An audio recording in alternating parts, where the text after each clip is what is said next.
Rich dad poor dad introduction. इसकी बहुत ज़रूरत है।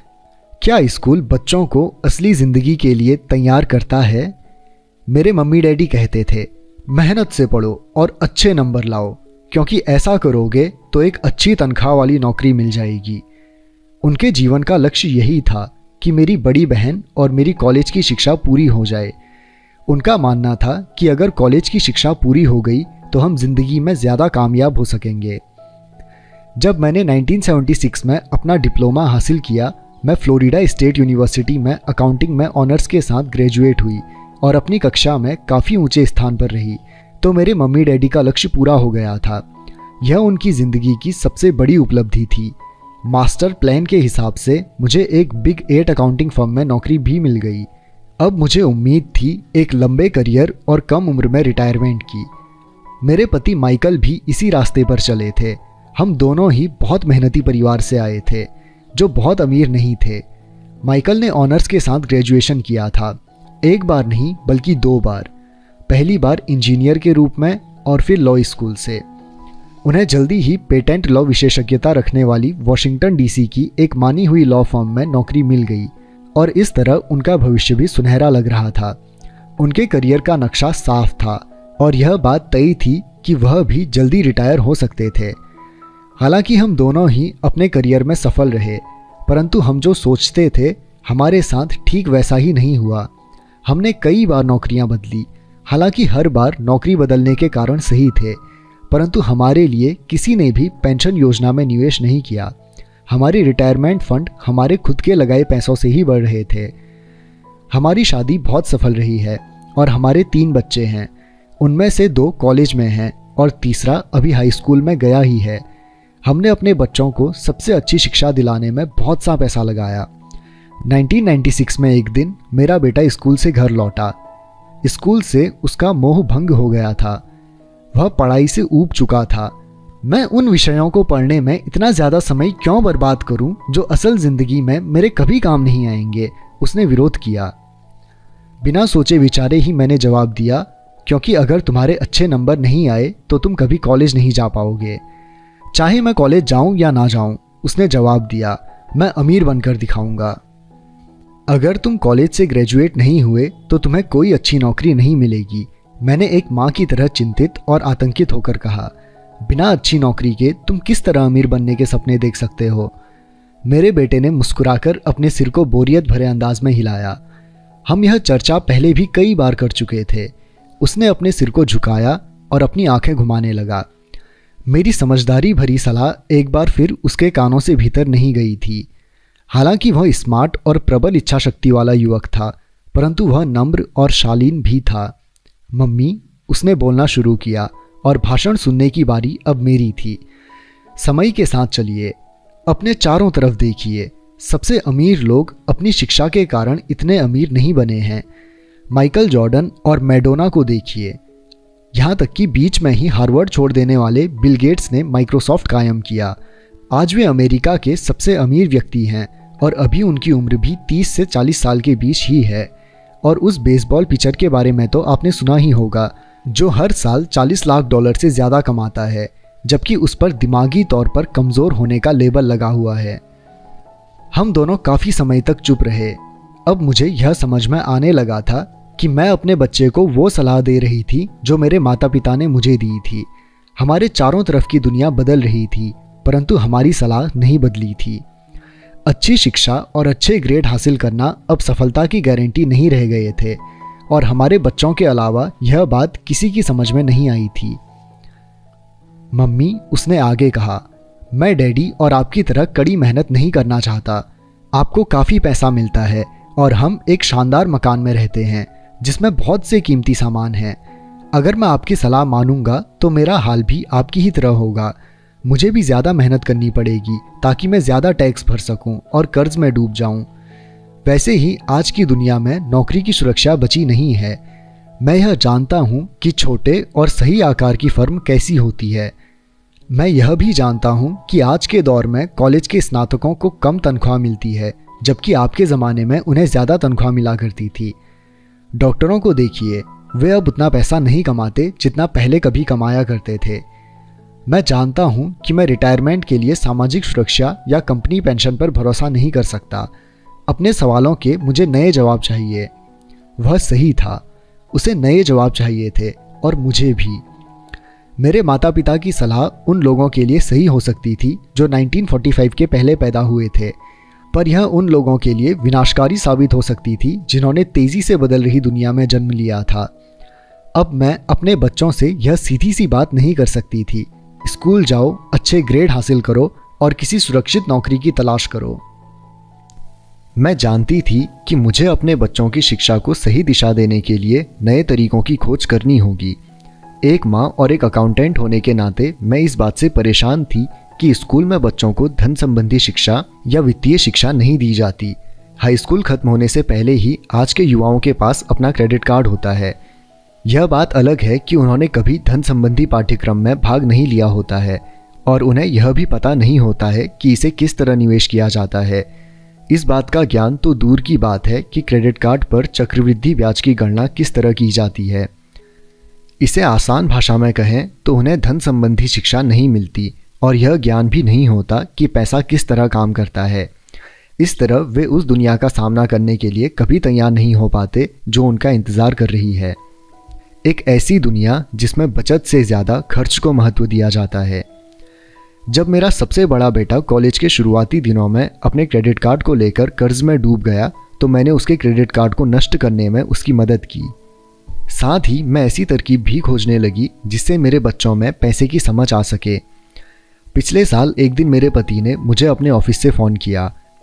मेरे सामने एक सज्जन बैठे हैं और मुझे लगता है कि तुम उससे मिलना चाहोगी, उन्होंने कहा। उनका नाम रॉबर्ट कियोसाकी है। वे एक व्यवसायी और निवेशक हैं तथा वे एक शैक्षणिक उत्पाद का पेटेंट करवाना चाहते हैं। मुझे लगता है कि तुम इसी चीज़ की तलाश कर रही थी जिसकी मुझे तलाश थी। मेरे पति माइक रॉबर्ट कियोसाकी द्वारा बनाए जा रहे शैक्षणिक उत्पाद कैश फ्लो से इतने प्रभावित थे कि उन्होंने इसके परीक्षण में हमें बुलवा लिया। यह एक शैक्षणिक खेल था, इसलिए मैंने स्थानीय विश्वविद्यालय में पढ़ रही अपनी 19 वर्षीय बेटी से भी पूछा कि क्या वह मेरे साथ चलेगी और वह तैयार हो गई। इस खेल में हम लगभग 15 लोग थे जो 3 समूहों में विभाजित थे। माइक सही थे, मैं इसी तरह के शैक्षणिक उत्पाद की खोज कर रही थी।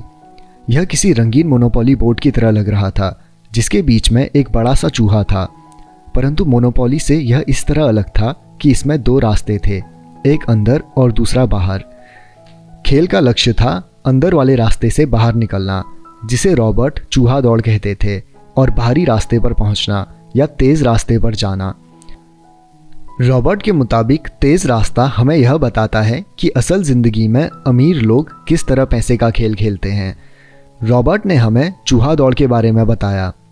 अगर आप किसी भी औसत रूप से शिक्षित, कड़ी मेहनत करने वाले आदमी की ज़िंदगी को देखें तो उसमें आपको एक सा ही सफ़र दिखेगा। बच्चा पैदा होता है, स्कूल जाता है, माता पिता खुश हो जाते हैं क्योंकि बच्चे को स्कूल में अच्छे नंबर मिलते हैं और उसका दाखिला कॉलेज में हो जाता है। बच्चा स्नातक हो जाता है और फिर योजना के अनुसार काम करता है। वह किसी आसान, सुरक्षित नौकरी या करियर की तलाश करता है। बच्चे को ऐसा ही काम मिल जाता है। शायद वह डॉक्टर या वकील बन जाता है, या वह सेना में भर्ती हो जाता है, या फिर वह सरकारी नौकरी करने लगता है।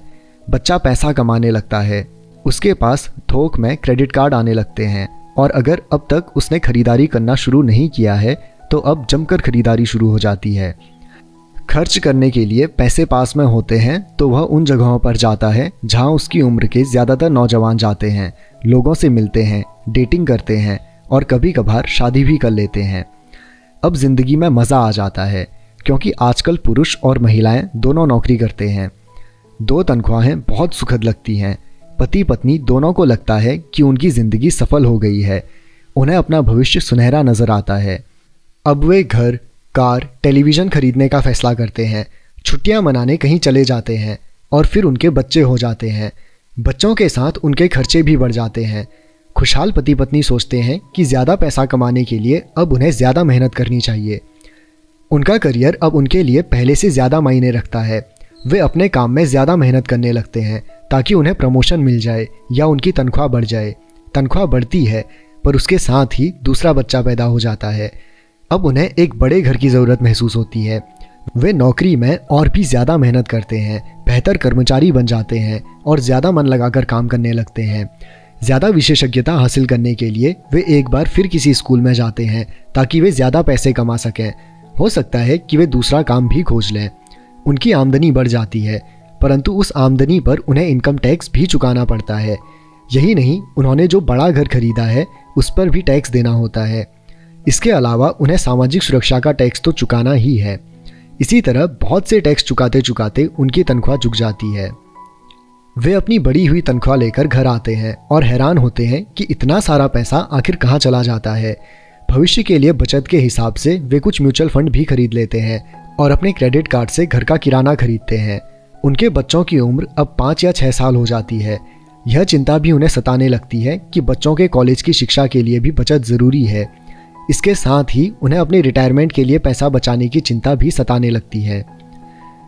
35 साल पहले पैदा हुए यह खुशहाल दंपत्ति अब अपनी नौकरी के बाकी दिन चूहा दौड़ में फंसकर बिताते हैं। वे अपनी कंपनी के मालिकों के लिए काम करते हैं, सरकार को टैक्स चुकाने के लिए काम करते हैं और बैंक में अपनी गिरवी संपत्ति तथा क्रेडिट कार्ड के कर्ज को चुकाने के लिए काम करते हैं। फिर वे अपने बच्चों को यह सलाह देते हैं कि उन्हें मन लगाकर पढ़ना चाहिए, अच्छे नंबर लाने चाहिए और किसी सुरक्षित नौकरी की तलाश करनी चाहिए। वे पैसे के बारे में कुछ भी नहीं सीखते और इसीलिए वे जिंदगी भर कड़ी मेहनत करते रहते हैं। यह प्रक्रिया पीढ़ी दर पीढ़ी चलती रहती है। इसे चूहा दौड़ कहते हैं। चूहा दौड़ से निकलने का एक ही तरीका है और वह यह कि आप अकाउंट्स और इन्वेस्टमेंट दोनों क्षेत्रों में निपुण हो जाएं। दिक्कत यह है कि इन दोनों ही विषयों को बोरिंग और कठिन माना जाता है। मैं खुद एक CPA हूँ और मैंने बिग 8 अकाउंटिंग फर्म के लिए काम किया है। मुझे यह देखकर ताज्जुब हुआ कि रॉबर्ट ने इन दोनों बोरिंग और कठिन विषयों को सीखना कितना रोचक, सरल और रोमांचक बना दिया था। सीखने की प्रक्रिया इतनी अच्छी तरह छुपा ली गई थी कि जब हम चूहा दौड़ से बाहर निकलने के लिए जी जान लगा रहे थे तो हमें यह ध्यान ही नहीं रहा कि हम कुछ सीख रहे थे। शुरू में तो हम एक नए शैक्षणिक खेल का परीक्षण कर रहे थे, परंतु जल्दी ही इस खेल में मुझे और मेरी बेटी को मज़ा आने लगा। खेल के दौरान हम दोनों ऐसे विषयों पर बात कर रहे थे जिनके बारे में हमने पहले कभी बातें नहीं की थी। एक लेखापाल होने के कारण इनकम स्टेटमेंट और बैलेंस शीट से जुड़ा खेल खेलने में मुझे कोई परेशानी नहीं हुई। मैंने खेल के नियम और इसकी बारीकियां समझाने में अपनी बेटी और दूसरे लोगों की मदद भी की। उस रोज़ मैं चूहा दौड़ से सबसे पहले बाहर निकली और केवल मैं ही बाहर निकल पाई। बाहर निकलने में मुझे 50 मिनट का समय लगा, हालांकि खेल लगभग 3 घंटे तक चला। मेरी टेबल पर एक बैंकर बैठा था, इसके अलावा एक व्यवसायी था और एक कंप्यूटर प्रोग्रामर भी था। मुझे यह देखकर बहुत हैरत हुई कि इन लोगों को अकाउंटिंग या इन्वेस्टमेंट के बारे में कितनी कम जानकारी है, जबकि ये विषय उनकी ज़िंदगी में कितनी ज़्यादा अहमियत रखते हैं। मेरे मन में यह सवाल भी उठ रहा था कि वे असल ज़िंदगी में अपने पैसे धेले के कारोबार को कैसे संभालते होंगे। मैं यह समझ सकती थी कि मेरी 19 साल की बेटी क्यों नहीं समझ सकती, पर ये लोग तो उससे दुगनी उम्र के थे और उन्हें ये बात समझ में आनी चाहिए थी। चूहा दौड़ से बाहर निकलने के बाद मैं 2 घंटे तक अपनी बेटी और इन शिक्षित अमीर वयस्कों को पासा फेंकते और अपना बाजार फैलाते देखती रही। हालांकि मैं खुश थी कि वे लोग सामान्य अकाउंटिंग और इन्वेस्टमेंट के मूलभूत बिंदुओं के बारे में कितना कम जानते थे। उन्हें अपने इनकम स्टेटमेंट और अपनी बैलेंस शीट के आपसी संबंध को समझने में ही बहुत समय लगा। अपनी संपत्ति खरीदते और बेचते समय उन्हें ध्यान ही नहीं रहा कि हर सौदे से उनकी महीने की आमदनी पर असर पड़ रहा है। मैंने सोचा असल ज़िंदगी में ऐसे करोड़ों लोग होंगे जो पैसे के लिए सिर्फ इसलिए परेशान हो रहे हैं क्योंकि उन्होंने ये 2 विषय कभी नहीं पढ़े। मैंने मन में सोचा, भगवान का शुक्र है कि हमें मज़ा आ रहा है और हमारा लक्ष्य खेल में जीतना है। जब खेल खत्म हो गया तो रॉबर्ट ने हमें 15 मिनट तक कैश फ्लो पर चर्चा करने और इसकी समीक्षा करने के लिए कहा। मेरी टेबल पर बैठा व्यवसायी खुश नहीं था, उसे खेल पसंद नहीं आया था। मुझे यह सब जानने की कोई ज़रूरत नहीं है, उसने ज़ोर से कहा। मेरे पास इन सब के लिए अकाउंटेंट, बैंकर और वकील हैं जिन्हें ये सब मालूम है।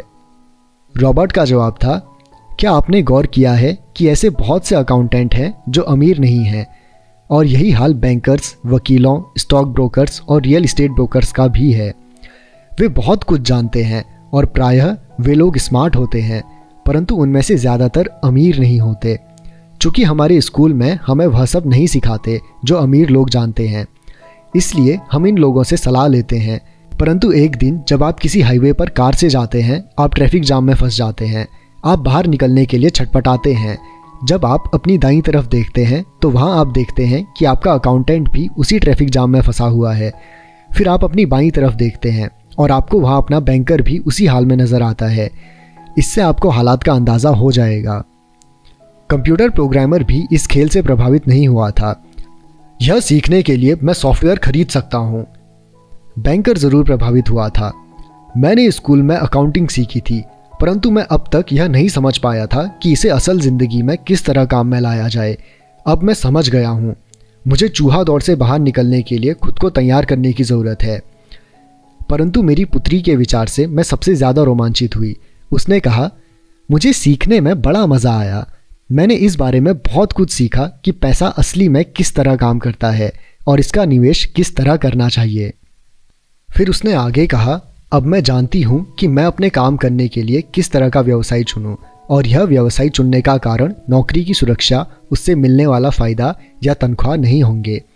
अगर मैं इस खेल में सिखाई जाने वाली बातें सीख जाती हूँ तो मैं कुछ भी करने के लिए आज़ाद हूँ, और वह सीखने के लिए आज़ाद हूँ जो मैं दिल से सीखना चाहती हूँ। अभी तक मुझे उस चीज़ को सीखना पड़ता था जिससे मुझे नौकरी पाने में मदद मिले।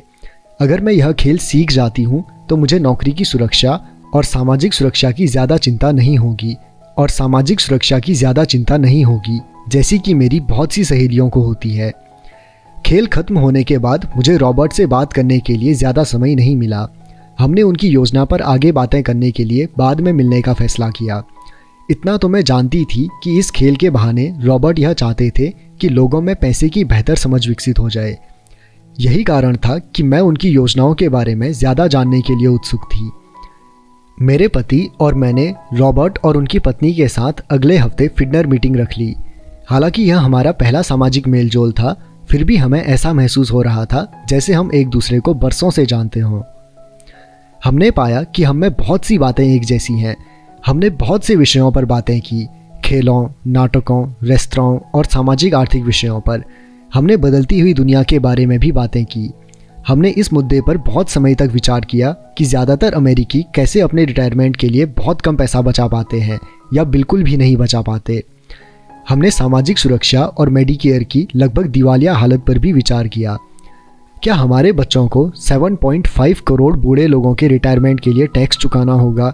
हम हैरान थे कि लोग पेंशन योजना के भरोसे बैठकर कितना बड़ा खतरा मोल ले रहे हैं। रॉबर्ट की सबसे बड़ी चिंता यह थी कि अमीरों और गरीबों के बीच फासला लगातार बढ़ता जा रहा है। ऐसा न सिर्फ अमेरिका में हो रहा है बल्कि पूरी दुनिया में हो रहा है। रॉबर्ट स्वशिक्षित और स्वनिर्मित व्यवसायी थे। वे दुनिया भर में निवेश कर चुके थे और 47 वर्ष की उम्र में रिटायर होने में सफल हो गए थे। वे काम इसलिए कर रहे थे क्योंकि उन्हें भी वही चिंता थी जो मुझे अपने बच्चों को लेकर सता रही थी। वे जानते हैं कि दुनिया बदल चुकी है, परंतु इसके बावजूद शिक्षा पद्धतियाँ बिल्कुल भी नहीं बदली थी। रॉबर्ट के अनुसार बच्चे सालों तक दकियानूसी शिक्षा पद्धति में अपना समय गुजारते हैं और ऐसे विषय पढ़ते हैं जो उनके जीवन में कभी भी कहीं भी काम नहीं आने वाले हैं, और वे ऐसी दुनिया के लिए तैयारी करते हैं जिसका अब नामो निशान भी नहीं बचा है। आज आप किसी भी बच्चे को जो सबसे खतरनाक सलाह दे सकते हैं वह यह है, स्कूल जाओ, अच्छे नंबर लाओ और कुछ सुरक्षित नौकरी ढूंढो। उन्होंने कहा, यह पुरानी सलाह है और यह खराब सलाह है। अगर आप यह देख सकते हैं कि एशिया, यूरोप, दक्षिण अमेरिका में क्या हो रहा है तो आप भी उतनी ही चिंतित होंगी जितना कि मैं। रॉबर्ट के अनुसार यह बुरी सलाह है, क्योंकि अगर आप चाहते हैं कि आपके बच्चे का भविष्य आर्थिक रूप से सुरक्षित हो तो आप पुराने नियमों के सहारे नए खेल को नहीं खेल सकते। यह बहुत खतरनाक होगा। मैंने उससे पूछा कि पुराने नियमों से उसका क्या मतलब है। मेरी तरह के लोग अलग तरह के नियमों से खेलते हैं और आपकी तरह के लोग पुराने नियमों की लीक पर ही चलते हैं। उन्होंने कहा, क्या होता है जब कोई कॉरपोरेशन स्टाफ कम करने की घोषणा करता है? लोगों को नौकरी से निकाल दिया जाता है, परिवार तबाह हो जाते हैं, बेरोजगारी बढ़ जाती है। हाँ, परंतु कंपनी पर इसका क्या असर पड़ता है, खासकर जब वह कंपनी स्टॉक एक्सचेंज में दर्ज हो। जब स्टाफ कम करने की घोषणा होती है तो स्टॉक की कीमत बढ़ जाती है। मैंने कहा, जब कंपनी तनख्वाह का खर्च कम करती है तो बाजार इस बात को पसंद करता है।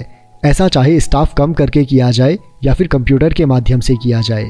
उन्होंने कहा, आप ठीक कह रही हैं, और जब स्टॉक की कीमतें बढ़ती हैं तो मेरी तरह के लोग, यानी जिनके पास उस कंपनी के शेयर होते हैं, वे ज़्यादा अमीर हो जाते हैं। अलग तरह के नियमों से मेरा यही आशय था। कर्मचारी हारते हैं, मालिक और निवेशक जीतते हैं। रॉबर्ट कर्मचारी और मालिक के बीच के फ़र्क को समझा रहे थे। यह फ़र्क था अपनी किस्मत पर खुद अपना नियंत्रण होना या फिर अपनी किस्मत पर किसी दूसरे का नियंत्रण होना। परंतु ज़्यादातर लोग यह नहीं समझ पाते हैं कि ऐसा क्यों होता है।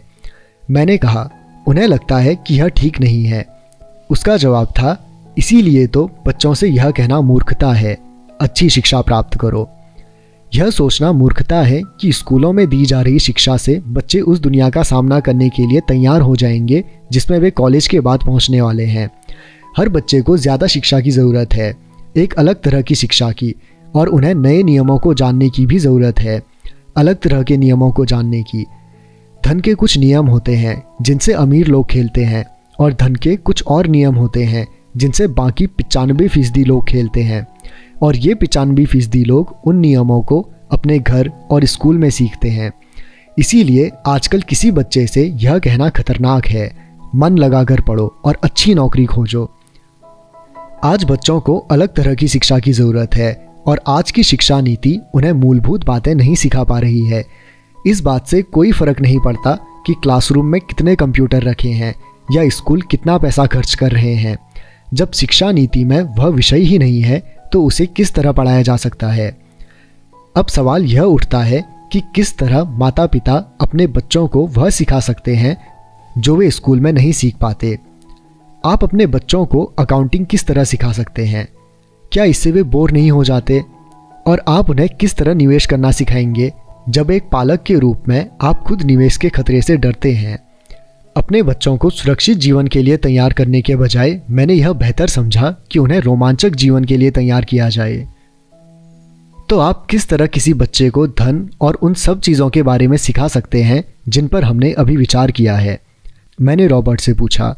हम किस तरह इसे माता पिता के लिए आसान बना सकते हैं, खासकर तब जब उन्हें खुद ही इसकी समझ ना हो? उन्होंने कहा, मैंने इस विषय पर एक पुस्तक लिखी है। वह पुस्तक कहाँ है? मेरे कंप्यूटर में। यह बरसों से वहीं बिखरी पड़ी है। मैं कभी कभार उसमें कुछ बातें जोड़ देता हूँ, परंतु मैं आज तक उसे कभी इकट्ठा नहीं कर पाया। मैंने इस पुस्तक को तब लिखना शुरू किया था जब मेरी पहली पुस्तक बेस्ट सेलर हो गई थी, परंतु मैं अभी तक अपनी नई पुस्तक को पूरा नहीं कर पाया हूँ। यह अभी भी खंडों में है, और वह पुस्तक निश्चित रूप से खंडों में ही थी। उन बेतरतीब खंडों को पढ़ने के बाद मैंने यह फैसला किया कि पुस्तक निश्चित रूप से बेहतरीन थी और समाज में इसकी बहुत ज़रूरत थी, खासकर ऐसे समय में जब दुनिया तेज़ी से बदल रही थी। हम दोनों तत्काल इस निर्णय पर पहुँचे कि मैं रॉबर्ट की पुस्तक में सहलेखक बन जाऊँ। मैंने उनसे पूछा कि उनके विचार से किसी बच्चे को कितनी वित्तीय शिक्षा की ज़रूरत होती है। उन्होंने कहा कि यह बच्चे पर निर्भर करता है।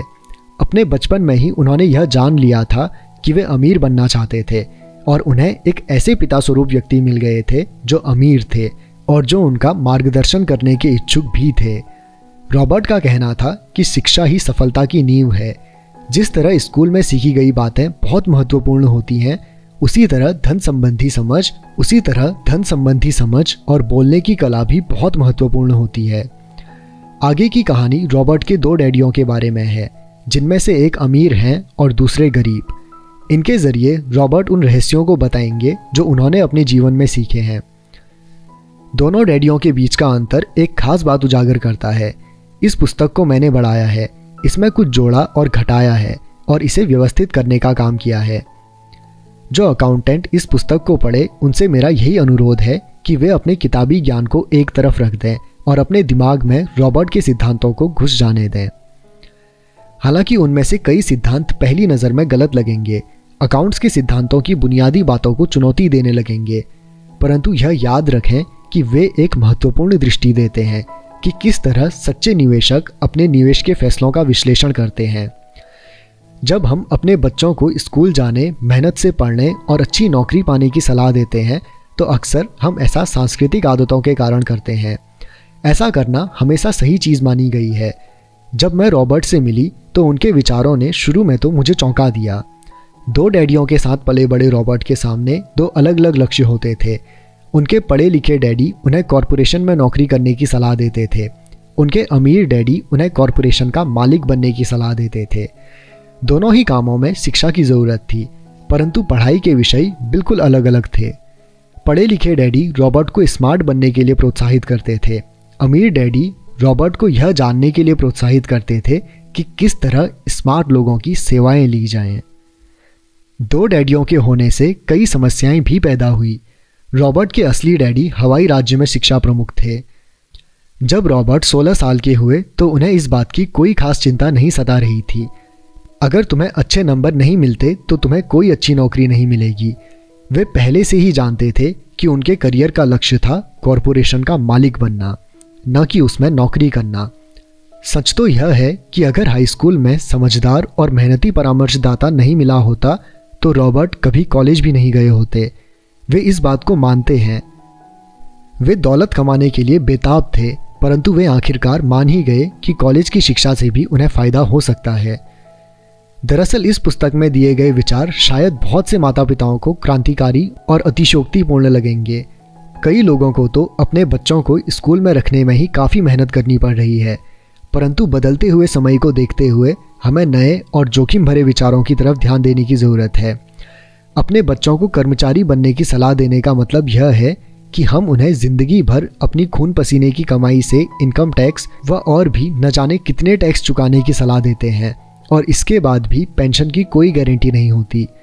और यह सच है कि आज के ज़माने में टैक्स किसी व्यक्ति का सबसे बड़ा खर्च है। हकीकत में ज़्यादातर परिवार तो जनवरी से आधी मई तक सिर्फ अपने टैक्स चुकाने के लिए ही सरकार की नौकरी करते हैं। आज नए विचारों की बहुत ज़रूरत है और यह पुस्तक हमें नए विचार देती है। रॉबर्ट का दावा है कि अमीर लोग अपने बच्चों को अलग तरह की शिक्षा देते हैं। वे अपने बच्चों को घर पर सिखाते हैं, डिनर टेबल पर। हो सकता है कि यह विचार वे ना हों जिन पर आप अपने बच्चों के साथ बातें करते हों, परंतु उन पर नज़र डालने के लिए धन्यवाद। एक माँ और एक सीपीए होने के नाते मैं तो यही सोचती हूँ कि अच्छे नंबर लाना और एक बढ़िया नौकरी पा लेना एक पुराना विचार है। हमें अपने बच्चों को नए तरह के विचार देने होंगे। हमें उन्हें अलग तरह की शिक्षा देनी होगी। शायद हम अपने बच्चों को यह सिखाएं कि अच्छे कर्मचारी होने के साथ साथ वे अपना खुद का निवेश कॉरपोरेशन भी खोल सकें। दोनों का यह तालमेल बढ़िया रहेगा। एक माँ होने के नाते मुझे उम्मीद है कि यह पुस्तक सभी अभिभावकों के लिए फ़ायदेमंद होगी। रॉबर्ट लोगों को यह बताना चाहते हैं कि कोई भी व्यक्ति अगर ठान ले तो अमीर बन सकता है। अगर आप एक माली या गेट कीपर हैं या पूरी तरह बेरोजगार हैं तो भी आप में खुद को और अपने परिवार के लोगों को धन संबंधी बातें सिखाने की काबिलियत है। यह याद रखें कि धन संबंधी बुद्धि वह दिमागी तरीका है जिससे हम अपनी धन संबंधी समस्याओं को सुलझाते हैं। आज हम ऐसे विश्वव्यापी तकनीकी परिवर्तनों का सामना कर रहे हैं जिनका सामना हमने आज से पहले कभी नहीं किया। किसी के पास भी जादू की पुड़िया नहीं है, परंतु एक बात तो तय है, ऐसे परिवर्तन हमारे सामने आने वाले हैं जो हमारे यथार्थ से परे हैं। कौन जाने भविष्य हमारे लिए क्या लाता है, पर जो भी हमारे पास दो मूलभूत विकल्प मौजूद हैं, या तो हम सुरक्षा की राह पर चलें या फिर हम स्मार्ट बनकर खुद को धन संबंधी क्षेत्रों में शिक्षित करें और अपने बच्चों की धन संबंधी प्रतिभा को भी जागृत करें। Sharon lateral.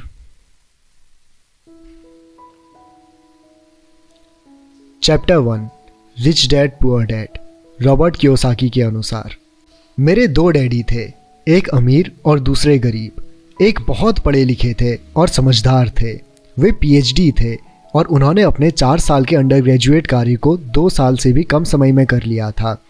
इसके बाद वे आगे पढ़ने के लिए Stanford university, university of Chicago तथा नॉर्थ वेस्टर्न यूनिवर्सिटी गए, और यह सब उन्होंने पूरी तरह से स्कॉलरशिप के सहारे ही किया।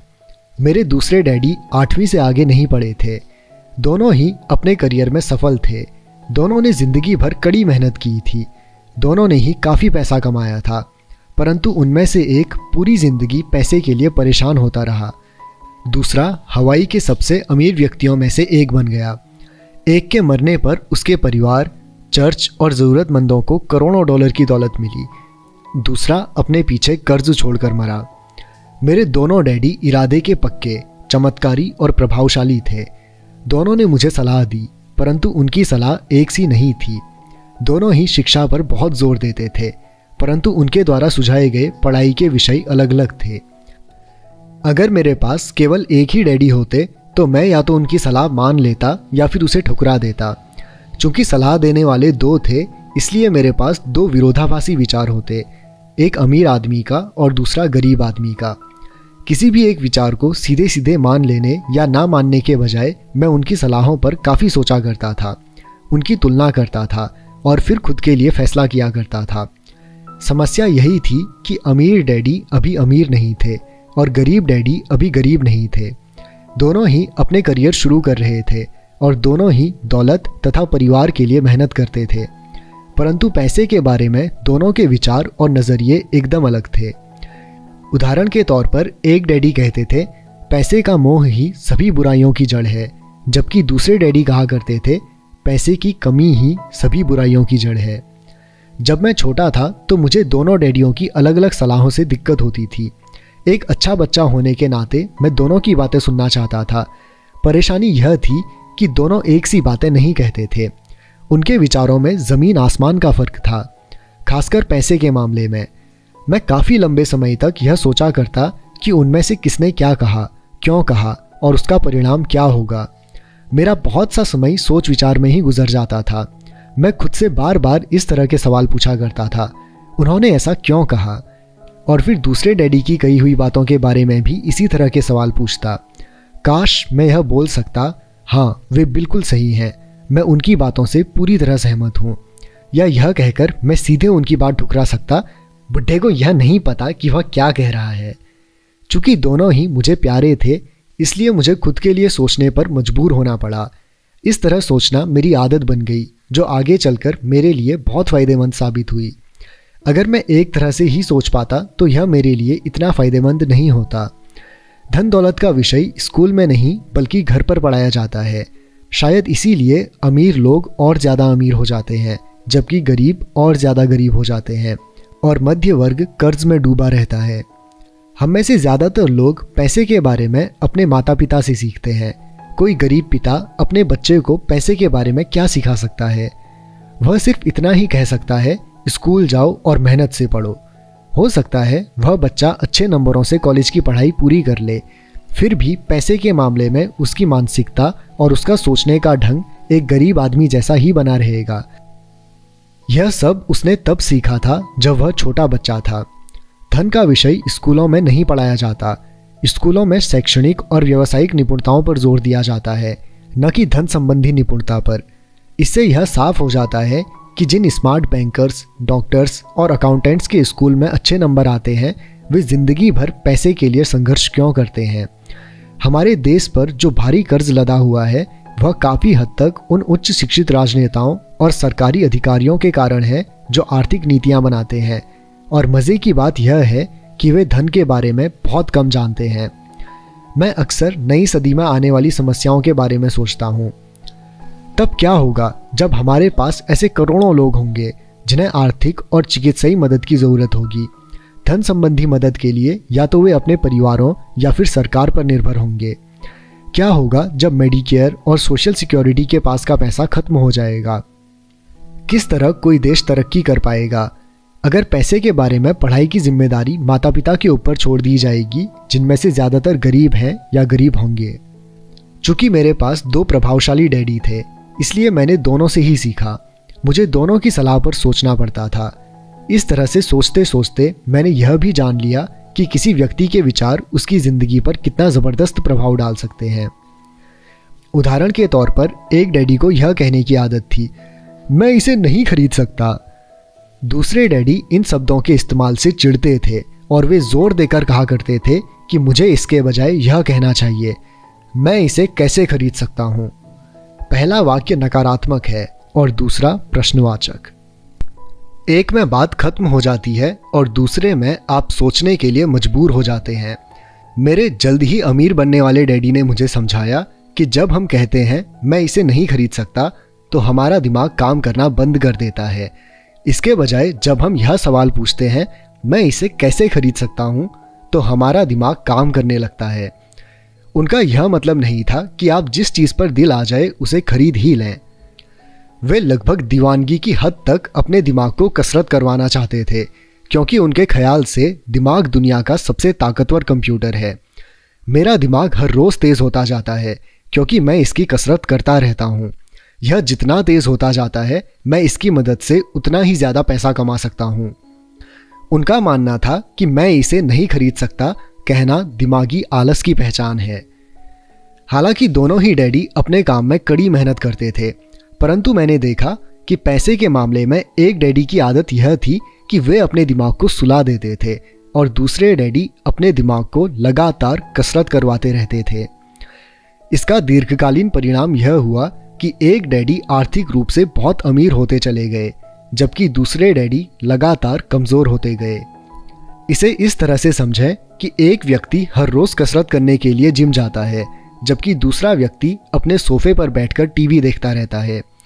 शरीर की सही कसरत से आप ज़्यादा तंदुरुस्त हो सकते हैं और दिमाग की सही कसरत से आप ज़्यादा अमीर हो सकते हैं। आलस्य से स्वास्थ्य और धन दोनों का नुकसान होता है। मेरे दोनों डैडियों की विचारधारा में ज़मीन आसमान का अंतर था। एक डैडी की सोच थी कि अमीरों को ज़्यादा टैक्स देना चाहिए ताकि बेचारे गरीबों को ज़्यादा फ़ायदा मिल सके, जबकि दूसरे डैडी कहते थे टैक्स उन लोगों को सज़ा देता है जो उत्पादन करते हैं और उन लोगों को इनाम देता है जो उत्पादन नहीं करते। एक डैडी सिखाते थे मेहनत से पढ़ो ताकि तुम्हें किसी अच्छी कंपनी में नौकरी मिल जाए, जबकि दूसरे डैडी की सीख यह थी मेहनत से पढ़ो ताकि तुम्हें किसी अच्छी कंपनी को खरीदने का मौका मिल जाए। एक डैडी कहते थे मैं इसीलिए अमीर नहीं हूं क्योंकि मुझे बाल बच्चों को पालना पड़ता है। दूसरे डैडी कहते थे मुझे इसलिए अमीर बनना है क्योंकि मुझे बाल बच्चों को पालना है। एक डैडी डिनर टेबल पर पैसे और बिजनेस के बारे में बात करने के लिए हमेशा प्रोत्साहित रहते, दूसरे डैडी भोजन करते समय पैसे की बातें करने के लिए मना करते। जहां पैसे का सवाल हो सुरक्षित कदम उठाओ, खतरा मत उठाओ। दूसरे का कहना था खतरों का सामना करना सीखो। एक का मानना था हमारा घर ही हमारा सबसे बड़ा निवेश और हमारी सबसे बड़ी संपत्ति है।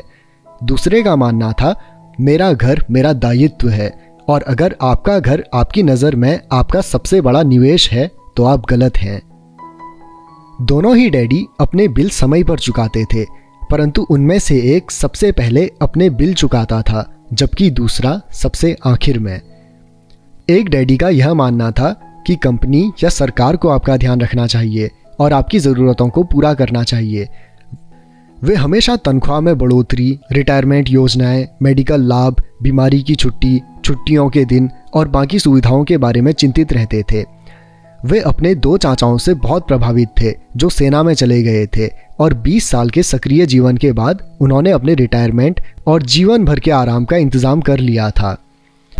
वे मेडिकल लाभ के विचार को पसंद करते थे और सेना द्वारा अपने रिटायर्ड कर्मचारियों को दी जा रही सुविधाओं की भी तारीफ करते थे।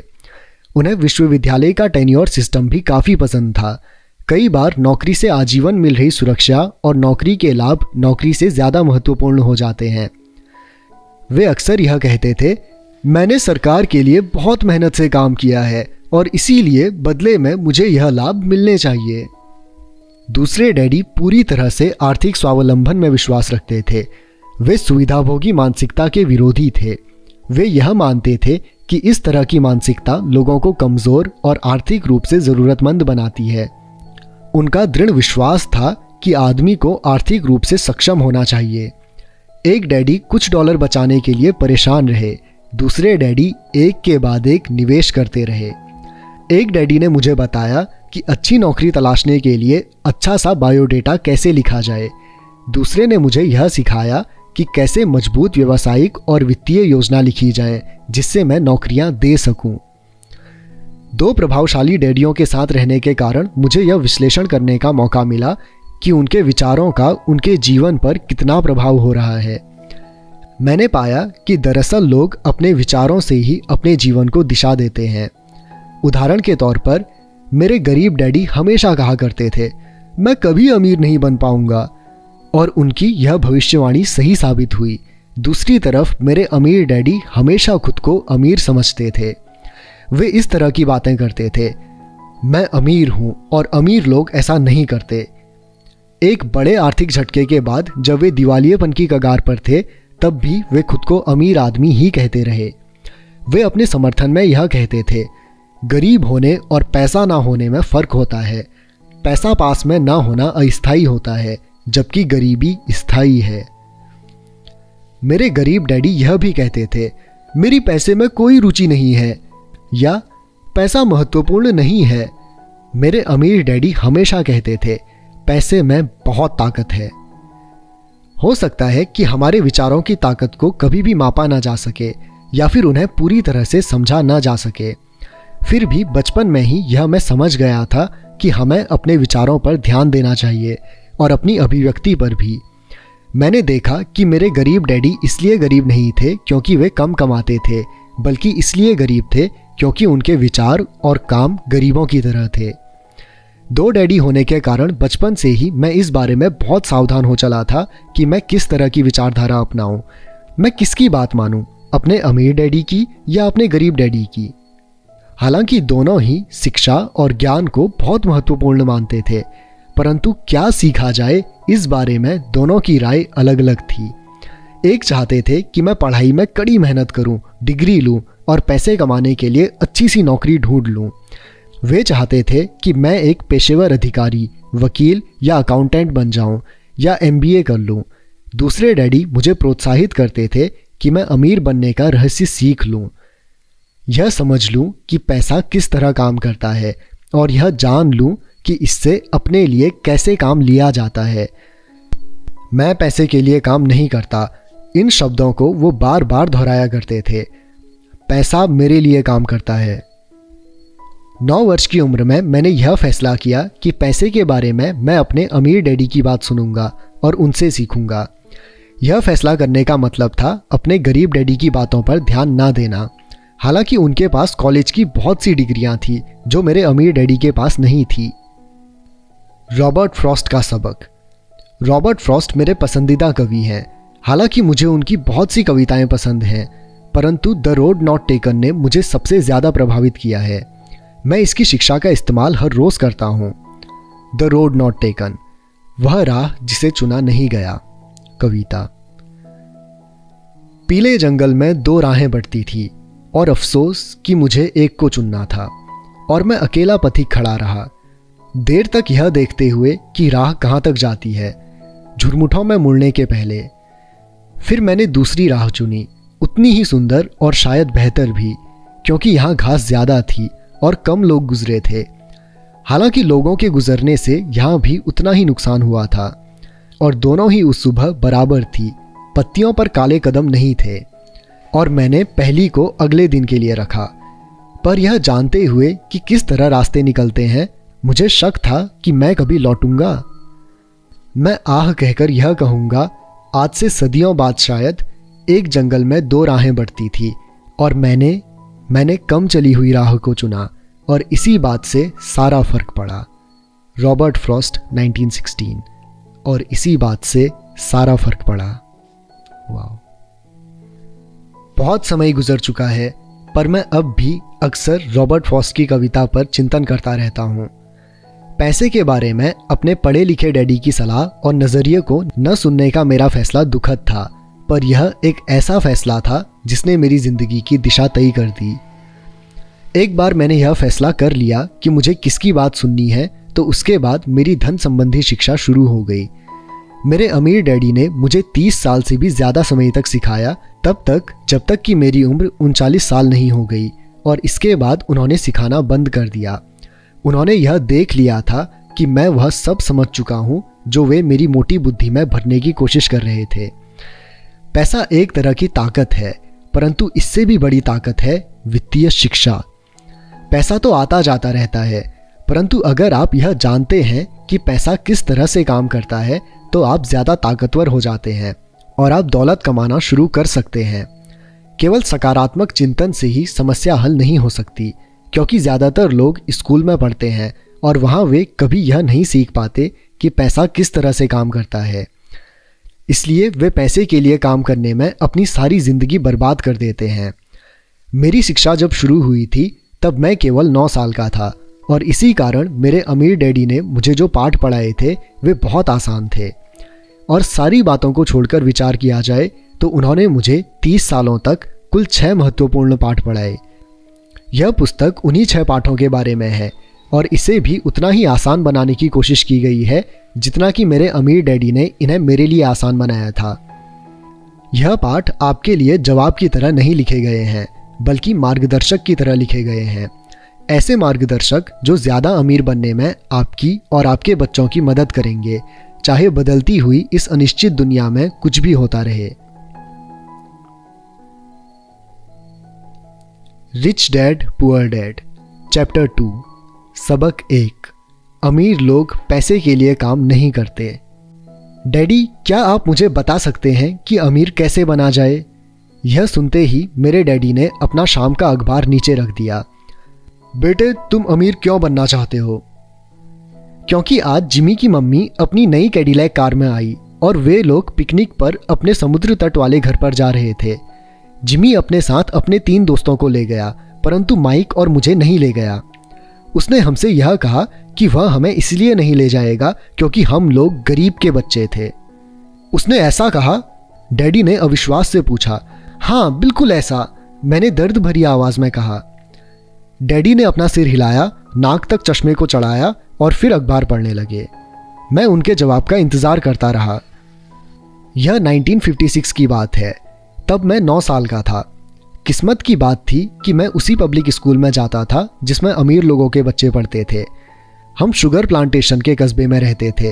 प्लांटेशन के मैनेजर और कस्बे के बाकी अमीर लोग जैसे डॉक्टर, बिजनेसमैन और बैंकर अपने बच्चों को पहली क्लास से 6ठी क्लास तक इसी स्कूल में भेजते थे।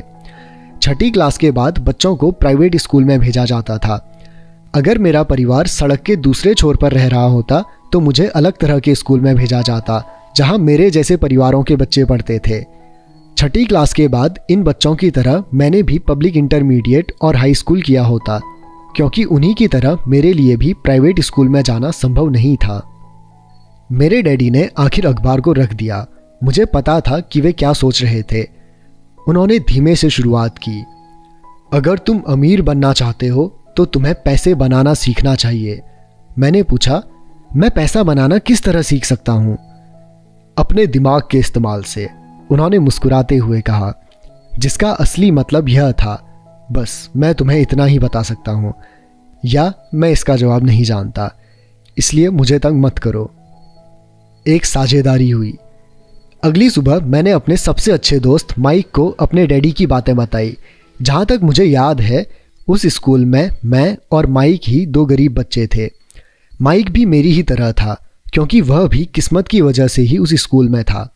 ऐसा लगता था जैसे किसी ने कस्बे में स्कूलों की सरहदें तय कर दी थी और इसी कारण हम लोग अमीर बच्चों के स्कूल में पढ़ रहे थे। सच कहा जाए तो हम लोग गरीब नहीं थे, परंतु हमें ऐसा लगता था क्योंकि बाकी सभी बच्चों के पास नए बेसबॉल ग्लव्स, नई साइकिलें और हर चीज़ नई होती थी। मम्मी और डैडी ने हमें ज़रूरत की सभी चीज़ें दी थी, जैसे खाना, घर, कपड़े, लेकिन इससे ज़्यादा कुछ नहीं। मेरे डैडी कहा करते थे, अगर तुम्हें कोई चीज़ चाहिए तो उसके लिए काम करो। हमें बहुत सी चीज़ें चाहिए थी, लेकिन 9 साल के बच्चे के करने के लिए ज़्यादा काम मौजूद नहीं थे। माइक ने पूछा, तो पैसा कमाने के लिए हमें क्या करना चाहिए? मैं नहीं जानता, मैंने कहा, लेकिन क्या तुम इस काम में मेरे पार्टनर बनना चाहते हो? वह राज़ी हो गया और उस शनिवार की सुबह माइक मेरा पहला बिजनेस पार्टनर बन गया। हम दोनों पूरी सुबह यही सोचते रहे कि पैसा किस तरह कमाया जाए। कभी कभार हम उन बेफिक्र बच्चों के बारे में बातें करते रहे जो जिमी के समुद्र तट वाले घर पर मज़े कर रहे होंगे। इससे थोड़ी चोट पहुंचती थी, परंतु यह चोट अच्छी थी क्योंकि इसने हमें यह सोचने के लिए प्रेरित किया कि पैसा कैसे कमाया जाए। आखिरकार उस दोपहर को हमारे दिमाग में बिजली कौंध गई। यह एक ऐसा विचार था जो माइक ने किसी विज्ञान की किताब में पढ़ा था। रोमांचित होकर हमने अपने हाथ मिलाए और पार्टनरशिप के पास अब एक बिजनेस था। अगले कुछ हफ्तों तक मैं और माइक आसपास के इलाकों में दौड़ भाग करते रहे। हम दरवाज़ों पर दस्तक देते थे और पड़ोसियों से कहते थे कि वे अपने इस्तेमाल किए हुए टूथपेस्ट ट्यूब हमारे लिए रख लें। हैरत से हमें देखते हुए ज़्यादातर लोगों ने मुस्कुराकर हमारी बात मान ली। कुछ ने हमसे पूछा कि हमें टूथपेस्ट ट्यूब क्यों चाहिए। इसके जवाब में हमने कहा, हम आपको यह नहीं बता सकते, यह एक बिजनेस सीक्रेट है। सप्ताह गुजरते गए और मेरी माँ बहुत दुखी हो गई। अपने कच्चे माल को इकट्ठा करने के लिए हमने जो जगह चुनी थी वह उनकी वॉशिंग मशीन के ठीक पास थी। एक भूरे कार्डबोर्ड के डिब्बे में जिसमें कभी केचप की बोतलें रखी रहती थी। हमारे इस्तेमाल किए हुए टूथपेस्ट के ट्यूब्स की संख्या बढ़ने लगी। आखिर एक दिन माँ के सब्र का बांध टूट गया। पड़ोसियों के मुड़े तुड़े और इस्तेमाल किए हुए टूथपेस्ट ट्यूब को देखते देखते वह ऊब गई। उन्होंने पूछा, तुम लोग कर क्या रहे हो? और मैं यह नहीं सुनना चाहती कि यह एक बिजनेस सीक्रेट है। इस कचरे को साफ कर दो या मैं इसे उठाकर बाहर फेंक दूंगी। माइक और मैंने उनके हाथ पैर जोड़े और उन्हें यह बताया कि जल्दी ही हमारा कच्चा माल पर्याप्त जमा हो जाएगा और फिर हम उत्पादन शुरू कर देंगे। हमने उन्हें बताया कि हम कुछ पड़ोसियों का इंतज़ार कर रहे थे ताकि वे अपने टूथपेस्ट के ट्यूब खत्म कर लें। माँ ने हमें 1 हफ्ते की मोहलत और दे दी। उत्पादन शुरू होने की तारीख करीब आ गई थी। दबाव बढ़ चुका था। हमारे वेयरहाउस के मालिक यानी मेरी माँ ने हमारी पहली पार्टनरशिप कंपनी को जगह खाली करने का नोटिस थमा दिया था।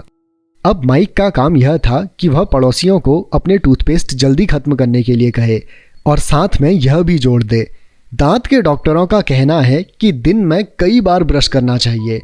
मैं उत्पादन की प्रक्रिया को ठीक ठाक करने में जुट गया। एक दिन मेरे डैडी अपने एक दोस्त के साथ कार में बैठकर पोर्च में आए और उनके आश्चर्य का ठिकाना नहीं रहा जब उन्होंने वहां 9 साल के 2 बच्चों को उत्पादन की प्रक्रिया में पूरी गति से जुड़े देखा। हर जगह बारीक सफ़ेद पाउडर बिखरा हुआ था। एक लंबी मेज पर स्कूल से लाए गए दूध के छोटे कार्टेन थे और हमारे परिवार की हिबाची ग्रिल लाल दहकते कोयलों के साथ अधिकतम गर्मी पर चल रही थी। डैडी सावधानी से चलकर हमारे करीब आए। जब वे और उनके दोस्त पास आए तो उन्होंने कोयलों के ऊपर रखा एक स्टील का बर्तन देखा जिसमें टूथपेस्ट के ट्यूब पिघल रहे थे। उन दिनों टूथपेस्ट प्लास्टिक के ट्यूब्स में नहीं आते थे, ट्यूब शीशे के बने होते थे। एक बार पेंट जल जाने के बाद हम ट्यूब्स को स्टील के बर्तन में डाल देते थे ताकि वह पिघलकर द्रव रूप में आ सके। इस पिघले हुए शीशे को हम छोटे छेद वाले दूध के कार्टनों में डाल रहे थे। दूध के इन कार्टनों में प्लास्टर ऑफ पेरिस भरा था। हर तरफ फैला सफ़ेद पाउडर प्लास्टर ही था जिसमें हमने पानी मिलाया था। जल्दबाजी में मैंने उसके बैग को गिरा दिया था और पूरी ज़मीन ऐसी लग रही थी जैसे वहाँ अभी अभी बर्फ़ का तूफान आया हो। दूध के कार्टन भारी बक्से थे जिसके भीतर प्लास्टर ऑफ पेरिस के सांचे थे। मेरे डैडी और उनके दोस्त हमें देखते रहे और हम पिघले हुए शीशे को प्लास्टर ऑफ पेरिस के ट्यूब के ऊपर से छोटे से छेद में डालते रहे। संभल कर, मेरे डैडी ने कहा। मैंने बिना सिर उठाए हामी भर दी। आखिरकार जब शीशे को डालने का काम खत्म हो गया तो मैंने स्टील के बर्तन को नीचे रख दिया और फिर अपने डैडी की तरफ देखकर मुस्कुराया। उन्होंने हल्की मुस्कान के साथ पूछा, तुम लोग क्या कर रहे हो? हम वही कर रहे हैं जो आपने बताया था, हम अमीर बनने जा रहे हैं, मैंने कहा। हाँ, माइक ने सर हिलाते हुए और मुस्कुराते हुए कहा। हम दोनों पार्टनर हैं। डैडी ने पूछा, और इन प्लास्टर के सांचों में क्या है? देखिए, मैंने कहा, इसमें एक बहुत अच्छी चीज़ है। छोटे हथौड़े से मैंने सील को ठोका जिससे भारी घोल टूट गया। सावधानी से मैंने ऊपर के आधे प्लास्टर को हटाया और जस्ते का एक सिक्का बाहर गिर गया। हे भगवान, मेरे डैडी ने कहा। तो तुम लोग जस्ते के सिक्के ढाल रहे थे? बिल्कुल सही, माइक ने कहा। हम वही कर रहे थे जैसा आपने हमसे कहा था, हम पैसा बना रहे थे। मेरे डैडी के दोस्त जोर से हंसने लगे। मेरे डैडी भी मुस्कुराए और उन्होंने अपना सर हिलाया। उनके सामने आग और टूथपेस्ट की ट्यूब्स के बक्से के साथ सफ़ेद धूल में लिपटे हुए 2 बच्चे खड़े थे जो इस कान से उस कान तक खुलकर मुस्कुरा रहे थे। उन्होंने हमसे कहा कि हम सब कुछ छोड़कर उनके साथ चलें और घर के सामने वाली सीढ़ी पर बैठें। मुस्कुराते हुए उन्होंने हमें जालसाजी शब्द का मतलब समझाया। हमारे सपने धराशायी हो गए थे। तो आपका मतलब है कि यह गैर कानूनी है? माइक ने कांपती हुई आवाज़ में पूछा। छोड़ो भी, डैडी के दोस्त ने कहा। हो सकता है कि बच्चे अपनी जन्मजात प्रतिभा को विकसित कर रहे हों। मेरे डैडी उन्हें घूरते रहे। हाँ, यह गैर कानूनी है, डैडी ने नरमी से कहा। परंतु तुम लोगों ने यह साबित कर दिया है कि तुम में बहुत ज़्यादा रचनात्मकता और मौलिक विचार हैं। इसी तरह आगे बढ़ते रहो, मुझे तुम पर गर्व है। निराश होकर माइक और मैं तकरीबन 20 मिनट तक चुपचाप अपना सिर पकड़कर बैठे रहे। इसके बाद हमने सारा अटाला साफ करना शुरू किया। पहले ही दिन हमारा बिजनेस चौपट हो गया था। पाउडर साफ करते हुए मैंने माइक की ओर देखा और कहा, मुझे लगता है कि जिमी और उसके दोस्त ठीक कहते हैं, हम सचमुच गरीब हैं। जब मैंने यह कहा तब डैडी बस जाने ही वाले थे। बच्चों, उन्होंने कहा, तुम गरीब तभी कहलाओगे जब तुम हार मान लोगे। सबसे महत्वपूर्ण चीज़ यह है कि तुमने कुछ किया। ज़्यादातर लोग केवल अमीर बनने के बारे में बातें करते रहते हैं और उसके सपने देखते रहते हैं। तुमने कुछ किया है, मुझे तुम दोनों पर गर्व है। मैं एक बार फिर से यही कहूँगा, आगे बढ़े चलो, हार मत मानो। माइक और मैं खामोश खड़े रहे। ये शब्द सुनने में अच्छे थे, परंतु हमें यह पता नहीं था कि हमें करना क्या चाहिए। तो ऐसा क्यों है डैडी कि आप अमीर नहीं हैं? मैंने पूछा। क्योंकि मैंने एक स्कूल टीचर बनने का फैसला किया था। स्कूल के टीचर अमीर बनने के बारे में नहीं सोचते, हम सिर्फ पढ़ाना पसंद करते हैं। काश कि मैं तुम लोगों की मदद कर सकता, परंतु हकीकत में मैं यह नहीं जानता कि दौलत कैसे कमाई जाती है। माइक और मैं पलटे और अपने सफाई अभियान में जुट गए। डैडी ने कहा, अगर तुम लोग यह सीखना ही चाहते हो कि अमीर कैसे बना जाता है तो मुझसे मत पूछो। माइक, तुम अपने डैडी से यह सवाल पूछो। मेरे डैडी? माइक ने हैरानी से कहा। हाँ, तुम्हारे डैडी, मेरे डैडी ने मुस्कुराकर दोहराया। मेरा बैंकर तुम्हारे डैडी की बहुत तारीफ करता है। उसने मुझे कई बार यह बताया है कि पैसा बनाने में तुम्हारे डैडी का कोई जवाब नहीं है। मेरे डैडी? माइक ने एक बार फिर हैरानी से पूछा। फिर ऐसा क्यों है कि स्कूल के अमीर बच्चों की तरह हमारे पास शानदार कार और आलीशान बंगला नहीं है? शानदार कार और आलीशान बंगले के होने का यह मतलब नहीं होता कि आप निश्चित रूप से अमीर हैं या आप पैसा बनाने की कला जानते हैं, डैडी ने जवाब दिया। जिमी के डैडी शुगर प्लांटेशन में काम करते हैं। उनमें और मुझ में ज़्यादा फर्क नहीं है। वे एक कंपनी के लिए काम करते हैं और मैं सरकार के लिए। कंपनी उन्हें कार खरीद कर दे देती है। इस समय शक्कर की कंपनी आर्थिक संकट में फंसी हुई है और जिमी के डैडी के पास जल्द ही कुछ नहीं बचेगा। तुम्हारे डैडी अलग है माइक। ऐसा लगता है कि वे एक साम्राज्य बनाने जा रहे हैं और मेरा अंदाज़ा है कि कुछ ही सालों में वे बहुत अमीर बन जाएंगे। यह सुनकर माइक और मैं एक बार फिर रोमांचित हो गए। नए उत्साह से हमने अपने डूबे हुए व्यवसाय के कचरे को साफ करना शुरू कर दिया। जब हम सफाई कर रहे थे तो हमने यह भी योजना बना ली कि कब और कैसे माइक के डैडी से बात की जाए। समस्या यह थी कि माइक के डैडी बहुत ज़्यादा काम करते थे और देर रात तक घर नहीं लौटते थे। माइक के डैडी के पास कई वेयरहाउस, कंस्ट्रक्शन कंपनी, स्टोर्स की श्रृंखला और 3 रेस्टोरेंट थे। रेस्टोरेंट्स के कारण ही उन्हें घर लौटने में देर हो जाती थी। सफाई खत्म करने के बाद माइक बस पकड़कर अपने घर चला गया। वह अपने डैडी से बात करने वाला था, चाहे वे कितनी ही देर से घर लौटें, और उनसे पूछने वाला था कि क्या वे हमें अमीर बनने की तरकीब सिखाने के लिए तैयार हैं। माइक ने मुझसे वादा किया कि जैसे ही वह अपने डैडी से बात कर लेगा वह मुझे फ़ोन करेगा, चाहे कितनी ही देर क्यों ना हो जाए। फ़ोन रात को 8:30 बजे आया। ओके, अगले शनिवार, मैंने कहा और फ़ोन रख दिया। माइक के डैडी माइक और मुझसे मिलने के लिए तैयार हो गए थे। शनिवार की सुबह 7:30 बजे मैंने शहर के दूसरे हिस्से में जाने के लिए बस पकड़ी और सबक शुरू हुए। माइकल और मैं सुबह 8 बजे उसके डैडी से मिले। वे पहले से ही व्यस्त थे और उनके पास 1 घंटे से भी ज़्यादा का काम मौजूद था। जब मैं उनके साधारण, छोटे और साफ घर के सामने पहुंचा तो मैंने देखा कि उनका कंस्ट्रक्शन सुपरवाइज़र अपने पिकअप ट्रक में वहां से जा रहा था। माइक मुझे दरवाजे पर ही मिल गया। डैडी अभी फ़ोन पर हैं और उन्होंने कहा है कि हम लोग पीछे के पोर्च में उनका इंतज़ार करें, माइक ने दरवाज़ा खोलते हुए कहा। जब मैंने उस पुराने घर की दहलीज के अंदर कदम रखा तो लकड़ी के पुराने फर्श की चरमराहट सुनाई दी। दरवाजे के भीतर सस्ती सी चटाई थी। चटाई वहाँ इसलिए रखी गई थी ताकि फर्श पर पड़े अनगिनत कदमों के निशानों को छुपाया जा सके। हालांकि वह साफ थी, पर यह स्पष्ट दिखता था कि उसे बदल देना चाहिए।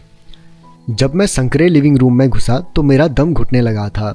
वहाँ पुराने फर्नीचर की बू आ रही थी और निश्चित रूप से उस फर्नीचर को संग्रहालय में होना चाहिए था। सोफे पर 2 महिलाएं बैठी थी जिनकी उम्र मेरी माँ से थोड़ी ज़्यादा होगी। महिलाओं के सामने एक पुरुष मजदूरों के कपड़ों में बैठा हुआ था। उसने खाकी पैंट और खाकी शर्ट पहन रखा था। उस आदमी की उम्र मेरे डैडी से लगभग 10 साल ज़्यादा होगी, शायद 45 साल। जब मैं और माइक उनके पास से गुजरते हुए किचन की तरफ गए जहाँ से पोर्च का रास्ता था तो वे मुस्कुराए। मैं भी जवाब में शर्माकर मुस्कुरा दिया। ये लोग कौन हैं? मैंने पूछा। अरे ये लोग डैडी के लिए काम करते हैं। बूढ़ा व्यक्ति उनके वेयरहाउसों को संभालता है और महिलाएं रेस्टोरेंट्स की मैनेजर हैं। और तुमने उस कंस्ट्रक्शन सुपरवाइज़र को तो देखा ही होगा जो यहाँ से 50 मील दूर एक सड़क परियोजना पर काम कर रहा है। उनका दूसरा सुपरवाइज़र जो बहुत से घर बना रहा है वह तुम्हारे आने के पहले ही जा चुका है। क्या ऐसा हमेशा ही होता है? मैंने पूछा। हमेशा तो नहीं, पर अक्सर ऐसा ही होता है, माइक ने कहा और मेरे पास अपनी कुर्सी खींचते हुए वह मुस्कुराया। मैंने उनसे पूछा था कि क्या वे हमें पैसा बनाना सिखाएंगे। माइक ने मुझे बताया। अच्छा, और उन्होंने इसका क्या जवाब दिया? मैंने सावधानीपूर्ण उत्सुकता से पूछा। पहले तो उनके चेहरे पर हंसी आई, पर फिर कुछ सोचकर उन्होंने कहा कि वे हमारे सामने एक ऑफ़र रखेंगे। अच्छा, मैंने कहा और अपनी कुर्सी की पीठ दीवार से लगा ली। मैं वहाँ कुर्सी के पिछले 2 पैरों के सहारे टिका बैठा रहा। माइक ने भी ऐसा ही किया। क्या तुम्हें पता है कि वे कौन सा ऑफ़र देने वाले हैं? मैंने पूछा। नहीं, पर हमें जल्दी ही इसका पता चल जाएगा। अचानक माइक के डैडी उस पुराने दरवाजे से घुसकर पोर्च में दाखिल हुए। माइक और मैं अपने पैरों पर कूद गए, आदर के कारण नहीं बल्कि इसलिए कि हम चौंक गए थे। तो बच्चों, तैयार? माइक के डैडी ने एक कुर्सी हमारे पास खिसकाते हुए पूछा। हमने अपने सिर हिलाए और अपनी कुर्सियों को दीवार के पास से खींचकर उनके सामने रख लिया। वे एक विशाल शरीर के मालिक थे, लगभग 6 फीट ऊंचे और 200 पाउंड वजनी। मेरे डैडी इससे ऊंचे थे, लगभग इसी वजन के, और माइक के डैडी से 5 साल बड़े। वे लगभग एक जैसे ही थे, हालांकि दोनों एक ही प्रजाति के नहीं थे। हो सकता है कि उनकी ऊर्जा एक सी हो। माइक का कहना है कि तुम पैसा कमाना सीखना चाहते हो। क्या यह सही है रॉबर्ट? मैंने तत्काल सहमति में अपना सिर हिलाया, हालांकि मुझे थोड़ा सा डर भी लग रहा था। उनके शब्दों और मुस्कुराहट के पीछे बहुत ताकत थी। अच्छा, यह रहा मेरा ऑफर। मैं तुम्हें सिखाऊंगा, लेकिन मैं ऐसा क्लासरूम की शैली में नहीं करूंगा। अगर तुम मेरे लिए काम करोगे तो उसके बदले में मैं तुम्हें सिखाऊंगा। तुम मेरे लिए काम नहीं करोगे तो मैं तुम्हें नहीं सिखाऊंगा। अगर तुम काम करते हो तो मैं तुम्हें ज़्यादा तेज़ी से सिखा सकता हूँ, और अगर तुम सिर्फ बैठकर मेरी बातें सुनते हो जैसा कि तुम लोग स्कूल में करते हो तो इससे मेरा समय बर्बाद होगा। यह मेरा ऑफ़र है, इसे या तो मान लो या फिर वापस लौट जाओ। क्या मैं आपसे पहले एक सवाल कर सकता हूँ? मैंने पूछा। नहीं, इसे या तो मान लो या फिर वापस लौट जाओ। मेरे पास बर्बाद करने के लिए फालतू समय नहीं है। अभी ढेर सारा काम पड़ा हुआ है। अगर तुम में तत्काल फैसला करने की क्षमता नहीं है तो तुम कभी पैसे कमाना नहीं सीख पाओगे। मौके आते हैं और चले जाते हैं, इसलिए तत्काल निर्णय लेने की क्षमता एक महत्वपूर्ण कला है। तुमने जैसा चाहा था वैसा एक मौका तुम्हारे सामने मौजूद है। अगले 10 सेकंड में या तो पढ़ाई शुरू हो जाएगी या फिर यह हमेशा के लिए ख़त्म हो जाएगी। माइक के डैडी ने चिढ़ने वाली मुस्कुराहट के साथ कहा। मंजूर, मैंने कहा। मंजूर, माइक ने कहा। बहुत बढ़िया, माइक के डैडी ने कहा। 10 मिनट में मिलोज मार्टिन आ जाएगी। उनसे बातें करने के बाद मैं तुम्हें उनके साथ भेज दूंगा और तुम लोगों का काम शुरू हो जाएगा। मैं तुम्हें हर घंटे के 10 सेंट दूंगा और तुम हर शनिवार 3 घंटे काम करोगे। पर आज तो मेरा सॉफ्टबॉल का मैच है, मैंने कहा। माइक के डैडी ने अपनी आवाज़ को धीमा परंतु कड़क करके कहा, या तो मान लो या फिर वापस लौट जाओ। मान लिया, मैंने जवाब दिया। सॉफ्टबॉल खेलने के बजाय काम करने और सीखने का विकल्प चुनने में ही समझदारी थी। 30 सेंट बाद शनिवार की खुशनुमा सुबह 9 बजे माइक और मैं मिसेस मार्टिन के साथ काम कर रहे थे। वे एक दयालु और धैर्यवान महिला थी। वे हमेशा कहा करती थी कि माइक और मुझे देखकर उन्हें अपने दोनों बच्चों की याद आ जाती है जो अब बड़े हो गए थे तथा दूर चले गए थे। हालांकि वे दयालु थी, परंतु वे कड़ी मेहनत में विश्वास रखती थी और इसीलिए वे हमें हमेशा काम में जुटाए रखती थी। वे बहुत कड़क मैनेजर थी। हम 3 घंटे तक डिब्बाबंद सामानों को शेल्फ पर से उतारते रहे, उनकी धूल साफ करते रहे और फिर उन्हें करीने से जमाते थे। यह बड़ी मेहनत का काम था और बोरियत भरा भी। माइक के डैडी को मैं अपना अमीर डैडी कहता हूँ। उनके पास इस तरह के 9 सुपरेट्स थे जहाँ पार्किंग के लिए बहुत सी जगह थी। वे 7-11 कन्वीनियंस स्टोर के शुरुआती संस्करण थे। पड़ोस के जनरल स्टोर जहां लोग दूध, ब्रेड, बटर और सिगरेट जैसी चीज़ें खरीदते हैं। समस्या यह थी कि हवाई में एयर कंडीशनिंग नहीं थी और गर्मी के कारण स्टोर्स अपना दरवाज़ा बंद नहीं कर सकते थे। स्टोर के दोनों ओर दरवाजे को पूरा खुला रखा जाता था ताकि सड़क और पार्किंग की जगह सामने दिखती रहे। जब भी कोई कार पार्किंग में आती थी तो उसके साथ धूल का गुबार भी आता था जो स्टोर में घुसकर डिब्बों पर जम जाता था। इसलिए हम लोगों की नौकरी तब तक चलती जब तक कि एयर कंडीशनिंग नहीं हो जाती। 3 हफ्तों तक माइक और मैं मिसेस मार्टिन के पास जाकर 3 घंटे तक काम करते रहे। दोपहर तक हमारा काम खत्म हो जाता था और वे हम में से हर एक के हाथ में 3 छोटे सिक्के डाल देती थी। उस समय 50 के दशक में 9 साल की उम्र में भी 30 सेंट कमाने में कोई खास खुशी नहीं होती थी। तब कॉमिक्स की कीमत 10 सेंट हुआ करती थी, इसलिए मैं अपनी कमाई को कॉमिक्स पर खर्च कर देता था और घर लौट जाता था। चौथे हफ्ते के बुधवार तक मैंने काम छोड़ने का मन बना लिया था। मैं सिर्फ इसलिए काम करने के लिए तैयार हुआ था क्योंकि मैं माइक के डैडी से पैसा कमाना सीखना चाहता था। इसीलिए मैं 10 सेंट प्रति घंटे की गुलामी कर रहा था। और सबसे बड़ी बात तो यह थी कि उस पहले शनिवार के बाद से मैंने माइक के डैडी को देखा तक नहीं था। मैं काम छोड़ रहा हूँ, मैंने लंच के समय माइक से कहा। स्कूल लंच बड़ा निराशाजनक था। स्कूल भी उबाऊ था और अब तो मेरे पास शनिवार भी नहीं थे जिसका मैं इंतज़ार कर सकूं। परंतु 30 सेंट के कारण मुझे धक्का पहुंचा था। इस बार माइक मुस्कुराया। तुम किस बात पर हंस रहे हो? मैंने गुस्से और कुंठा से पूछा। डैडी ने कहा था कि ऐसा ही होगा। उन्होंने कहा था कि जब तुम लोग काम छोड़ने का फैसला कर लो तब वे तुमसे मिलना चाहेंगे। क्या? मैंने आवेश में पूछा। क्या वो मेरे उकता जाने का इंतजार कर रहे थे? कुछ, माइक ने कहा। मेरे डैडी ज़रा अलग किस्म के हैं। उनके सिखाने के तरीके तुम्हारे डैडी के पढ़ाने के तरीके से बिल्कुल अलग हैं। तुम्हारे मम्मी डैडी बहुत बातें करते हैं, दूसरी तरफ मेरे डैडी बहुत कम बोलते हैं। तुम सिर्फ इस शनिवार तक इंतज़ार कर लो। मैं उन्हें बता दूंगा कि तुमने काम छोड़ने का फैसला कर लिया है। इसका मतलब यह है कि मेरे साथ नाटक खेला गया है। नहीं, ऐसा नहीं हुआ है, पर शायद हो सकता है। डैडी शनिवार को इसके बारे में समझाएंगे। शनिवार को लाइन में लगकर इंतज़ार करते हुए मैं उनका सामना करने के लिए तैयार था। यहाँ तक कि मेरे असली डैडी भी उनसे नाराज़ थे। मेरे असली डैडी, जिन्हें मैं गरीब डैडी कहता हूँ, यह मानते थे कि मेरे अमीर डैडी बाल श्रम कानूनों का उल्लंघन कर रहे थे और इस पूरे मामले की जांच होनी चाहिए। मेरे पढ़े लिखे गरीब डैडी ने मुझसे यह कहा कि मैं सही तनख्वाह मांगूं, कम से कम 25 सेंट प्रति घंटा। मेरे गरीब डैडी ने मुझसे कहा कि अगर मेरी तनख्वाह नहीं बढ़ती है तो मुझे तत्काल नौकरी छोड़ देनी चाहिए। और वैसे भी तुम्हें उस घटिया काम की कोई ज़रूरत नहीं है, मेरे गरीब डैडी ने झल्लाकर कहा। शनिवार को सुबह 8 बजे मैं एक बार फिर माइक के घर उसी पुराने दरवाजे के अंदर घुस रहा था। कुर्सी पर बैठो और लाइन पर इंतज़ार करो, माइक के डैडी ने मेरे घुसते ही कहा। फिर वे अंदर जाकर अपने छोटे से ऑफिस में बैठ गए जो बेडरूम के पास था। मैंने कमरे में चारों तरफ देखा परंतु मुझे माइक नहीं दिखा। अजीब सा महसूस करते हुए मैं उन्हीं दोनों महिलाओं के बगल में बैठ गया जो मुझे 4 हफ्ते पहले वहीं पर मिली थी। वे मुस्कुराई और सोफे पर थोड़ी सी खिसक गई ताकि मैं भी बैठ सकूं। 45 मिनट गुजर गए थे और मैं उबल रहा था। दोनों महिलाएं उनसे मिलकर तकरीबन 30 मिनट पहले वहां से जा चुकी थी। एक बूढ़ा सा आदमी वहां 20 मिनट तक बैठा और फिर वह भी निकल कर चला गया। घर खाली था और हवाई में खुशनुमा सुबह को मैं सीलन भरे अंधेरे लिविंग रूम में बैठा हुआ था और इस बात का इंतज़ार कर रहा था कि एक लालची और बच्चों का शोषण करने वाला आदमी मुझसे बात करे। मैं सुन सकता था कि वे फ़ोन पर बातें कर रहे थे, ऑफिस में इधर उधर के काम कर रहे थे और मुझे नज़रअंदाज कर रहे थे।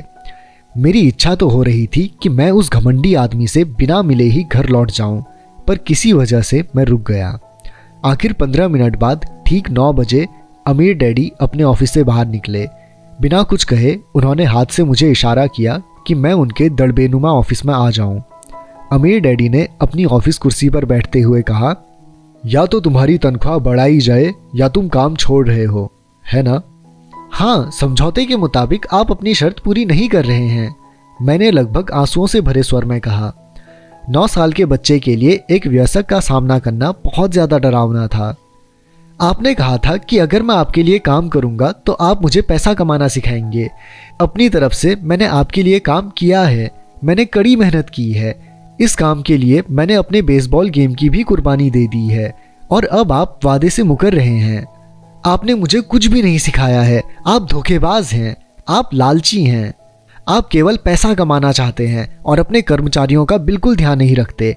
आपने मुझे इतनी देर तक बाहर बिठाए रखा और मेरी ज़रा भी इज्जत नहीं की। मैं एक छोटा सा बच्चा हूँ और आपको मेरे साथ इससे बेहतर बर्ताव करना चाहिए था। अमीर डैडी अपनी कुर्सी पर पीछे झुक गए। अपने हाथों को ठुड्डी तक लाकर उन्होंने मुझे घूरा। ऐसा लग रहा था जैसे वे मेरा विश्लेषण कर रहे थे। बुरा नहीं है, उन्होंने कहा। 1 महीने से भी कम समय में तुम वही भाषा बोल रहे हो जो मेरे ज़्यादातर कर्मचारी बोलते हैं। क्या? मैंने पूछा। मैं समझ नहीं पा रहा था कि वे क्या कह रहे थे और इसीलिए मैंने अपना दुखड़ा रोना चालू रखा। मुझे लगता था कि आप अपने वादे पर कायम रहेंगे और मुझे कुछ सिखाएंगे। इसके बजाय आप तो मुझ पर अत्याचार करना चाहते हैं। यह तो जुल्म है, सरासर जुल्म। मैं तुम्हें सिखा तो रहा हूं, अमीर डैडी ने धीमी आवाज में कहा। आपने मुझे क्या सिखाया है? कुछ भी नहीं, मैंने गुस्से से कहा। एक बार मैं चंद सिक्कों में काम करने के लिए तैयार क्या हो गया, उसके बाद तो आपने मुझसे बात तक नहीं की। 10 सेंट प्रति घंटे। मैं आपकी शिकायत सरकार से करूंगा। हमारे देश में भी बाल श्रम कानून है। आप तो जानते ही हैं कि मेरे डैडी सरकार के लिए काम करते हैं। शाबाश, अमीर डैडी ने कहा। अब तुम उन ज्यादातर लोगों की भाषा बोल रहे हो जो कभी मेरे लिए काम करते थे। वे लोग जिन्हें या तो मैंने नौकरी से निकाल दिया है या जिन्होंने खुद मेरी नौकरी छोड़ दी है। तो इस बारे में आपको क्या करना है? मैंने पूछा और मुझे यह लग रहा था कि कम उम्र के बावजूद मैं बहादुरी से बात कर रहा था। आपने मुझसे झूठ बोला। मैंने आपके लिए काम किया और आपने अपना वादा पूरा नहीं किया। आपने मुझे कुछ भी नहीं सिखाया। कौन कहता है कि मैंने तुम्हें कुछ नहीं सिखाया है? मेरे अमीर डैडी ने शांति से कहा। मैंने 3 हफ्ते तक काम किया और इस बीच आपने सिखाना तो दूर रहा, मुझसे कभी बात तक नहीं की। मैंने व्यंग भरे अंदाज में कहा। क्या सिखाने का मतलब केवल भाषण या बातचीत ही होता है? अमीर डैडी ने पूछा। और क्या, मैंने जवाब दिया। इस तरह से वे तुम्हें स्कूल में सिखाते हैं, उन्होंने मुस्कुराकर कहा। परंतु जिंदगी तुम्हें इस तरह नहीं सिखाती और मेरा यह मानना है कि जिंदगी सबसे बढ़िया टीचर होती है। ज़्यादातर वक्त जिंदगी आपसे बातें नहीं करती, यह एक तरह से आपको धक्का देती है। हर धक्के के जरिए जिंदगी आपसे कहती है, जाग जाओ, मैं तुम्हें कुछ सिखाना चाहती हूँ। यह आदमी कैसी बेसिर पैर बातें कर रहा है, मैंने अपने आप से पूछा। जिंदगी अगर मुझे धक्का देती है तो इसका मतलब यह है कि जिंदगी मुझसे बातें करती है। अब मैं जान चुका था कि मुझे यह काम तत्काल छोड़ देना चाहिए। मैं किसी ऐसे आदमी से बातें कर रहा था जो पागल था और जिसे ताले में बंद रखने की जरूरत थी। अगर तुम जिंदगी के सबक सीखते हो तो इससे तुम्हें बहुत फायदा होगा। अगर तुम ऐसा नहीं करते हो तो जिंदगी तुम्हें लगातार धक्के देती रहेगी। लोग 2 चीजें करते हैं। कुछ लोग जिंदगी के धक्कों को सहन करते चले जाते हैं, बाकी लोग गुस्सा हो जाते हैं, और कुछ जिंदगी को धक्का दे देते हैं। बाकी लोग गुस्सा हो जाते हैं परंतु वे धक्का देते हैं अपने बॉस को, अपने काम को, अपनी पत्नी या पति को। वे यह नहीं जानते कि जिंदगी उन्हें धक्का दे रही है। मैं नहीं जानता था वे किस बारे में बात कर रहे हैं। जिंदगी हम सबको धक्के मारती है। कुछ लोग हार मान लेते हैं, बाकी के लोग लड़ते हैं। कुछ लोग सबक सीख लेते हैं और आगे बढ़ जाते हैं। वे जिंदगी के धक्कों का स्वागत करते हैं। इन गिने चुने लोगों के लिए इसका यह मतलब होता है कि उन्हें कुछ नया सीखना चाहिए। वे सीखते हैं और आगे बढ़ जाते हैं। ज़्यादातर लोग छोड़ देते हैं और कुछ लोग तुम्हारी तरह लड़ते भी हैं। अमीर डैडी खड़े हो गए और उन्होंने टूटी फूटी खिड़की को बंद कर दिया। अगर तुम यह सबक सीख लेते हो तो तुम एक समझदार, अमीर और सुखी युवक बन सकते हो। अगर तुम यह नहीं सीखते हो तो तुम जिंदगी भर अपनी समस्याओं के लिए अपनी नौकरी, कम तनख्वाह या अपने बॉस को कोसते रहोगे। तुम हमेशा ऐसे बड़े मौके की उम्मीद करते रहोगे जो आए और तुम्हारी आर्थिक समस्याओं को सुलझा दे। अमीर डैडी ने मेरी तरफ देखा कि क्या मैं अब भी उनकी बात सुन रहा हूँ। उनकी आंखें मेरी आंखों से मिली। हम एक दूसरे की तरफ देखते रहे और हमारी आंखों के बीच संप्रेक्षण की धाराएं बनने लगी। आखिर जब मैं उनके संदेश का मतलब समझ गया तो मैंने अपनी नज़रें झुका ली। मैं जान गया था कि वे सही थे। मैं उन्हें दोषी ठहरा रहा था, जबकि सीखने की जिद मेरी ही थी। मैं फालतू में ही लड़ रहा था। अमीर डैडी ने आगे कहा, अगर आप इस तरह के आदमी हैं जिसमें हिम्मत नहीं है तो आप जिंदगी के हर थपेड़े के सामने हार मान जाते हैं। अगर आप इस किस्म के आदमी हैं तो आप जिंदगी भर सुरक्षित खेल खेलते रहेंगे, सही चीज़ें करते रहेंगे और किसी ऐसे वक्त का इंतज़ार करते रहेंगे जो आने वाला नहीं है, और फिर आप एक बोरिंग बुढ़े की तरह मर जाएंगे। आपके बहुत से दोस्त होंगे जो आपकी सिर्फ इसलिए तारीफ करेंगे क्योंकि आप एक मेहनती भले आदमी थे। आपने अपनी ज़िंदगी सुरक्षित खेल खेलने और सही चीज़ें करने में गुजार दी, परंतु सच बात तो यह है कि आपने ज़िंदगी के थपेड़े के सामने घुटने टेक दिए। आप खतरा मोल लेने की कल्पना तक से डरते थे। हकीकत में तो आप जीतना चाहते थे, परंतु आपके लिए हारने का डर जीतने के रोमांच से ज़्यादा ताकतवर साबित हुआ। अंदर से आप और केवल आप जान पाएंगे कि आपने कभी जीतने की कोशिश नहीं की। आपने सुरक्षित खेल खेलने का विकल्प चुना। हमारी नज़रें एक बार फिर मिली। 10 सेकंड तक हम एक दूसरे की तरफ देखते रहे और एक बार फिर मैंने तभी नज़रें हटाई जब मैं उनकी बात का मतलब समझ गया। आप मुझे धक्का दे रहे थे? मैंने पूछा। कुछ लोग ऐसा कह सकते हैं, अमीर डैडी मुस्कुराए। मैं तो यही कहूँगा कि तुम्हें ज़िंदगी का स्वाद चखा रहा था। कैसा स्वाद? मैंने पूछा। मैं अब भी गुस्सा था, परंतु अब मेरी जिज्ञासा भी जाग गई थी। अब मैं सीखने के लिए भी तैयार था। तुम दोनों ऐसे पहले लोग हो जिन्होंने मुझसे पैसा बनाने की कला सीखने का आग्रह किया। मेरे पास 150 से भी ज़्यादा कर्मचारी हैं, पर उनमें से एक ने भी मुझसे पैसा कमाने की कला के बारे में कभी नहीं पूछा।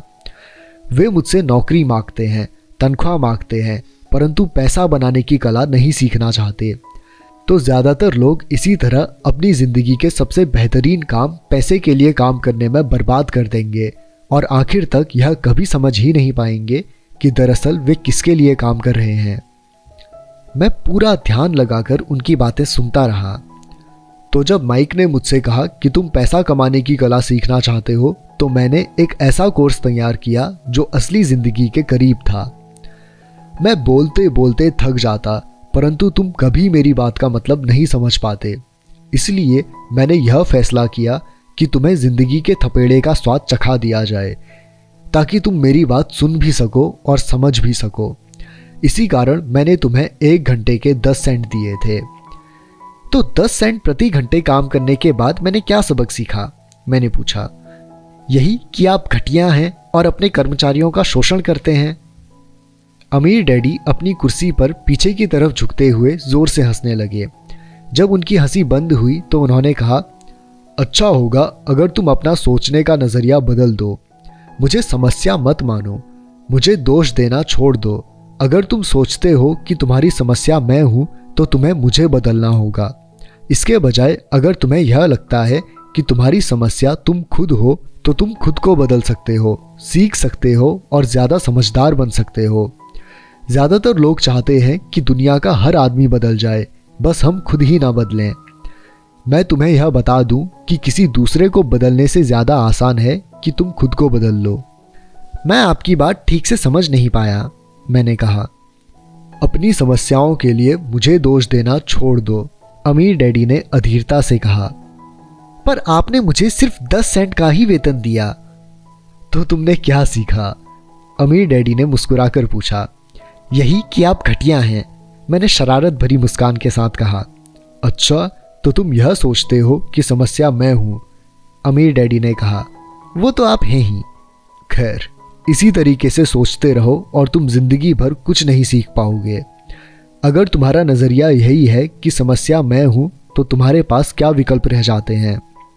अगर आप मेरी तनख्वाह नहीं बढ़ाते या मुझे ज़्यादा इज्जत नहीं देते हैं तो मैं काम छोड़कर चला जाऊँगा। ठीक कहा, अमीर डैडी ने कहा। और ज़्यादातर लोग यही करते हैं। वे काम छोड़कर चले जाते हैं और दूसरी नौकरी की तलाश करते हैं जहां उन्हें बेहतर मौके और ज़्यादा अच्छी तनख्वाह मिले। उन्हें यह गलतफहमी होती है कि नई नौकरी या ज़्यादा तनख्वाह से उनकी समस्या सुलझ सकती है। ज़्यादातर मामलों में ऐसा नहीं होता। तो समस्या किस तरह सुलझ सकती है? मैंने पूछा। अमीर डैडी मुस्कुराए। यही बाकी के लोग कहते हैं। वे यह जानते हुए भी कम तनख्वाह में काम करते हैं, क्योंकि नौकरी छूट जाने पर उनका और उनके परिवार का पेट कैसे भरेगा। इसीलिए मन मसोस कर वे नौकरी करते हैं और यह सोचकर तनख्वाह बढ़ने का इंतज़ार करते हैं कि ज़्यादा पैसा आने से समस्या सुलझ जाएगी। ज़्यादातर लोग ऐसा ही सोचते हैं और कड़ी मेहनत करते हुए दूसरी नौकरी भी कर लेते हैं, परंतु उसमें भी उन्हें तनख्वाह कम ही मिलती है। मैं फर्श को घूरता रहा। अब मैं अमीर डैडी के सबक को समझने लगा था। मुझे यह एहसास हो गया था कि यह जिंदगी का स्वाद है। आखिरकार मैंने ऊपर की ओर देखा और अपना सवाल दोहराया। तो फिर यह समस्या किस तरह सुलझेगी? इस सवाल के जवाब में अमीर डैडी ने मुझे वह बेशकीमती नज़रिया बताया जो उन्हें अपने कर्मचारियों और मेरे गरीब डैडी से अलग करता था, और जिसकी बदौलत वे हवाई के सबसे अमीर आदमी बनने वाले थे, जबकि मेरे पढ़े लिखे गरीब डैडी जिंदगी भर पैसे की तंगी से जूझने वाले थे। यह एक अद्भुत नज़रिया था जिसने मेरी ज़िंदगी का नक्शा ही बदल दिया। अमीर डैडी ने बार बार मुझे यह नज़रिया याद दिलाया, जिसे मैं पहला सबक कहूँगा। गरीब और मध्यवर्गीय लोग पैसे के लिए काम करते हैं, अमीरों के लिए पैसा काम करता है। मेरे गरीब डैडी ने जो शिक्षा मुझे दी थी, शनिवार की उस खुशनुमा सुबह में मैं उससे बिल्कुल अलग नज़रिया सीख रहा था। 9 साल की उम्र में मैं यह समझ गया था कि दोनों ही डैडी चाहते थे कि मैं सीखूं। दोनों ही डैडी मुझे पढ़ने के लिए प्रेरित करते थे। फ़र्क सिर्फ इतना था कि दोनों के सुझाए विषय अलग अलग थे। मेरे पढ़े लिखे डैडी चाहते थे कि मैं वही करूं जो उन्होंने किया था। बेटे, मैं चाहता हूं कि तुम मेहनत से पढ़ो, अच्छे नंबर लाओ, ताकि तुम्हें किसी बड़ी कंपनी में सुरक्षित नौकरी मिल सके, और यह अच्छी तरह देख लो कि इसमें बहुत से दूसरे लाभ हों। मेरे अमीर डैडी चाहते थे कि मैं सीख लूं कि पैसा कैसे काम करता है, ताकि मैं इससे अपने लिए काम करवा सकूं। यह सबक मुझे जीवन भर उनके मार्गदर्शन में सीखना था, न कि किसी क्लासरूम में। मेरे अमीर डैडी ने मेरा पहला सबक जारी रखा। मैं खुश हूं कि तुम 10 सेंट प्रति घंटे के हिसाब से काम करने पर गुस्सा हो गए। अगर तुम गुस्सा नहीं हुए होते और तुम ऐसा खुशी खुशी करते रहते, तो मैं तुमसे साफ कह देता कि मैं तुम्हें नहीं सिखा सकता। यह जान लो कि सच्ची शिक्षा में ऊर्जा, प्रबल भावना और ज़बरदस्त इच्छा की ज़रूरत होती है। गुस्सा उस फॉर्मूले का एक बहुत बड़ा हिस्सा है, क्योंकि प्रबल भावना में गुस्से और प्रेम का समन्वय होता है। जब पैसे की बात आती है तो ज़्यादातर लोग सुरक्षित रास्ता खोजते हैं, इसलिए प्रबल भावना उन्हें राह नहीं दिखा पाती। उन्हें राह दिखाता है उनका डर। तो क्या इसीलिए वे कम तनख्वाह पर काम करने के लिए राज़ी हो जाते हैं? मैंने पूछा। हाँ, अमीर डैडी ने कहा।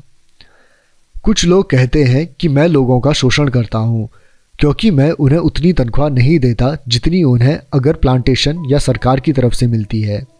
मैं यही कहना चाहता हूँ कि लोग खुद अपना शोषण करते हैं, डरते हुए हैं, मैं नहीं। पर क्या आपको डर नहीं लगता कि आपको उन्हें ज़्यादा तनख्वाह देनी चाहिए? मैंने पूछा। मुझे ज़्यादा देने की ज़रूरत ही नहीं है, और इसके अलावा ज़्यादा पैसा मिलने से उनकी समस्या नहीं सुलझेगी। अपने डैडी को ही देख लो, वे बहुत सा पैसा कमाते हैं और फिर भी वे अपने बिलों का भुगतान नहीं कर पाते। दुनिया में ऐसे बहुत से लोग हैं जिन्हें अगर ज़्यादा पैसा मिल जाए तो वे ज़्यादा कर्ज में डूब जाएंगे। तो इसी कारण आपने मुझे 10 सेंट प्रति घंटे की तनख्वाह दी, मैंने मुस्कुराते हुए कहा। यह सबक का हिस्सा था। बिल्कुल सही, अमीर डैडी ने मुस्कुराकर कहा। देखो, तुम्हारे डैडी स्कूल गए और उन्होंने बहुत बढ़िया शिक्षा इसलिए हासिल की ताकि उन्हें अच्छी तनख्वाह वाली नौकरी मिल सके, जो उन्हें मिल गई, परंतु उनके पास आज भी पैसे की तंगी है। ऐसा इसीलिए है क्योंकि उन्होंने स्कूल में पैसे के बारे में कुछ भी नहीं सीखा, और सबसे बड़ी बात यह है कि वे पैसे के लिए काम करने में भरोसा करते हैं। और आप नहीं करते? मैंने पूछा। नहीं, सच पूछा जाए तो नहीं, अमीर डैडी ने कहा। अगर तुम पैसे के लिए काम करना सीखना चाहते हो तो स्कूल में ही रहो, यह सीखने के लिए उससे बढ़िया जगह कोई नहीं है। परंतु अगर तुम यह सीखना चाहते हो कि पैसा तुम्हारे लिए किस तरह काम करे, तो यह मैं तुम्हें सिखा सकता हूँ, परंतु तभी जब तुम यह सीखना चाहो। क्या यह हर कोई नहीं सीखना चाहता? मैंने पूछा। नहीं, अमीर डैडी ने कहा, सिर्फ इसलिए क्योंकि पैसे के लिए काम करना ज़्यादा आसान है, खासकर तब जब पैसे के बारे में आपकी मूल भावना डर हो। मैं समझ नहीं पाया। मैंने त्योरियां चढ़ाकर कहा, उसकी चिंता फिलहाल मत करो, अभी इतना ही समझ लो कि डर के कारण ही ज़्यादातर लोग अपनी नौकरी कर रहे हैं। अपने बिलों का भुगतान न कर पाने का डर, नौकरी से निकाल दिया जाएगा इस बात का डर, पर्याप्त पैसा ना होने का डर, एक बार फिर से शुरू करने का डर। यह किसी व्यवसाय को सीखने और पैसे के लिए काम करने की कीमत है। ज़्यादातर लोग पैसे के गुलाम बन जाते हैं और फिर वे अपने बॉस पर अपनी भड़ास निकालते हैं। तो आपकी नज़र में पैसे से अपने लिए काम करवाना एक बिल्कुल अलग विषय है? मैंने पूछा। बिल्कुल, अमीर डैडी ने जवाब दिया। शनिवार की उस खुशनुमा सुबह हवाई में हम लोग चुपचाप बैठे रहे। मेरे दोस्त उस समय लिटिल लीग बेसबॉल गेम शुरू कर ही रहे होंगे, पर किसी वजह से मैं खुश था कि मैंने 10 सेंट पर आवर के हिसाब से काम करने का फैसला किया था। मुझे लगा कि मैं कुछ ऐसा सीखने जा रहा था जो मेरे दोस्त स्कूल में कभी नहीं सीख पाएंगे। सीखने के लिए तैयार? अमीर डैडी ने पूछा। बिल्कुल, मैंने दांत निकाल कर कहा। मैंने अपना वादा निभाया है, मैंने तुम्हें दूर बैठे बैठे भी सिखाया है, अमीर डैडी ने कहा। 9 साल की उम्र में तुम्हें इस बात का पता चल चुका है कि पैसे के लिए काम करना कैसा होता है। अपने पिछले महीनों को 50 सालों से गुणा कर लो और तुम्हें इस बात का अंदाज हो जाएगा कि ज़्यादातर लोगों की ज़िंदगी किस तरह गुजरती है। मैं समझ नहीं पाया, मैंने कहा। जब तुम मुझसे मिलने के लिए लाइन में इंतज़ार कर रहे थे तो तुम्हें कैसा लग रहा था? एक बार नौकरी के लिए और दूसरी बार तनख्वाह बढ़वाने के लिए। भयानक, मैंने कहा। अगर तुम पैसे के लिए काम करने का विकल्प चुनते हो तो ज़्यादातर लोगों के लिए ज़िंदगी का मतलब यही होता है, अमीर डैडी ने कहा। और तुम्हें तब कैसा लगा था जब मिसेस मार्टिन ने तुम्हारे हाथ में 3 घंटे के काम के लिए 3 सिक्के थमाए थे? मुझे लगा था कि यह काफ़ी नहीं है, मुझे लग रहा था कि यह कुछ भी नहीं है। मैं निराश हुआ था, मैंने कहा। और यही ज़्यादातर कर्मचारियों को लगता है जब वे अपनी तनख्वाह के चेक को देखते हैं, खासकर तब जब उससे टैक्स और बाकी कटौतियां कर ली जाती हैं। कम से कम तुम्हें तो पूरी तनख्वाह मिलती थी, उन्हें तो पूरी तनख्वाह भी नहीं मिलती। आपका मतलब है कि ज़्यादातर कर्मचारियों को पूरी तनख्वाह नहीं मिलती? मैं हैरान था। नहीं, अमीर डैडी ने कहा, सरकार हमेशा अपना हिस्सा पहले ही ले लेती है। सरकार ऐसा कैसे करती है? मैंने पूछा। टैक्स, अमीर डैडी ने कहा। जब आप कमाते हैं तो आप पर टैक्स लगता है, जब आप खर्च करते हैं तो आप पर टैक्स लगता है, जब आप बचाते हैं तो आप पर टैक्स लगता है, जब आप मर जाते हैं तो भी आप पर टैक्स लगता है। लोग सरकार को ऐसा क्यों करने देते हैं? अमीर लोग ऐसा नहीं करने देते, अमीर डैडी ने मुस्कुरा कर कहा, परंतु गरीब और मध्यवर्गीय लोग ऐसा करने देते हैं। मैं दावा करता हूं कि मैं तुम्हारे डैडी से ज़्यादा कमाता हूं, परंतु वे ज़्यादा टैक्स चुकाते हैं। यह कैसे संभव है? मैंने पूछा। 9 साल का बच्चा इस अजीब आंकड़े को समझ नहीं पा रहा था। कोई आदमी सरकार को ऐसा करने की इजाज़त कैसे दे सकता है? अमीर डैडी चुपचाप बैठे रहे। मैं समझ गया कि वे चाहते हैं कि मैं सुनूं, न कि उनसे फालतू के सवाल करूं। आखिर मैं शांत हो गया। जो मैंने सुना था वह मुझे अच्छा नहीं लगा था। मैं जानता था कि मेरे डैडी हमेशा टैक्स का रोना रोते रहते थे, परंतु दरअसल इस बात में वे कुछ भी नहीं कर पाते थे। क्या जिंदगी उन्हें धक्का दे रही थी? अमीर डैडी मेरी तरफ देखते हुए अपनी कुर्सी में धीमे धीमे और खामोशी से हिलने लगे। सीखने के लिए तैयार? उन्होंने पूछा। मैंने अपना सिर धीमे से हिलाया। जैसा मैंने कहा, सीखने के लिए बहुत कुछ है। पैसे से अपने लिए काम कैसे करवाया जाए, यह जिंदगी भर चलने वाली पढ़ाई है।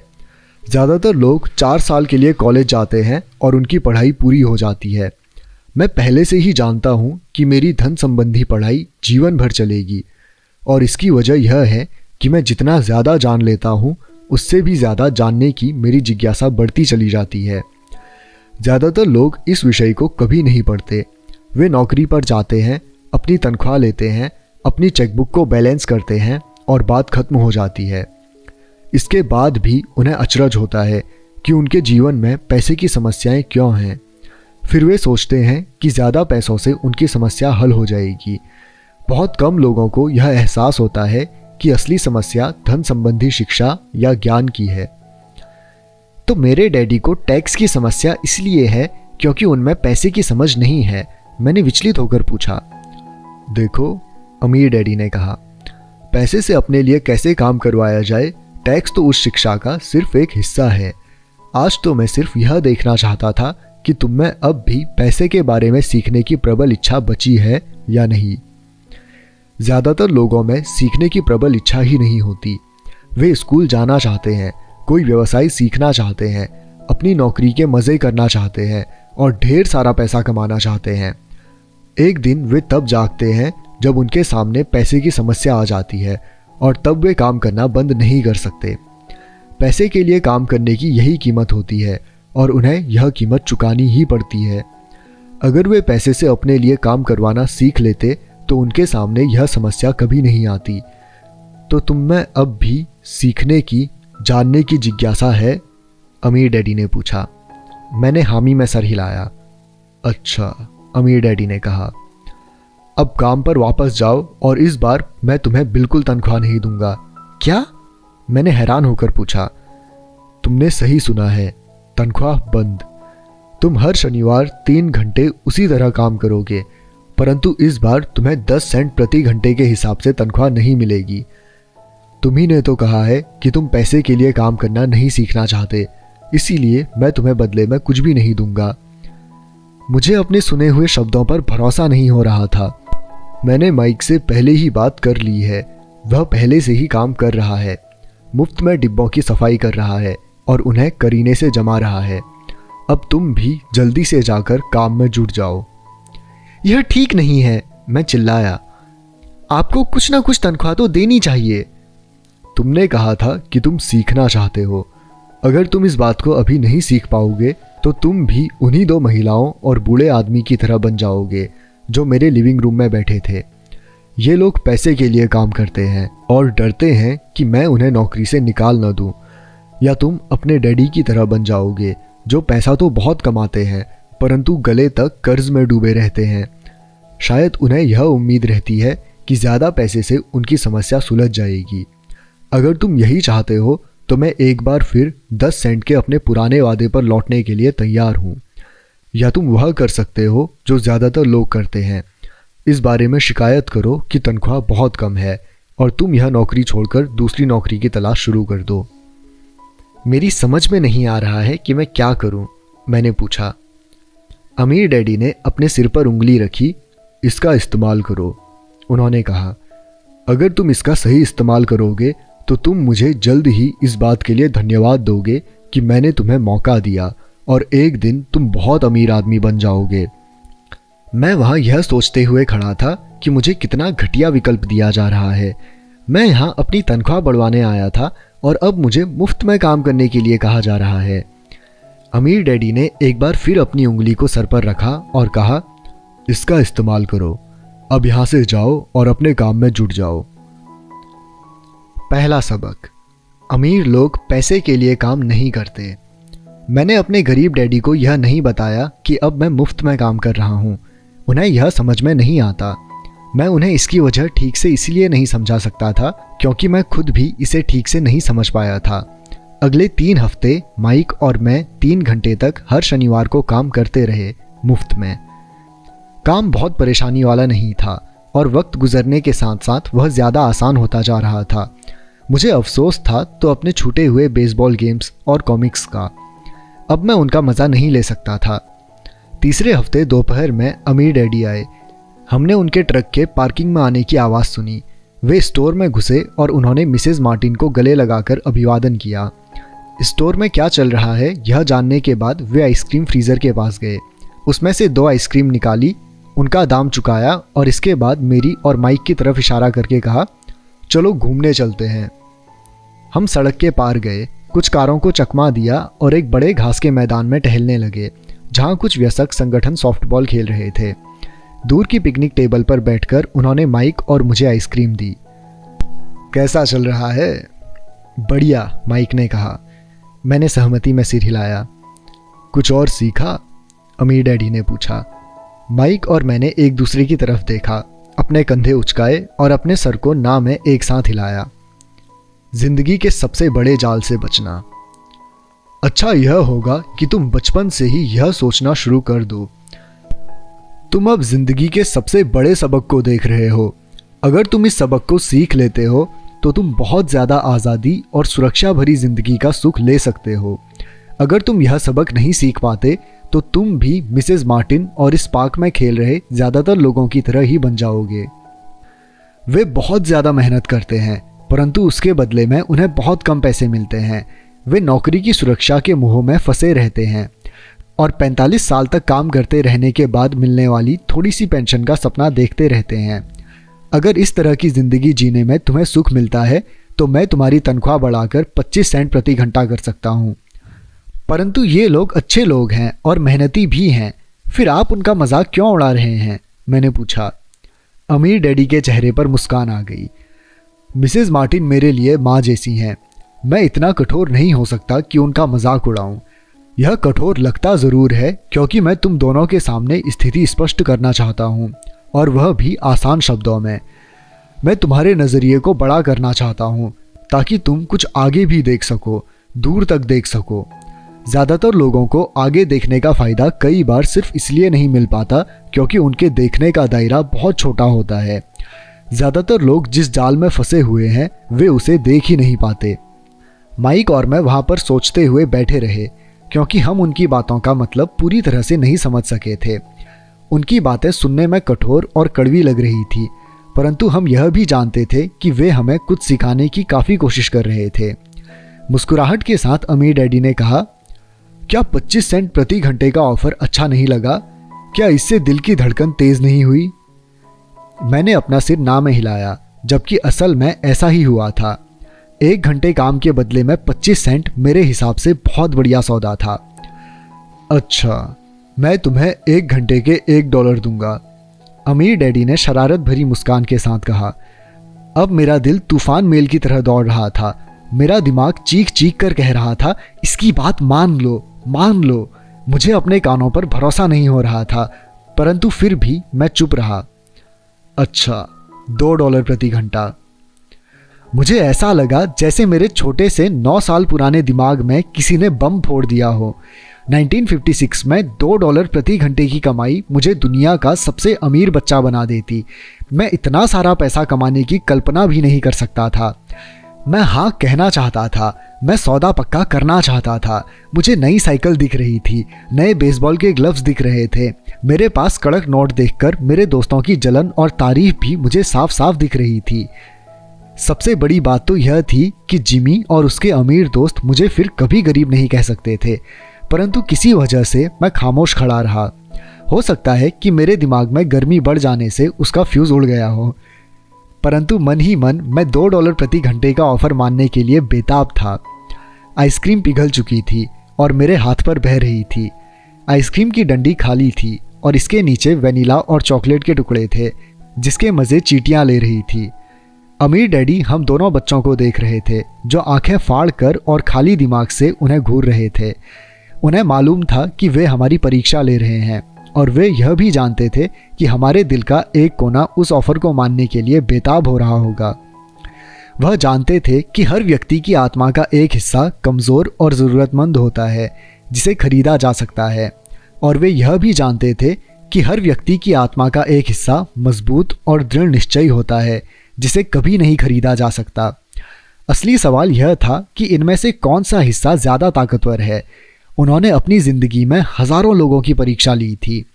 जब वे नौकरी मांगने के लिए आए लोगों का इंटरव्यू लेते थे तो वे हर बार आत्माओं की परीक्षा लेते थे।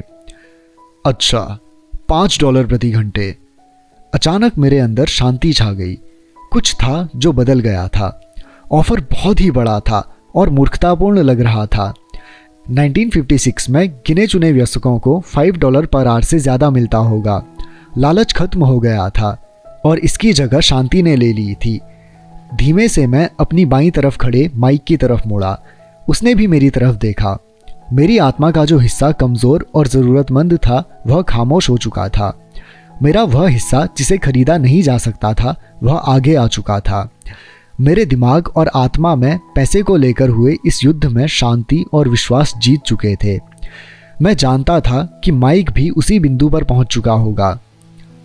अच्छा, अमीर डैडी ने धीमे से कहा, ज़्यादातर लोगों की एक कीमत होती है और उनकी कीमत इसलिए होती है क्योंकि हम सभी में दो भावनाएं होती हैं, डर और लालच। पहले तो पैसे के बिना रहने के डर से हमें कड़ी मेहनत करने की प्रेरणा मिलती है। इसके बाद जब हमें तनख्वाह मिलती है तो हमें लालच या इच्छा की भावना जाग जाती है। पैसा होने पर हम उन बढ़िया चीज़ों के बारे में सोचने पर मजबूर हो जाते हैं जो उस पैसे से खरीदी जा सकती हैं। इस तरह हमारी ज़िंदगी का एक पैटर्न बन जाता है। किस तरह का पैटर्न? मैंने पूछा। सुबह जागने, काम पर जाने, खर्च करने, सुबह जागने, काम पर जाने, खर्च करने। लोगों की ज़िंदगी हमेशा डर और लालच इन्हीं दो भावनाओं से चलती है। उन्हें अगर ज़्यादा पैसा दे भी दें तो वे इसी पैटर्न पर चलकर अपना खर्च बढ़ा लेंगे। इसी पैटर्न को मैं चूहा दौड़ कहता हूँ। क्या कोई दूसरा रास्ता भी है? माइक ने पूछा। हाँ, अमीर डैडी ने धीमे से कहा, परंतु इसे बहुत कम लोग खोज पाते हैं। और वह रास्ता क्या है? माइक ने पूछा। उसी रास्ते को तुम लोग काम करते हुए और मेरे साथ सीखते हुए खोज लोगे। मैं यही उम्मीद करता हूँ। इसी कारण मैंने तुम्हें पैसे देना बंद कर दिया है। इस बारे में कोई संकेत तो दीजिए, माइक ने कहा। हम लोग मेहनत से काम करते करते थक चुके हैं, खासकर तब जब इसके बदले में हमें कुछ नहीं मिल रहा है। पहला कदम तो यह है कि तुम सच बोलो, अमीर डैडी ने कहा। हम लोग झूठ नहीं बोल रहे हैं, मैंने कहा। मैंने कब कहा कि तुम लोग झूठ बोल रहे हो? मैं तो यह कह रहा हूँ कि सच्ची बात कह देनी चाहिए, अमीर डैडी ने जवाब दिया। किस बारे में? मैंने पूछा। इस बारे में कि तुम लोगों को कैसा लग रहा है, अमीर डैडी ने कहा। तुम्हें यह किसी और से कहने की ज़रूरत नहीं है, सिर्फ अपने आप से सच बोलो। आपके कहने का मतलब यह है कि इस पार्क में मौजूद लोग, आपके लिए काम करने वाले लोग, मिसेस मार्टिन, यह सब लोग ऐसा नहीं करते। मुझे ऐसा ही लगता है, अमीर डैडी ने कहा। इसके बजाय उन्हें हमेशा पैसा नहीं होने का डर सताता रहता है।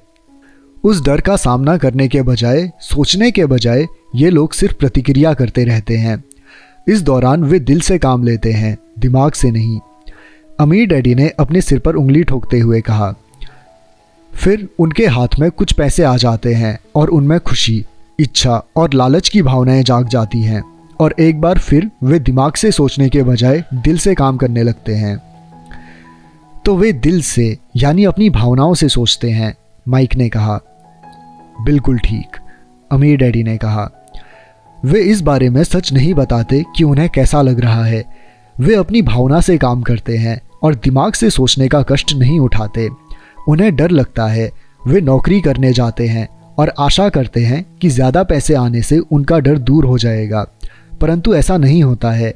वही पुराना डर उन्हें फिर से सताने लगता है। वे फिर से नौकरी करने जाते हैं और फिर आशा करते हैं कि पैसा उनके डर को खत्म कर देगा, परंतु ऐसा नहीं होता। डर के ही कारण वे नौकरी के जाल में फंसे रहते हैं, पैसा कमाते हैं और आशा करते हैं कि डर से उनका पीछा छूट जाएगा, परंतु हर रोज़ जब वे उठते हैं तो उनका पुराना डर भी उन्हीं के साथ उठता है। वही पुराना डर करोड़ों लोगों को रात भर जगाता है और उनकी रात बहुत चिंता और परेशानी में गुजरती है। इसलिए वे उठते हैं, काम पर जाते हैं और यह आशा करते हैं कि तनख्वाह के चेक से उनके दिल को कुतरने वाले इस डर को वे मौत के घाट उतार देंगे।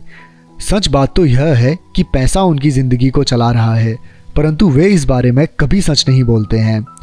पैसे ने उनकी भावनाओं पर कब्जा कर लिया है और उनकी आत्माओं पर भी। यह कहकर अमीर डैडी खामोश हो गए ताकि उनके शब्दों में छुपा संदेश हमारे अंदर चला जाए। माइक और मैंने उनकी बातें सुनी थी, परंतु हम उनका मतलब पूरी तरह नहीं समझ पाए थे। मुझे अक्सर यह हैरानी होती थी कि लोगों को ऑफिस जाने की इतनी जल्दी क्यों होती है। उन्हें अपनी नौकरी में खास मज़ा नहीं आता था और वे खुश भी नहीं दिखते थे। फिर क्या वजह थी जो उन्हें जल्दी ऑफिस फिर से जाने के लिए प्रेरित करती थी? जब अमीर डैडी ने देख लिया कि हम जितना समझ सकते थे हमने उतना समझ लिया है, तो उन्होंने आगे कहा, मैं यह चाहता हूँ कि तुम लोग इस जाल से बचो। दरअसल मैं तुम्हें यही सिखाना चाहता हूँ। मेरा मकसद तुम्हें सिर्फ अमीर बनना सिखाना नहीं है, क्योंकि अमीर बनने से समस्या नहीं सुलझेगी। अमीर बनने से समस्या नहीं सुलझेगी? मैंने आश्चर्य से पूछा। बिल्कुल नहीं। मुझे दूसरी भावना, इच्छा के बारे में अपनी बात पूरी करने दो। कुछ लोग इसे लालच कहते हैं, परंतु मैं इसे इच्छा कहना ज़्यादा पसंद करता हूँ। यह बुरा नहीं है कि हम किसी बेहतर, ज़्यादा सुंदर, ज़्यादा सुखद या रोमांचक चीज़ की इच्छा रखें। लोग इच्छा की वजह से भी पैसे के लिए काम करते हैं। उन्हें सुख के लिए भी पैसे की ज़रूरत होती है, क्योंकि वे मानते हैं कि पैसे से सुख खरीदा जा सकता है। परंतु पैसा जो खुशी देता है वह अक्सर पल भर की होती है। उन्हें ज़्यादा खुशी, ज़्यादा आनंद, ज़्यादा आराम, ज़्यादा सुरक्षा हासिल करने के लिए और ज़्यादा पैसे की ज़रूरत पड़ती है। इसलिए वे काम करते रहते हैं और यह सोचते रहते हैं कि पैसा डर और लालच से परेशान उनकी आत्मा को शांत कर देगा। परंतु पैसा यह काम नहीं कर सकता। अमीर होने के बाद भी नहीं? माइक ने पूछा। हाँ, अमीर होने के बाद भी नहीं, अमीर डैडी ने कहा। दरअसल बहुत से अमीर लोग इच्छा के कारण नहीं बल्कि डर के कारण अमीर होते हैं। वे सचमुच सोचते हैं कि दौलत हो तो पैसे न होने का डर, गरीब होने का डर खत्म हो जाता है। इसलिए वे ढेर सारी दौलत जमा कर लेते हैं और तब जाकर उन्हें पता चलता है कि उनका डर अब और बढ़ गया है। उन्हें अब इसके खोने की चिंता सताने लगी है। मैं ऐसे दोस्तों को जानता हूँ जो बहुत सा पैसा होने के बाद भी काम में जुटे रहते हैं। मैं ऐसे लोगों को भी जानता हूँ जिनके पास आज करोड़ों की दौलत है, परंतु वे आज उससे भी ज़्यादा चिंतित और परेशान हैं जितने वे अपने गरीबी के दिनों में थे। उन्हें इस बात का डर है कि वे अपनी सारी दौलत खो देंगे। अमीर बनने से पहले जो डर उन्हें सता रहे थे वे अमीर बनने के बाद और भी बढ़ गए हैं। दरअसल उनकी आत्मा का कमज़ोर और ज़रूरतमंद हिस्सा अब और तेज़ी से चीख रहा है। वे अपने आलीशान बंगलों, शानदार कारों और ऐशो आराम की ज़िंदगी को नहीं खोना चाहते जो पैसे से खरीदी गई हैं। वे इसी चिंता में घुलते रहते हैं कि अगर वे कंगाल हो गए तो उनके दोस्त क्या कहेंगे। इसी चिंता की वजह से कई लोग न्यूरोटिक और कुंठित हो चुके हैं। हालांकि वे अमीर दिखते हैं और उनके पास पहले से ज़्यादा पैसा है। तो क्या गरीब आदमी ज़्यादा सुखी होता है? मैंने पूछा। नहीं, मेरे हिसाब से तो ऐसा नहीं होता, अमीर डैडी ने जवाब दिया। पैसे से दूर रहना भी उतना ही बड़ा पागलपन है जितना कि उसके पीछे भागना। उसी समय कस्बे का एक पागल हमारी मेज के पास से गुजरा और कूड़ेदान के पास रुककर उसमें कुछ ढूंढने लगा, जैसे उसे किसी ने समझाकर भेजा हो। चर्चा के इस मोड़ पर हम तीनों उसकी हरकतों को दिलचस्पी के साथ देख रहे थे, जबकि इससे पहले हमने उसे नज़रअंदाज कर दिया होता। अमीर डैडी ने अपने पर्स में से $1 निकाला और उस पागल बूढ़े को पास आने का इशारा किया। पैसा देखते ही वह तत्काल चला आया। उसने पैसे लिए और अमीर डैडी को ढेर सी दुआएं दी और अपनी अच्छी किस्मत पर खुश होकर वह जल्दी से चला गया। इसमें और मेरे ज़्यादातर कर्मचारियों में बहुत अंतर नहीं है, अमीर डैडी ने कहा। मैं ऐसे बहुत से लोगों से मिला हूँ जो कहते हैं, अरे मुझे पैसे में कोई रुचि नहीं है, फिर भी वे हर रोज़ 8 घंटे की नौकरी पर जाते हैं। यह तो सच्चाई को नकारना है। अगर उन्हें पैसे में रुचि नहीं है तो वे नौकरी पर क्यों जाते हैं? इस तरह का चिंतन पागलपन का चिंतन है, उस कंजूसी भरे चिंतन से भी ज़्यादा पागलपन का, जिसमें कोई आदमी पैसे पर कुंडली मारकर बैठ जाता है। जब मैं वहाँ अपने अमीर डैडी की बात सुन रहा था तब मेरे दिमाग में यह ख्याल आ रहा था कि मेरे गरीब डैडी 1000 बार यह कह चुके थे, मुझे पैसे में कोई रुचि नहीं है। वे ऐसा अक्सर कहा करते थे। वे खुद की असली भावनाओं को छुपाने के लिए हमेशा यह भी कहा करते थे, मैं इसीलिए काम करता हूँ क्योंकि मुझे अपना काम बहुत पसंद है। तो हमें क्या करना चाहिए? मैंने पूछा। यही कि हम पैसे के लिए काम नहीं करें जब तक कि हमारे मन से डर और लालच की भावनाएं पूरी तरह से ना निकल जाएं। नहीं, उसमें तो बहुत समय बर्बाद हो जाएगा, अमीर डैडी ने कहा। भावनाओं के कारण ही तो हम इंसान हैं, इन्हीं के कारण हमारी हस्ती है। भावना शब्द का मतलब है चलायमान ऊर्जा।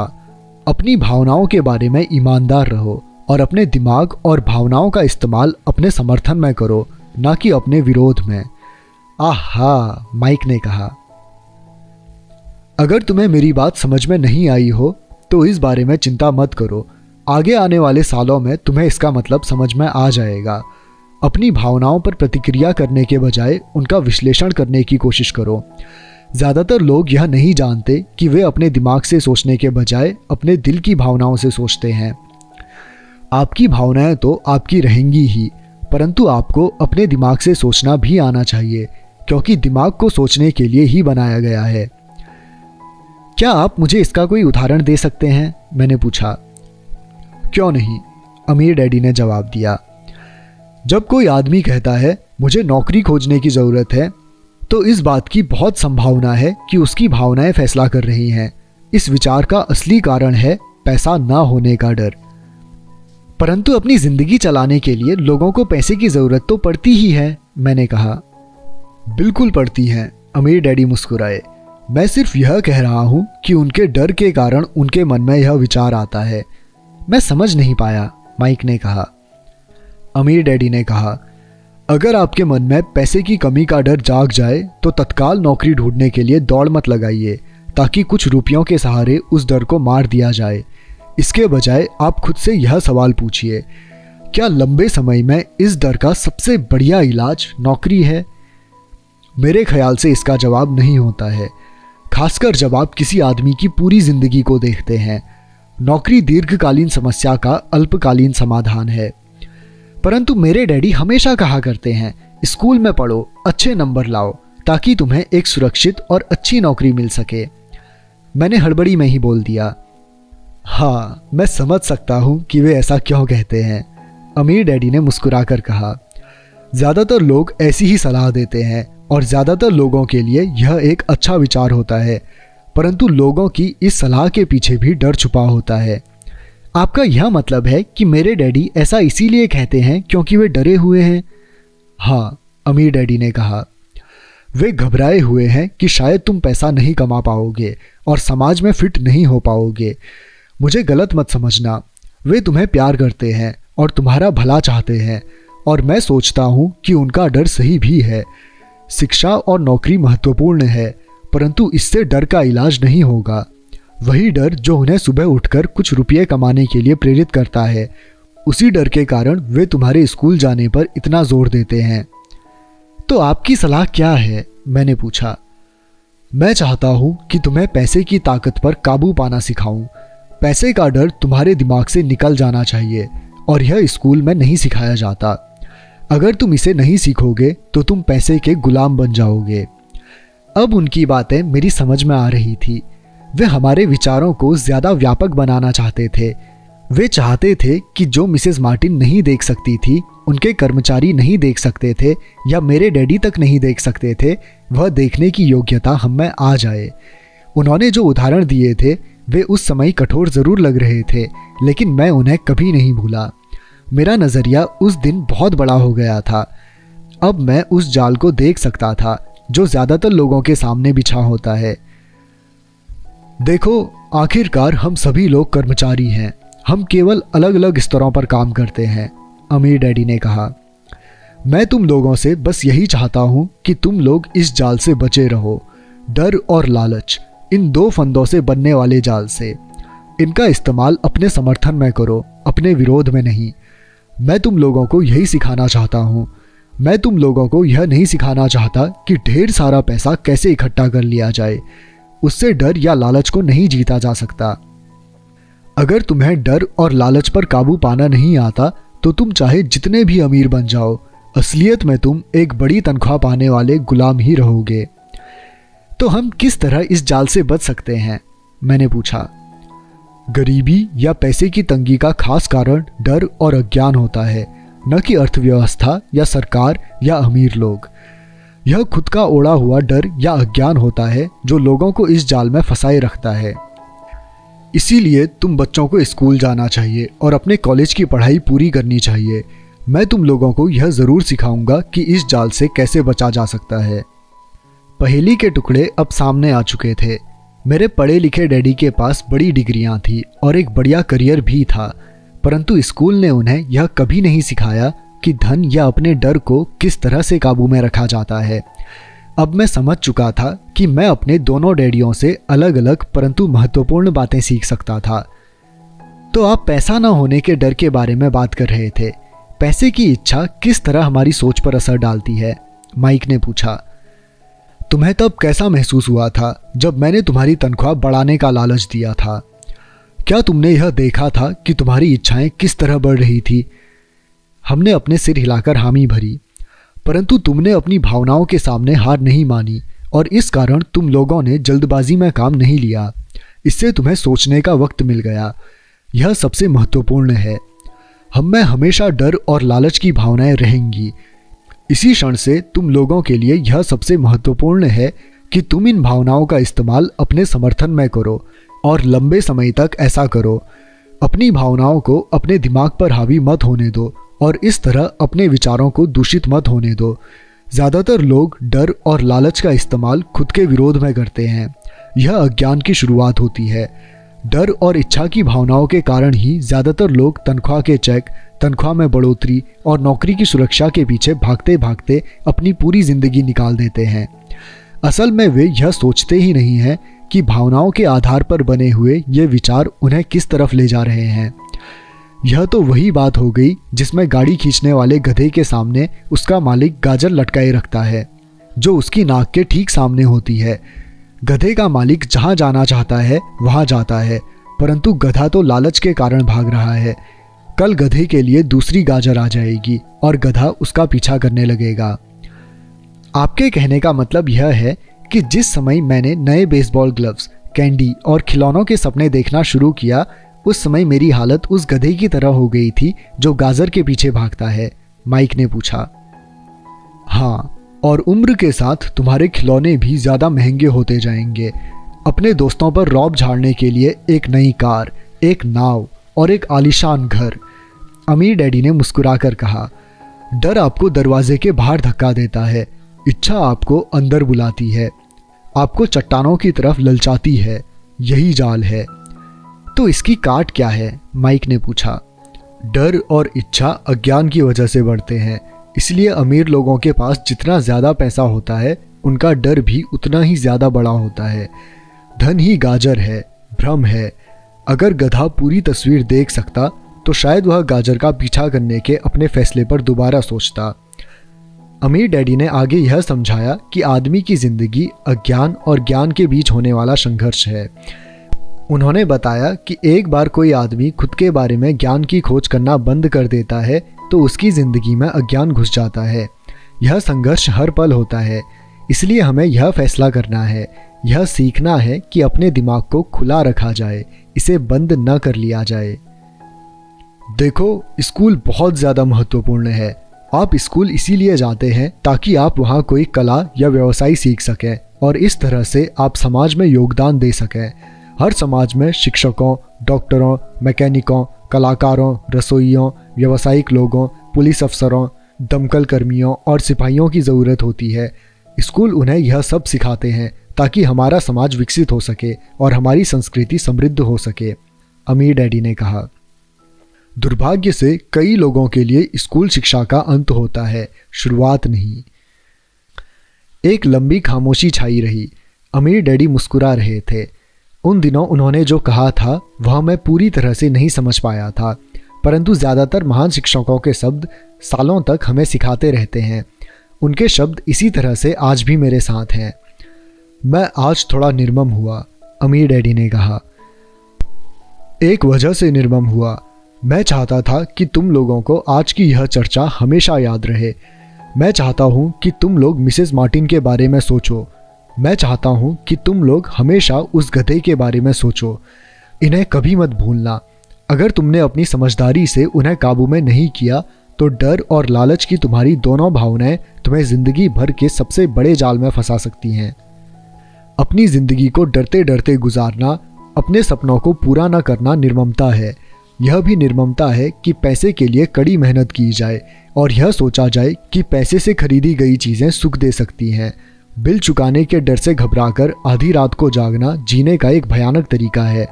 तनख्वाह के हिसाब से ज़िंदगी जीना भी कोई जीना है? यह सोचना कि कोई नौकरी आपको सुरक्षा का एहसास दे सकती है खुद से झूठ बोलना है। यह निर्ममता है और यही वह जाल है जिससे मैं तुम्हें बचाना चाहता हूँ। मैंने देखा है कि पैसा किस तरह से लोगों की जिंदगियों को चलाता है। ऐसा अपने साथ मत होने देना। भगवान के लिए पैसे को अपनी जिंदगी मत चलाने देना। हमारी मेज़ के नीचे सॉफ्टबॉल आ गई। अमीर डैडी ने उसे उठाया और वापस खिलाड़ियों के पास फेंक दिया। तो अज्ञान का लालच और डर से क्या ताल्लुक है? मैंने पूछा। यह पैसे का अज्ञान ही है जिसकी वजह से इतना लालच और इतना डर पैदा होता है, अमीर डैडी ने कहा। मैं तुम्हें कुछ उदाहरण देता हूँ। एक डॉक्टर जो अपने परिवार को ज़्यादा खुशी देना चाहता है अपनी फीस बढ़ा देता है। उसकी फीस बढ़ने की वजह से स्वास्थ्य सुविधाएं हर एक के लिए महंगी हो जाती हैं। अब इससे गरीब लोगों को सबसे ज़्यादा नुकसान पहुंचता है। इसलिए गरीब लोगों का स्वास्थ्य अमीर लोगों से ज़्यादा बुरा होगा। अब चूंकि डॉक्टरों ने अपनी फ़ीस बढ़ा दी है, इसलिए वकील भी अपनी फ़ीस बढ़ा देते हैं। चूंकि वकीलों ने अपनी फ़ीस बढ़ा दी है, इसलिए स्कूल के टीचर भी अपनी तनख्वाह बढ़वाना चाहते हैं, जिसके कारण हमारा टैक्स बढ़ता है और यह सिलसिला अनंत काल तक यूं ही चलता रहता है। जल्द ही अमीर और गरीब लोगों के बीच इतना भयानक अंतर हो जाएगा कि प्रलय आ जाएगी और एक और महान सभ्यता धराशायी हो जाएगी। महान सभ्यताएं तभी धराशायी हुई हैं जब अमीर और गरीबों के बीच का फासला बहुत ज़्यादा हो गया है। अमेरिका भी उसी रास्ते पर चल रहा है और इससे यह साबित होता है कि इतिहास अपने आप को दोहराता है, क्योंकि हम इतिहास से कुछ नहीं सीखते हैं। हम केवल ऐतिहासिक तारीखें और नाम रटते हैं, उनके सबक को भूल जाते हैं। क्या कीमतें नहीं बढ़नी चाहिए? मैंने पूछा। अच्छी तरह से चल रही सरकार और एक शिक्षित समाज में तो नहीं। कीमतें दरअसल कम होनी चाहिए। जाहिर है कि ऐसा केवल सिद्धांत में ही हो सकता है। कीमतें अज्ञान से पैदा हुए लालच और डर के कारण बढ़ती हैं। अगर स्कूलों में धन के बारे में सिखाया जाता तो लोगों के पास ज़्यादा पैसा होता और बाजार की कीमतें भी कम होती। परंतु स्कूलों में सिर्फ पैसे के लिए काम करना सिखाया जाता है, पैसे की ताकत का इस्तेमाल नहीं सिखाया जाता। परंतु हमारे यहाँ बिजनेस स्कूल भी है, माइक ने पूछा। क्या आप मुझे अपनी मास्टर्स डिग्री के लिए बिजनेस स्कूल जाने के लिए प्रेरित नहीं कर रहे हैं? हाँ, अमीर डैडी ने कहा। परंतु अक्सर ऐसा होता है कि बिजनेस स्कूल ऐसे कर्मचारियों को प्रशिक्षित करते हैं जो परिष्कृत बिन काउंटर्स होते हैं। ईश्वर ही मालिक है जब कोई बिन काउंटर बिजनेस संभाल ले। वे सिर्फ संख्या को देखते हैं, लोगों को निकालते हैं और बिजनेस का गला घोंट देते हैं। मैं जानता हूँ क्योंकि मैं बिन काउंटर से काम लेता हूँ। वे सिर्फ इतना ही सोचते हैं कि लागत कैसे कम की जाए और कीमत कैसे बढ़ाई जाए, जिससे बहुत सी समस्याएं पैदा हो जाती हैं। बिन काउंटिंग भी महत्वपूर्ण है। मैं सोचता हूँ कि ज़्यादा लोगों को इस बारे में जानना चाहिए, परंतु यह भी पूरी तस्वीर नहीं बताती, अमीर डैडी ने गुस्से से कहा। तो फिर क्या इसका कोई हल है? माइक ने पूछा। हाँ, अमीर डैडी ने कहा। सोचने के लिए अपनी भावनाओं का इस्तेमाल करना सीखो। अपनी भावनाओं के बहाव में आकर मत सोचो। जब तुम लोग मुफ्त में काम करने के लिए तैयार हो गए थे तो तुमने अपनी भावनाओं को काबू में करना सीख लिया था। तभी मैं समझ गया था कि तुमसे उम्मीद की जा सकती है। जब मैंने तुम्हें ज़्यादा तनख्वाह का लालच दिया तब तुमने एक बार फिर भावनाओं की बात नहीं मानी। तुम ताकतवर भावनाओं के बावजूद सोचना सीख रहे थे। यह पहला कदम था। यह कदम इतना महत्वपूर्ण क्यों है? मैंने पूछा। यह तुम अपने आप जान जाओगे। अगर तुम सीखना ही चाहते हो तो मैं तुम लोगों को ब्रायर पैंच में ले जाऊंगा। यह वह जगह है जिससे लोग बचते हैं। मैं तुम्हें उस जगह पर ले जाऊंगा जहां जाने में ज़्यादातर लोगों को डर लगता है। अगर तुम मेरे साथ जाओगे तो तुम्हारे मन से पैसे के लिए काम करने का विचार निकल जाएगा। इसके बजाय तुम यह सीखोगे कि पैसे से कैसे काम लिया जाता है। और अगर हम आपके साथ जाते हैं तो हमें क्या मिलेगा? अगर हम आपसे सीखने के लिए तैयार होते हैं तो हमें क्या मिलेगा? मैंने पूछा। वही जो ब्रायर रैबिट को मिलता था, अमीर डैडी ने कहा। टार बेबी से आज़ादी। क्या ऐसा कोई ब्रायर पैच होता है? मैंने पूछा। हाँ, अमीर डैडी ने कहा। डर और लालच ही ब्रायर पैच है। अपने डर से पीछा छुड़ाकर अपने लालच का सामना करके अपनी कमज़ोरियों और ज़रूरतों को पहचान कर ही हम बाहर निकलने के रास्ते तक पहुंच सकते हैं। और बाहर निकलने का रास्ता हमारे दिमाग से होकर गुजरता है, सही विचारों को चुनने से। विचारों को चुनने से? माइक ने आश्चर्यचकित होकर पूछा। हाँ, इस विचार को चुनकर कि हम क्या सोचेंगे, बजाय इसके कि हम अपनी भावनाओं में बहकर लगातार प्रतिक्रिया करते रहें। सुबह उठने और काम पर जाने से ही आपकी समस्याएं नहीं सुलझ जाती, क्योंकि बिल चुकाने के लिए पर्याप्त पैसा ना होने का डर आपको सताता रहेगा। सोचने से आपको खुद से एक सवाल पूछने का समय मिलता है। इस तरह का सवाल, क्या इस समस्या का सबसे बढ़िया समाधान इस पर और ज़्यादा मेहनत करना है? ज़्यादातर लोग इतनी बुरी तरह घबराए होते हैं कि वे खुद अपने आप को असली बात नहीं बताते कि डर हावी हो रहा है, और नतीजा यह निकलता है कि वे सोच ही नहीं पाते और इसके बजाय दरवाजे से बाहर दौड़ लगा देते हैं। टार बेबी हावी हो जाती है। अपने विचार चुनने से मेरा यही मतलब था। पर हम ऐसा किस तरह करेंगे? माइक ने पूछा। यही तो मैं तुम्हें सिखाने वाला हूँ। मैं तुम्हें यह सिखाऊंगा कि तुम्हारे पास चुनने के लिए विचारों के विकल्प होने चाहिए, ताकि तुम हड़बड़ी में काम करने से बच सको, जैसे अपनी सुबह की कॉफ़ी पीकर दरवाजे से बाहर दौड़ लगाने की आदत से। मैंने तुमसे जो पहले कहा था उसे याद रखो। नौकरी दीर्घकालीन समस्या का अल्पकालीन समाधान है। ज़्यादातर लोगों के दिमाग में सिर्फ एक समस्या होती है, और यह थोड़े समय की होती है। यह समस्या होती है महीने के आखिर में चुकाए जाने वाले बिल, यानी टार बेबी। अब पैसा उनकी आज़ादी चलाता है। या मैं यह कहूँ कि पैसे को लेकर उनका डर और अज्ञान उनकी ज़िंदगी चलाते हैं। तो वे वही करते हैं जो उनके माँ बाप ने किया था। सुबह उठो और पैसे के लिए काम करो। वे इतना समय भी नहीं निकाल पाते कि यह सोच सकें क्या कोई दूसरा तरीका है। इस वक्त वे दिल से सोचते हैं, दिमाग से नहीं। दिल से सोचने और दिमाग से सोचने में क्या फ़र्क होता है? माइक ने पूछा। अमीर डैडी ने जवाब दिया, मैं इस तरह के जुमले अक्सर सुनता हूँ।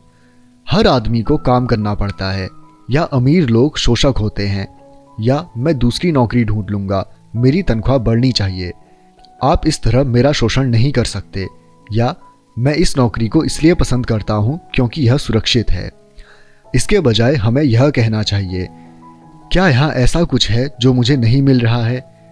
इस तरह भावना पर आधारित हमारे विचारों की जंजीर टूट जाएगी और हमें ज़्यादा अच्छे तरीके से सोचने का मौका मिल जाएगा। मुझे मानना ही पड़ेगा कि मेरे लिए यह सबक एक महान सबक साबित हुआ। यह जानना कि कब कोई आदमी दिल से बोल रहा है और कब दिमाग से, किसके शब्दों में भावनाएं छुपी हुई हैं और किसके शब्दों में विचार, यह एक ऐसा सबक था जो जिंदगी भर मेरे काम आया। खास तौर पर तब जब मैं अपने दिल से, यानी अपनी भावनाओं से बोल रहा था, न कि अपने विचारों या अपने दिमाग से। जब हम स्टोर की तरफ वापस मुड़े तो अमीर डैडी ने यह कहा कि अमीर लोग हकीकत में पैसा बनाते हैं, वे इसके लिए काम नहीं करते। उन्होंने यह भी बताया कि 5 सेंट के शीशे के सिक्के ढालते समय जब माइक और मैं यह सोच रहे थे कि हम पैसा बना रहे थे, तो हमारे विचार उसी रास्ते पर चल रहे थे जिस पर अमीर लोग चलते हैं। दिक्कत सिर्फ इतनी थी कि हमारे लिए ऐसा करना गैर कानूनी था। सरकार और बैंकों के लिए ऐसा करना कानूनी था, परंतु हमारे लिए नहीं था। उन्होंने यह भी बताया कि पैसा कानूनी और गैर कानूनी दोनों ही तरीकों से कमाया जा सकता है। अमीर डैडी ने बाद में हमें यह समझाया कि अमीर लोग जानते हैं कि धन एक भ्रम है जो हकीकत में गधे के सामने लटकी गाजर की तरह होता है। धन के भ्रम के कारण जो डर और लालच पैदा होता है, उसी वजह से ही अरबों खरबों लोग यह सोचते रहते हैं कि धन असली चीज है। धन दरअसल एक मायाजाल है। जनता के अज्ञान और भरोसे के भ्रम की वजह से ही ताश के पत्तों का यह महल खड़ा रह पाता है। सच कहा जाए तो गधे की गाजर धन से ज्यादा कीमती है, उन्होंने कहा। उन्होंने अमेरिका के गोल्ड स्टैंडर्ड्स के बारे में भी बात की और यह बताया कि हर डॉलर का नोट असली में चांदी का प्रमाण पत्र है।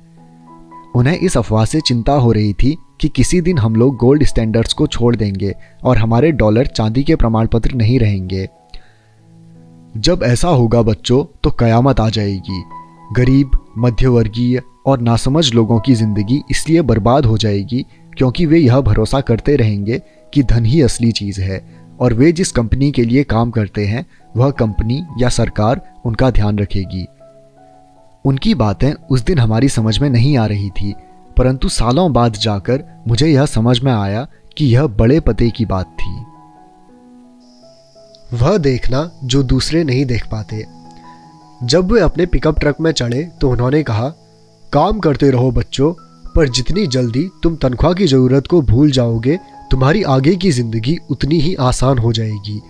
अपने दिमाग का इस्तेमाल करो, मुफ्त में काम करो और जल्दी ही तुम्हारा दिमाग तुम्हें पैसे कमाने के दूसरे तरीके बता देगा। उन तरीकों से तुम इस नौकरी से ज़्यादा कमा लोगे। तुम ऐसी चीज़ें देख पाओगे जो दूसरे लोग कभी नहीं देख पाते। मौके उनकी नाक के नीचे होते हैं, फिर भी ज़्यादातर लोग इन मौक़ों को कभी नहीं देख पाते। इसका कारण यह है कि वे पैसे और सुरक्षा ढूंढते रहते हैं, इसलिए उन्हें यही मिलते हैं। जिस वक्त तुम एक मौका भांपने में कामयाब हो जाओगे उसके बाद तुम जिंदगी भर मौका भांप सकते हो। जिस वक्त तुम ऐसा कर लोगे मैं तुम लोगों को कुछ और बातें सिखाऊंगा। इस बात को ध्यान से समझ लो ताकि तुम जिंदगी के सबसे बड़े जाल से बच सको। वह टार बेबी तुम्हें कभी नहीं छू पाएगी। माइक और मैंने स्टोर से अपनी चीज़ें उठाई और मिसेज मार्टिन से गुड बाय कहा। हम वापस पार्क गए, उसी पिकनिक बेंच पर बैठे और वहाँ घंटों तक सोचते रहे और बातें करते रहे।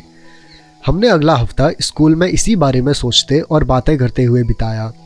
2 सप्ताह तक हम लोग सोचते रहे, बातें करते रहे और मुफ्त में काम करते रहे।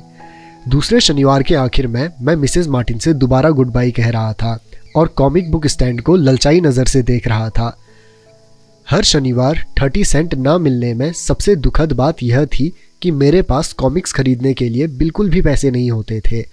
अचानक जब मिसेज मार्टिन मुझे और माइक को गुड बाय कह रही थी, मैंने उन्हें एक ऐसा काम करते देखा जो इससे पहले कभी नहीं देखा था।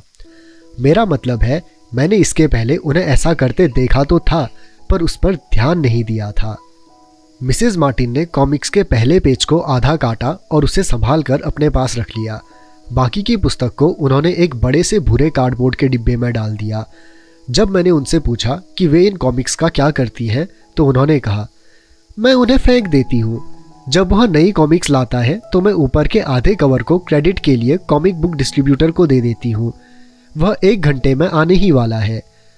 माइक और मैंने 1 घंटे तक इंतज़ार किया।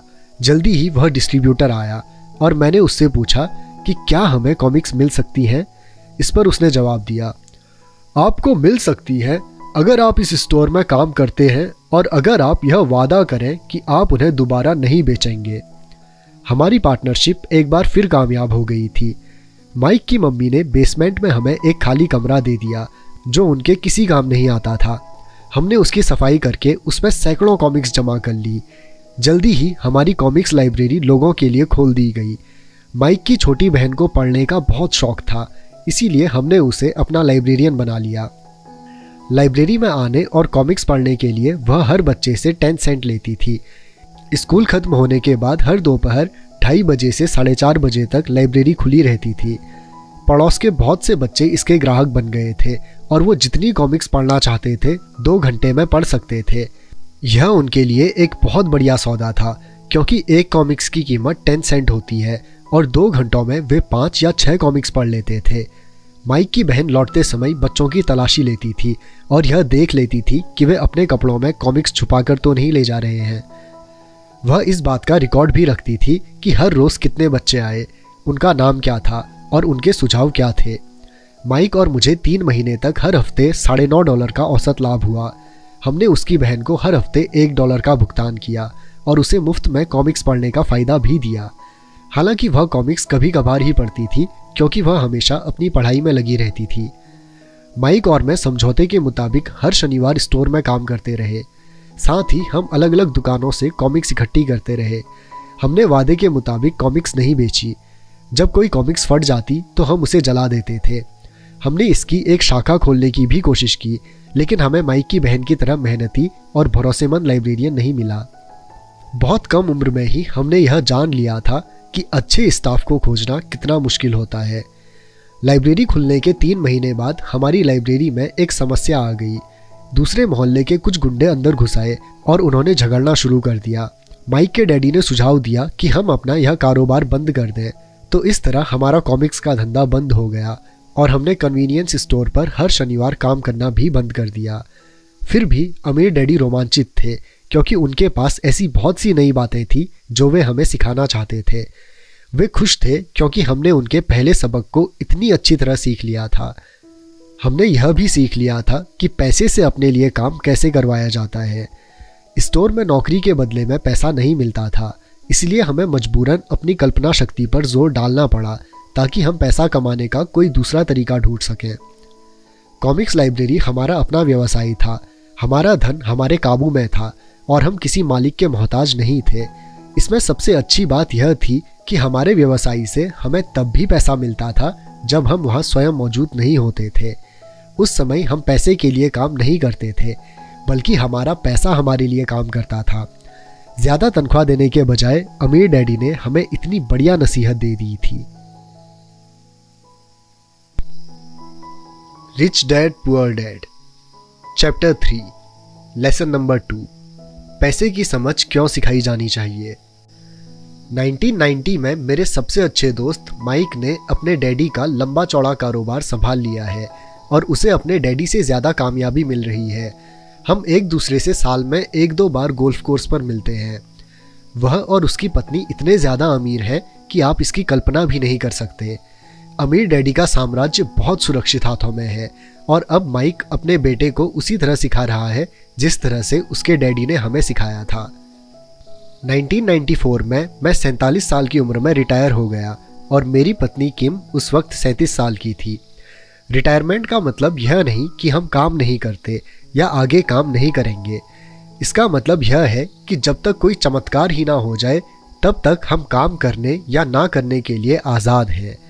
इसका कारण यह है कि हमारी दौलत अपने आप बढ़ती रहती है, मुद्रास्फीति की दर से कहीं ज़्यादा तेज़ रफ्तार से। मुझे लगता है कि आज़ादी इसी को कहते हैं। हमारी दौलत इतनी ज़्यादा है कि यह अपने आप बढ़ सकती है। यह पेड़ लगाने की तरह है।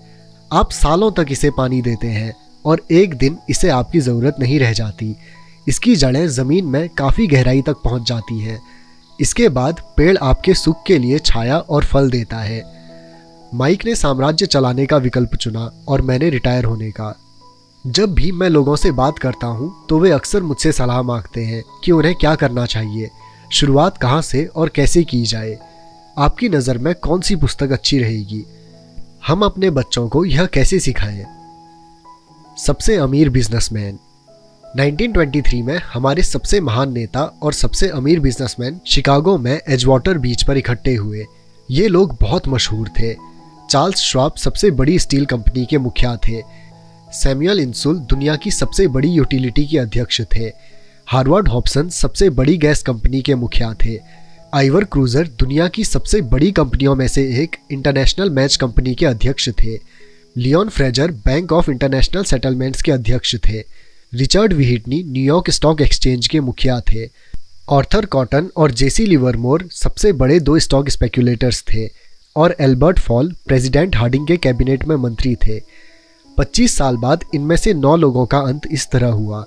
श्वाब 5 साल तक कर्ज में डूबे रहने के बाद गरीबी में मरे। इंसुल की मौत विदेश में दिवालियेपन की हालत में हुई। क्रूजर और कॉटन भी गरीबी में मरे। हॉब्सन पागल हो गए। व्हिटनी और एल्बर्ट फॉल उस समय जेल से रिहा हुए थे। फ्रेजर और लिवरमोर आत्महत्या कर चुके थे। शायद कोई भी ठीक से यह नहीं बता सकता कि इन लोगों के साथ ऐसा क्यों हुआ था। यह 1923 की बात है। हम इतना अंदाज़ा तो लगा सकते हैं कि यह 1929 के मार्केट क्रैश और बड़ी आर्थिक मंदी के ठीक पहले का समय था। मंदी का इन लोगों पर निश्चित रूप से बहुत ज़्यादा असर हुआ होगा। देखने वाली बात यह है, आज हम इन लोगों से ज़्यादा मुश्किल समय में जी रहे हैं। परिवर्तन ज़्यादा तेज़ी से हो रहे हैं और पूरी दुनिया में हो रहे हैं। मुझे लगता है कि आने वाले 25 सालों में बहुत से ऐसे उतार चढ़ाव आएंगे जो इन लोगों द्वारा झेले गए उतार चढ़ावों की तरह ही होंगे। मुझे यह चिंता है कि बहुत से लोग सिर्फ पैसे पर अपना ध्यान लगाए बैठे हैं और अपनी सबसे बड़ी दौलत पर ध्यान नहीं दे रहे हैं, जिसका नाम है शिक्षा। अगर लोग लचीले होने, दिमाग खुला रखने और सीखने के लिए तैयार रहें तो इन परिवर्तनों के बावजूद वे बहुत अमीर बन सकते हैं। अगर लोग यह सोचेंगे कि पैसा ही उनकी समस्याओं को सुलझा सकता है तो ऐसे लोगों के लिए आगे आने वाला समय बहुत परेशानी भरा होगा। बुद्धि से समस्याएं सुलझती हैं और पैसा आता है। अगर आपके पास पैसे की समझ नहीं है तो पैसा चाहे आ भी जाए पर ज़्यादा देर तक नहीं टिकता। ज़्यादातर लोग ज़िंदगी भर यह नहीं समझ पाते कि असल बात यह नहीं है कि आप कितना पैसा कमा पाते हैं, बल्कि यह है कि आप कितना पैसा रख पाते हैं। हमने लॉटरी जीतने वाले उन गरीब लोगों की कहानियाँ सुनी हैं जो अचानक अमीर बन जाते हैं, परंतु कुछ समय बाद वे फिर से गरीब हो जाते हैं। ये लोग लाखों करोड़ों जीतते हैं, फिर भी वे लौटकर वहीं आ जाते हैं जहाँ से उन्होंने शुरू किया था। आपने उन व्यावसायिक एथलीट्स की कहानियाँ भी पढ़ी होंगी जो 24 साल की उम्र में हर साल करोड़ों डॉलर कमाते हैं और 34 साल की उम्र में उन्हें पूल के नीचे सोना पड़ता है। आज ही के अखबार में एक युवा बास्केटबॉल खिलाड़ी की खबर छपी है जो 1 साल पहले करोड़ों का मालिक था।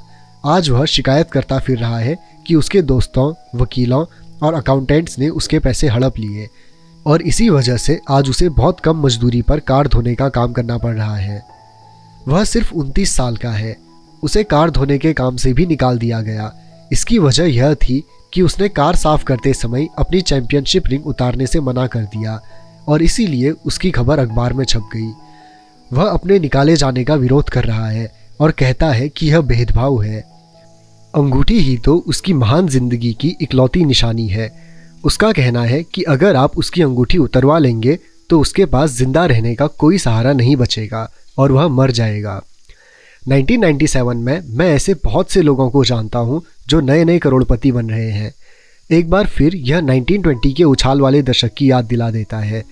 हालांकि मैं खुश हूँ कि इतने ज़्यादा लोग अमीर बनते जा रहे हैं, परंतु मैं उन्हें चेतावनी देना चाहता हूँ कि लंबे समय में यह महत्वपूर्ण नहीं है कि आपने कितना पैसा कमाया, बल्कि महत्वपूर्ण यह है कि आपने कितना पैसा रखा और आपने कितनी पीढ़ियों तक उस पैसे को सहेजा।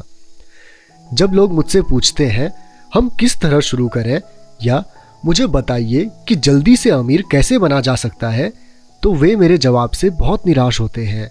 मैं उन्हें सिर्फ यही कहता हूँ जो मेरे अमीर डैडी ने मुझसे बचपन में कहा था, अगर तुम अमीर बनना चाहते हो तो तुम्हारे पास पैसे की समझ होनी चाहिए। जब भी मैं अमीर डैडी से मिलता था यह विचार मेरे दिमाग में हर बार ठोका जाता था। जैसा मैंने कहा, मेरे पढ़े लिखे डैडी हमेशा किताबें पढ़ने के फ़ायदे बताते रहते थे। दूसरी तरफ मेरे अमीर डैडी वित्तीय साक्षरता या पैसे की समझ विकसित करने पर जोर देते थे। अगर आप एम्पायर स्टेट बिल्डिंग बनाने जा रहे हैं तो सबसे पहले आपको एक गहरा गड्ढा खोदना पड़ेगा और एक मजबूत नींव डालनी होगी। अगर आप किसी उपनगर में एक घर बनाने जा रहे हैं तो आपको सिर्फ 6 इंच का कंक्रीट का स्लैब डालना होगा। ज़्यादातर लोग अमीर बनने के चक्कर में 6 इंच के स्लैब पर एम्पायर स्टेट बिल्डिंग खड़ी करना चाहते हैं। हमारा स्कूल सिस्टम उस ज़माने का है जब खेती किसानी ही अर्थव्यवस्था की आधार थी। आज भी यह बिना नींव के घरों में भरोसा करता है। धूल का फर्श आज भी लोकप्रिय है, इसलिए स्कूल से निकलने वाले बच्चों की कोई आर्थिक नींव नहीं होती है। एक दिन जब उन्हें नींद नहीं आती और वे कर्ज में डूब जाते हैं तो वे अमेरिकी सपने को देखते हैं और यह फैसला करते हैं कि पैसे की जो समस्या उनके सामने खड़ी है उसे अमीर होकर ही सुलझाया जा सकता है। इमारत बनना शुरू हो जाती है। यह तेज़ी से ऊपर बढ़ती है और जल्द ही एम्पायर स्टेट बिल्डिंग के बजाय हमारे पास सबर्बिया का लीनिंग टावर होता है। हमारी रातों की नींद एक बार फिर उड़ जाती है। माइक और मेरे लिए दोनों ही विकल्प संभव थे क्योंकि हमारी आर्थिक नींव मजबूत थी और पैसे की समझ हमें बचपन से ही सिखाई गई थी। देखा जाए तो अकाउंटिंग शायद दुनिया का सबसे बोरिंग विषय है। यह बहुत उलझन भरा विषय भी है, परंतु अगर आप लंबे समय तक अमीर बने रहना चाहते हैं तो यह सबसे महत्वपूर्ण विषय भी है। सवाल यह है कि आप इस बोरिंग और उलझन भरे विषय को अपने बच्चे को किस तरह सिखा सकते हैं। इस सवाल का जवाब है इसे आसान बनाकर। पहले इसे तस्वीरों के जरिए सिखाएं। अमीर डैडी ने माइक और मेरे लिए एक मजबूत आर्थिक नींव डाली थी। चूँकि हम लोग छोटे बच्चे थे इसीलिए उन्होंने हमें सिखाने का एक आसान तरीका ईजाद किया। सालों तक वे केवल चित्र बनाते रहे और उनके साथ शब्दों का इस्तेमाल करके हमें समझाते रहे। जब माइक और मैंने उन आसान डायग्राम्स की मदद से आर्थिक शब्दावली और पैसे के खेल को समझ लिया तो इसके कई सालों बाद अमीर डैडी ने अंकों को जोड़ना शुरू किया। आज माइक को जितने अकाउंटिंग विश्लेषण की ज़रूरत है वह उससे भी कई सूक्ष्म और जटिल विश्लेषण कर सकता है। उसके पास 10 अरब डॉलर का साम्राज्य है। मैं इतना ज़्यादा जटिल विश्लेषण नहीं करता क्योंकि मेरा साम्राज्य छोटा है, परंतु हम दोनों की ही नींव आसान नींव थी। आगे आने वाले पृष्ठों में मैं आपके सामने वही आसान से चित्र खींचूंगा जो माइक के डैडी ने हमारे लिए खींचे थे। हालांकि वे आसान हैं, परंतु इन चित्रों के सहारे उन्होंने 2 छोटे बच्चों को ठोस और गहरी नींव पर दौलत का बड़ा महल बनाना सिखाया। नियम 1, आपको संपत्ति यानी एसेट्स और दायित्व यानी लायबिलिटीज का अंतर पता होना चाहिए और हमेशा संपत्ति ही खरीदनी चाहिए। अगर आप अमीर बनना चाहते हैं तो आपको बस इतना ही जानने की ज़रूरत है। यह पहला नियम है, यही इकलौता नियम है। यह बहुत आसान लगता है, परंतु ज़्यादातर लोगों को यह पता ही नहीं है कि यह नियम कितना महत्वपूर्ण है। ज़्यादातर लोग पैसे की समस्याओं में सिर्फ इसलिए उलझे रहते हैं क्योंकि उन्हें यह पता ही नहीं होता कि संपत्ति और दायित्व में क्या फ़र्क होता है। अमीर लोग संपत्ति इकट्ठी करते हैं, गरीब और मध्य वर्गीय लोग दायित्व इकट्ठे करते हैं। और मज़े की बात यह है कि उन लोगों को यह लगता है कि वे संपत्ति इकट्ठी कर रहे हैं। जब अमीर डैडी ने माइक और मुझे यह बताया तो हमने सोचा कि वे मजाक कर रहे हैं। जब दो बच्चे अमीर बनने का रहस्य जानने के लिए इतने हैरान परेशान थे, जबकि उनका जवाब इतना आसान था। यह इतना ज़्यादा आसान था कि हमें इस बात पर सोचने के लिए बहुत देर तक ठहरना पड़ा। संपत्ति क्या होती है? माइक ने पूछा। अभी उस बारे में चिंता मत करो, अमीर डैडी ने कहा। अभी सिर्फ इस विचार को अपने दिमाग में घुस जाने दो। अगर तुम इसे आसानी से समझ सकते हो तो तुम्हारी जिंदगी की एक योजना होगी और तुम्हें जिंदगी भर पैसे की कभी दिक्कत नहीं आएगी। यह आसान है, इसीलिए इसे अनदेखा कर दिया जाता है। आपका मतलब है कि हमें बस इतना ही जानने की ज़रूरत है कि संपत्ति क्या है। यह जानने के बाद हम उसे हासिल कर लें और अमीर बन जाएं, मैंने पूछा। अमीर डैडी ने हामी भरी। हाँ, यह इतना ही आसान है। अगर यह इतना आसान है तो फिर हर आदमी अमीर क्यों नहीं बन जाता? मैंने पूछा। अमीर डैडी मुस्कुराए। क्योंकि लोग संपत्ति और दायित्व में फ़र्क नहीं कर पाते। मुझे याद है मैंने पूछा था, वयस्क लोग इतने मूर्ख कैसे हो सकते हैं? अगर यह इतना आसान है और इतना महत्वपूर्ण है तो हर कोई इसे जानना या खोजना क्यों नहीं चाहता? संपत्ति और दायित्व क्या होते हैं यह समझाने में अमीर डैडी को बस कुछ ही मिनट लगे। बड़े लोगों को यह नियम समझाने में मुझे बहुत कठिनाई होती है। क्यों? क्योंकि बड़े लोग ज़्यादा स्मार्ट होते हैं। मैंने अक्सर देखा है कि ज़्यादातर लोग आसान विचारों को नहीं समझ पाते। इसका कारण यह है कि उनकी शिक्षा अलग तरह से हुई है। उन्हें दूसरे प्रोफेशनल्स ने पढ़ाया है, जैसे bankers, accountants, real estate agents, financial planners इत्यादि। ज़्यादातर बड़े लोगों के सामने मुश्किल यह होती है कि उन्हें बहुत कुछ भूलना पड़ता है और एक बार फिर से बच्चा बनना पड़ता है। एक समझदार वयस्क को अक्सर ऐसा लगता है कि आसान परिभाषाओं पर ध्यान देना मूर्खता है। अमीर डैडी किस सिद्धांत में यकीन करते थे? यानी कीप इट सिंपल स्टूपिड, मूर्ख इसे आसान ही रहने दो। इसलिए वे हम दो छोटे बच्चों के सबक को आसान बनाते थे और इस तरह उन्होंने हमारी पैसे की नींव को ज़्यादा मजबूत बना दिया। तो दिक्कत या उलझन किस बात से आती है? या इतनी आसान चीज़ किस तरह कठिन बन जाती है? कोई ऐसी संपत्ति को क्यों खरीदता है जो असल में दायित्व होती है? इसका जवाब हमें अपनी बुनियादी शिक्षा में मिलता है। हम साक्षरता शब्द पर ध्यान देते हैं और पैसे की साक्षरता को अनदेखा कर देते हैं। कोई वस्तु संपत्ति है या दायित्व, यानी एसेट है या लायबिलिटी, यह कैसे पता चलेगा? अगर आप सचमुच झंझट में फंसना चाहते हैं तो इन शब्दों को डिक्शनरी में देख लें। मैं जानता हूँ कि वहाँ दी हुई परिभाषाएं किसी अकाउंटेंट को अच्छी लगती होंगी, परंतु दिक्कत यह है कि आम आदमी उन्हें पूरी तरह से नहीं समझ पाता। फिर भी हम वयस्क लोग यह मानने में अपनी तौहीन समझते हैं कि कोई चीज़ हमें समझ में नहीं आ रही है। छोटे बच्चों को समझाते समय अमीर डैडी ने एक बार कहा था, संपत्ति को शब्दों के नहीं अंकों के द्वारा पढ़ा जाता है। अगर आप अंकों को नहीं पढ़ सकते तो आपको संपत्ति और ज़मीन में खुदे गड्ढे में कोई फ़र्क महसूस नहीं होगा। अकाउंटिंग में अंक महत्वपूर्ण नहीं है, महत्वपूर्ण तो वह बात है जो अंक आपको बता रहे हैं। यह शब्दों की ही तरह है, शब्द महत्वपूर्ण नहीं होते, महत्वपूर्ण वह बात होती है जो शब्दों के ज़रिए बताई जाती है। कई लोग पढ़ते हैं परंतु ज़्यादा समय समझ नहीं पाते। यह रीडिंग कॉम्प्रीहेंशन या पढ़े हुए को समझने की काबिलियत होती है और इस क्षेत्र में हम सब की अलग अलग काबिलियत होती है। उदाहरण के लिए मैंने हाल ही में एक नया VCR खरीदा। इसके साथ निर्देश पुस्तिका भी थी जिसमें समझाया गया था कि अपने VCR को किस तरह प्रोग्राम किया जाता है। मैं शुक्रवार की शाम को आने वाले अपने फेवरेट टीवी शो को रिकॉर्ड करना चाहता था, पर उस निर्देश पुस्तिका को पढ़ते पढ़ते मैं पागल हो गया। मुझे दुनिया में कोई भी काम इतना मुश्किल नहीं लग रहा था जितना कि अपने वीसीआर को प्रोग्राम करना। मैं शब्दों को पढ़ सकता था, परंतु इसके बावजूद मुझे समझ में कुछ नहीं आ रहा था। मुझे शब्दों को पहचानने में ए मिल रहा था, परंतु उन्हें समझने में मुझे एफ मिल रहा था, और यही ज़्यादातर लोगों के साथ पैसे के मामले में होता है। अगर आप अमीर बनना चाहते हैं तो आपको अंकों को पढ़ना और उन्हें समझना आना चाहिए। मैंने अपने अमीर डैडी से यह बात हज़ारों बार सुनी है, और मैंने यह भी सुना है, अमीर लोग संपत्ति इकट्ठी करते हैं, जबकि गरीब और मध्य वर्गीय लोग दायित्व इकट्ठे करते हैं। यहाँ यह बताया जा रहा है कि संपत्ति और दायित्व में क्या फ़र्क होता है। ज़्यादातर अकाउंटेंट्स और फाइनेंशियल प्रोफेशनल्स परिभाषाओं पर आपस में सहमत नहीं होते, परंतु यह आसान चित्र या रेखा चित्र दो छोटे बच्चों के लिए मजबूत वित्तीय नींव डालने में बड़े काम आए। बहुत छोटे बच्चों को सिखाने के हिसाब से अमीर डैडी ने हर चीज़ को बहुत आसान बनाए रखा, और जहाँ तक बन पड़ा उन्होंने चित्र या रेखा चित्र का प्रयोग ज़्यादा किया, शब्दों का उपयोग कम से कम किया, और अंकों का तो कई वर्षों तक इस्तेमाल ही नहीं किया। यह एक संपत्ति का कैश फ्लो पैटर्न है जो आपकी स्क्रीन पर दिख रहा है। ऊपर दिया हुआ बॉक्स एक इनकम स्टेटमेंट है, जिसे अक्सर लाभ और हानि का स्टेटमेंट भी कहा जाता है। यह आमदनी और खर्च बताता है, आने वाला पैसा और जाने वाला पैसा। नीचे का चित्र बैलेंस शीट है। इसे इसलिए यह कहा जाता है क्योंकि इसमें संपत्ति और दायित्वों को एक साथ मिलाकर देखा जाता है, यानी उन्हें बैलेंस किया जाता है।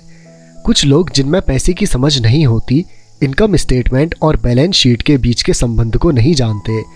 यह संबंध जानना बहुत ज़रूरी है। पैसे की तंगी की असली वजह यह होती है कि लोग संपत्ति और दायित्व के बीच के अंतर को ठीक से नहीं समझ पाते। अक्सर इन दोनों शब्दों की परिभाषाएं भी समस्या खड़ी कर देती हैं।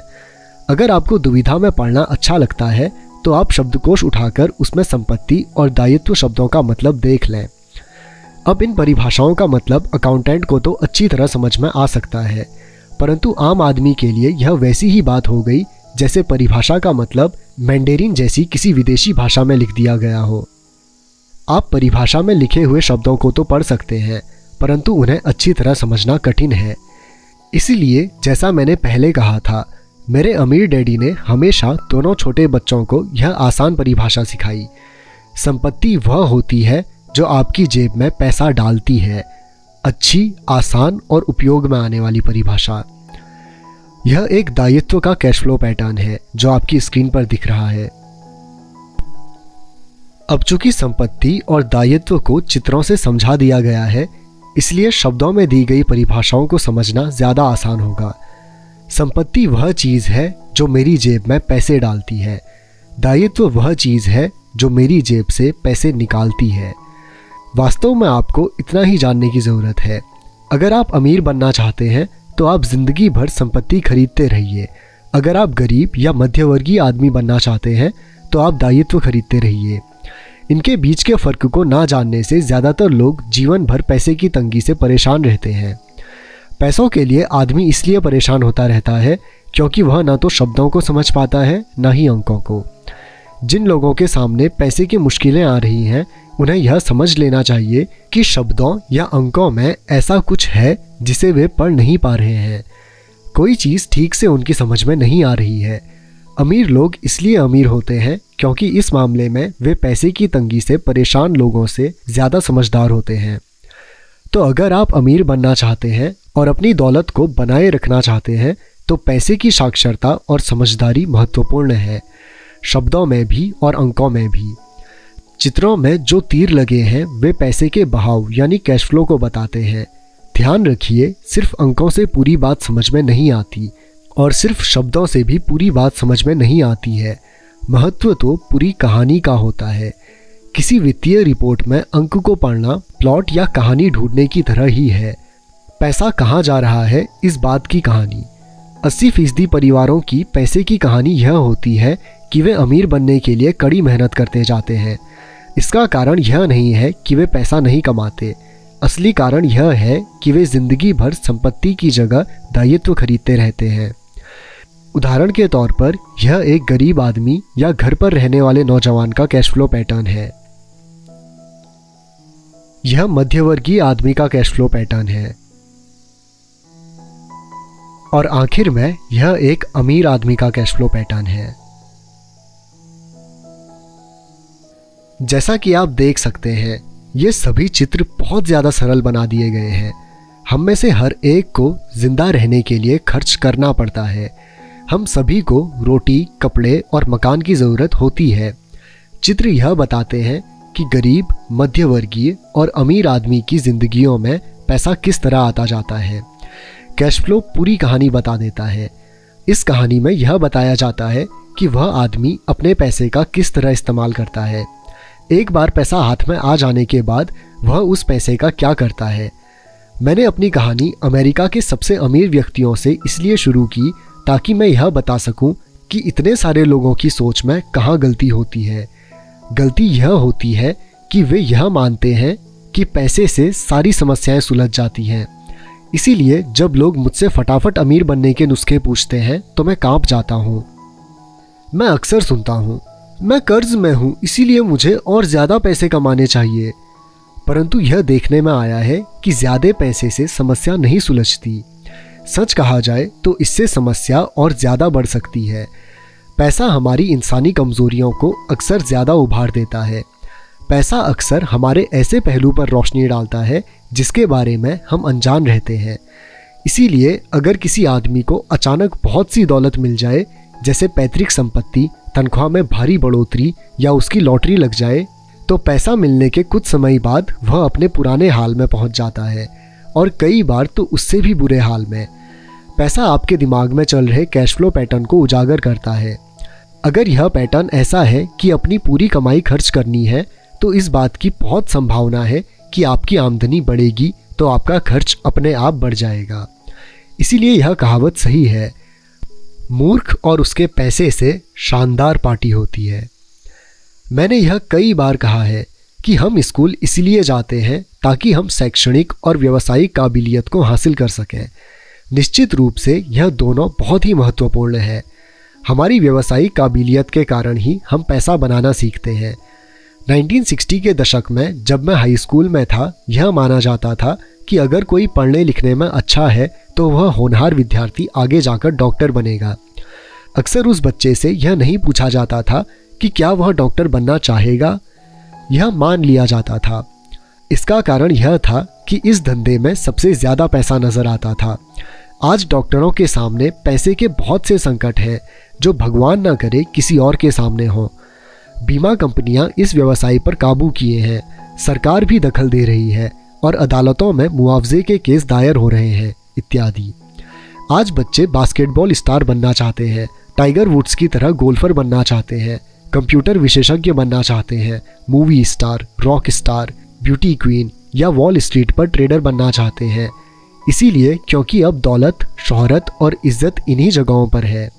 इसी कारण स्कूलों में बच्चों को अच्छा पढ़ाने के लिए प्रेरित करना मुश्किल हो गया है।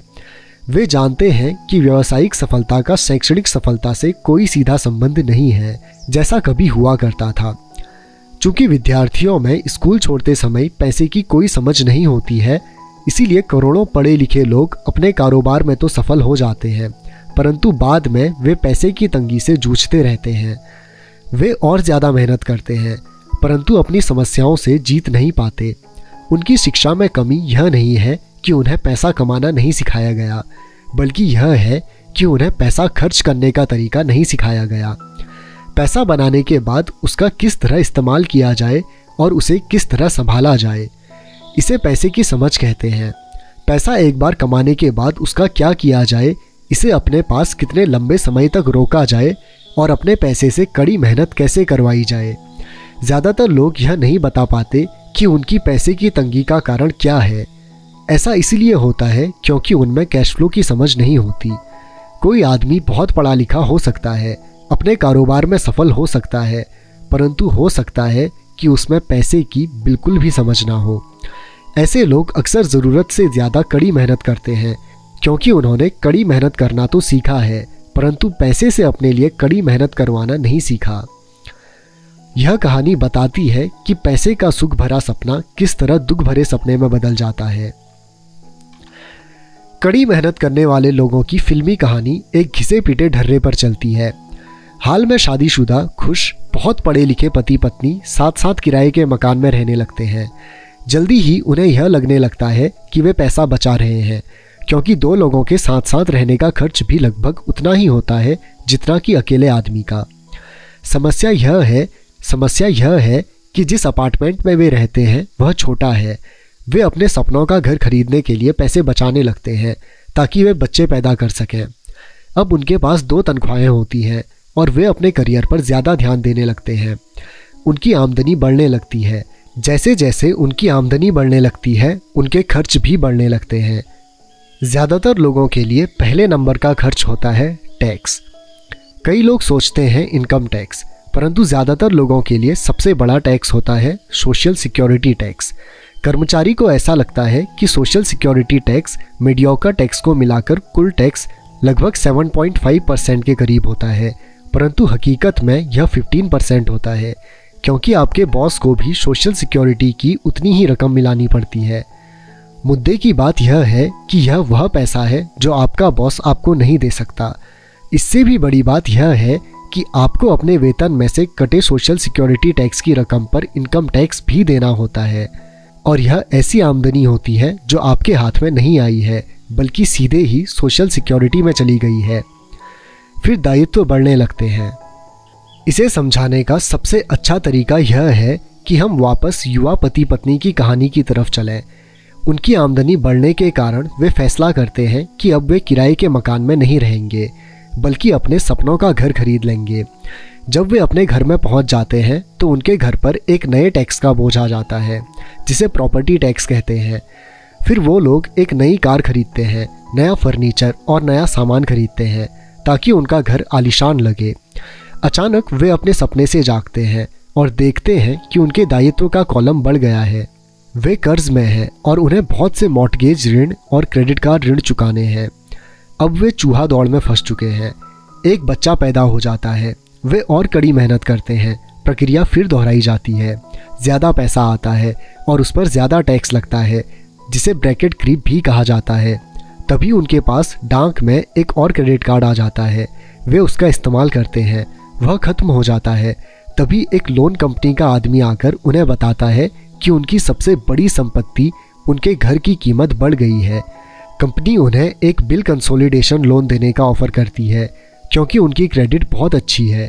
कंपनी उन्हें यह भी बताती है कि समझदारी इसी में होगी कि वे अपने ऊंचे ब्याज दर पर लिए गए कंज्यूमर लोन को उनके क्रेडिट कार्ड से चुका दें, और इसके अलावा उनके घर पर लगने वाले ब्याज से उन्हें टैक्स में भी छूट मिलेगी।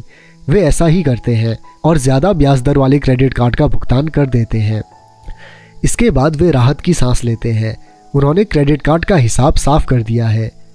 अब उन्होंने अपने उपभोक्ता ऋण को होम मॉर्टगेज में बदल दिया है। उनका भुगतान भी कम हो जाता है, क्योंकि उन्हें अपने कर्ज को 30 साल की किश्तों में चुकाना है। समस्या से निपटने का यही स्मार्ट तरीका है। उनके पड़ोसी आते हैं और उन्हें शॉपिंग पर चलने का न्योता देते हैं। मेमोरियल डे की सेल लगी हुई है, यही तो मौका है कुछ पैसे बचाने का। वे अपने आप से कहते हैं, मैं कुछ नहीं खरीदूंगा, मैं तो सिर्फ देखने जा रहा हूँ। परंतु अगर कोई चीज़ जम जाए तो उसे खरीदने की उम्मीद में वे अपने क्रेडिट कार्ड को ले जाना नहीं भूलते। मैं ऐसे युवा दंपत्ति से हर समय टकराता हूँ। उनके नाम बदलते रहते हैं, परंतु उनकी पैसे की तंगी एक सी ही रहती है। वे मेरी चर्चाओं में यह सुनने के लिए आते हैं कि मैं इस बारे में क्या कहता हूँ। वे मुझसे पूछते हैं, क्या आप हमें बता सकते हैं कि और ज़्यादा पैसे कैसे कमाए जा सकते हैं? उनकी खर्चीली आदतों ने उन्हें और ज़्यादा कमाने के लिए मजबूर कर दिया है। वे इतना भी नहीं जानते कि दरअसल समस्या पैसे कमाने की नहीं है, पैसा सही तरह से खर्च करने की है, और यही पैसे की तंगी का कारण है। यह समस्या इसलिए पैदा होती है क्योंकि उनमें पैसे की समझ नहीं होती। यह समस्या इसलिए और भी भयानक हो जाती है क्योंकि वे संपत्ति और दायित्व के फ़र्क को नहीं समझ पाते। मेरा मानना है कि ज़्यादा पैसे से शायद ही कभी पैसे की समस्या सुलझती है। समस्याएं समझदारी से सुलझती हैं। मेरा एक दोस्त बार बार कर्ज में फंसे लोगों को यही सलाह देता है, अगर आपको लगता है कि आपने अपने आप को किसी गड्ढे में फंसा लिया है तो गड्ढा खोदना बंद कर दो। मेरे डैडी बचपन में हमें यह बताया करते थे कि जापानी 3 ताकतों को मानते थे: तलवार की ताकत, रत्नों की ताकत और दर्पण की ताकत। तलवार हथियारों की ताकत का प्रतीक थी। अमेरिका ने हथियारों पर खरबों डॉलर खर्च कर दिए हैं और इसी कारण वह आज विश्व में सबसे ताकतवर देश है। रत्न पैसे की ताकत का प्रतीक है। इस कहावत में कुछ तो सच्चाई है। यह स्वर्णिम नियम याद रखो: जिसके पास स्वर्ण है वही नियम बनाता है। दर्पण आत्मज्ञान का प्रतीक है। जापानी दंतकथा के अनुसार यह आत्मज्ञान इन तीनों में से सबसे कीमती वस्तु थी। गरीब और मध्यवर्गीय लोग अक्सर धन की ताकत से नियंत्रित होते हैं। वे सुबह सुबह उठकर कड़ी मेहनत करने यानी नौकरी करने चले जाते हैं और खुद से यह तक नहीं पूछते कि ऐसा करना समझदारी है। पैसे की समझ ना होने के कारण ज़्यादातर लोग पैसे की डरावनी ताकत को यह इजाज़त दे देते हैं कि वह उन्हें काबू में कर लें। पैसे की ताकत उनके विरोध में इस्तेमाल होती है। अगर वे दर्पण की ताकत का इस्तेमाल करते तो वे खुद से यह सवाल पूछते, क्या इसमें समझदारी है? बहुत बार अपनी अंदरूनी समझदारी पर भरोसा करने के बजाय लोग भीड़भाड़ के साथ चलने लगते हैं। वे कई काम इसलिए करते हैं क्योंकि सभी लोग ऐसा करते हैं। वे सवाल पूछने के बजाय नकल करने लगते हैं। अक्सर वे नासमझी के कारण वही दोहराते हैं जो उन्हें सिखाया गया है। इस तरह के विचार कि आपका घर आपकी सबसे बड़ी पूंजी है, आपका घर आपका सबसे बड़ा निवेश है, अगर आप ज़्यादा कर्ज लेते हैं तो आपको टैक्स में ज़्यादा छूट मिलेगी, सुरक्षित नौकरी खोजो, गलतियां मत करो, खतरे मत उठाओ। ऐसा कहा जाता है कि ज़्यादातर लोगों के लिए मौत से भी डरावनी चीज़ होती है भीड़ भाड़ के सामने बोलने का डर। मनोवैज्ञानिक कहते हैं कि ज़्यादातर लोग सार्वजनिक मंच पर बोलने से इसलिए डरते हैं क्योंकि उन्हें यह डर होता है कि उनकी बुराई होगी, लोग बाग उनकी हंसी उड़ाएंगे, वे अकेले रह जाएंगे, सबसे कट जाएंगे और बिरादरी से अलग थलग कर दिए जाएंगे। सबसे अलग होने का डर या अकेले रह जाने का डर ही वह सबसे बड़ा कारण है जिस वजह से ज़्यादातर लोग अपनी समस्या हल करने के लिए नए तरीके नहीं ढूंढते। इसलिए मेरे पढ़े लिखे डैडी कहा करते थे कि जापानी लोग दर्पण की ताकत को सबसे ज़्यादा महत्व देते थे, क्योंकि जब इंसान दर्पण में खुद को देखता है तभी उसे सच्चाई का पता चलता है। और ज़्यादातर लोग खतरे मत उठाओ इसलिए कहते हैं क्योंकि वे खुद डरे हुए होते हैं। यह किसी भी चीज़ के बारे में कहा जा सकता है, जैसे खेल में, संबंधों में, करियर में, धन में। इसी समाज से कट जाने के डर के कारण लोग लीक पर चलते हैं और समाज की स्वीकृत मान्यताओं या लोकप्रिय प्रवृत्तियों के खिलाफ नहीं जाते। आपका घर एक संपत्ति है। बिल कंसोलिडेशन लोन लो और कर्ज से बाहर निकलो, कड़ी मेहनत करो। प्रमोशन का सवाल है, एक दिन मैं वाइस प्रेसिडेंट बन जाऊंगा। पैसे बचाओ, जब मेरी तनख्वाह बढ़ेगी तो मैं एक बड़ा घर खरीद लूंगा। म्यूचुअल फंड सुरक्षित है। टिकल मी एल्मो डॉल्स अभी स्टॉक में नहीं है, परंतु मेरे पास एक डील रखी हुई है जो दूसरा ग्राहक अब तक लेने नहीं आया है। भीड़ के साथ चलने और पड़ोसियों के ऐशो आराम की नकल के कारण पैसे की बहुत सी समस्याएं पैदा होती हैं। कई बार हम सभी को दर्पण में देखने की ज़रूरत होती है और हमें अपने डर के बजाय अपनी अंदरूनी समझदारी से सोचना चाहिए। जब माइक और मैं 16 वर्ष के हुए तो हमें स्कूल में समस्याएं आने लगी थी। हम बुरे बच्चे नहीं थे, हम केवल अपने आप को भीड़ से अलग कर रहे थे। स्कूल के बाद और शनिवार रविवार को हम माइक के डैडी के लिए काम करते थे। माइक और मैं अक्सर घंटों तक उसके डैडी के साथ बैठे रहते थे जब वे अपने बैंकर्स, वकीलों, अकाउंटेंट, ब्रोकर, निवेशकों, मैनेजर्स और कर्मचारियों के साथ चर्चा करते थे। माइक के डैडी ने 13 साल की उम्र में स्कूल छोड़ दिया था और अब वे पढ़े लिखे लोगों को रास्ता दिखा रहे थे, उन्हें आदेश और निर्देश दे रहे थे, उनसे सवाल पूछ रहे थे। पढ़े लिखे लोग उनकी एक आवाज़ पर दौड़े चले आते थे और उनके गुस्से से डरते थे। यह आदमी कभी भीड़ के साथ नहीं चला। इस आदमी ने खुद के दम पर सोचा और फैसले किए। उन्हें इन शब्दों से चिढ़ होती थी, हमें इसे इस तरह से इसलिए करना पड़ेगा क्योंकि सभी लोग इसी तरह से करते हैं। वे नहीं हो सकता से भी बहुत चिढ़ते थे। अगर आप उनसे कोई काम करवाना चाहते थे तो आपको बस इतना ही कहना था, मुझे लगता है आप इसे नहीं कर सकते। माइक और मैं उनके साथ रहकर जितना सीखे उतना हमने स्कूल में बिताए सालों में कभी नहीं सीखा, कॉलेज में भी नहीं। माइक के डैडी के पास स्कूल की शिक्षा तो नहीं थी, परंतु उनके पास पैसे की शिक्षा थी और इसी कारण वे सफल भी थे। वे हमें बार बार बताया करते थे, एक समझदार आदमी अपने से ज़्यादा समझदार लोगों को नौकरी पर रख सकता है। इसीलिए माइक और मुझे समझदार लोगों की बातें सुनने और उनसे सीखने का लाभ मिला। परंतु इसके कारण माइक और मैं दोनों ही उस सामाजिक मान्यता के साथ नहीं चल पाए जो हमारे शिक्षक हमें सिखाते थे, और इस वजह से कई समस्याएं पैदा हो गई। जब कोई टीचर कहता था, अगर तुम्हें अच्छे नंबर नहीं मिलते हैं तो तुम दुनिया में कुछ नहीं कर सकते, तो माइक और मैं अपनी भौहें चढ़ा लेते थे। जब हमें घिसे पीटे ढर्रों पर चलने को कहा जाता था और नियमों का अंधा पालन सिखाया जाता था, तो हमें यह लगता था कि स्कूली शिक्षा दरअसल रचनात्मकता का गला घोंट देती है। हम अमीर डैडी की यह बात समझने लगे थे कि स्कूलों को इसलिए बनाया गया है ताकि वहाँ अच्छे कर्मचारी तैयार हो सकें, ना कि अच्छे मालिक। कभी कभार माइक या मैं टीचर से पूछते थे कि हम जो पढ़ रहे हैं उसकी असली ज़िंदगी में क्या उपयोगिता है, या यह कि हमें पैसे के बारे में क्यों नहीं पढ़ाया जाता। दूसरे सवाल का अक्सर हमें यह जवाब मिलता था कि पैसा महत्वपूर्ण नहीं है और अगर हम अच्छी पढ़ाई करेंगे तो पैसा अपने आप मिलने लगेगा। हम पैसे की ताकत के बारे में जितना ज़्यादा जानते थे, अपने शिक्षकों और सहपाठियों से उतना ही दूर होते जाते थे। मेरे पढ़े लिखे डैडी ने कभी मुझ पर अच्छे नंबरों के लिए दबाव नहीं डाला। मुझे इस बात पर हैरत होती है कि उन्होंने ऐसा क्यों नहीं किया, परंतु हम लोगों में पैसे को लेकर अक्सर वाद विवाद होने लगे थे। जब मैं 16 साल का हुआ तो मेरी पैसे की बुनियाद मेरे मम्मी डैडी से अच्छी हो चुकी थी। मैं हिसाब किताब रख सकता था। मैं tax, accountants, corporate attorney, bankers, real estate brokers, निवेशकों इत्यादियों की बातें सुनता था। मेरे डैडी शिक्षकों से बातें करते थे। एक दिन मेरे डैडी मुझे बता रहे थे कि हमारा घर हमारे लिए सबसे बड़ा निवेश क्यों है। इस बात को लेकर हम लोगों में बहस हो गई जब मैंने उन्हें यह बताया कि घर हमारे लिए एक अच्छा निवेश क्यों नहीं है।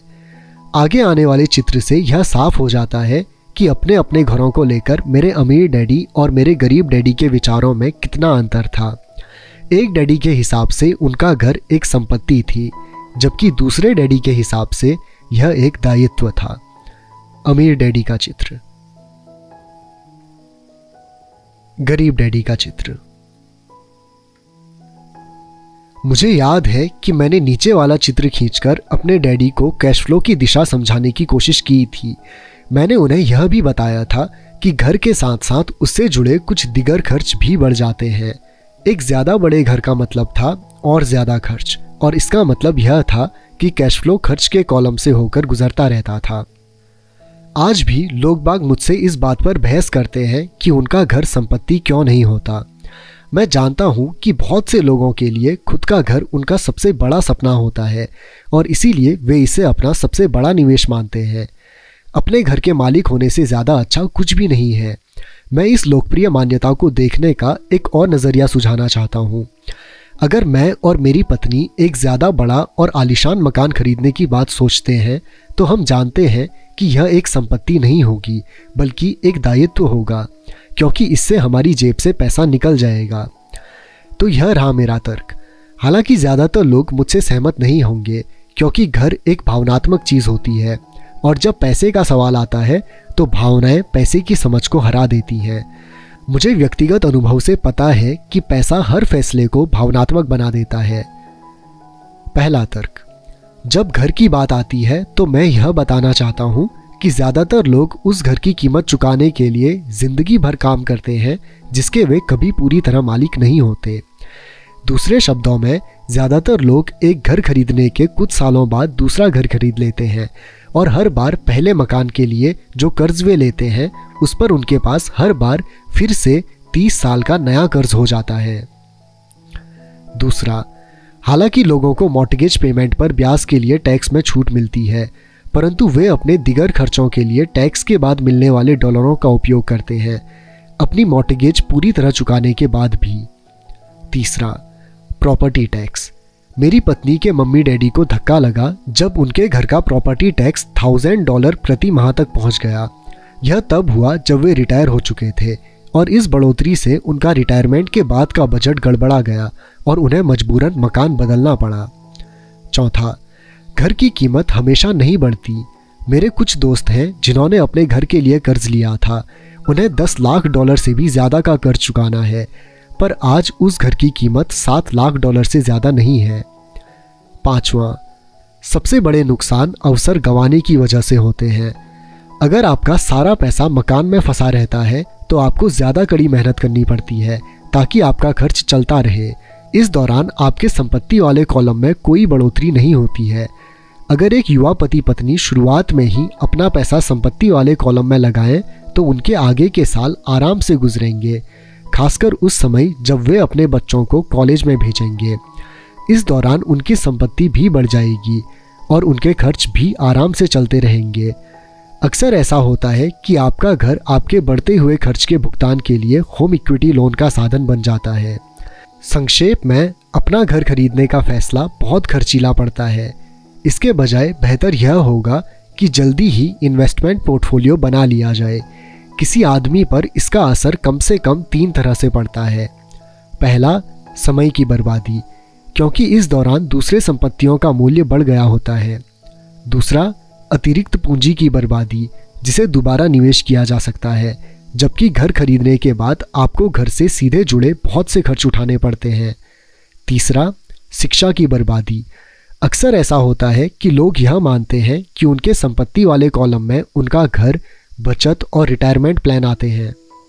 चूंकि उनके पास निवेश करने के लिए पैसा नहीं होता, इसीलिए वे बिल्कुल भी निवेश नहीं करते हैं। इस कारण उन्हें निवेश का अनुभव कभी नहीं मिल पाता। ज़्यादातर लोग कभी एक समझदार निवेशक नहीं बन पाते और सबसे बढ़िया निवेश सामान्य तौर पर सबसे पहले समझदार निवेशकों को बेचे जाते हैं, जो बाद में उन्हें सुरक्षित खेलने वाले लोगों को बेचते हैं। मेरे पढ़े लिखे डैडी का फाइनेंशियल स्टेटमेंट चूहा दौड़ में फंसे व्यक्ति का सबसे अच्छा उदाहरण है। उनके खर्च हमेशा उनकी आमदनी से ज़्यादा होते थे, इसीलिए उन्हें संपत्ति में निवेश करने का मौका ही नहीं मिलता था। इसका नतीजा यह होता था कि उनके दायित्व जैसे मॉर्टगेज और क्रेडिट कार्ड के कर्ज उनकी संपत्ति से कहीं ज़्यादा होते थे। अगला चित्र 1000 शब्दों की तरह एक कहानी बताता है। पढ़े लिखे डैडी का फाइनेंशियल स्टेटमेंट। दूसरी तरफ मेरे अमीर डैडी का फाइनेंशियल स्टेटमेंट यह दिखाता है कि वे जी जान लगाकर निवेश कर रहे थे और उन्होंने अपने दायित्वों को कम से कम रखा था। अमीर डैडी का फाइनेंशियल स्टेटमेंट। मेरे अमीर डैडी के फाइनेंशियल स्टेटमेंट से यह भी पता चलता है कि अमीर लोग और ज़्यादा अमीर क्यों बनते हैं। संपत्ति वाले कॉलम से इतनी ज़्यादा आमदनी होती है कि खर्च आराम से चल जाता है और कुछ पैसा बच भी जाता है। इस बचे हुए पैसे को एक बार फिर से संपत्ति वाले कॉलम में दोबारा निवेश कर दिया जाता है। संपत्ति वाला कॉलम बढ़ता रहता है और इससे होने वाली आमदनी भी बढ़ती रहती है। नतीजा यह होता है, अमीर लोग और ज़्यादा अमीर होते जाते हैं। अमीर लोग और ज़्यादा अमीर क्यों होते जाते हैं? मध्य वर्ग के लोग हमेशा पैसे की तंगी से जूझते रहते हैं। उनकी मूल आमदनी तनख्वाह से होती है और जैसे जैसे उनकी तनख्वाह बढ़ती है उनके टैक्स भी बढ़ते जाते हैं। इसके साथ ही आमदनी बढ़ने पर उनके खर्च भी बढ़ जाते हैं। इसीलिए इसे चूहा दौड़ कहा गया है। यह लोग मानते हैं कि उनका घर उनकी मूल संपत्ति है और इसीलिए वे आमदनी दिलाने वाली संपत्ति में निवेश नहीं करते। मध्य वर्ग को पैसे की तंगी क्यों होती है? आज की कर्जदार सोसाइटी 2 बातें मानती है। पहली यह कि खुद का घर एक निवेश होता है और दूसरी यह कि तनख्वाह बढ़ने पर खर्च भी बढ़ना चाहिए या एक ज़्यादा बड़ा घर खरीद लेना चाहिए। बढ़ते हुए खर्च के कारण परिवार ज़्यादा कर्ज में फंस जाते हैं और उन्हें पैसे की और ज़्यादा तंगी का सामना करना पड़ता है। हालांकि वे अपनी नौकरियों में लगातार तरक्की कर रहे होते हैं, उनकी तनख्वाह लगातार बढ़ती जा रही होती है। इसे हाई रिस्क लिविंग या बहुत जोखिम भरी जीवन शैली कहा जाता है और इसका कारण यह है कि ऐसे लोगों में पैसे की समझ नहीं होती। 1990 के दशक में नौकरियों में भारी कटौती से यह बात पता चली कि मध्य वर्ग पैसे के मामले में कितना असुरक्षित है। अचानक कंपनी पेंशन प्लान की जगह पर 401k प्लान आ गए हैं। सोशल सिक्योरिटी निश्चित रूप से संकट में है और इसे रिटायरमेंट का सहारा नहीं बनाया जा सकता। मध्य वर्ग में घबराहट का माहौल पैदा हो गया है। आज एक अच्छी बात यह है कि ज़्यादातर लोग यह बातें समझते हैं और इसीलिए उन्होंने म्यूचुअल फंड्स खरीदना शुरू कर दिया है। निवेश में हुई बढ़ोतरी के कारण ही हमने स्टॉक मार्केट में इतनी तेज़ी देखी है। आज मध्य वर्ग की बढ़ती मांग को पूरा करने के लिए नए नए म्यूचुअल फंड्स बनते जा रहे हैं। म्यूचुअल फंड इसीलिए लोकप्रिय हैं क्योंकि वे सुरक्षा के प्रतीक हैं। औसत म्यूचुअल फंड खरीदने वाले आदमी नौकरी में, टैक्स और मॉर्टगेज चुकाने में, अपने बच्चों की कॉलेज फीस के लिए पैसे बचाने में और अपने क्रेडिट कार्ड का हिसाब साफ करने में बहुत ज़्यादा व्यस्त हैं। उनके पास इतना समय नहीं है कि वे निवेश करने की कला सीख सकें, इसीलिए वे म्यूचुअल फंड के मैनेजर की काबिलियत पर भरोसा करते हैं। साथ ही चूंकि म्यूचुअल फंड कई तरह के निवेश करता है, इसीलिए उन्हें ऐसा लगता है कि उनका पैसा ज़्यादा सुरक्षित है क्योंकि यह कई टुकड़ों में बंट गया है या डाइवर्सिफाइड हो गया है। पढ़े लिखे मध्य वर्ग का यह समूह म्यूचुअल फंड ब्रोकर्स और फाइनेंशियल प्लानर्स के डाइवर्सिफाइड सिद्धांत को सही मानता है। सुरक्षित रहो, जोखिम से बचो। असली त्रासदी यह है कि पैसे की समझ न होने के कारण औसत मध्यवर्गीय लोग खतरों का सामना करते हैं। उनके सुरक्षित खेलने का असल कारण यह होता है कि उनके पास पैसे की तंगी होती है। उनकी बैलेंस शीट में बैलेंस नहीं होता। उनका संपत्ति वाला कॉलम तो खाली रहता है जहाँ से आमदनी आती है, जबकि उनके दायित्वों वाला कॉलम पूरा भरा रहता है। सामान्य तौर पर उनकी आमदनी का इकलौता साधन उनका वेतन होता है। उनका जीवन यापन पूरी तरह से उनके बॉस पर निर्भर होता है और जब सचमुच ज़िंदगी में एक बार आने वाला मौका आता है तो ये लोग उस मौके का फ़ायदा नहीं उठा पाते। चूँकि वे इतनी कड़ी मेहनत कर रहे हैं, इसीलिए वे सुरक्षित खेल खेलते हैं, सबसे ज़्यादा टैक्स चुकाते हैं और कर्ज के बोझ से दबे रहते हैं। जैसा मैंने इस खंड के शुरू में कहा था, सबसे महत्वपूर्ण नियम यह है कि संपत्ति और दायित्व के बीच के अंतर को पहचाना जाए। एक बार आप इनमें फ़र्क समझ लें, इसके बाद आप आमदनी देने वाली संपत्ति खरीदने की लगातार कोशिश करते रहें। यह अमीर बनने की राह पर चलने का सबसे बढ़िया तरीका है। इसे करते रहें और आपका संपत्ति वाला कॉलम बढ़ता रहेगा। अपने दायित्व और खर्च को कम करने की कोशिश भी करते रहें। इससे पैसा आपके संपत्ति वाले कॉलम में आता रहेगा। जल्द ही आपका संपत्ति वाला कॉलम इतना ज़्यादा मजबूत हो जाएगा कि आप और ज़्यादा जोखिम वाले निवेश कर सकेंगे। ऐसे निवेश जिनमें 100% से अनंत तक फ़ायदा हो सकता है। ऐसे निवेश जिनमें $5000 की रकम जल्दी ही $10 लाख या इससे ज़्यादा हो जाती है। ऐसे निवेश जिन्हें मध्य वर्ग बहुत जोखिम भरा मानता है। निवेश जोखिम भरा नहीं है, यह उस व्यक्ति की पैसे की नासमझी है, वित्तीय निरक्षरता है जो उसे बहुत जोखिम भरा बना देती है। अगर आप वही करते हैं जो सभी लोग करते हैं तो आपको यह चित्र मिलेगा। एक कर्मचारी होने के नाते जो घर का मालिक भी है, आपकी नौकरी का पैटर्न सामान्यतः यह होता है।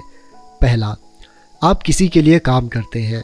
तनख्वाह पर काम करने वाले ज़्यादातर लोग मालिक को या शेयर होल्डर्स को ज़्यादा अमीर बना रहे हैं। आपकी कोशिशों, मेहनत और सफलता से दरअसल आपका मालिक सफल होता है और उसके रिटायरमेंट में मदद मिलती है। दूसरा, आप सरकार के लिए काम करते हैं। आप इसे देख पाएँ इसके पहले ही सरकार आपकी तनख्वाह में से अपना हिस्सा ले लेती है। ज़्यादा कड़ी मेहनत करके आप सरकार को देने वाले टैक्स में बढ़ोतरी करते हैं। ज़्यादातर लोग जनवरी से मई तक सिर्फ सरकार के लिए काम करते हैं। तीसरा, आप बैंक के लिए काम करते हैं। टैक्स चुकाने के बाद आपका सबसे बड़ा खर्च आमतौर पर अपना मॉर्टगेज और क्रेडिट कार्ड का कर्ज चुकाना होता है। अगर आप सिर्फ ज़्यादा कड़ी मेहनत से काम करते जाएं, तो समस्या यह है कि तीनों ही मामलों में आपकी ज़्यादा मेहनत से किसी और को ज़्यादा फ़ायदा मिलता है। आपको यह सीखना चाहिए कि आपकी ज़्यादा मेहनत से किस तरह आपको और आपके परिवार को सीधा फ़ायदा मिल सकता है। अगर आप यह फैसला कर भी लें कि आप अपने काम से काम रखेंगे, फिर भी आपको यह नहीं पता होता कि आपके लक्ष्यों को किस तरह से निर्धारित किया जाए। ज़्यादातर लोग अपने प्रोफेशन को बनाए रखना चाहते हैं और अपनी तनख्वाह के सहारे ही संपत्ति बनाना चाहते हैं। जब उनकी संपत्ति बढ़ती है तो वे किस तरह अपनी सफलता का आकलन करते हैं। कब कोई आदमी यह महसूस करता है कि वह अमीर है, कि उसके पास दौलत है। संपत्ति और दायित्व की मेरी अपनी परिभाषाओं की ही तरह दौलत के बारे में भी मेरी अपनी परिभाषा है। दरअसल मैंने इसे बकमिंस्टर फ्यूलर नामक व्यक्ति से सीखा है। कुछ लोग उसे नीम हकीम कहते हैं और कई लोग उसे एक जीता जागता जीनियस कहते हैं।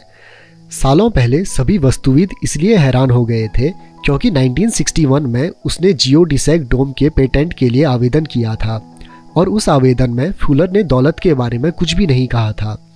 पहले तो उसका ठीक ठाक मतलब समझ में नहीं आया था, परंतु उसे कई बार पढ़ने के बाद इसका मतलब समझ में आने लगा। दौलत किसी आदमी की वह योग्यता है जिसके सहारे वह आगे आने वाले इतने दिनों तक जिंदा रह सकता है। यानी अगर मैं आज काम करना बंद कर दूं तो मैं कितने समय तक जिंदा रह सकता हूं। यह नेटवर्थ की तरह नहीं है जो आपकी संपत्ति और दायित्व के बीच का अंतर है। हर व्यक्ति को लगता है कि उसके पास जो सामान है वह बहुत कीमती है, परंतु इस परिभाषा से सचमुच सही आकलन किया जा सकता है। मैं अब आकलन कर सकता हूं और सचमुच जानता हूं कि आर्थिक रूप से आज़ाद होने के मेरे लक्ष्य के संदर्भ में मैंने कितनी तरक्की कर ली है। हालांकि नेटवर्थ में ऐसी चीज़ें भी आ जाती हैं जिनसे पैसा नहीं आता, जैसे वह वस्तु जो आपके गैरेज में खड़ी है। दौलत का सीधा हिसाब यह है कि आपका पैसा कितना पैसा बना रहा है और इसीलिए आप आर्थिक रूप से कितने दिनों तक जिंदा रह सकते हैं। दौलत दरअसल संपत्ति के कॉलम की कैश फ्लो के दायित्व वाले कॉलम के साथ तुलना है। एक उदाहरण लें, यह कहें कि मेरे पास हर महीने संपत्ति वाले कॉलम से $1000 का कैश फ्लो है और मेरा खर्च हर महीने $2000 है। मेरे पास कितनी दौलत है? अब हम बकमिंस्टर फुलर की परिभाषा की तरफ चलें। उनकी परिभाषा के हिसाब से मैं कितने दिनों तक जिंदा रह सकता हूँ। अगर हम एक महीने में 30 दिन मान लें तो इस परिभाषा के हिसाब से मैं 15 दिन जिंदा रह सकता हूँ। जब मैं अपनी संपत्ति से हर महीने $2000 का कैश फ्लो हासिल करने लग जाऊंगा तो मैं दौलतमंद हो जाऊंगा। हालांकि मैं अमीर नहीं हूँ, परंतु मैं दौलतमंद ज़रूर हूँ।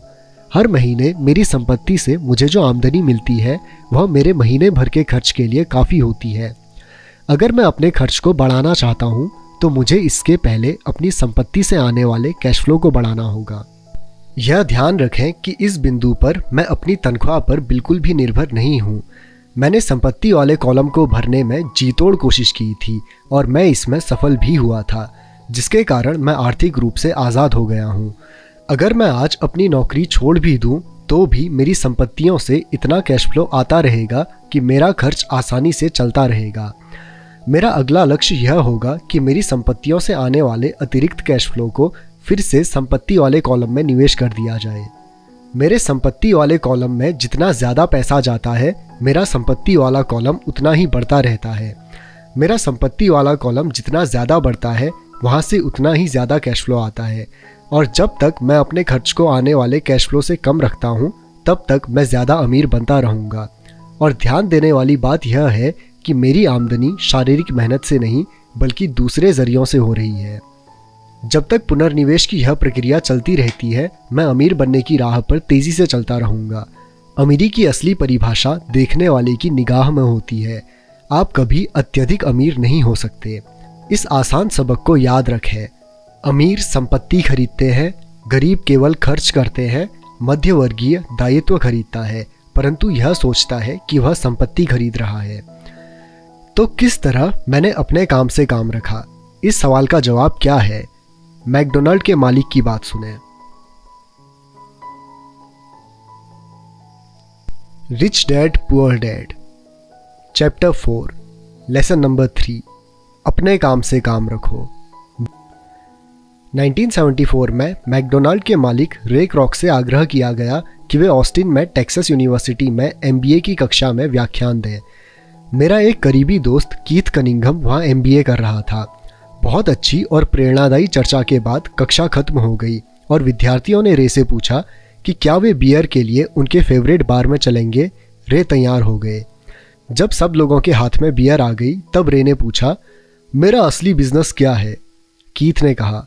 हर कोई हंस पड़ा। ज़्यादातर MBA विद्यार्थियों को लग रहा था जैसे रे मजाक कर रहे थे। किसी ने जवाब नहीं दिया, इसीलिए रे ने दोबारा यही सवाल पूछा, आप लोगों की नज़र में मेरा बिजनेस क्या है? विद्यार्थी दोबारा हंस दिए और आखिरकार एक बहादुर विद्यार्थी ने जोर से कहा, रे, दुनिया में ऐसा कौन है जो यह नहीं जानता कि आप हैमबर्गर बिजनेस में हैं? रे हंस दिए। मुझे मालूम था आप लोग यही कहोगे।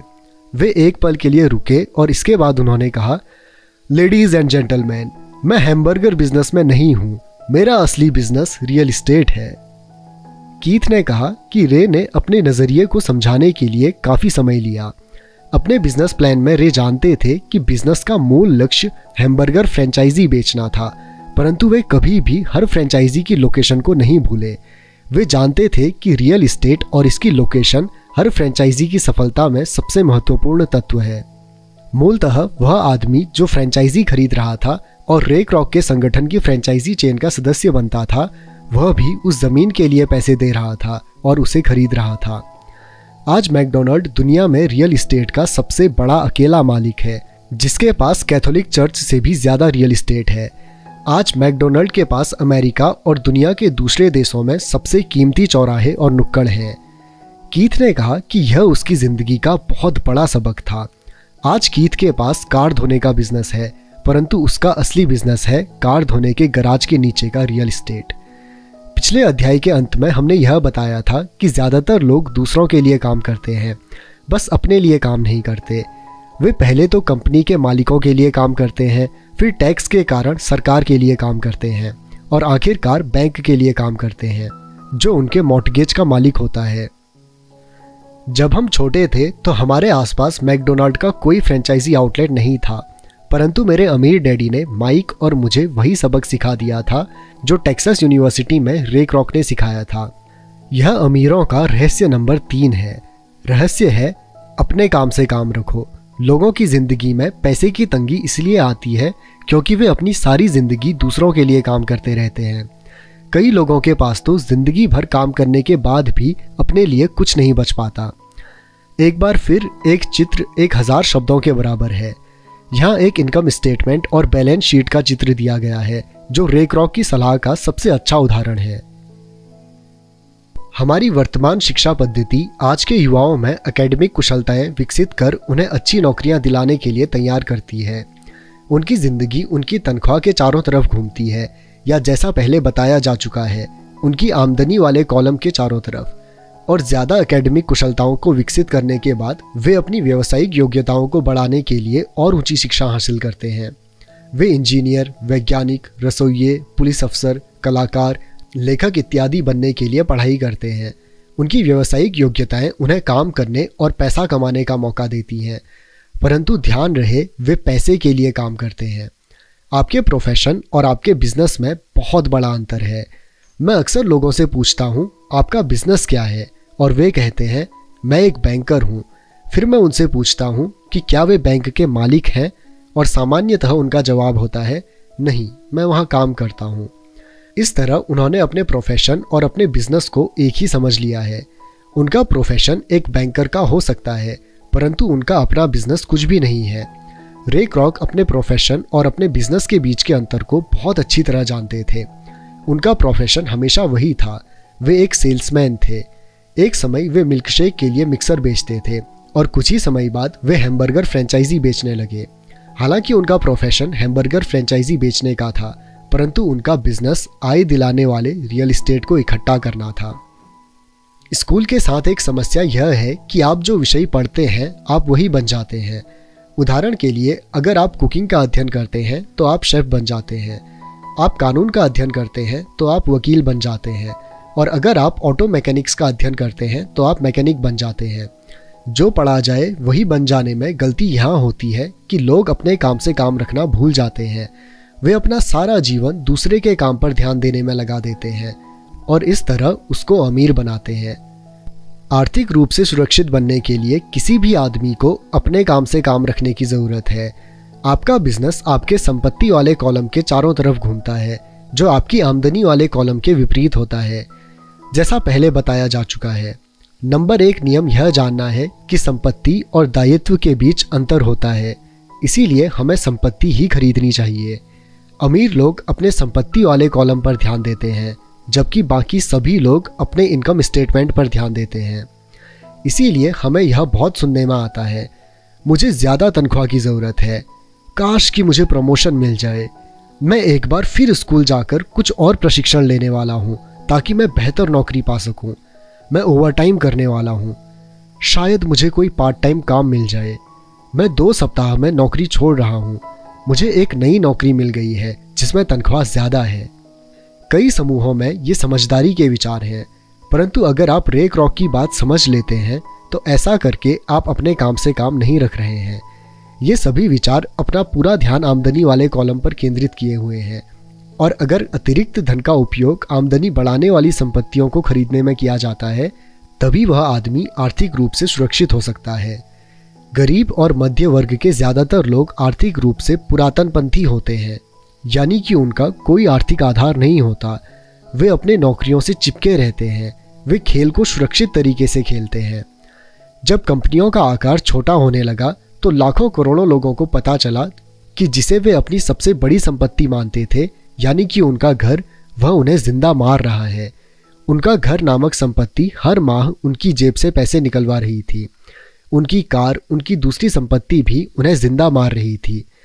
गैरेज में रखे $1000 में खरीदे गए उनके गोल्फ क्लब अब $1000 के नहीं रह गए थे। नौकरी की सुरक्षा न होने के कारण अब उनके पास जीवन यापन का कोई आधार नहीं बचा था।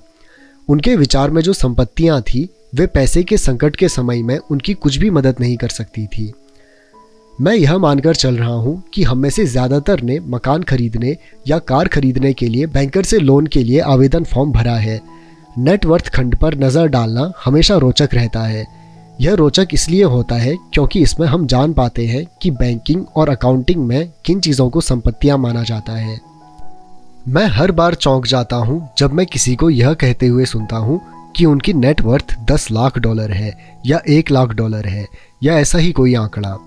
नेटवर्थ के सटीक ना होने का एक खास कारण यह है कि जिस पल आप अपनी संपत्तियों को बेचना शुरू करते हैं आपको प्राप्तियों पर टैक्स चुकाना पड़ता है। इतने सारे लोग अपने आप को पैसे के गहरे संकट में डाल देते हैं जब उनकी आमदनी कम हो जाती है। पैसा जुटाने के लिए वे अपनी संपत्तियां बेचते हैं। पहले तो उनकी व्यक्तिगत संपत्तियां सामान्यतः उस मूल्य से बहुत कम में बिकती हैं जो उनकी बैलेंस शीट में दिखाया गया है, या अगर संपत्तियों को बेचने से कोई फ़ायदा होता है तो उस पर टैक्स लगा दिया जाता है। तो एक बार फिर सरकार फ़ायदे में से अपना हिस्सा ले लेती है और इस तरह कर्ज से उभरने के लिए जुटाई जाने वाली रकम को कम कर देती है। अपने काम से काम रखना शुरू कर दें, दिन की नौकरी को करते रहें, परंतु असली संपत्तियों को खरीदना भी शुरू कर दें। परंतु ऐसे दायित्वों या व्यक्तिगत चीज़ों से बचें जिनकी कीमत एक बार घर लाने पर कम हो जाए। आप जिस क्षण एक नई कार शोरूम से बाहर ले जाते हैं उसकी कीमत 25% कम हो जाती है। यह सच्ची संपत्ति नहीं है, हालांकि आपके बैंकर इसे संपत्ति मानते हैं। मेरा $400 का नया टाइटेनियम ड्राइवर खरीदने के कुछ ही मिनटों बाद $150 मूल्य का हो गया था। वयस्कों के लिए यह सही नहीं है कि अपने खर्च कम कर लें, अपने दायित्वों को घटा लें और मेहनत से ठोस संपत्तियों का आधार बना लें। उन युवा लोगों को जिन्होंने अभी घर नहीं छोड़ा है यह सिखाया जाना चाहिए कि संपत्ति और दायित्व के बीच क्या फ़र्क होता है। घर छोड़ने से पहले ही उन्हें संपत्ति वाले कॉलम को बनाने की प्रेरणा दी जानी चाहिए। इसके पहले कि वे घर छोड़ें, शादी करें, घर खरीदें, बच्चे पैदा करें, खतरनाक आर्थिक स्थिति में फंसें, नौकरी को कसकर पकड़े रखें और हर चीज़ को उधार खरीदें। मैं बहुत सारे युवा दंपतियों को देखता हूँ जो शादी कर लेते हैं और अपने आप को एक ऐसे जाल में फंसा लेते हैं जिससे वे अपनी नौकरी के बहुत सालों तक खर्च से बाहर नहीं निकल पाएंगे। जब आखिरी बच्चा घर छोड़कर चला जाता है तब ज़्यादातर लोगों को यह एहसास होता है कि उन्होंने रिटायरमेंट की पर्याप्त तैयारी नहीं की है और वे थोड़ा पैसा अलग रखना शुरू कर देते हैं। फिर उनके अपने मम्मी डैडी बीमार हो जाते हैं और उन पर नई जिम्मेदारियां आ जाती हैं। तो मैं आपको या आपके बच्चों को किस तरह की संपत्तियों के संग्रह की प्रेरणा दे रहा हूँ। मेरी दुनिया में असली संपत्तियां कई तरह की होती हैं। पहला, ऐसे बिजनेस जिनमें मेरे होने की ज़रूरत ना हो। मैं उनका मालिक ज़रूर हूँ परंतु उन्हें दूसरे लोग चलाते हैं। अगर मुझे वहाँ काम करना पड़े तो यह बिजनेस नहीं होगा, यह मेरी नौकरी होगी। दूसरे, stock. Third, bond. Fourth, mutual fund. Fifth, आमदनी देने वाला real estate. Sixth, notes IOU। Seventh, बौद्धिक संपदा जैसे संगीत, पटकथा, पेटेंट इत्यादि से मिलने वाली रॉयल्टी। और ऐसी हर चीज़ जो कीमती है, जो आमदनी देती है और जिसका मूल्य बढ़ जाता है और जिसका बाजार तैयार है। जब मैं एक छोटा बच्चा था तो मेरे पढ़े लिखे डैडी ने मुझे एक सुरक्षित नौकरी ढूंढने की सलाह दी। दूसरी तरफ मेरे अमीर डैडी ने मुझे ऐसी संपत्तियों को इकट्ठा करने की सलाह दी जिन्हें मैं पसंद करता था। अगर तुम इन्हें पसंद नहीं करोगे तो तुम इनका ध्यान नहीं रख पाओगे। मैं रियल इस्टेट इसलिए इकट्ठा करता हूँ क्योंकि मुझे इमारतों और ज़मीनों से प्यार है। मैं उनके लिए शॉपिंग करना भी पसंद करता हूँ। मैं सारा दिन उनको निहार सकता हूँ। जब समस्याएं आती हैं तो समस्याएं उतनी बुरी नहीं होती कि उनके कारण रियल इस्टेट के लिए मेरा प्यार कम हो जाए। ऐसे लोग जो रियल इस्टेट से नफरत करते हैं उन्हें इसे नहीं खरीदना चाहिए। मुझे छोटी कंपनियों के स्टॉक से भी प्रेम है, खासकर नई कंपनियों के स्टॉक से। इसका कारण यह है कि मैं एंटरप्रेन्योर हूँ, न कि कोई कॉरपोरेट व्यक्ति। मेरे शुरुआती सालों में मैं बड़े संगठनों में काम कर चुका हूँ, जैसे कैलिफोर्निया के स्टैंडर्ड्स में यूएस मरीन कॉर्प्स और जेरोक्स कॉरपोरेशन में। मैंने इन संगठनों में बिताए समय का मजा लिया और मेरे पास कई सुखद यादें हैं, परंतु भीतर से मैं कंपनी में काम करने वाला आदमी नहीं हूँ। मुझे कंपनी शुरू करना अच्छा लगता है, परंतु उन्हें चलाना मुझे उतना अच्छा नहीं लगता। इसीलिए मैं जो शेयर खरीदता हूँ वे भी सामान्यतः छोटी कंपनियों के होते हैं और कई बार तो मैं अपनी कंपनी शुरू करता हूँ और उसे सार्वजनिक बना देता हूँ। नए स्टॉक के शेयर में किस्मत चमक सकती है और मुझे यह खेल पसंद है। कई लोग कम पूंजी वाली कंपनियों से डरते हैं और उन्हें खतरनाक कहते हैं, और वे खतरनाक हैं भी, परंतु खतरा हमेशा कम हो जाता है अगर आप निवेश से प्रेम करते हैं, उसे समझते हैं और खेल को अच्छी तरह से जानते हैं। छोटी कंपनियों के साथ मेरी रणनीति यह होती है कि 1 साल में अपने शेयर बेच दिए जाएं। दूसरी तरफ मेरी रियल एस्टेट की रणनीति छोटी प्रॉपर्टी से शुरू करने की होती है। फिर मैं उस छोटी प्रॉपर्टी को बेचकर उससे थोड़ी बड़ी प्रॉपर्टी ले लेता हूँ और इस तरह अपने फायदे पर टैक्स चुकाने से बचता रहता हूँ। इससे प्रॉपर्टी की वैल्यू में नाटकीय बढ़ोतरी होती है। मैं सामान्य तौर पर रियल एस्टेट को 7 साल से कम समय अपने पास रखता हूँ। वर्षों तक जब मैं मरीन कॉर्प्स और जेरोक्स में था तब भी मैंने वही किया जो अमीर डैडी ने मुझे सिखाया था। मैं अपनी दिन की नौकरी करता था, परंतु मैं अपने काम से काम भी रखता था। मैं अपनी संपत्ति वाले कॉलम में कुछ ना कुछ करता रहता था। मैं रियल एस्टेट और छोटे स्टॉक्स की खरीद फरोख्त भी करता था। अमीर डैडी ने हमेशा पैसे की समझ के महत्व पर जोर दिया था। जितनी अच्छी तरह मैं अकाउंटिंग और कैश मैनेजमेंट को समझ सकता था, उतनी ही अच्छी तरह मैं निवेशों का विश्लेषण कर सकता था और आखिरकार खुद की कंपनी शुरू कर सकता था और उसे सफल बना सकता था। जब तक कि कोई पहले से ही ऐसा ना सोच रहा हो, मैं किसी को अपनी कंपनी बनाने के लिए प्रोत्साहित नहीं करता। मैं जानता हूं कि कंपनी चलाने में कितना झंझट होता है और मैं नहीं चाहता कि आप उस झंझट में फंसें। कई बार ऐसा भी समय होता है जब लोगों को रोजगार नहीं मिलता और उनके लिए कंपनी शुरू करना एक समाधान होता है, परंतु सफलता के अवसर बहुत कम हैं। 10 में से 9 कंपनियां 5 साल में डूब जाती हैं। पहले 5 साल में जो कंपनियां बची रहती हैं उनमें से भी 10 में से 9 कंपनियां बाद में बंद हो जाती हैं। तो अगर आपकी पहले से ही अपनी कंपनी शुरू करने की इच्छा हो तभी मैं इसकी सलाह दूंगा, अन्यथा अपनी दिन की नौकरी करते रहें और अपने काम से काम रखें। जब मैं कहता हूं कि अपने काम से काम रखें तो मेरा यह मतलब है कि आप अपनी संपत्ति वाले कॉलम को ज़्यादा मजबूत बनाते रहें। एक बार इसमें $1 जाए तो वह बाहर ना निकल पाए। इसे इस तरह सोचें कि जब $1 आपकी संपत्ति वाले कॉलम में जाता है तो वह आपका कर्मचारी बन जाता है। पैसे के बारे में सबसे अच्छी चीज़ यह है कि यह हर दिन 24 घंटे काम करता है और ऐसा पीढ़ियों तक कर सकता है। अपनी दिन की नौकरी करते रहें, एक अच्छे मेहनती कर्मचारी की तरह काम करें, परंतु अपने संपत्ति वाले कॉलम को बढ़ाते रहें। जब आपका कैश फ्लो बढ़ता है तब आप कुछ विलासिता की चीज़ें खरीद सकते हैं। इसके बारे में एक महत्वपूर्ण तथ्य यह है कि अमीर लोग विलासिता की चीज़ें सबसे बाद में खरीदते हैं, जबकि गरीब और मध्य वर्गीय लोग विलासिता की चीज़ें सबसे पहले खरीदते हैं। गरीब और मध्य वर्गीय लोग अक्सर बड़े घर, हीरे, फर, ज्वेलरी या नाव जैसी विलासिता की चीज़ें इसलिए खरीद लेते हैं ताकि वे अमीर दिख सकें। वे अमीर दिखते हैं, परंतु असल में वे उधार के दलदल में गहरे धंसते चले जाते हैं। वे लोग जिनके पास पीढ़ियों से पैसा है, जो लंबे समय से अमीर हैं, वे अपने संपत्ति वाले कॉलम को सबसे पहले बनाते हैं। फिर संपत्ति वाले कॉलम से होने वाली आमदनी उनके लिए विलासिता की चीज़ें खरीद लेती है। गरीब और मध्य वर्गीय लोग अपनी खून पसीने की कमाई और बच्चों की विरासत की कीमत पर विलासिता की चीज़ें खरीदते हैं। सच्ची विलासिता असली संपत्ति में निवेश करने और उसे विकसित करने का प्रोत्साहन है। उदाहरण के तौर पर जब मेरी पत्नी और मेरे पास हमारे अपार्टमेंट हाउसेस से अतिरिक्त पैसा आने लगा तो वह बाजार गई और अपने लिए मर्सिडीज खरीद लाई। इसमें ज़रा सी भी मेहनत या जोखिम नहीं था, क्योंकि अपार्टमेंट हाउस के कारण उसने कार खरीदी थी, परंतु उसे इसके लिए 4 साल तक इंतज़ार करना पड़ा था, जब रियल इस्टेट पोर्टफोलियो बढ़ रहा था, और आखिरकार उसने इतना अतिरिक्त पैसा दे दिया कि कार खरीदी जा सके। परंतु मर्सिडीज़ की यह विलासिता दरअसल एक सच्चा पुरस्कार है, क्योंकि उसने यह साबित कर दिया था कि वह अपने संपत्ति वाले कॉलम को सही तरह से बढ़ाना जानती है। अब उसके लिए उस कार की कीमत सामान्य रूप से खरीदी गई कार से कहीं ज़्यादा है। ज़्यादातर लोग अक्सर इच्छा जागने पर बिना सोचे समझे जाते हैं और कर्ज पर कार या विलासिता की कोई और चीज़ खरीद लेते हैं। हो सकता है कि वे ज़िंदगी से ऊब चुके हों या उन्हें सिर्फ एक नए खिलौने की ज़रूरत हो। कर्ज पर विलासिता की चीज़ खरीदने से देर सबेर वह आदमी उस चीज़ से चिढ़ने लगेगा, क्योंकि उसके कारण जो कर्ज लिया गया है वह एक भार बन जाएगा।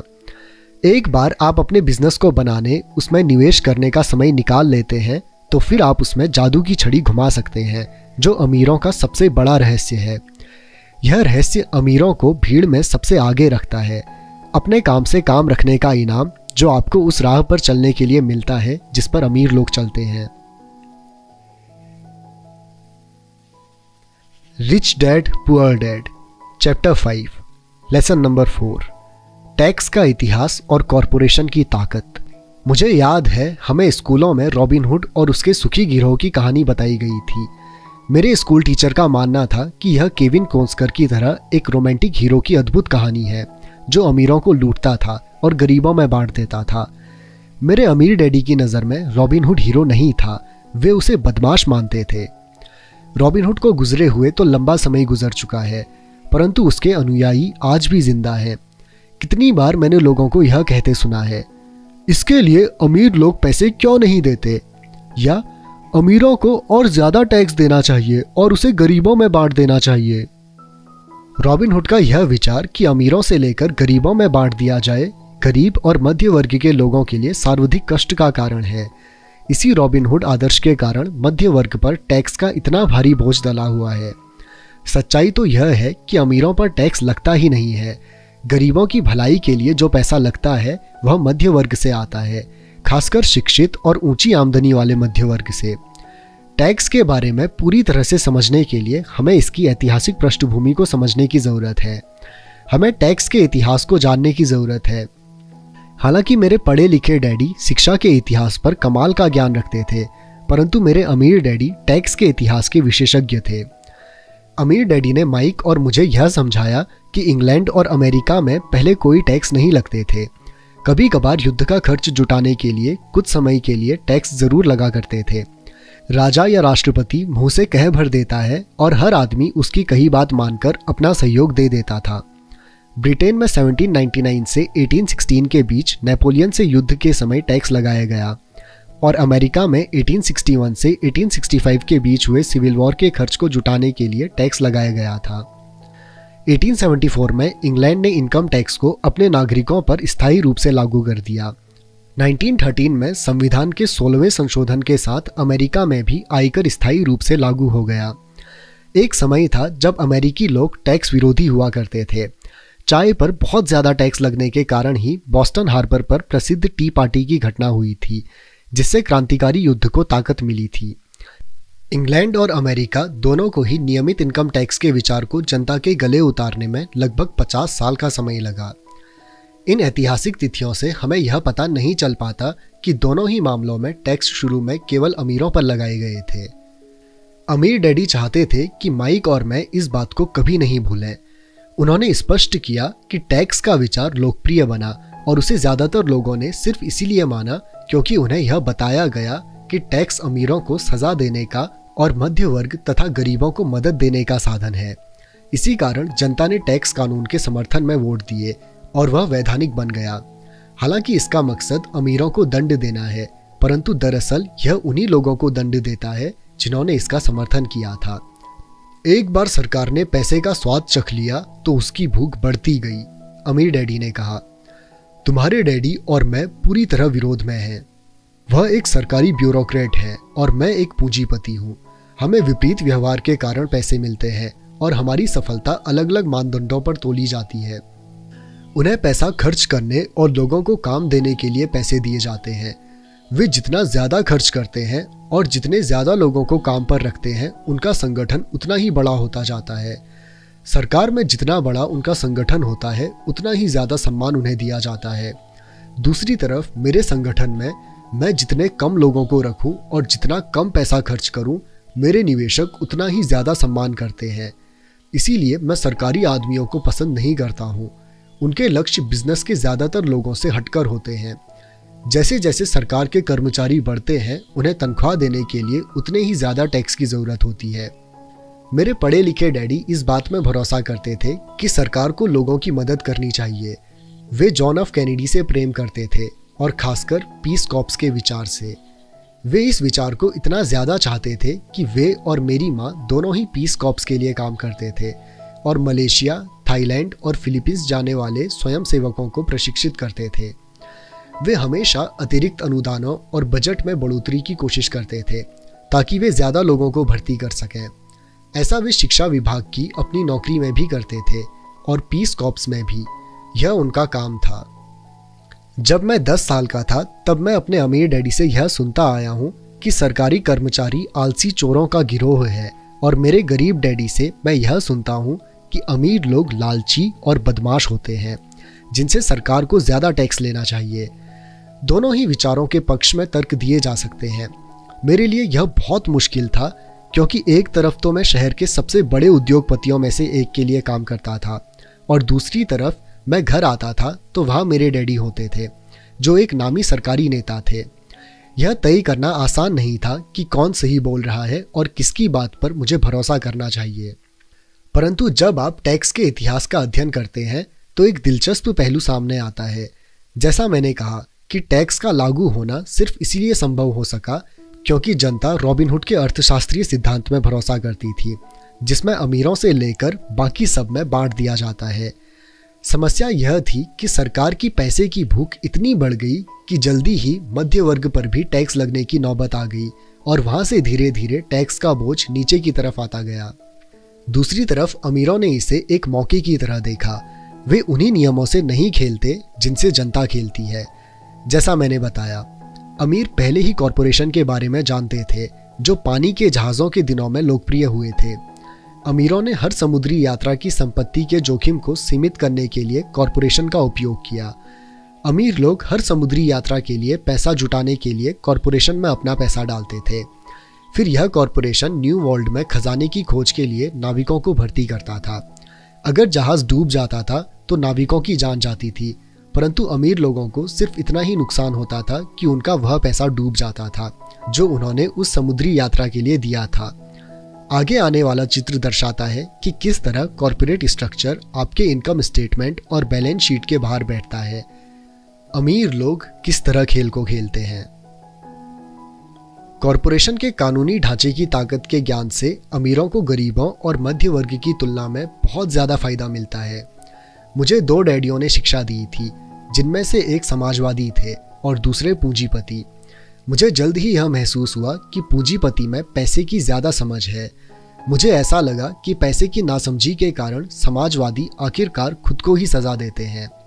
अमीरों से वसूलो का नारा लगाने वाली भीड़ चाहे जितना जोर लगा ले, अमीर लोग उनसे जीतने का रास्ता हमेशा ढूंढ निकालते हैं। इसी कारण टैक्स आखिरकार मध्य वर्ग पर लगे। अमीरों ने बुद्धिजीवियों को अपनी बुद्धि से हरा दिया, सिर्फ इस कारण क्योंकि वे पैसे की ताकत को जानते थे और यह विषय स्कूलों में नहीं पढ़ाया जाता। अमीर लोगों ने बुद्धिजीवियों को किस तरह हराया। एक बार अमीरों से वसूलों का कानून पारित हुआ तो सरकार की तिजोरी में पैसा आने लगा। पहले तो लोग इस बात से खुश हुए। यह पैसा सरकारी कर्मचारियों और अमीरों को दिया जाने लगा। सरकारी कर्मचारियों के पास यह पैसा नौकरियों और पेंशनों के रूप में गया। अमीरों के पास यह पैसा उनकी फैक्ट्रियों के जरिए मिले सरकारी कॉन्ट्रैक्ट से आया। सरकार के पास ढेर सारे पैसे थे, परंतु उस पैसे के मैनेजमेंट की समस्या थी। उसमें कोई रिसर्कुलेशन नहीं था। दूसरे शब्दों में, सरकारी नीति में अगर आप एक सरकारी ब्यूरोक्रेट हैं तो आप पैसा बचाना पसंद नहीं करते। अगर आप अपने लिए आवंटित फंड को खर्च नहीं कर पाते हैं तो आपको अगले बजट में उतनी राशि नहीं मिलेगी। और निश्चित रूप से आपको योग्य तो माना ही नहीं जाएगा। दूसरी तरफ बिजनेस में पैसा बचाने के लिए इनाम मिलता है और ऐसा करने पर आपको काबिल माना जाता है। जब बढ़ते हुए सरकारी खर्चों का यह चक्र चलता रहा तो पैसे की मांग बढ़ी और अमीरों से टैक्स वसूलों के विचार में अब कम अमीर लोगों को भी शामिल कर लिया गया और इस तरह सरकार इतनी नीचे आ गई कि वे गरीब और मध्य वर्गीय लोग भी टैक्स के दायरे में आ गए जिन्होंने इसके लिए वोट दिए थे। सच्चे पूंजीपतियों ने बेचने का तरीका खोजने के लिए अपनी पैसे की समझ का प्रयोग किया। वे कॉरपोरेशन की सुरक्षा में चले गए। कॉरपोरेशन अमीर लोगों को सुरक्षा देता है, परंतु कई लोग जिन्होंने कभी कॉरपोरेशन नहीं बनाया यह नहीं जानते कि कॉरपोरेशन जैसी कोई चीज़ नहीं होती। कॉरपोरेशन केवल एक फाइल का फोल्डर होता है जिसमें कुछ कानूनी दस्तावेज लगे होते हैं और जो राज्य सरकार की एजेंसी में दर्ज होकर किसी वकील के ऑफिस में रखा होता है। यह कोई बड़ी बिल्डिंग नहीं होती जिसके बाहर कॉरपोरेशन का नाम लिखा होता है। यह कोई फैक्ट्री या लोगों का समूह भी नहीं होता। कॉरपोरेशन केवल एक कानूनी दस्तावेज है जो एक ऐसी कानूनी देह बना देता है जिसकी कोई आत्मा नहीं होती। अमीरों की संपत्ति एक बार फिर से सुरक्षित हो गई। एक बार फिर कॉरपोरेशन का प्रयोग लोकप्रिय हो गया। यह स्थायी इनकम टैक्स कानूनों के पारित होने के बाद हुआ, क्योंकि कॉरपोरेशन के लिए इनकम टैक्स की दर व्यक्तिगत इनकम टैक्स की दर से कम थी। इसके अलावा जैसा पहले बताया जा चुका है, कॉरपोरेशन द्वारा कुछ खर्च टैक्स चुकाने से पहले किए जा सकते हैं। अमीरों और गरीबों के बीच यह लड़ाई सदियों से चली आ रही है। अमीरों से वसूलों का नारा लगाने वाली भीड़ अमीरों के हमेशा खिलाफ रही है। यह लड़ाई तब छिड़ती है जब कानून बनते हैं और यह लड़ाई अनंत काल तक चलती रहेगी। समस्या यह है कि जो लोग हारते हैं उनमें समझ की कमी है। हारने वाले लोग वे हैं जो हर सुबह उठकर तैयार होते हैं और अपनी नौकरी में कड़ी मेहनत करते हैं और उस पर टैक्स देते हैं। अगर वे यह समझ पाते कि अमीर लोग किस तरह से पैसे का खेल खेलते हैं तो वे भी इस खेल को उसी तरह से खेल सकते।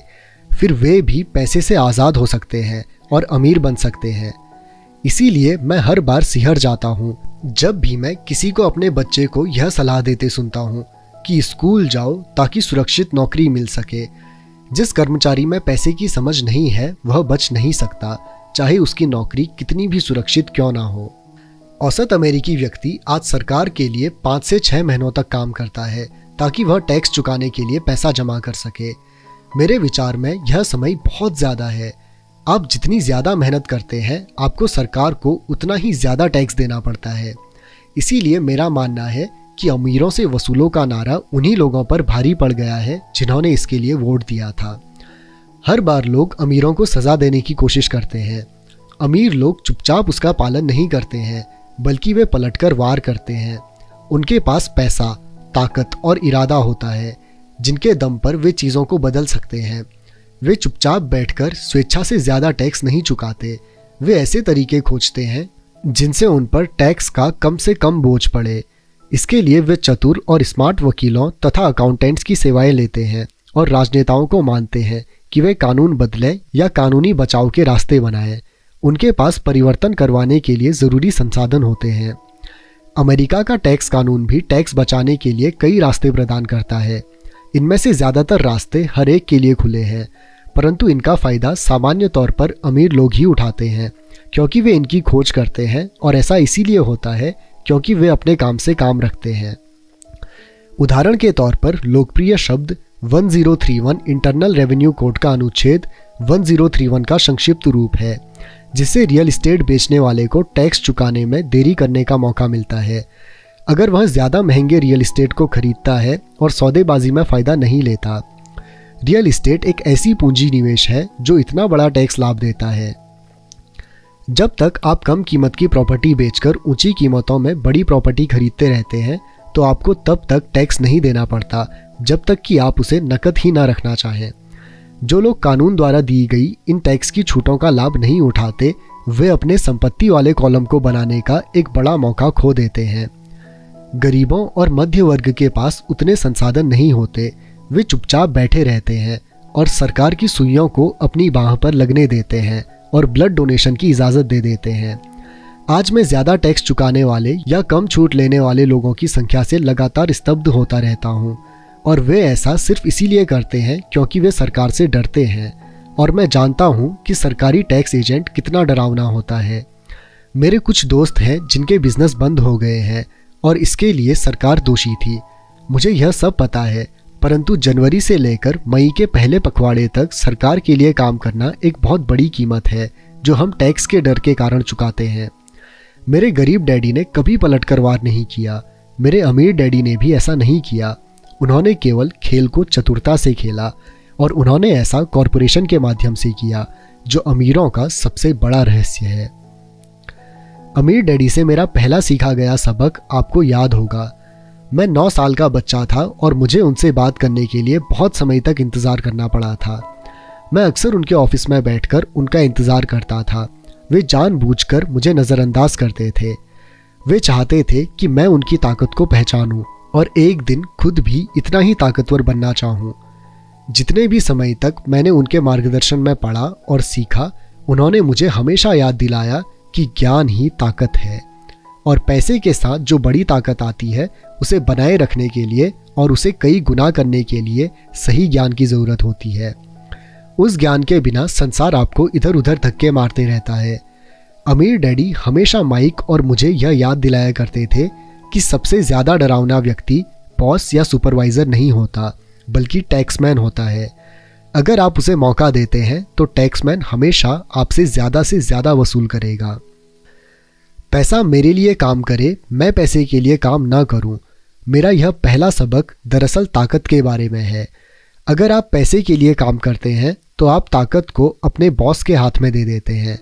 अगर आपका पैसा आपके लिए काम करता है तो आप ताकत को अपने पास रखते हैं और उसे काबू में रखते हैं। एक बार हमें हमारे लिए काम करने वाले पैसे की ताकत का ज्ञान हो जाए, फिर हमें पैसे के लिहाज से स्मार्ट हो जाना चाहिए और हमें डराने वाले लोगों से निपटने के रास्ते ढूंढ लेने चाहिए। इसके लिए आपके पास कानून की समझ होनी चाहिए और इस बात की भी कि सिस्टम कैसे काम करता है। अगर आप अज्ञानी हैं तो आपको आसानी से डराया जा सकता है। अगर आप जानते हैं कि आप क्या बात कर रहे हैं तो आपके पास बचने का मौका होता है। इसीलिए अमीर डैडी स्मार्ट टैक्स अकाउंटेंट्स और वकीलों को इतना ज़्यादा वेतन देते थे। वकीलों को वेतन देना सरकार को टैक्स देने से सस्ता था। मेरे लिए उनका सर्वश्रेष्ठ सबक था, स्मार्ट बनो ताकि तुम्हें इधर उधर धक्के न दिए जा सकें। और मैंने ज़िंदगी भर इसे अपनाया है। वे कानून जानते थे क्योंकि वे कानून का आदर करते थे। वे कानून जानते थे क्योंकि कानून न जानना बहुत महंगा साबित हो सकता था। अगर आप जानते हैं कि आप सही हैं तो आप किसी से भी उलझने से नहीं डरेंगे, चाहे आपका मुकाबला रॉबिन हुड और उसके गिरोह से ही क्यों ना हो। मेरे पढ़े लिखे डैडी मुझे हमेशा प्रोत्साहित करते रहते थे कि मैं किसी अच्छे कॉरपोरेशन में बढ़िया सी नौकरी खोजूं। वे मुझे हमेशा उन अच्छाइयों के बारे में बताते थे जो कॉरपोरेट सीढ़ी पर चलने से हासिल की जा सकती हैं। वे यह नहीं समझ पाते थे कि कॉरपोरेट नियोक्ता से मिलने वाले वेतन के चेक पर पूरी तरह निर्भर रहने से मैं एक देसी दुधारू गाय बन जाता जिसे दुहा जा सकता है। जब मैंने अपने अमीर डैडी को अपने डैडी की सलाह बताई तो वे केवल हंसे। उन्होंने सिर्फ यही कहा, सीढ़ी का मालिक ही क्यों ना बना जाए। बचपन में मुझे यह समझ में नहीं आया था कि अपने कॉरपोरेशन के मालिक होने से अमीर डैडी का क्या मतलब था। यह एक ऐसा विचार था जो असंभव और डरावना लग रहा था। हालांकि मैं इस विचार से रोमांचित था, परंतु मेरी कम उम्र में मैं इस संभावना पर विचार ही नहीं कर पा रहा था कि वयस्क लोग इस दिन मेरी कंपनी में काम करेंगे। मुद्दे की बात यह है कि अगर अमीर डैडी नहीं होते तो मैं अपने पढ़े लिखे डैडी की सलाह का पालन कर रहा होता। मेरे अमीर डैडी के बार बार याद दिलाने के कारण ही मेरे अपने कॉरपोरेशन का विचार जीवित रहा और यह मुझे एक अलग राह पर चलाता रहा। जब मैं 15 या 16 साल का था तो मैं जानता था कि मैं उस राह पर नहीं चलने वाला जो मेरे पढ़े लिखे डैडी ने बताई है। मैं नहीं जानता था कि मैं ऐसा किस तरह करूँगा, परंतु मैंने दृढ़ निश्चय कर लिया था कि मैं भीड़ के साथ नहीं चलूँगा और उस दिशा में नहीं जाऊँगा जिस तरफ मेरे सहपाठी जा रहे थे। इस फैसले ने मेरी ज़िंदगी बदल दी। जब तक मैं 25 साल का हुआ तब तक मेरे अमीर डैडी की सलाह मुझे पूरी तरह समझ में नहीं आई थी। मैंने हाल ही में मरीन कॉर्प्स छोड़ी थी और मैं जिरोक्स के लिए काम कर रहा था। मुझे बहुत पैसा मिल रहा था, परंतु हर बार जब भी मैं अपनी तनख्वाह के चेक को देखता था तो मुझे हमेशा निराशा होती थी। कटौतियाँ इतनी ज़्यादा थी और जितना ज़्यादा मैं काम करता था कटौतियाँ उतनी ही ज़्यादा होती थी। जब मैं ज़्यादा सफल होने लगा तो मेरे वरिष्ठ बॉस मेरे प्रमोशन और तनख्वाह बढ़ाने की बातें करने लगे। यह सुनने में अच्छा लगता था, परंतु मैं अपने कानों में अमीर डैडी की यह आवाज़ भी सुन सकता था, तुम किसके लिए काम कर रहे हो, तुम किसे अमीर बना रहे हो। 1974 में ज़ेरॉक्स के कर्मचारी के रूप में ही मैंने अपना पहला कॉरपोरेशन बनाया और अपने काम से काम रखना शुरू कर दिया। पहले से ही मेरे संपत्ति वाले कॉलम में कुछ संपत्तियां मौजूद थी, परंतु अब मैंने ठान लिया था कि उन्हें ज़्यादा बढ़ाया जाए। कटौतियों वाली तनख्वाह को देख कर मुझे अमीर डैडी की सलाह में समझदारी दिखने लगी थी। अगर मैं अपने पढ़े लिखे डैडी की सलाह पर चलता तो मुझे अपना भविष्य साफ नज़र आ रहा था।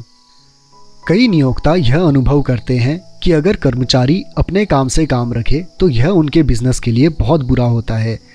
मुझे विश्वास है कि ऐसा कुछ लोगों के साथ हो सकता है, परंतु मेरे साथ ऐसा नहीं था। एक बार मैंने अपने काम से काम रखने की ठान ली और अपनी संपत्तियां बढ़ाना शुरू कर दिया तो मैं एक बेहतर कर्मचारी बन गया। मेरे पास अब एक लक्ष्य था। मैं सुबह जल्दी आ जाता था और मेहनत से काम करता था और इस तरह ज़्यादा से ज़्यादा पैसे कमाता था ताकि मैं उसे रियल एस्टेट में निवेश कर सकूं। हवाई में उस समय कीमतें तेज़ी से बढ़ रही थी और वहाँ किस्मत चमकाई जा सकती थी। जितना ही ज़्यादा मुझे यह लगा कि वहाँ निवेश की संभावनाएं हैं, उतनी ही ज़्यादा ज़ेरॉक्स मशीनें मैंने बेची। मैंने जितनी ज़्यादा मशीनें बेची मुझे उतना ही ज़्यादा पैसा मिला और हाँ, मेरी तनख्वाह के चेक से उतनी ही ज़्यादा कटौतियाँ हुई। यह प्रेरणादायक था। मैं कर्मचारी होने के जाल से बाहर निकलना चाहता था और इसलिए मैं कम मेहनत करने के बजाय ज़्यादा कड़ी मेहनत करता था। 1978 तक मैं सेल्स में चोटी के 5 लोगों में से एक था, प्रायः नंबर 1। मैं चूहा दौड़ से बहुत जल्दी बाहर निकलने के लिए बेताब था। 3 साल से भी कम समय में मैं ज़ेरॉक्स की तुलना में अपने छोटे से कॉरपोरेशन से कहीं ज़्यादा कमा रहा था, जबकि मेरा कॉरपोरेशन रियल एस्टेट में निवेश करने वाली कंपनी थी और वह पैसा जो मैं अपने कॉरपोरेशन में अपनी संपत्ति वाले कॉलम में बना रहा था, वह पैसा मेरे लिए काम कर रहा था। मुझे कॉपियर बेचने के लिए दरवाजे खटखटाने की ज़रूरत नहीं थी। अमीर डैडी की सलाह में मुझे ज़्यादा समझदारी दिख रही थी। जल्दी ही मेरी प्रॉपर्टी से आने वाला कैश फ्लो इतना ज़्यादा हो गया कि मेरी कंपनी ने मेरे लिए पहली कार खरीद दी। ज़ेरॉक्स के लोगों को लगा कि मैं अपने कमीशन बेच रहा हूँ, परंतु मैं ऐसा नहीं कर रहा था। मैं अपने कमीशन को संपत्तियों वाले कॉलम में निवेश कर रहा था। मेरा पैसा और ज़्यादा पैसा कमाने के लिए कड़ी मेहनत कर रहा था। मेरी संपत्ति वाले कॉलम का हर डॉलर एक बढ़िया कर्मचारी था, जिसकी कड़ी मेहनत के कारण और ज़्यादा कर्मचारी तैयार होते थे और वे सब मिलकर अपने बॉस को एक नई कार तोहफे के रूप में दे देते थे, और वह भी टैक्स चुकाने से पहले। मैंने ज़ेरॉक्स के लिए ज़्यादा कड़ी मेहनत करना शुरू कर दिया। मेरी योजना सही तरह से चल रही थी और मेरी कार इसका जीता जागता सबूत थी।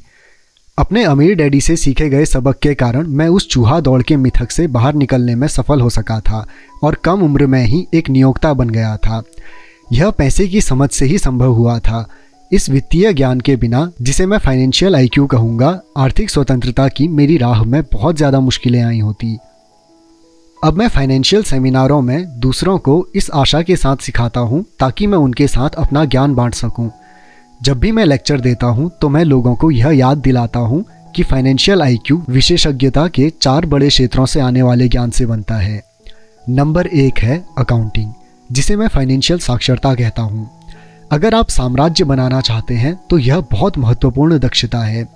आप जितने ज़्यादा धन के लिए जिम्मेदार होंगे, उतना ही ज़्यादा सूक्ष्मता की ज़रूरत होगी, नहीं तो आपका साम्राज्य ताश के पत्तों के महल की तरह ढह जाएगा।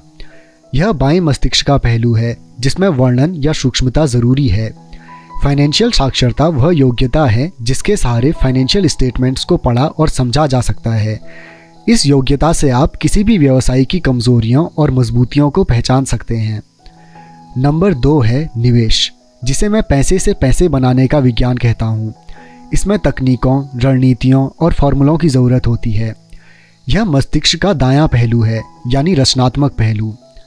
नंबर 3 है बाजार की समझ, मांग और पूर्ति का विज्ञान। बाजार के तकनीकी पहलुओं को जानने की ज़रूरत है जो कि भावनाओं द्वारा संचालित होते हैं। 1966 में क्रिसमस के दौरान टिकल मी एल्मो डॉल का प्रकरण भी तकनीकी या भावनाओं द्वारा संचालित बाजार का उदाहरण है।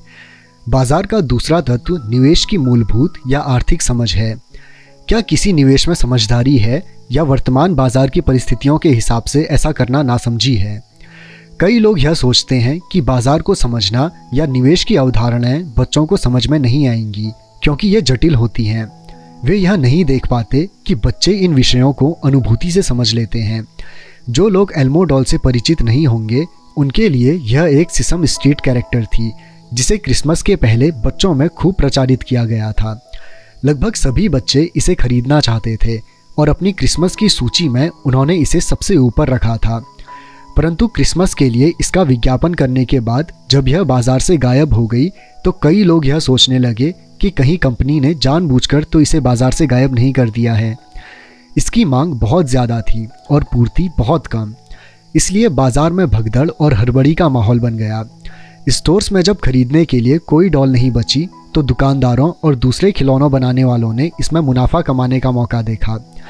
जिन्हें डॉल नहीं मिल पाई थी वे दुर्भाग्यशाली मम्मी डैडी क्रिसमस के लिए कोई दूसरा खिलौना खरीदने के लिए मजबूर हो गए। टिकल मी एल्मो डॉल की अविश्वसनीय लोकप्रियता मेरी समझ में नहीं आई, परंतु यह मांग और पूर्ति के अर्थशास्त्र का बढ़िया उदाहरण है। यही बात स्टॉक, बॉन्ड, रियल एस्टेट और बेसबॉल कार्ड बाजारों पर लागू होती है। नंबर 4 है कानून। उदाहरण के तौर पर अकाउंटिंग, निवेश और बाजारों की तकनीकी दक्षताओं के सहारे कॉरपोरेशन का प्रयोग विस्फोटक वृद्धि प्रदान कर सकता है। कोई भी आदमी जिसे कॉरपोरेशन द्वारा दिए जाने वाले टैक्स, फायदों और सुरक्षा का ज्ञान हो वह बहुत ज़्यादा तेज़ी से तरक्की कर सकता है और अमीर बन सकता है, जो किसी कर्मचारी या छोटे बिजनेस के मालिक के लिए संभव नहीं है। इसमें उतना ही अंतर है जितना पैदल चलने वाले और उड़ने वाले में होता है। यह अंतर बहुत ज़्यादा होता है जब हम इसे दीर्घकालीन संपत्ति के संदर्भ में देखते हैं। पहला, टैक्स लाभ। एक कॉरपोरेशन कई ऐसी चीज़ें कर सकता है जो एक आम आदमी नहीं कर सकता, जैसे कि यह टैक्स देने के पहले खर्च कर सकता है। यह विशेषज्ञता का एक ऐसा क्षेत्र है जो बहुत रोमांचक है, परंतु इसमें अंदर घुसना तब तक ज़रूरी नहीं है जब तक कि आपका बिजनेस या संपत्ति बहुत बड़ी ना हो। कर्मचारी कमाते हैं और टैक्स चुकाते हैं और फिर जो बचता है उससे अपना खर्च चलाते हैं। एक कॉरपोरेशन कमाता है, जितना खर्च कर सकता है करता है और फिर बची हुई रकम पर टैक्स चुकाता है। यह अमीरों द्वारा इस्तेमाल किया जाने वाला सबसे बड़ा कानूनी बचाव का रास्ता है। इन्हें बनाना आसान है और बहुत ज़्यादा महंगा नहीं है, बशर्ते कि आपके पास अपने खुद के निवेश हों जो अच्छा कैश फ्लो दे रहे हों। उदाहरण के तौर पर अपने कॉरपोरेशन का फ़ायदा यह है, घूमने जाने का कार्यक्रम हवाई में बोर्ड मीटिंग बन जाता है, कार का भुगतान, बीमा, रिपेयर इत्यादि कंपनी खर्च में डाल दिए जाते हैं। हेल्थ क्लब की सदस्यता भी कंपनी खर्च है। ज़्यादातर रेस्टोरेंट के डिनर भी आंशिक व्यय हैं और भी ऐसे बहुत से खर्च हैं जो टैक्स चुकाने के पहले किए जाते हैं। दूसरा, कानूनी मुकदमों से सुरक्षा। हम एक कानूनी समाज में रह रहे हैं। हर आदमी आपसे फ़ायदा चाहता है। अमीर लोग अपने क्रेडिटर्स से अपनी ज़्यादातर संपत्ति को छुपाने के लिए कॉरपोरेशंस और ट्रस्ट का सहारा लेते हैं।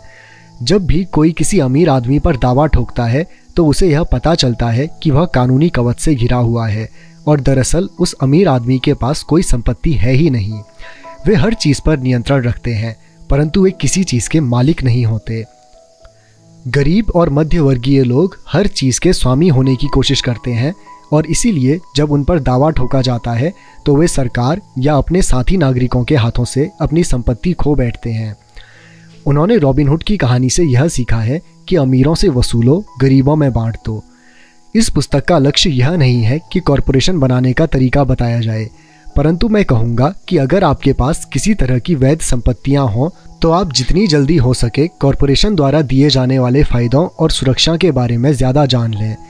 इस विषय पर कई पुस्तकें लिखी गई हैं जो इन फ़ायदों के बारे में विस्तार से बताती हैं और कॉरपोरेशन बनाने के लिए ज़रूरी सीढ़ियों को भी समझाती हैं। एक पुस्तक खास तौर पर बहुत अच्छी है जिसका शीर्षक है थिंक एंड ग्रो रिच। यह पुस्तक कॉरपोरेशन की ताकत का बखूबी वर्णन करती है। फाइनेंशियल IQ दरअसल कई कुशलताओं और गुणों का मेल है। मैं तो यही कहूँगा कि यह ऊपर बताई गई 4 तकनीकी दक्षताओं का समन्वय है जो मूलभूत फाइनेंशियल ज्ञान का आधार है।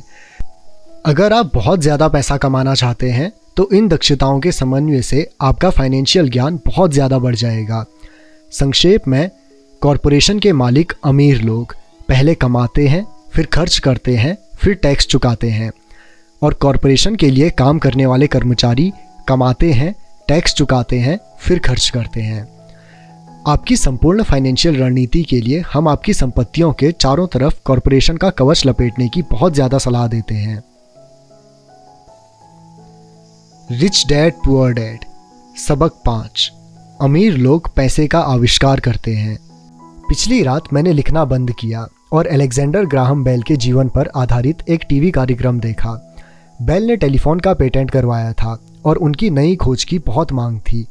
चूँकि उन्हें एक बड़ी कंपनी की ज़रूरत थी, इसीलिए वे उस समय की नामी कंपनी वेस्टर्न यूनियन के पास गए और उनसे कहा कि वे उनके पेटेंट और उनकी छोटी सी कंपनी को खरीद लें। वे पूरे पैकेज के $1 लाख चाहते थे। वेस्टर्न यूनियन के अध्यक्ष ने यह सुनते ही त्योरियां चढ़ा ली और प्रस्ताव को यह कहकर ठुकरा दिया कि मांगी जाने वाली कीमत बहुत ज़्यादा है। बाकी इतिहास है। खरबों डॉलर के उद्योग का जन्म हुआ और AT&T का जन्म हुआ। अलेक्जेंडर ग्राहम बेल की कहानी खत्म होने के बाद शाम के समाचार आ रहे थे। समाचारों में एक स्थानीय कंपनी के स्टाफ में कटौती के बारे में एक खबर थी। कर्मचारी नाराज थे और शिकायत कर रहे थे कि कंपनी के मालिक ज्यादती कर रहे हैं। फैक्ट्री के सामने एक 45 साल का नौकरी से निकाला गया मैनेजर अपनी पत्नी और 2 बच्चों के साथ खड़ा था और सुरक्षा गार्डों से अंदर जाने की इजाज़त मांग रहा था ताकि वह मालिकों से यह विनती कर सके कि उसे नौकरी से न निकाला जाए। उसने हाल ही में एक मकान खरीदा था और उसे डर था कि उसे मकान बेचना पड़ेगा। कैमरा उसके अनुनय विनय पर नजरें गड़ाए था और पूरी दुनिया इसे देख रही थी। यह कहने की ज़रूरत नहीं है कि इसने मेरा ध्यान खींच लिया। मैं 1984 से व्यावसायिक रूप से पढ़ रहा हूँ। यह एक बहुत अच्छा अनुभव और पुरस्कार रहा है। यह एक विचलित करने वाला काम भी है क्योंकि मैंने हज़ारों बच्चों को पढ़ाया है और मैंने सभी में एक बात देखी है जिसमें मैं भी शामिल हूँ। हम में बहुत ज़्यादा संभावनाएं होती हैं और हमें प्रकृति ने बहुत से उपहार दिए होते हैं, परंतु जो चीज़ हम सभी को पीछे धकेलती है वह है खुद के बारे में शंका। तकनीकी जानकारी की कमी के कारण हम पीछे नहीं रहते, बल्कि आत्मविश्वास की कमी के कारण पीछे रहते हैं। कई लोगों पर इसका असर ज़्यादा होता है। एक बार हम स्कूल छोड़ देते हैं तो हम सभी जानते हैं कि कॉलेज डिग्री के होने या अच्छे नंबर आने का कोई खास महत्व नहीं होता। शैक्षणिक माहौल के बाहर असली ज़िंदगी में अच्छे नंबरों से ज़्यादा महत्वपूर्ण चीज़ की ज़रूरत होती है। इसे गट्स, बहादुरी, चालाकी, साहस, निरंतरता, प्रतिभा, जोखिम लेने की क्षमता इत्यादि के नाम से पुकारा जाता है। यह तत्व, चाहे इसे किसी भी नाम से पुकारा जाए, कुल मिलाकर हमारे भविष्य पर स्कूल के नंबरों से ज़्यादा असर डालता है। हम सभी के भीतर एक बहादुर, प्रतिभाशाली और जोखिम लेने वाला चरित्र मौजूद होता है, परंतु हम सभी के भीतर चरित्र का एक दूसरा पहलू भी होता है जो अपने घुटने टेक कर ज़रूरत पड़ने पर भीख भी मांग सकता है। मरीन कॉर्प्स अलेक्जेंडर के पायलट के रूप में वियतनाम में 1 साल रहने के बाद मुझे अपने भीतर छुपे इन दोनों चरित्रों के बारे में अंतरंग जानकारी मिली। दोनों में से किसी को भी बुरा नहीं कहा जा सकता, परंतु एक अध्यापक के रूप में मैंने यह जाना कि आदमी की प्रतिभा के सबसे बड़े दुश्मन हैं बहुत ज़्यादा डर और खुद की क्षमताओं के बारे में शंका। यह देखकर मुझे दुख होता था कि कई विद्यार्थी जवाब जानते थे परंतु उनमें जवाब देने की हिम्मत नहीं थी। असली ज़िंदगी में स्मार्ट लोग आगे नहीं बढ़ पाते, बहादुर लोग आगे बढ़ जाते हैं। मेरे अपने अनुभव में आपके फाइनेंशियल जीनियस के लिए तकनीकी ज्ञान भी ज़रूरी है और साहस भी। अगर आपको बहुत ज़्यादा डर लगता है तो आपकी प्रतिभा का दमन होता है। मेरी कक्षाओं में मैं विद्यार्थियों को बहुत प्रेरित करता हूँ कि वे खतरे लेना सीखें, बहादुर बने और अपनी प्रतिभा के द्वारा अपने डर को ताकत और चतुराई में बदल लें। कुछ लोगों के लिए यह सिद्धांत काम करता है जबकि कईयों को यह डरावना लगता है। मैंने यह भी जाना है कि ज़्यादातर लोग पैसे के बारे में बहुत सुरक्षित खेल खेलना पसंद करते हैं। मैंने ऐसे सवाल भी सुने हैं, जोखिम क्यों लिए जाएं? अपने फाइनेंशियल IQ को विकसित करने का झंझट क्यों उठाया जाए? मैं पैसे की समझ क्यों विकसित करूं? और मैं जवाब देता हूं, केवल इसलिए ताकि आपके पास ज़्यादा विकल्प हों। हमारे आगे बहुत बड़े परिवर्तन खड़े हुए हैं। जिस तरह मैंने इस अध्याय के शुरू में युवा आविष्कारक अलेक्जेंडर ग्राहम बेल की कहानी बताई थी, आगे आने वाले सालों में उनकी तरह के कई और लोग होंगे। बिल गेट्स की तरह के सैकड़ों लोग होंगे और दुनिया भर में हर साल माइक्रोसॉफ्ट जैसी बहुत सी अत्यधिक सफल कंपनियां बनेंगी और दिवालियापन, कंपनी बंद होने, स्टाफ निकलने की बहुत सी घटनाएं भी होंगी। तो आपको फाइनेंशियल आईक्यू विकसित करने के झंझट में क्यों पड़ना चाहिए? इसका जवाब कोई और नहीं दे सकता, आप खुद दे सकते हैं। परंतु मैं आपको बता सकता हूँ कि मैं ऐसा क्यों करता हूँ। मैं इसलिए ऐसा करता हूँ क्योंकि आज का युग सबसे ज़्यादा रोमांचकारी युग है। मैं चाहता हूँ कि मैं परिवर्तन से डरने के बजाय उसका स्वागत कर सकूँ। मैं चाहता हूँ कि मैं लाखों करोड़ों बनाने के बारे में रोमांचित रहूँ, न कि सिर्फ अपनी तनख्वाह बढ़ाने के बारे में। आज का युग सर्वाधिक रोमांचकारी समय है जो दुनिया के इतिहास में अभूतपूर्व है। कई पीढ़ियों के बाद लोग इस युग को याद करते हुए यह कहेंगे कि यह कितना ज़्यादा रोमांचकारी रहा होगा। इसे पुराने की मौत और नए के जन्म का युग कहा जाएगा। इस युग में बहुत उथल पुथल थी और रोमांच भी था। तो अपने फाइनेंशियल आईक्यू को विकसित करने का झंझट क्यों उठाया जाए? क्योंकि अगर आप ऐसा करते हैं तो आप ज़्यादा अमीर हो जाएंगे। अगर आप ऐसा नहीं करते हैं तो आगे आने वाला समय आपके लिए डरावना होगा। उस समय आप बहादुरी से आगे बढ़ने वाले लोगों को सफल होते देखेंगे और पुराने सिद्धांतों से जकड़े रहने वाले लोगों को असफल होते देखेंगे। 300 साल पहले ज़मीन ही संपत्ति थी, इसीलिए जिस आदमी के पास ज़मीन थी उसके पास संपत्ति थी। फिर फैक्ट्रियाँ आई, उत्पादन शुरू हुआ और अमेरिका ने अपना दबदबा बना लिया। उद्योगपति के पास संपत्ति आ गई। आज सूचना का युग है, इसलिए जिस आदमी के पास जितनी ज़्यादा और जल्दी सूचना आ सकती है वह अमीर हो जाता है। समस्या यह है कि सूचना दुनिया भर में प्रकाश की गति से उड़ रही है। इस नई संपत्ति को सीमाओं और दायरों में नहीं बांधा जा सकता, जिस तरह ज़मीन या फैक्ट्रियों को बांधा जा सकता है। परिवर्तन ज़्यादा तेज़ और नाटकीय होंगे। नए करोड़पतियों की संख्या में नाटकीय बढ़ोतरी होगी। ऐसे भी लोग होंगे जो पीछे छूट जाएंगे। आज मैं इतने सारे लोगों को संघर्ष करते देखता हूँ और प्रायः ज़्यादा कड़ी मेहनत करते देखता हूँ, और ऐसा सिर्फ इसलिए होता है क्योंकि वे पुराने विचारों को कसकर पकड़े रहते हैं।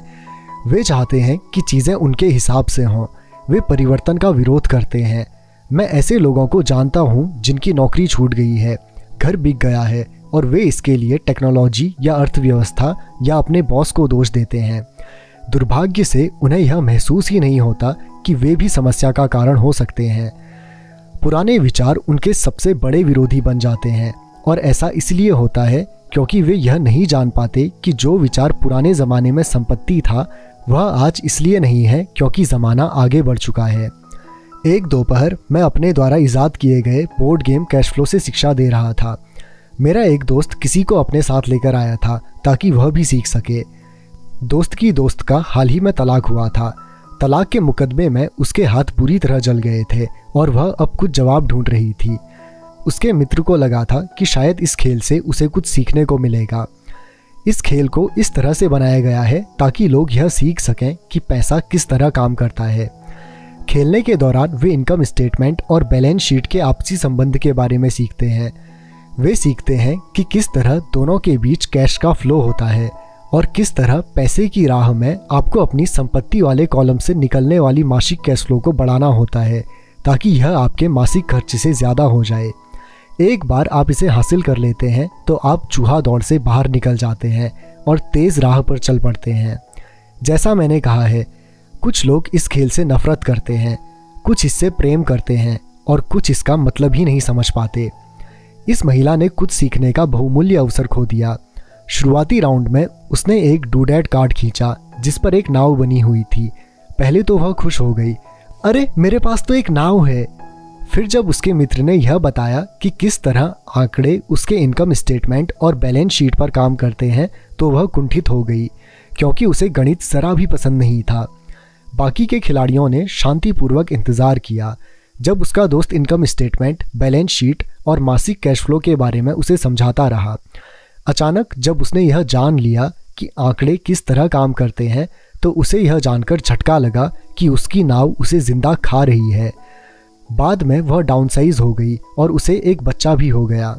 यह उसके लिए एक भयानक खेल साबित हुआ। कक्षा के बाद उसका दोस्त आया और उसने मुझे बताया कि वह बहुत विचलित है। वह कक्षा में निवेश के बारे में सीखने के लिए आई थी और उसे यह बहुत मूर्खतापूर्ण लगा था कि इतने बेकार खेल को खेलने में इतना ज़्यादा समय बर्बाद कर दिया। उसके मित्र ने उसे यह समझाने की कोशिश की कि वह अपने भीतर झांक कर देखे कि क्या यह खेल उसके किसी अंदरूनी पहलू को उजागर कर रहा था। इस सुझाव पर उस महिला ने अपना पैसा वापस मांग लिया। उसने यह कहा कि यह विचार मूर्खतापूर्ण है कि कोई खेल किसी के अंदरूनी पहलू को उजागर करता है। उसका पैसा तत्काल वापस कर दिया गया और वह वापस चली गई। 1984 से मैं करोड़ों कमा रहा हूँ और सिर्फ इसलिए कमा रहा हूँ क्योंकि स्कूल सिस्टम वह नहीं सिखाता जो मैं सिखा रहा हूँ। स्कूल में ज़्यादातर शिक्षक भाषण देते हैं। अपने छात्र जीवन में मुझे भाषणों से चिढ़ थी। मुझे बहुत जल्दी बोरियत हो जाती थी और मेरा दिमाग इधर उधर भटकने लगता था। 1984 में मैंने खेल खेल में शिक्षा देना शुरू किया।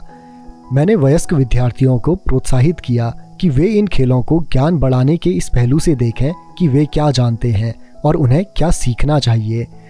सबसे महत्वपूर्ण बात यह है कि इस खेल से आदमी के व्यवहार पर भी प्रकाश पड़ता है। यह एक तात्कालिक फीडबैक सिस्टम भी है। टीचर लेक्चर दें, इसके बजाय खेल एक व्यक्तिगत लेक्चर बन जाता है जो आपके लिए ही बनाया गया है। उस महिला के मित्र ने बाद में मुझे पूरी बात बताने के लिए फ़ोन किया। उसने कहा कि उसकी मित्र अब शांत है। शांत होने के बाद उसने खेल और अपने जीवन के बीच में कुछ आपसी संबंध भी महसूस किए हैं। हालांकि उसके और उसके पति के पास नाव नहीं थी, परंतु उनके पास बाकी सब चीज़ें थी। वह अपने तलाक के बाद बहुत नाराज़ थी। उसका पति एक कम उम्र की महिला के साथ भाग गया था और 20 साल के वैवाहिक जीवन के बाद उनके पास दौलत के नाम पर बहुत कम सामान था। उनके बीच बांटने के लिए लगभग कुछ भी नहीं था। 20 साल की उनकी शादीशुदा ज़िंदगी में मज़ा बहुत आया था, परंतु उन्होंने केवल डूडेड ही इकट्ठे किए थे। उसने यह महसूस किया कि आंकड़ों पर उसका गुस्सा इनकम स्टेटमेंट और बैलेंस शीट पर इसीलिए था क्योंकि वह उन्हें समझ नहीं पा रही थी।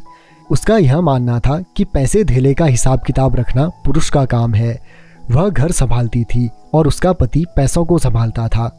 उसे अब यह पक्का भरोसा हो चुका था कि उनकी शादी के आखिरी 5 सालों में उसके पति ने उससे पैसे छुपाए थे। वह इस बात पर खुद से नाराज़ थी कि उसे यह पता ही नहीं चला था कि पैसा कहाँ गया है, और यह भी पता नहीं चला था कि उसका किसी दूसरे औरत के साथ संबंध बन चुका है। बोर्ड गेम की ही तरह दुनिया भी तत्काल फीडबैक देती है। अगर हम ज़्यादा ध्यान दें तो हम ज़्यादा सीख सकते हैं। कुछ समय पहले की बात है, मैंने अपनी पत्नी से कहा कि धोबी ने मेरे पैंट को सिकोड़ दिया है। मेरी पत्नी धीमे से मुस्कुराई और उसने मेरे पेट में उंगली गड़ाते हुए मुझे बताया कि पैंट नहीं सिकुड़ा है बल्कि कोई और चीज़ फैल गई है। कैश फ्लो नामक यह खेल हर खिलाड़ी को व्यक्तिगत फीडबैक देने के हिसाब से तैयार किया गया है। इसका लक्ष्य आपको विकल्प प्रदान करना है।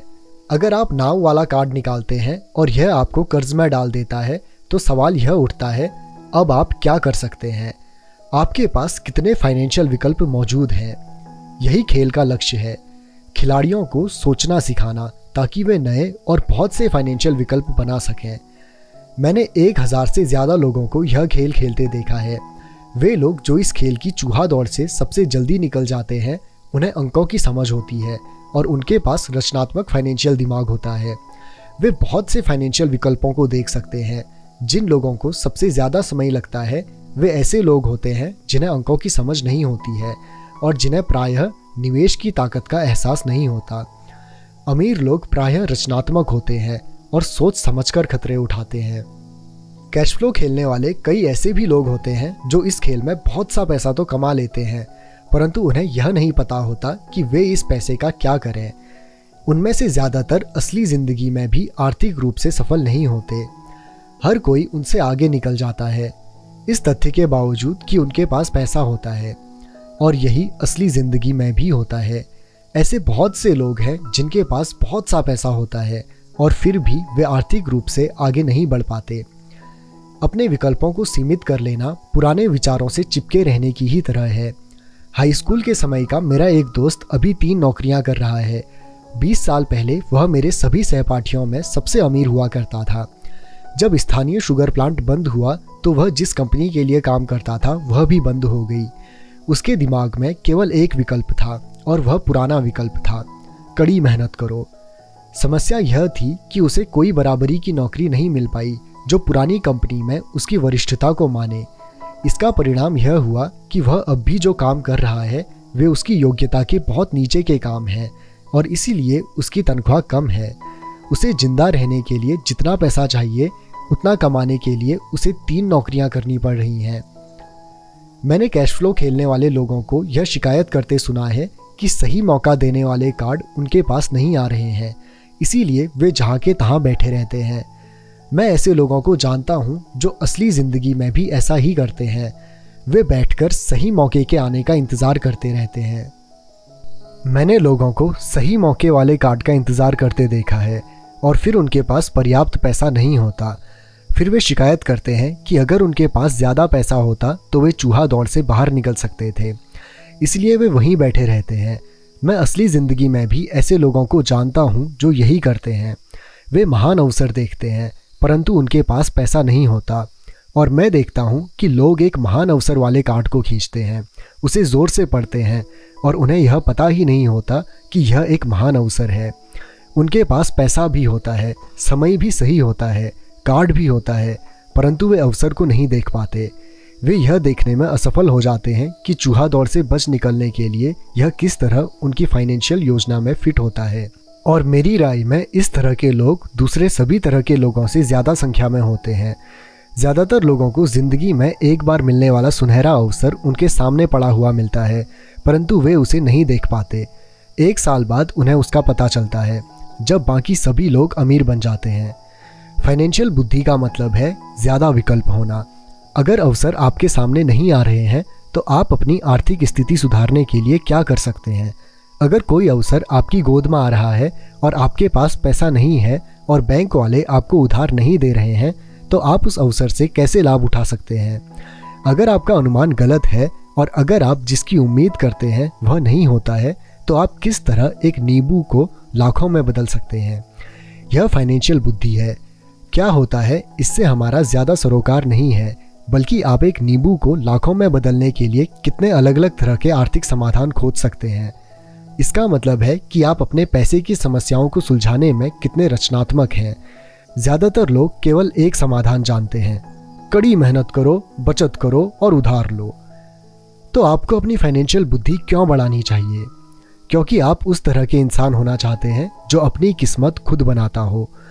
आप जो होता है होने देते हैं और उसे बेहतर में बदलने की क्षमता रखते हैं। बहुत कम लोग यह समझ पाते हैं कि किस्मत भी हम ही बनाते हैं, जिस तरह की पैसा बनाया जाता है। अगर आप ज़्यादा किस्मत वाले होना चाहते हैं और ज़्यादा पैसा बनाना चाहते हैं तो कड़ी मेहनत करने के अलावा आपकी फाइनेंशियल बुद्धि महत्वपूर्ण है।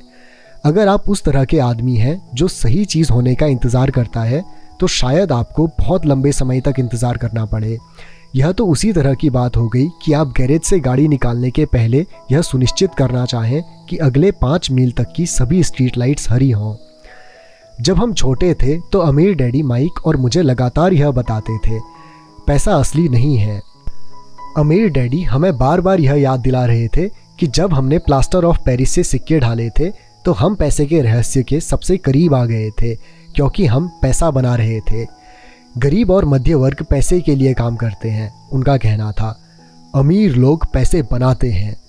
आप धन को जितना असली समझेंगे, आप उसके लिए उतनी ही ज़्यादा मेहनत से काम करेंगे। अगर आप इस विचार को मन में उतार लें कि पैसा असली चीज़ नहीं है, तो आप ज़्यादा तेज़ी से अमीर बन सकते हैं।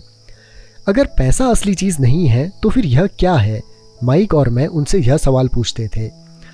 पैसा वह है जिसके बारे में हम सहमत हो जाएं, अमीर डैडी इतना ही जवाब देते थे। हमारे पास जो इकलौती सबसे शक्तिशाली पूंजी है वह है हमारा दिमाग। अगर इसे अच्छी तरह प्रशिक्षित कर दिया जाए तो यह एक पल में ढेर सारी दौलत बना सकता है। इतनी दौलत जो 300 साल पहले के राजाओं और रानियों ने सपने में भी न देखी हो। एक अप्रशिक्षित व्यक्ति बहुत ज़्यादा गरीबी भी बना सकता है, जो पीढ़ी दर पीढ़ी चलने के कारण कई पीढ़ियों तक बनी रह सकती है। सूचना के इस युग में पैसा मिनटों में बन जाता है।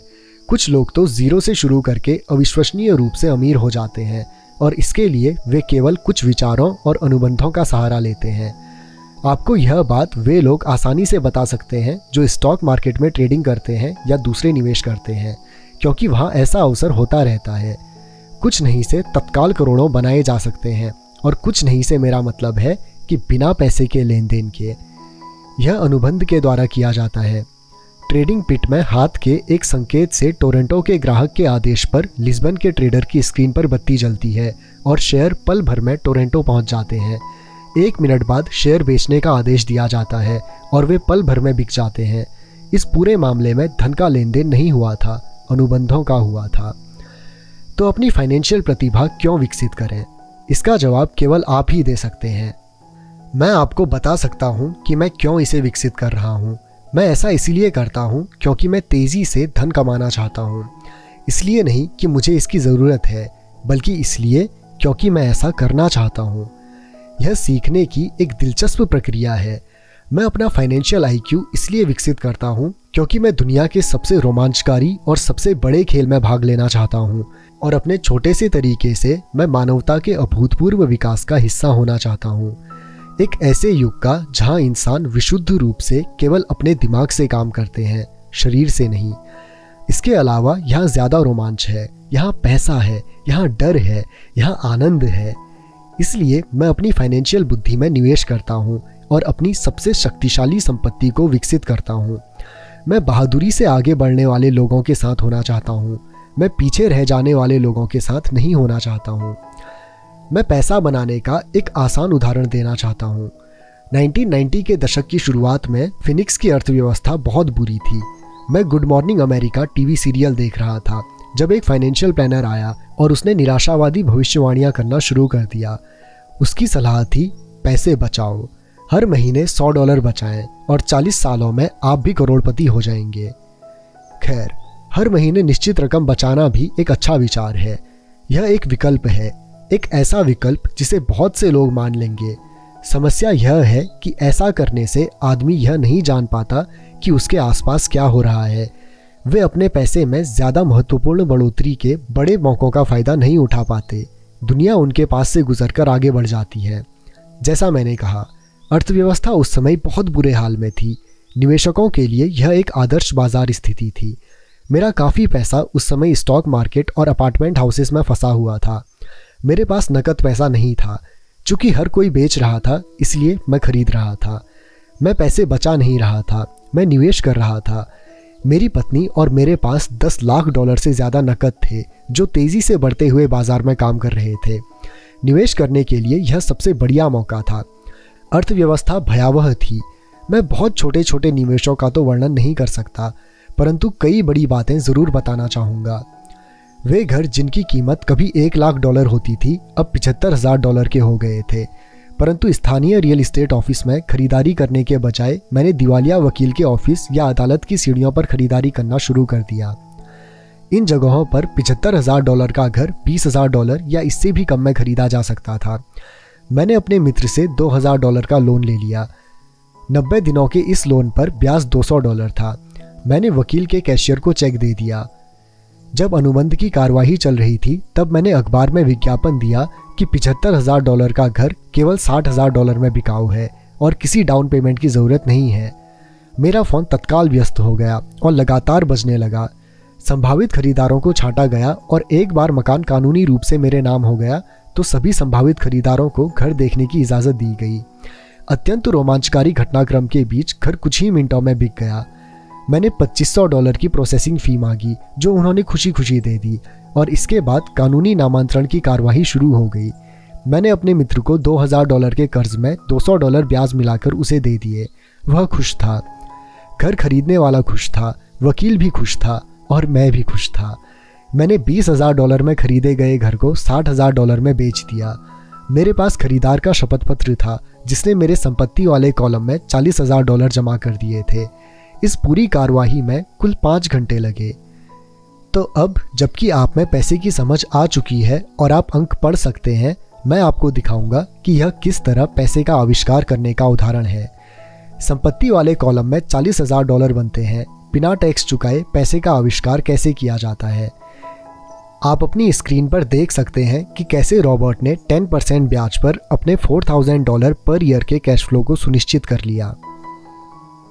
मंदी के बाजार में अपने खाली समय में मैंने और मेरी पत्नी ने इस तरह के 6 सौदे निपटाए, जबकि हमारा ज़्यादातर पैसा बड़ी प्रॉपर्टीज़ और स्टॉक मार्केट में फंसा हुआ था। हम खरीदने और बेचने के सौदे में अपनी संपत्ति वाले कॉलम में $1,90,000 से ज़्यादा बनाने में कामयाब हो गए। इस तरह हर साल की अनुमानित आय $19,000 हो गई और इसका ज़्यादातर भाग हमारे प्राइवेट कॉरपोरेशन द्वारा सुरक्षित हुआ। इस $19,000 प्रति वर्ष का बड़ा हिस्सा हमारी कंपनी की कारों, पेट्रोल ट्रिप्स बीमों, ग्राहकों के साथ डिनर इत्यादि चीज़ों पर खर्च हो सकता था। जब तक सरकार को उस आमदनी पर टैक्स लगाने का मौका मिलता तब तक यह कानूनी रूप से खर्च हो चुका था। आपको $4,000 बचाने के लिए कितना समय लगेगा और 50% टैक्स के हिसाब से व्यय कितना पैसा चुकाना होगा। अपनी फाइनेंशियल बुद्धि के इस्तेमाल से पैसा किस तरह खोजा जा सकता है, पैसा बनाया जा सकता है और सुरक्षित किया जा सकता है, यह इसका एक आसान उदाहरण है। खुद से पूछें कि $1,90,000 बचाने के लिए आपको कितना समय लगेगा। क्या बैंक आपके पैसे पर 10% ब्याज देगा और शपथ पत्र 30 सालों तक वैध था। मुझे आशा है कि वे मुझे अभी $1,90,000 नहीं देंगे। मुझे टैक्स देना पड़ेगा अगर वे मुझे मूलधन देते हैं, और इसके अलावा 30 साल के समय में $1,90,000 दिए जाने से कुल आमदनी $50,000 से ज़्यादा होती है। मुझसे लोग पूछते हैं कि क्या होगा अगर कोई व्यक्ति पैसे नहीं चुकाए। ऐसा होता है और यह एक अच्छी खबर है। 1994 से 1997 तक फिनिक्स रियल एस्टेट बाजार देश में सबसे ज़्यादा गर्म बाजार साबित हुआ है। उस $60,000 के घर को दोबारा $70,000 में बेचा जा सकता है और एक बार फिर से $2,500 प्रोसेसिंग फीस के रूप में वसूल किए जा सकते हैं। नए खरीदार के लिए भी यह मुफ्त का सौदा होगा और यह प्रक्रिया चलती रह सकती है। जब मैंने पहली बार घर बेचा तो मैंने केवल $2,000 खर्च किए थे। तकनीकी दृष्टि से इस सौदे में मेरा एक भी पैसा खर्च नहीं हुआ था। निवेश पर मेरी वसूली अनंत थी। यह एक उदाहरण है कि पैसा पास में नहीं होने पर भी बहुत सा पैसा किस तरह कमाया जा सकता है। दूसरे सौदे में दोबारा बेचे जाने पर मैं $2,000 अपनी जेब में डालता हूँ और लोन को 30 साल तक फिर से बढ़ा देता हूँ। निवेश पर मेरी वापसी क्या होगी अगर मैं बिना पैसे के पैसे बनाता हूँ, मैं नहीं जानता, परंतु यह $100 हर महीने बचाने से बेहतर तो है ही। $100 हर महीने दरअसल $150 प्रति माह की रकम है, क्योंकि 40 साल तक इस पर 5% टैक्स लग चुका है और एक बार फिर आप पर 5% टैक्स लगता है। यह करना बहुत बुद्धिमानी की बात नहीं है। यह सुरक्षित हो सकता है परंतु यह स्मार्ट नहीं है। आज 1997 में जब मैं यह पुस्तक लिख रहा हूँ तो बाजार की स्थितियाँ 5 साल पहले की स्थिति से पूरी तरह अलग हैं। फिनिक्स का रियल एस्टेट बाजार पूरे अमेरिका की ईर्ष्या का केंद्र बना हुआ है। जो घर उस समय हमने $60,000 में बेचे थे, आज उनकी कीमत $1,10,000 हो चुकी है। अब भी ऐसे मौके हैं, परंतु अब उनकी खोज करने में मुझे बहुत समय और पैसा खर्च करना पड़ेगा। वे दुर्लभ हैं, परंतु आज हजारों खरीदार इन सौदों की तलाश में भटक रहे हैं और बहुत कम समझदारी भरे मौके मौजूद हैं। बाजार बदल चुका है। यह आगे बढ़ने का समय है और संपत्ति वाले कॉलम में दूसरे मौके ढूंढने का समय है। आप यहाँ ऐसा नहीं कर सकते, यह कानून के खिलाफ है, आप झूठ बोल रहे हैं।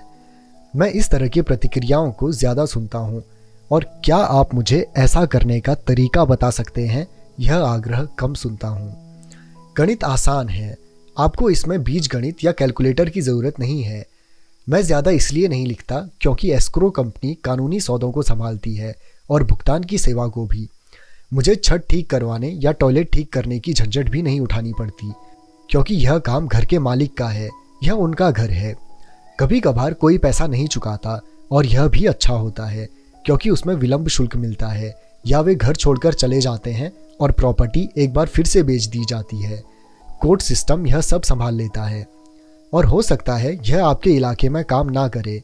बाजार की स्थिति अलग हो सकती है, परंतु यह उदाहरण दर्शाता है कि किस तरह एक आसान वित्तीय प्रक्रिया कुछ ही समय में लाखों डॉलर बना सकती है, जिसे बनाने में आपका ज़्यादा पैसा भी ना लगता और आपको जोखिम भी कम होता है।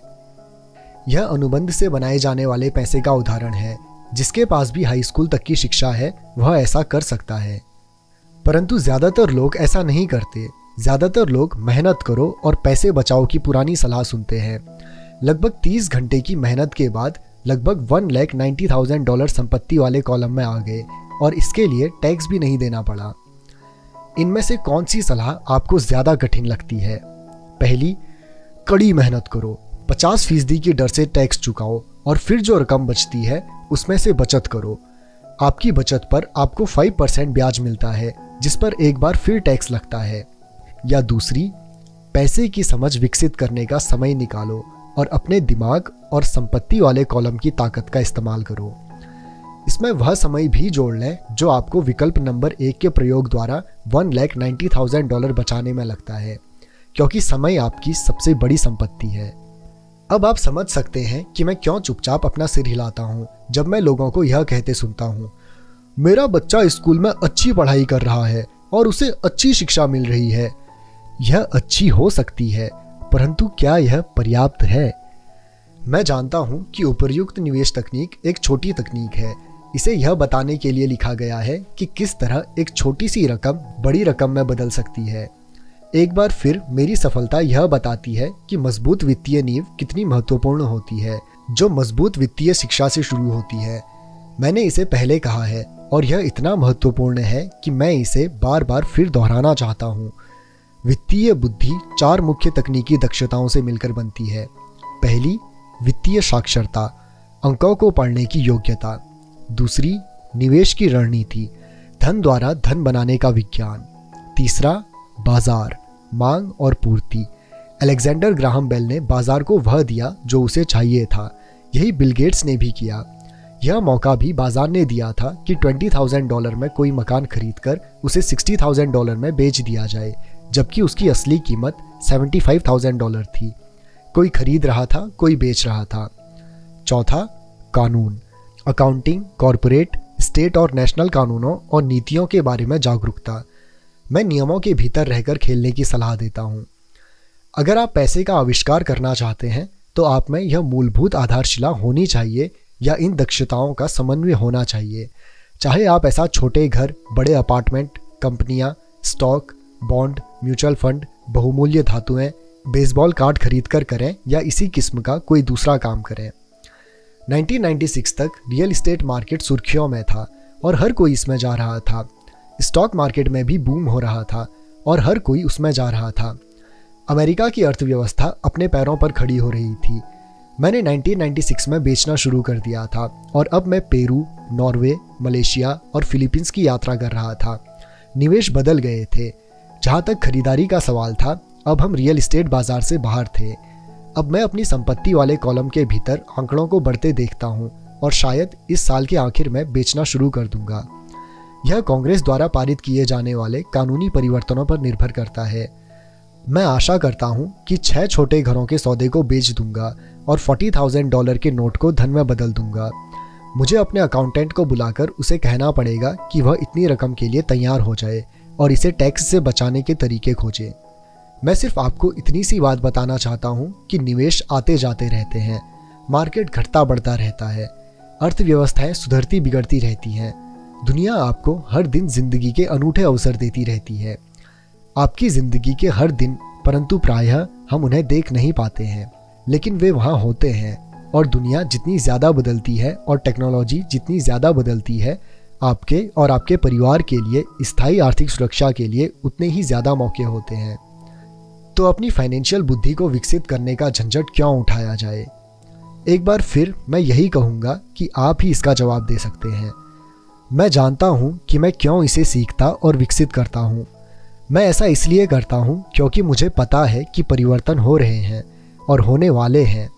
मैं परिवर्तनों का स्वागत करना चाहता हूँ और अतीत से चिपके नहीं रहना चाहता हूँ। मैं जानता हूँ कि मार्केट में ज्वार आएगा और मार्केट में भाटा भी आएगा।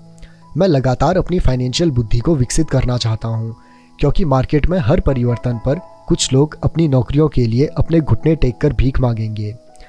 इसी समय कई दूसरे लोग जिंदगी द्वारा दिए गए नींबुओं को लेकर उन्हें करोड़ों में बदल देंगे। और हमें यह नहीं भूलना चाहिए कि हमें कभी कभार जिंदगी नींबू दे देती है। यह फाइनेंशियल बुद्धि है। मुझसे अक्सर पूछा जाता है कि मैंने नींबुओं को किस तरह करोड़ों में बदला है। व्यक्तिगत रूप से मैं व्यक्तिगत निवेशों के कई और उदाहरण देने में झिझकता हूँ। मैं इसलिए झिझकता हूँ क्योंकि मुझे डर है कि मुझे बड़बोला या अपनी शेखी बगाड़ने वाला कहा जाएगा। यह मेरा इरादा नहीं है। मैं सिर्फ इसलिए उदाहरण देता हूँ ताकि उसके अंकों और समयावधि से सच्ची और आसान घटनाओं को बताया जा सके। मैं उदाहरण इसलिए देता हूँ ताकि आपको यह बता सकूँ कि यह आसान है। यह ज़्यादा आसान है अगर आप फाइनेंशियल बुद्धि के 4 स्तंभों के जानकार हैं। व्यक्तिगत रूप से मैं फाइनेंशियल वृद्धि के लिए 2 मुख्य साधनों का इस्तेमाल करता हूँ, रियल इस्टेट और छोटे स्टॉक्स।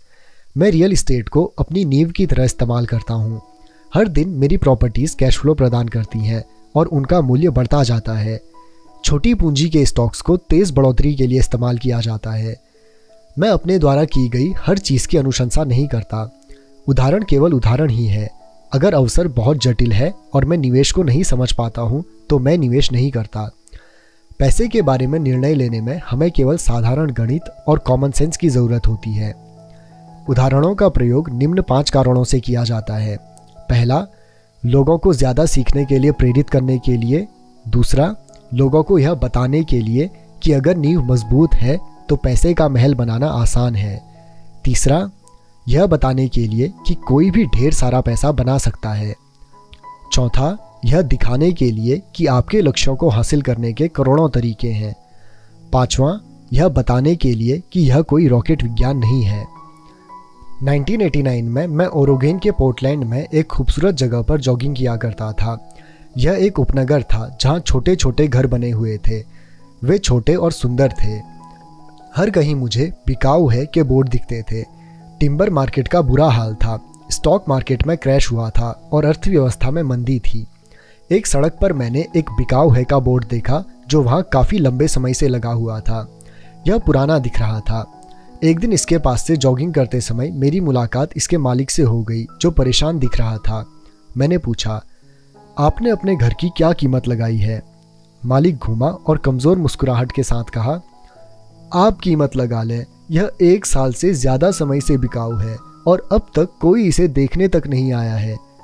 मैं इसे देखता हूँ, मैंने कहा, और आधे घंटे बाद मैंने इसे $20,000 में खरीद लिया, जो उसके द्वारा मांगी गई कीमत से कम थी। यह 2 बेडरूम का छोटा सा सुंदर घर था जिसकी खिड़कियों पर जिजर बैंड का ट्रिम था। यह 1930 में बना था और इसका रंग हल्का नीला था। अंदर एक सुंदर चट्टानी अंगीठी थी और छोटे छोटे 2 बेडरूम थे। यह किराए पर देने के लिए एक आदर्श घर था। मैंने मालिक को $45,000 के घर के लिए $5,000 नकद दिए, जिसकी असली कीमत $65,000 होगी। परंतु दिक्कत सिर्फ इतनी थी कि इसे कोई खरीदना नहीं चाहता था। मालिक ने 1 हफ्ते में इसे खाली कर दिया और वह इससे पीछा छुड़ाकर खुश हुआ। मेरा पहला किराएदार वहाँ आ गया, जो एक स्थानीय कॉलेज में प्रोफेसर था। मॉर्टगेज, खर्च और मैनेजमेंट फीस चुकाने के बाद हर महीने के आखिर में मेरी जेब में $40 आते थे, जो बहुत बड़ी रकम नहीं थी। 1 साल बाद ओरेगन का रियल एस्टेट बाजार मंदी से उबर गया और बढ़ने लगा। कैलिफोर्निया के निवेशकों के पास अपने रियल एस्टेट मार्केट की तेज़ी का बहुत सा पैसा था और अब वे उत्तर दिशा में आकर ओरेगन और वॉशिंगटन में खरीदारी कर रहे थे। मैंने उस छोटे घर को कैलिफोर्निया से आए एक युवा दंपत्ति को $95,000 में बेच दिया, जिन्हें यह बहुत सस्ता सौदा लग रहा था। इस सौदे में मुझे लगभग $40,000 का कैपिटल गेन हुआ, जो मैंने 1031 के टैक्स विहीन एक्सचेंज में रख दिए और मैं अपने पैसे को लेकर कोई बड़ी प्रॉपर्टी खरीदने चल दिया।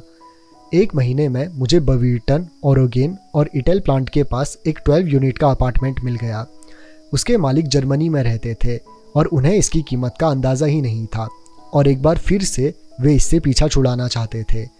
मैंने $450,000 की इमारत के लिए $275,000 का प्रस्ताव दिया। वे $3 लाख पर मान गए। मैंने इसे खरीद लिया और इसे 2 साल तक अपने पास रखा। फिर उसकी 1031 एक्सचेंज प्रक्रिया का फ़ायदा उठाते हुए मैंने उस इमारत को $495,000 में बेच दिया और एरिज़ोना फिनिक्स में एक 30 यूनिट का अपार्टमेंट खरीद लिया। जब तक हम फिनिक्स चले गए थे और हमें वैसे भी इसे बेचना था। पहले जो हाल ओरेगन के बाजार का था, वही मंदी का माहौल फिनिक्स के रियल एस्टेट मार्केट में देखने को मिला। फिनिक्स में 30 यूनिट की अपार्टमेंट इमारत की कीमत $8,75,000 थी, जिसमें से $2,25,000 डाउन पेमेंट था। 30 यूनिटों से आने वाला कैश फ्लो $5,000 प्रति माह से कुछ ज़्यादा था। एरिज़ोना का बाजार भी बढ़ने लगा और 1996 में एक कोलोराडो के निवेशक ने हमें उस प्रॉपर्टी के लिए $12 लाख देने का प्रस्ताव रखा। मेरी पत्नी और मैं बेचने पर विचार कर रहे थे, परंतु हमने यह देखने का इंतज़ार किया कि क्या कांग्रेस कैपिटल गेन कानूनों में परिवर्तन करेगी।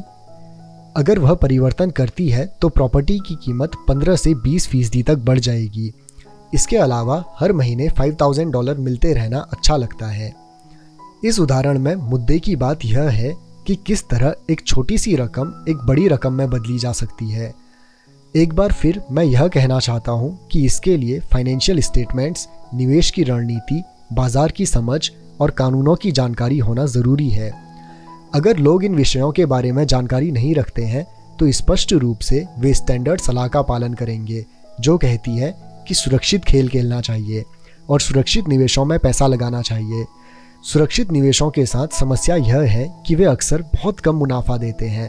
उन्हें इतना सुरक्षित बना दिया जाता है कि उनसे मिलने वाला मुनाफा कम हो जाता है। ज़्यादातर बड़े ब्रोकरेज हाउसेस जोखिम भरे सौदों से बचते हैं ताकि वे खुद की और अपने ग्राहकों की सुरक्षा कर सकें, और यह नीति समझदारी की भी है। असली गर्म सौदे नौसिखियों को नहीं दिए जाते। प्रायः सर्वश्रेष्ठ सौदे उन लोगों के लिए सुरक्षित रखे जाते हैं जो इस खेल को अच्छी तरह समझते हैं, और ये सौदे अमीरों को और भी ज़्यादा अमीर बना देते हैं।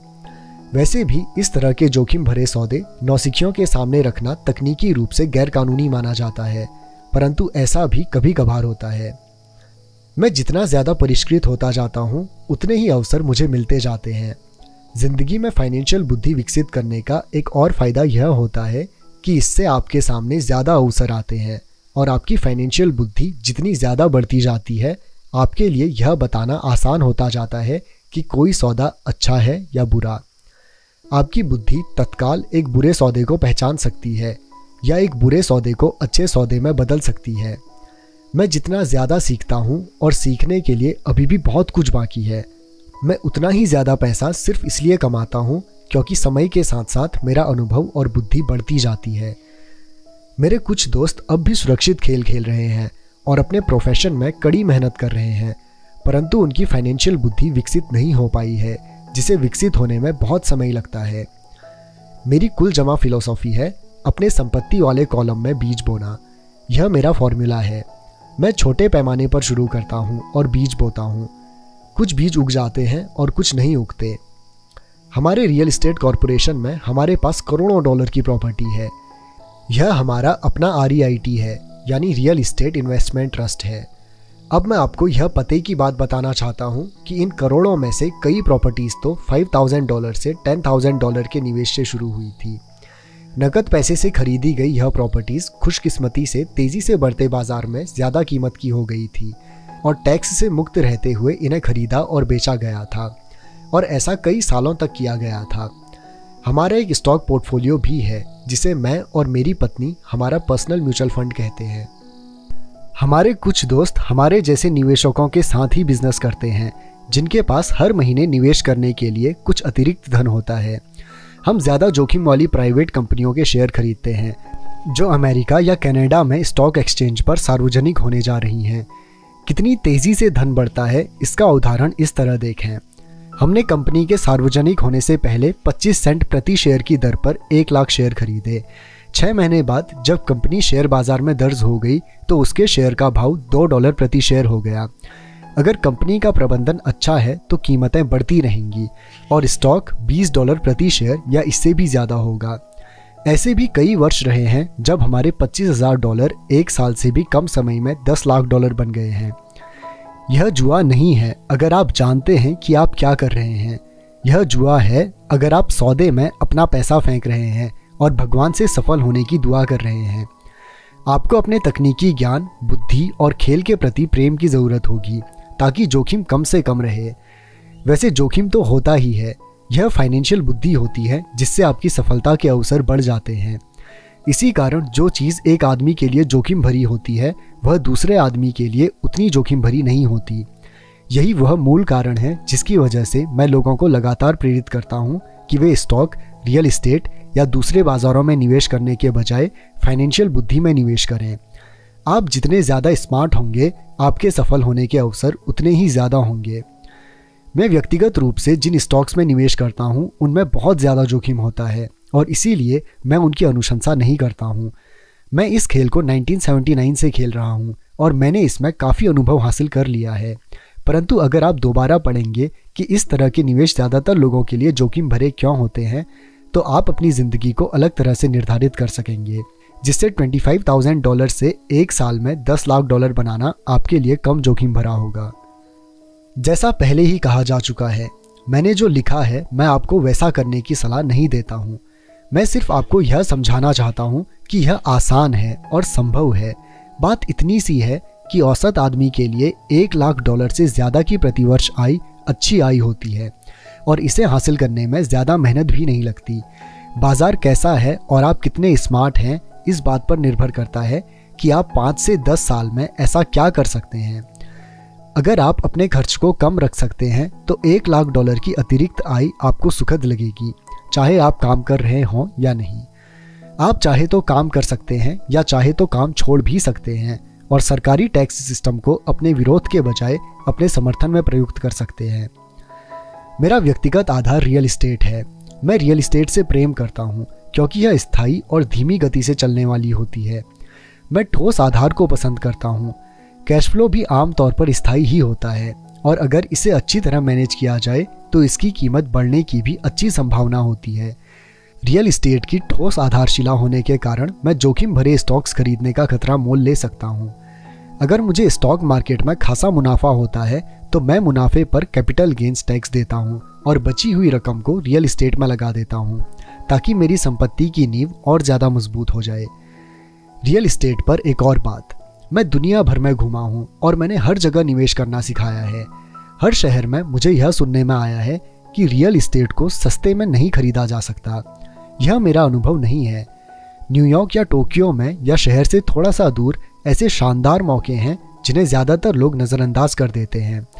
सिंगापुर में जहाँ भी अभी रियल इस्टेट की कीमतें बहुत ज़्यादा चल रही हैं, ऐसी बहुत सी प्रॉपर्टीज़ हैं जो चंद मिनटों की ड्राइविंग की दूरी पर हैं।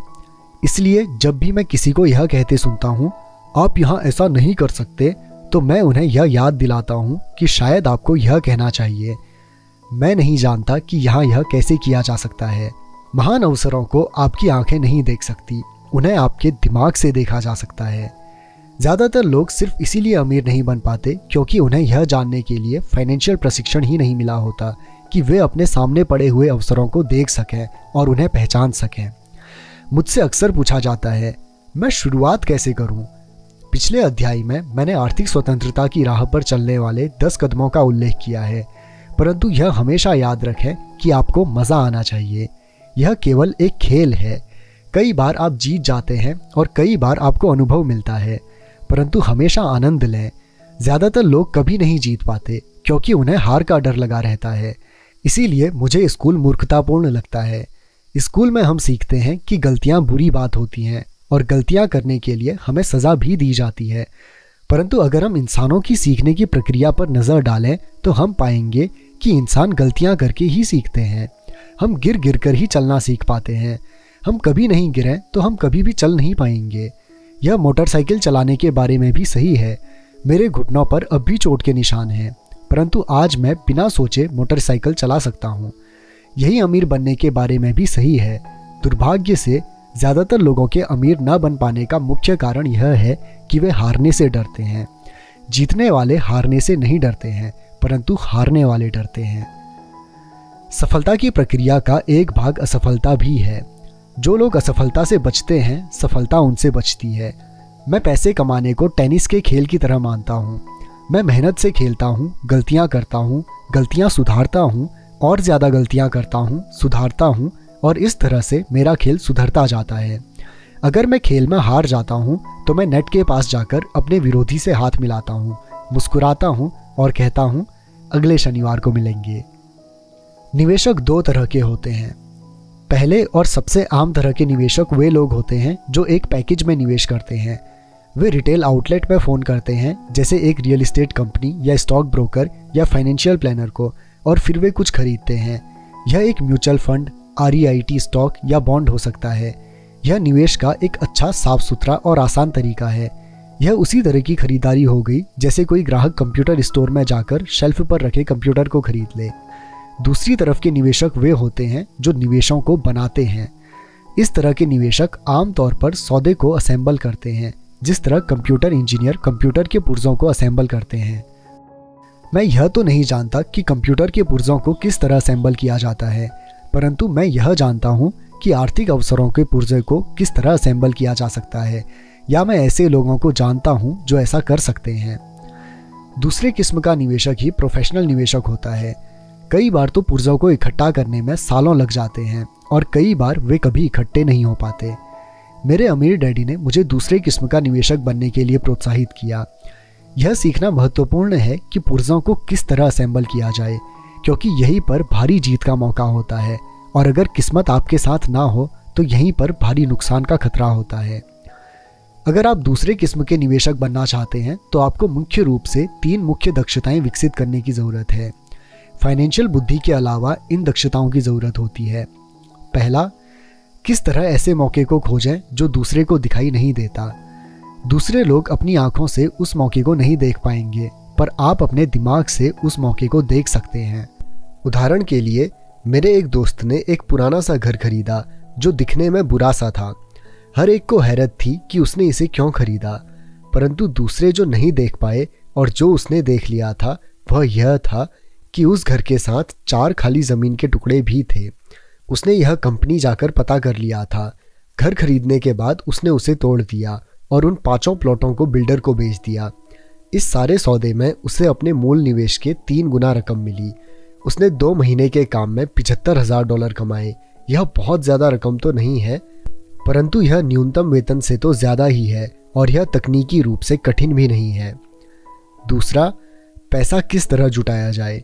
औसत आदमी बैंक जाता है, परंतु इस दूसरे किस्म के निवेशक को यह पता होना चाहिए कि पूंजी किस तरह जुटाई जाए और बिना बैंक जाए कितने तरीकों से पैसा जुटाया जा सकता है।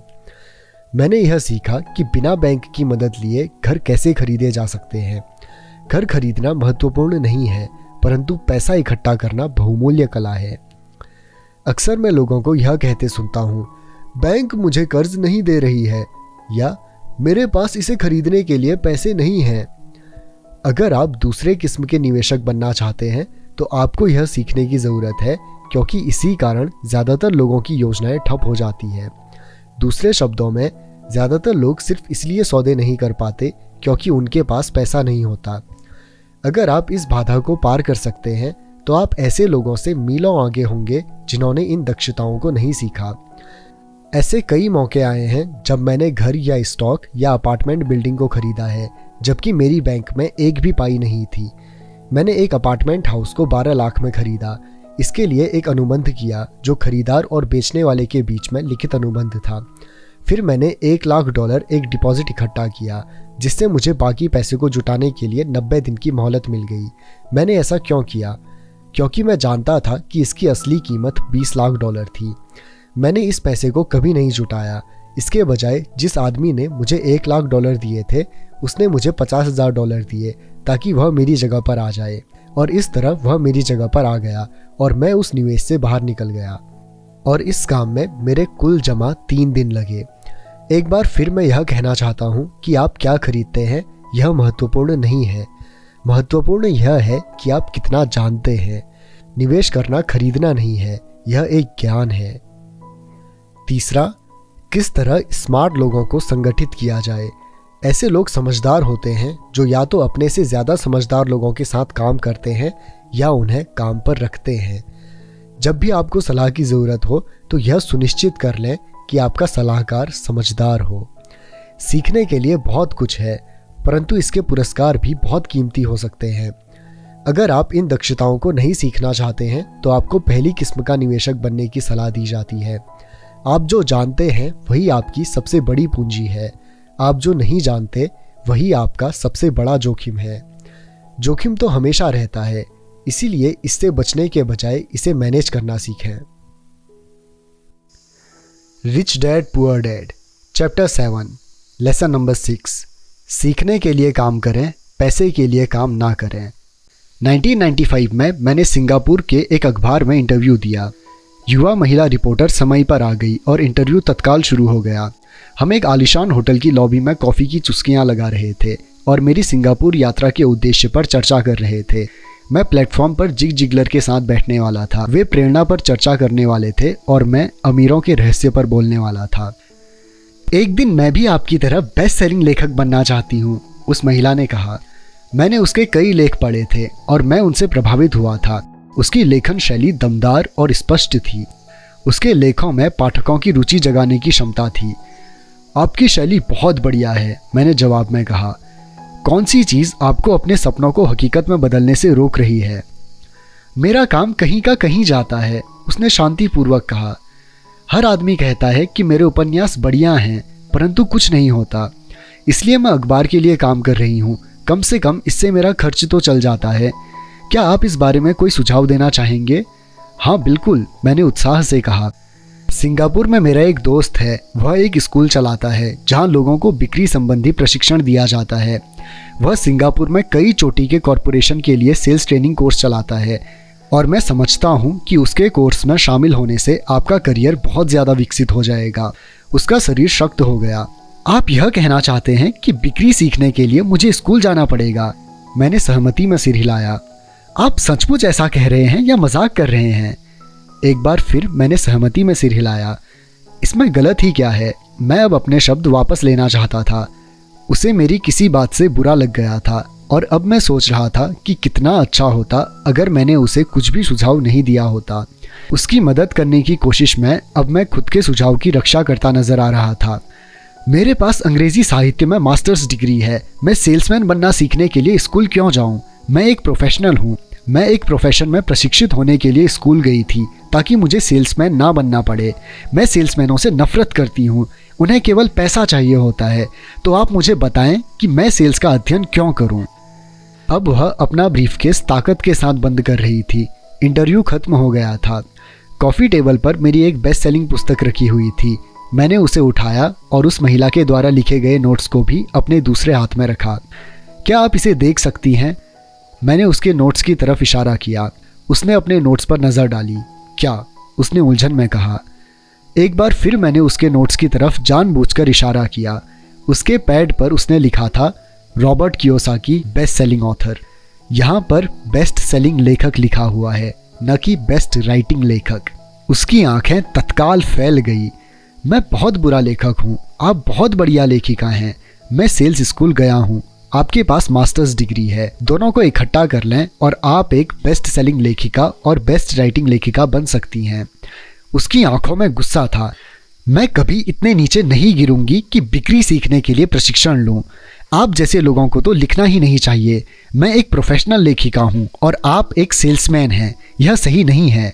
उसने अपने बाकी के नोट्स भी समेट लिए और वह सिंगापुर की उस नम सुबह में तेजी से बाहर चली गई। कम से कम उसने अगले दिन मुझे एक अच्छा कवरेज दिया। दुनिया स्मार्ट, गुणी, शिक्षित और प्रतिभा संपन्न लोगों से भरी हुई है। हम उनसे हर दिन मिलते हैं। वे हमारे चारों तरफ हैं। कुछ दिनों पहले मेरी कार में कुछ गड़बड़ आ गई थी। मैं एक गराज में गया और युवा मैकेनिक ने उसे कुछ मिनटों में ही ठीक कर दिया। इंजन की आवाज़ सुनकर ही उसे समझ में आ गया था कि गड़बड़ कहाँ थी। मैं हैरान था। दुखद सच तो यह है कि प्रतिभा ही पर्याप्त नहीं होती। मुझे लगातार यह देख देख कर झटका लगता है कि प्रतिभा संपन्न लोग कितना कम कमा पाते हैं। मैंने अभी हाल ही में सुना है कि 5% से भी कम अमेरिकी एक साल में $1 लाख से ज़्यादा कमा पाते हैं। मैं ऐसे प्रतिभाशाली और उच्च शिक्षित लोगों से मिला हूँ जो एक साल में $20,000 से भी कम कमा पाते हैं। मेडिकल व्यवसाय में विशेषज्ञता रखने वाला एक व्यावसायिक सलाहकार मुझे बता रहा था कि कितने डॉक्टर, दंत चिकित्सक और दूसरे लोग पैसे की समस्या से जूझ रहे हैं। और मेरी सोच यह थी कि एक बार डॉक्टर बनने के बाद तो पैसा उनके घर बरसने लगता होगा। इस व्यावसायिक सलाहकार ने मुझे एक बढ़िया वाक्य दिया। वे भारी दौलत से सिर्फ एक दक्षता दूर हैं। इस वाक्य का यह मतलब है कि ज्यादातर लोगों को केवल एक और दक्षता सीखने की जरूरत होती है और इसके बाद उनकी आमदनी अपने आप बहुत ज्यादा बढ़ जाएगी। मैं यह पहले ही बता चुका हूँ कि फाइनेंशियल बुद्धि, अकाउंटिंग, निवेश, मार्केटिंग और कानून का समन्वय है। इन 4 तकनीकी दक्षताओं को मिला दें और पैसे से पैसा बनाना ज़्यादा आसान हो जाएगा। जब पैसे की बात आती है तो ज़्यादातर लोगों में केवल ज़्यादा कड़ी मेहनत करने की दक्षता होती है। दक्षताओं के समन्वय का एक अच्छा उदाहरण अखबार की उस रिपोर्टर का है। अगर वह सेल्स और मार्केटिंग के क्षेत्र में दक्षता हासिल कर ले तो उसकी आमदनी हवा से बातें कर सकती है। अगर मैं उसकी जगह होता तो मैं एडवर्टाइजिंग, कॉपीराइटिंग और सेल्स के कोर्स में शामिल हो जाता। फिर अखबार में काम करने के बजाय मैंने किसी एडवर्टाइजिंग एजेंसी में नौकरी खोजी होती, जहां इस काम में वेतन कम भी मिलता, परंतु इससे वह यह सीख जाती कि सफल एडवर्टाइजिंग में प्रयुक्त होने वाले शॉर्टकट का प्रयोग किस तरह होता है। उसे अपना कुछ समय जनसंपर्क में भी देना होता, जो एक महत्वपूर्ण दक्षता है। वह यह भी सीखती कि मुख्य प्रचार में किस तरह लाखों कमाए जाते हैं। फिर रातों में और सप्ताहांतों में वह अपना महान उपन्यास पूरा कर सकती थी। जब वह पूरा हो जाता तो वह अपनी पुस्तक को बेचने के लिए ज़्यादा अच्छी स्थिति में होती। फिर कुछ ही समय में वह एक बेस्ट सेलिंग लेखिका हो सकती थी। जब मैंने अपनी पहली पुस्तक if you want to be rich and happy don't go to school छपवाई तो एक प्रकाशक ने यह सुझाव दिया कि मैं शीर्षक को बदलकर द इकोनॉमिक्स ऑफ एजुकेशन कर दूं। मैंने प्रकाशक से साफ यह कह दिया कि इस तरह के शीर्षक से पुस्तक की कुल 2 प्रतियां ही बिकेंगी। एक तो मेरा परिवार खरीदेगा और दूसरा मेरा सबसे अच्छा दोस्त। परेशानी यह है कि वे दोनों ही इसे मुफ्त में पाने की आशा करेंगे। If you want to be rich and happy don't go to school शीर्षक को जानबूझकर चुटीला बनाया गया था, क्योंकि मैं जानता था कि ऐसा करने से इसे अत्यधिक प्रचार मिल जाएगा। मैं शिक्षा का समर्थन करता हूँ और शिक्षा के सुधार में विश्वास करता हूँ, अन्यथा मैं अपने पुरातनपंथी शिक्षा तंत्र को बदलने की बार बार मांग क्यों करता। इसलिए मैंने एक ऐसा टाइटल चुना जो टीवी और रेडियो शो पर ज़्यादा प्रचारित हो सकता था, सिर्फ इसीलिए क्योंकि मैं विवादास्पद होने से नहीं डरता। कई लोगों का विचार था कि मैं कोई फ्रूट केक था, परंतु पुस्तक बिकी और बहुत बिकी। जब मैं यूएस मर्चेंट मरीन एकेडमी से 1969 में ग्रेजुएट हुआ तो मेरे पढ़े लिखे डैडी खुश हुए। स्टैंडर्ड ऑयल ऑफ कैलिफोर्निया ने मुझे अपने ऑयल टैंकर फ्लीट में काम दे दिया। मैं 3rd मेट था और हालांकि मेरी तनख्वाह मेरे सहपाठियों की तुलना में कम थी, परंतु कॉलेज के बाद पहले काम के हिसाब से ठीक थी। मेरी शुरुआती तनख्वाह $40,000 पर ईयर थी, जिसमें ओवरटाइम भी शामिल था और मुझे केवल 7 महीने काम करना पड़ता था। बाकी के 5 महीने मेरी छुट्टियां होती थी। अगर मैं चाहता तो मैं एक सहायक शिपिंग कंपनी के साथ वियतनाम जा सकता था और अपनी 5 महीनों की छुट्टियों के बदले मैं अपनी तनख्वाह दुगनी कर सकता था। मेरे सामने एक बहुत बढ़िया करियर था, परंतु मैंने 6 महीने के बाद ही इस्तीफा दे दिया और मरीन कॉर्प्स में भर्ती हो गया ताकि मैं हवाई जहाज़ उड़ाना सीख सकूं। मेरे पढ़े लिखे डैडी का दिल टूट गया। अमीर डैडी ने मुझे बधाइयाँ दी। स्कूल और नौकरी में विशेषज्ञता का विचार एक लोकप्रिय विचार है, यानी कि ज़्यादा धन कमाने के लिए या प्रमोशन हासिल करने के लिए आपको विशेषज्ञता हासिल करने की ज़रूरत है। इसीलिए मेडिकल डॉक्टर्स तत्काल बाल रोग विशेषज्ञ या अस्थि रोग विशेषज्ञ जैसी विशेषज्ञता हासिल करने में जुट जाते हैं। यही अकाउंटेंट, आर्किटेक्ट्स, वकीलों, पायलटों और बाकी लोगों के बारे में सही है। मेरे पढ़े लिखे डैडी इसी विचारधारा में विश्वास रखते थे, इसीलिए वे डॉक्टरेट मिलने के बाद रोमांचित हो गए थे। वे अक्सर यह मानते थे कि स्कूल में ऐसे लोगों का सम्मान किया जाता है जो कम से कम चीज़ों के बारे में ज़्यादा से ज़्यादा पढ़ते हैं। अमीर डैडी मुझे इसका ठीक उल्टा करने के लिए प्रोत्साहित करते थे। आपको हर चीज़ के बारे में थोड़ा थोड़ा पता होना चाहिए, यह उनका सुझाव था। इसीलिए मैंने उनकी कंपनियों में कई विभागों में सालों तक काम किया। कुछ समय के लिए मैंने उनके अकाउंटिंग डिपार्टमेंट में काम किया। हालांकि मैं कभी अकाउंटेंट नहीं बन सकता था, परंतु वे चाहते थे कि मैं उस विभाग में रहकर उसके बारे में मोटी मोटी बातें समझ लूं।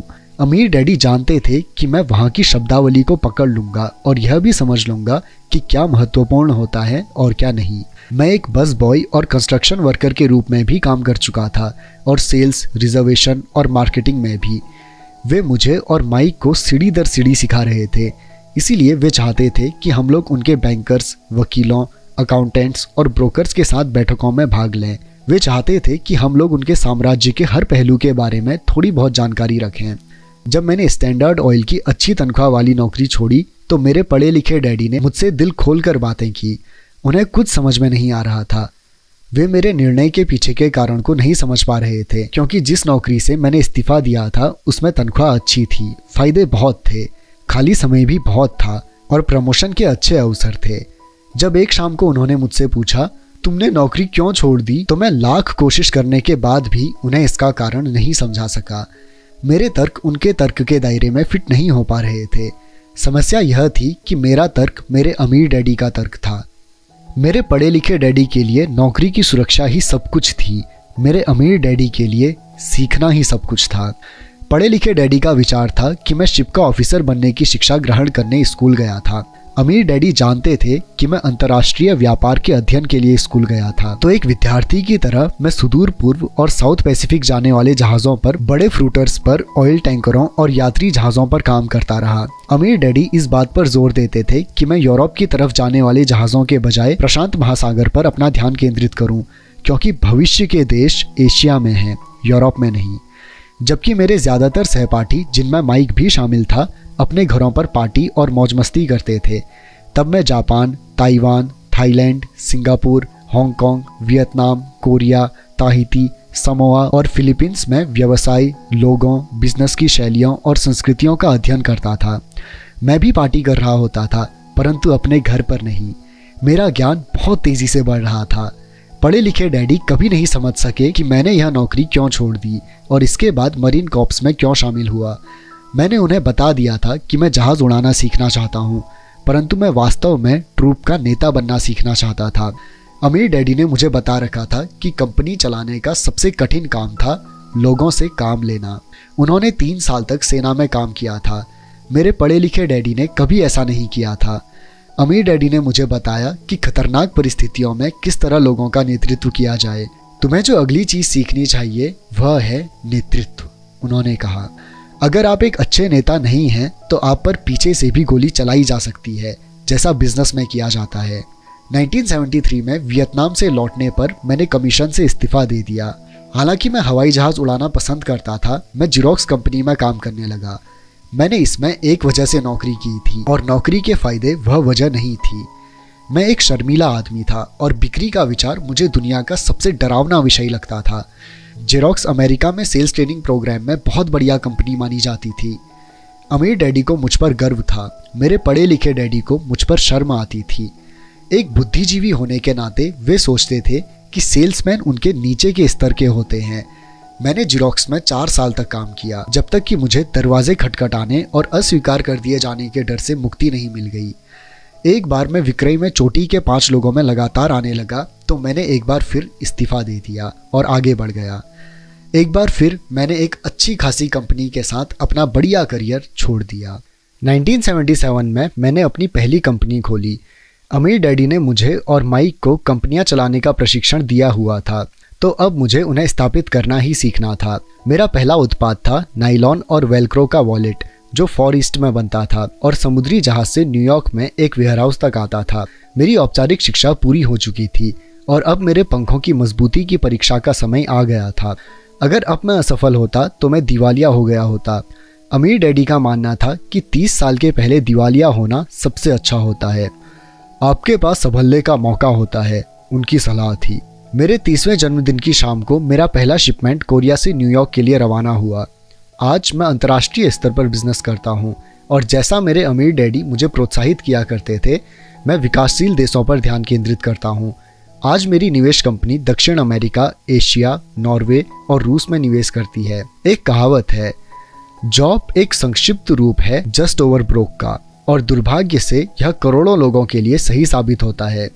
चूँकि स्कूल यह नहीं समझता कि फाइनेंशियल बुद्धि भी बुद्धि का एक रूप है, इसलिए ज़्यादातर कर्मचारी या मजदूर अपने साधनों के भीतर रह रहे हैं। वे मेहनत करते हैं और बिल चुकाते हैं।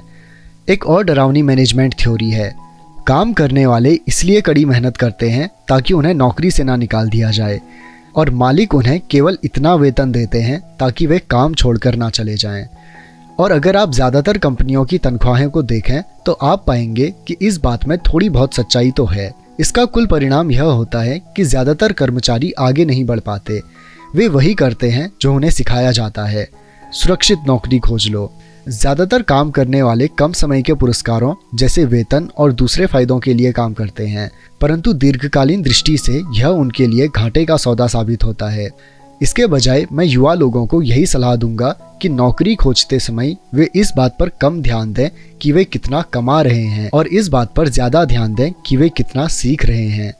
रास्ते पर आगे की तरफ देखकर यह तय करें कि किसी खास प्रोफेशन को चुनने के पहले और चूहा दौड़ में फंसने से पहले वे कितनी दक्षताओं में पारंगत होना चाहते हैं। एक बार लोग बिल चुकाने की आजीवन प्रक्रिया में फंस जाते हैं तो वे छोटे हैमस्टर्स की तरह धातु के छोटे पहियों के चारों तरफ घूमते रहते हैं। उनके छोटे पैर तेजी से घूमते हैं, पहिए भी तेजी से घूमते हैं, परंतु आने वाले कल में भी वे उसी पिंजरे में रहेंगे, नौकरी। जंतरी मैगवायर फिल्म में टॉम क्रूज का बहुत बढ़िया रोल था और इस फिल्म में कई बहुत ज़ोरदार संवाद थे। शायद सबसे यादगार लाइन थी, मुझे पैसा दिखाओ, परंतु एक और लाइन थी जो मेरे हिसाब से ज़्यादा सच्ची थी। यह उस दृश्य में थी जहां टॉम क्रूज फर्म छोड़कर जा रहा है उसे नौकरी से निकाल दिया गया है और वह पूरी कंपनी से पूछता है, मेरे साथ कौन आना चाहता है? और सब लोग मौन और स्तब्ध हैं। केवल एक औरत बोलती है, मैं आना तो चाहती हूँ, परंतु मेरा 3 महीनों में प्रमोशन होने वाला है। यह वाक्य शायद पूरी फिल्म का सबसे सच्चा वक्तव्य है।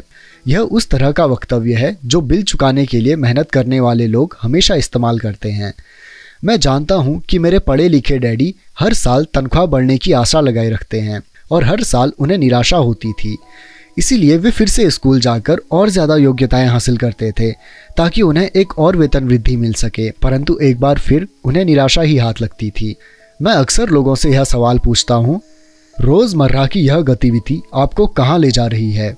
छोटे हैमस्टर की तरह लोगों को यह देखना चाहिए कि उनकी कड़ी मेहनत का नतीजा क्या निकल रहा है, उनका भविष्य कैसा होगा।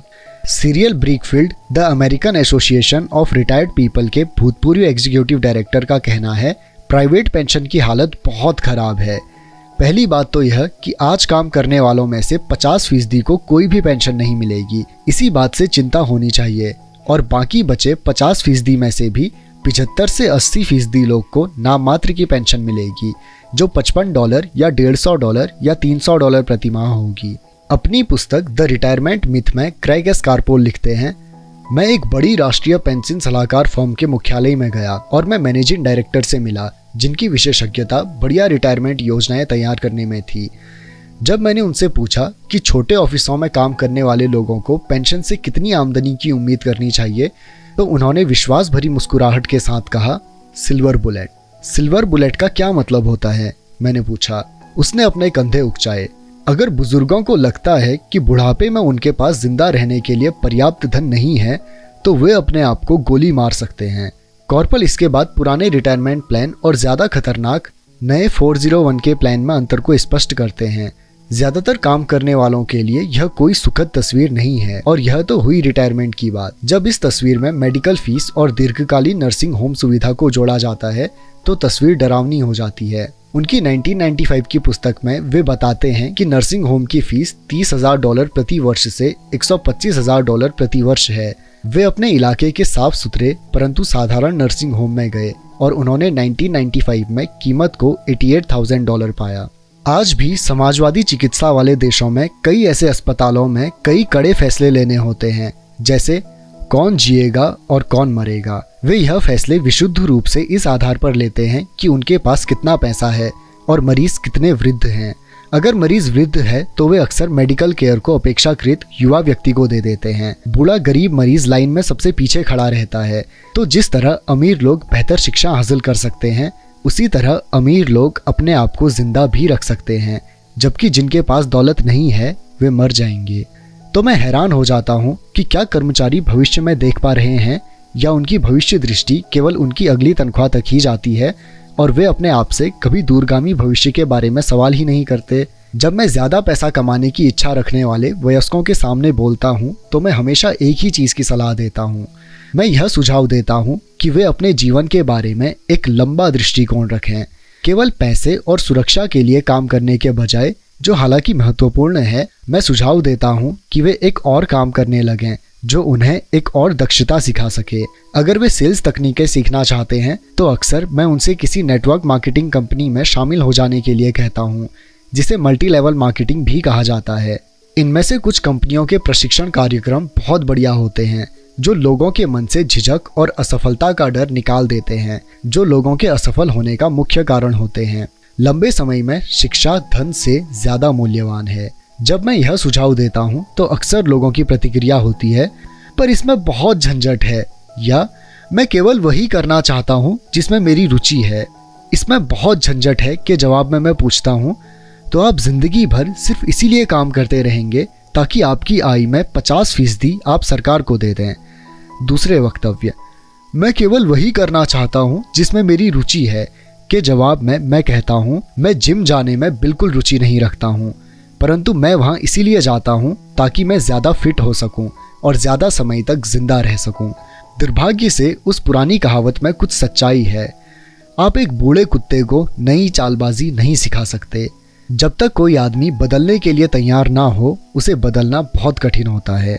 परंतु उन लोगों के लिए जो कुछ नया सीखने के विचार से प्रेरित हो सकते हैं और दोराहे पर खड़े हैं, मेरा सुझाव यही है, जिंदगी बहुत हद तक जिम जाने की तरह ही है। इसमें सबसे दर्द भरा हिस्सा वहां जाने का फैसला लेना है। एक बार आप यह फैसला कर लेते हैं तो बाकी सब आसान हो जाता है। ऐसे कई दिन आए हैं जब मैं जिम जाने के नाम से कांप जाता हूँ, परंतु एक बार मैं वहाँ पहुँच जाता हूँ और काम शुरू कर देता हूँ तो मुझे इसमें मज़ा आने लगता है। जब मैं वहाँ से निकलता हूँ तो मुझे हमेशा खुशी होती है कि मैं वहाँ गया था। अगर आप कुछ नया सीखने के प्रति अनिच्छुक हों और इसके बजाय आप अपने क्षेत्र में बहुत विशेषज्ञता हासिल करने पर जोर देते हों, तो यह सुनिश्चित कर लें कि जिस कंपनी के लिए आप काम करते हैं वहाँ यूनियन हो। लेबर यूनियन विशेषज्ञों की रक्षा के लिए ही बनाई जाती है। मेरे पढ़े लिखे डैडी जब गवर्नर की कृपा दृष्टि से दूर हो गए तो वे हवाई में टीचर्स यूनियन के अध्यक्ष हो गए। उन्होंने मुझे बताया कि यह उनके द्वारा किया गया सबसे कठिन काम था। मेरे अमीर डैडी ने दूसरी ओर जिंदगी भर यह कोशिश की थी कि उनकी कंपनियों में यूनियन ना बन पाए। वे सफल हुए। हालांकि यूनियन काफ़ी करीब आ गई थी, परंतु अमीर डैडी हमेशा उन्हें दूर रखने में कामयाब हो जाते थे। व्यक्तिगत रूप से मैं किसी का पक्ष नहीं लेता, क्योंकि मुझे दोनों ही बातों में फ़ायदे दिखते हैं और उनकी ज़रूरत दिखती है। अगर आप स्कूल द्वारा सुझाए रास्ते पर चलते हैं, उच्च विशेषज्ञता हासिल करते हैं, तो फिर आप यूनियन की सुरक्षा में चले जाएं। उदाहरण के लिए, अगर मैं अपने हवाई जहाज़ उड़ाने के करियर में गया होता तो मैंने ऐसी कंपनी पसंद की होती जिसकी पायलट यूनियन बहुत गाढ़ी होती। क्यों? क्योंकि मेरी ज़िंदगी केवल एक दक्षता को सीखने के लिए समर्पित होती, जिसका मूल्य केवल एक उद्योग में ही हो सकता था। अगर मुझे उस उद्योग से निकाल दिया गया होता तो मेरे जीवन की दक्षताएं किसी दूसरे उद्योग में उतनी बहुमूल्य नहीं होती। अगर किसी वरिष्ठ पायलट को निकाल दिया जाए जिसके पास हवाई उड़ान का 1 लाख घंटे का अनुभव हो और जो हर साल $1.5 लाख कमा रहा हो, उसे स्कूल टीचिंग में इतनी ज़्यादा कमाई वाला बराबरी का काम ढूंढने में बहुत दिक्कत आएगी। दक्षताएं एक उद्योग से दूसरे उद्योग में ट्रांसफ़र नहीं होती, क्योंकि एयरलाइन उद्योग में जिन दक्षताओं की ज़रूरत होती है और जिसके लिए पायलटों को ज़्यादा वेतन दिया जाता है, वे स्कूल सिस्टम में उतनी महत्वपूर्ण नहीं होती। आज डॉक्टरों के लिए भी यही सही है। चिकित्सा के क्षेत्र में इतने परिवर्तन हो रहे हैं। कई मेडिकल विशेषज्ञ मेडिकल संगठनों जैसे HMO से जुड़ना पसंद करते हैं। स्कूल के शिक्षकों को यूनियन का सदस्य होना पड़ता है। आज अमेरिका में टीचर्स की यूनियन सबसे बड़ी और अमीर लेबर यूनियन है। NEA यानी नेशनल एजुकेशन एसोसिएशन के पास बहुत ज़्यादा राजनीतिक प्रभाव है। शिक्षकों को अपनी यूनियन की सुरक्षा की ज़रूरत होती है, क्योंकि शिक्षा के बाहर उनकी दक्षताओं का मूल्य अपेक्षाकृत काफ़ी कम होता है। तो नियम यह है, उच्च विशेषज्ञता हासिल करो और यूनियन बना लो। स्मार्ट लोग यही करते हैं। जब मैं अपनी कक्षा से पूछता हूँ, आप में से कितने मैकडोनल्ड से अच्छा हैमबर्गर बना लेते हैं, तो लगभग सभी विद्यार्थी अपने हाथ खड़े कर देते हैं। फिर मैं पूछता हूँ, अगर आप में से ज़्यादातर बेहतर हैमबर्गर बना लेते हैं तो ऐसा क्यों होता है कि मैकडोनल्ड आपसे ज़्यादा पैसे बना लेता है? जवाब साफ है, मैकडोनल्ड बिजनेस सिस्टम में आपसे अच्छा है। ज़्यादातर प्रतिभाशाली लोग सिर्फ इसीलिए गरीब होते हैं क्योंकि वे अपना सारा धन बेहतर हैमबर्गर बनाने में लगाते हैं और बिजनेस सिस्टम के बारे में कुछ नहीं जानते। हवाई में मेरा एक दोस्त है जो एक महान कलाकार है। वह काफ़ी पैसे कमा लेता है। एक दिन उसकी माँ के वकील ने उसे बताया कि उसकी माँ ने अपने पुत्र के नाम पर $35,000 छोड़े हैं। यह रकम सरकार और वकीलों द्वारा अपना हिस्सा लेने के बाद बची थी। तत्काल उसने इस पैसे से विज्ञापन करके अपने व्यवसाय को बढ़ाने का सोचा। 2 महीने बाद उसका पहला पूरे पेज का रंगीन विज्ञापन एक महंगी पत्रिका में प्रकाशित हुआ, जिसके पाठक बहुत अमीर लोग थे। यह विज्ञापन 3 महीनों तक चला। उसे विज्ञापन के प्रत्युत्तर में कोई जवाब नहीं मिला और उसकी सारी पूंजी इस विज्ञापन में खत्म हो गई। अब वह पत्रिका पर दावा ठोकना चाहता है। यह एक ऐसे आदमी का सामान्य उदाहरण है जो एक बेहतरीन हैमबर्गर बना सकता है, परंतु बिजनेस की बिल्कुल समझ नहीं रखता। जब मैंने उससे पूछा कि उसने क्या सीखा, तो उसका जवाब केवल यही था कि विज्ञापन करने वाले लोग धोखेबाज होते हैं। मैंने फिर उससे पूछा कि क्या वह सेल्स में या डायरेक्ट मार्केटिंग में कोई कोर्स करना चाहता है, तो उसका जवाब था, मेरे पास समय नहीं है और मैं अपना पैसा बर्बाद नहीं करना चाहता। दुनिया प्रतिभा संपन्न गरीब लोगों से भरी पड़ी है। अक्सर वे या तो गरीब हैं या फिर पैसे की समस्या से जूझ रहे हैं या अपनी क्षमताओं से कम पैसे कमा रहे हैं, और इसका जिम्मेदार उनके ज्ञान का विषय नहीं है बल्कि उनका अज्ञान है। वे एक बेहतर हैमबर्गर बनाने की दक्षता को पैना करने में ही लगे रहते हैं और हैमबर्गर को बेचने और उसे घर तक पहुंचाने की दक्षता पर बिल्कुल भी ध्यान नहीं देते। शायद मैकडोनल्ड सबसे अच्छे हैमबर्गर नहीं बनाता है, परंतु वे एक मूलभूत रूप से औसत हैमबर्गर को बेचने और उसे घर तक पहुंचाने में सर्वश्रेष्ठ है। गरीब डैडी चाहते थे कि मैं विशेषज्ञता हासिल करूं। उनका विचार था कि अगर मैं ऐसा करूंगा तो मुझे ज़्यादा वेतन मिलेगा। हालांकि उन्हें हवाई के गवर्नर ने साफ कह दिया था कि वे राज्य सरकार के लिए अब काम नहीं कर सकते। फिर भी मेरे पढ़े लिखे डैडी मुझे विशेषज्ञता हासिल करने के लिए प्रोत्साहित किया करते थे। पढ़े लिखे डैडी ने टीचर्स यूनियन का काम संभाल लिया था और वे उच्च शिक्षित और निपुण प्रोफेशनल्स के लिए और ज़्यादा सुरक्षा और फ़ायदों के लिए अभियान छेड़ रहे थे। हम में इस बात पर काफ़ी बहस हुई, परंतु मैं जानता हूँ कि वे इस बात पर कभी सहमत नहीं हुए कि ज़्यादा विशेषज्ञता के कारण ही यूनियन के संरक्षण की ज़रूरत होती है। वे यह कभी नहीं समझ पाए कि आप जितनी ज़्यादा विशेषज्ञता हासिल कर लेते हैं उतने ही ज़्यादा आप जाल में फंस जाते हैं और आप अपनी विशेषज्ञता पर निर्भर हो जाते हैं। अमीर डैडी की सलाह यह थी कि माइक और मैं खुद विकास करें। कई कॉरपोरेशंस यही करते हैं। वे बिजनेस स्कूल के किसी युवा प्रतिभाशाली विद्यार्थी को चुन लेते हैं और फिर उस आदमी को इस तरह विकसित करते हैं ताकि एक दिन वह एक कंपनी की जिम्मेदारी संभाल सके। और ये प्रतिभाशाली युवा कर्मचारी किसी एक डिपार्टमेंट में विशेषज्ञ नहीं होते। वे बिजनेस सिस्टम के सभी पहलुओं की जानकारी लेने के लिए इस डिपार्टमेंट से उस डिपार्टमेंट तक काम करना सीखते हैं। अमीर लोग अक्सर अपने बच्चों या दूसरे के बच्चों को इसी तरह विकसित करते हैं। ऐसा करने से उनके बच्चों को बिजनेस की पूरी प्रक्रिया अच्छी तरह से समझ में आ जाती है और वे यह भी समझ जाते हैं कि किस तरह विभिन्न डिपार्टमेंट्स में तालमेल होता है। दूसरे विश्व युद्ध की पीढ़ी में एक कंपनी से दूसरी कंपनी में जाना बुरा समझा जाता था। आज इसे स्मार्ट समझा जाता है। चूँकि लोग ज़्यादा विशेषज्ञता हासिल करने के बजाय इस कंपनी को बदलकर दूसरी कंपनी में जाना प्रेफर करते हैं, तो क्यों ना कमाने के बजाय सीखने पर ध्यान केंद्रित किया जाए। कम समय में हो सकता है कि आपकी आमदनी कम हो, परंतु लंबे समय में इससे आपको बहुत ज़्यादा फायदा होगा। सफलता के लिए जिन मुख्य मैनेजमेंट दक्षताओं की ज़रूरत होती है वे हैं कैश फ्लो का मैनेजमेंट, दूसरा सिस्टम का मैनेजमेंट, आपके और आपके परिवार के साथ समय को मिलाकर, तीसरा लोगों का मैनेजमेंट। सबसे महत्वपूर्ण विशेषज्ञीय दक्षताएं सेल्स और मार्केटिंग की समझ है। बिक्री की योग्यता ही व्यक्तिगत सफलता की आधारभूत कुशलता है। इसीलिए आपको दूसरे आदमी के साथ संप्रेषण में कुशल होना चाहिए, चाहे वह कोई ग्राहक हो, कर्मचारी हो, बॉस हो, पत्नी हो या बच्चे हों। कम्युनिकेशन स्किल्स जैसे लिखना, बोलना और सौदेबाजी करना सफल जीवन के लिए बहुत ज़रूरी हैं। यह एक ऐसी कला है जिस पर मैं लगातार मेहनत करता हूँ और अपने ज्ञान को बढ़ाने के लिए पाठ्यक्रमों में भाग लेता हूँ या शैक्षणिक टेप खरीदता हूँ। जैसा कि मैंने बताया, मेरे पढ़े लिखे डैडी ने जितनी ज़्यादा मेहनत की वे उतने ही ज़्यादा काबिल बने। उन्होंने जितनी ज़्यादा विशेषज्ञता हासिल की वे उतने ही ज़्यादा फंसते चले गए। हालांकि उनकी तनख्वाह बढ़ी, परंतु उनके विकल्प कम होते चले गए। जब उन्हें सरकारी नौकरी से हटा दिया गया तभी उन्हें पता चला कि वे व्यवसाय की दृष्टि से कितने जोखिम में थे। यह तो उसी तरह का मामला हो गया जैसे प्रोफेशनल एथलीट को अचानक चोट लग जाए या वह खेलने के लिए ज़्यादा बूढ़ा हो जाए।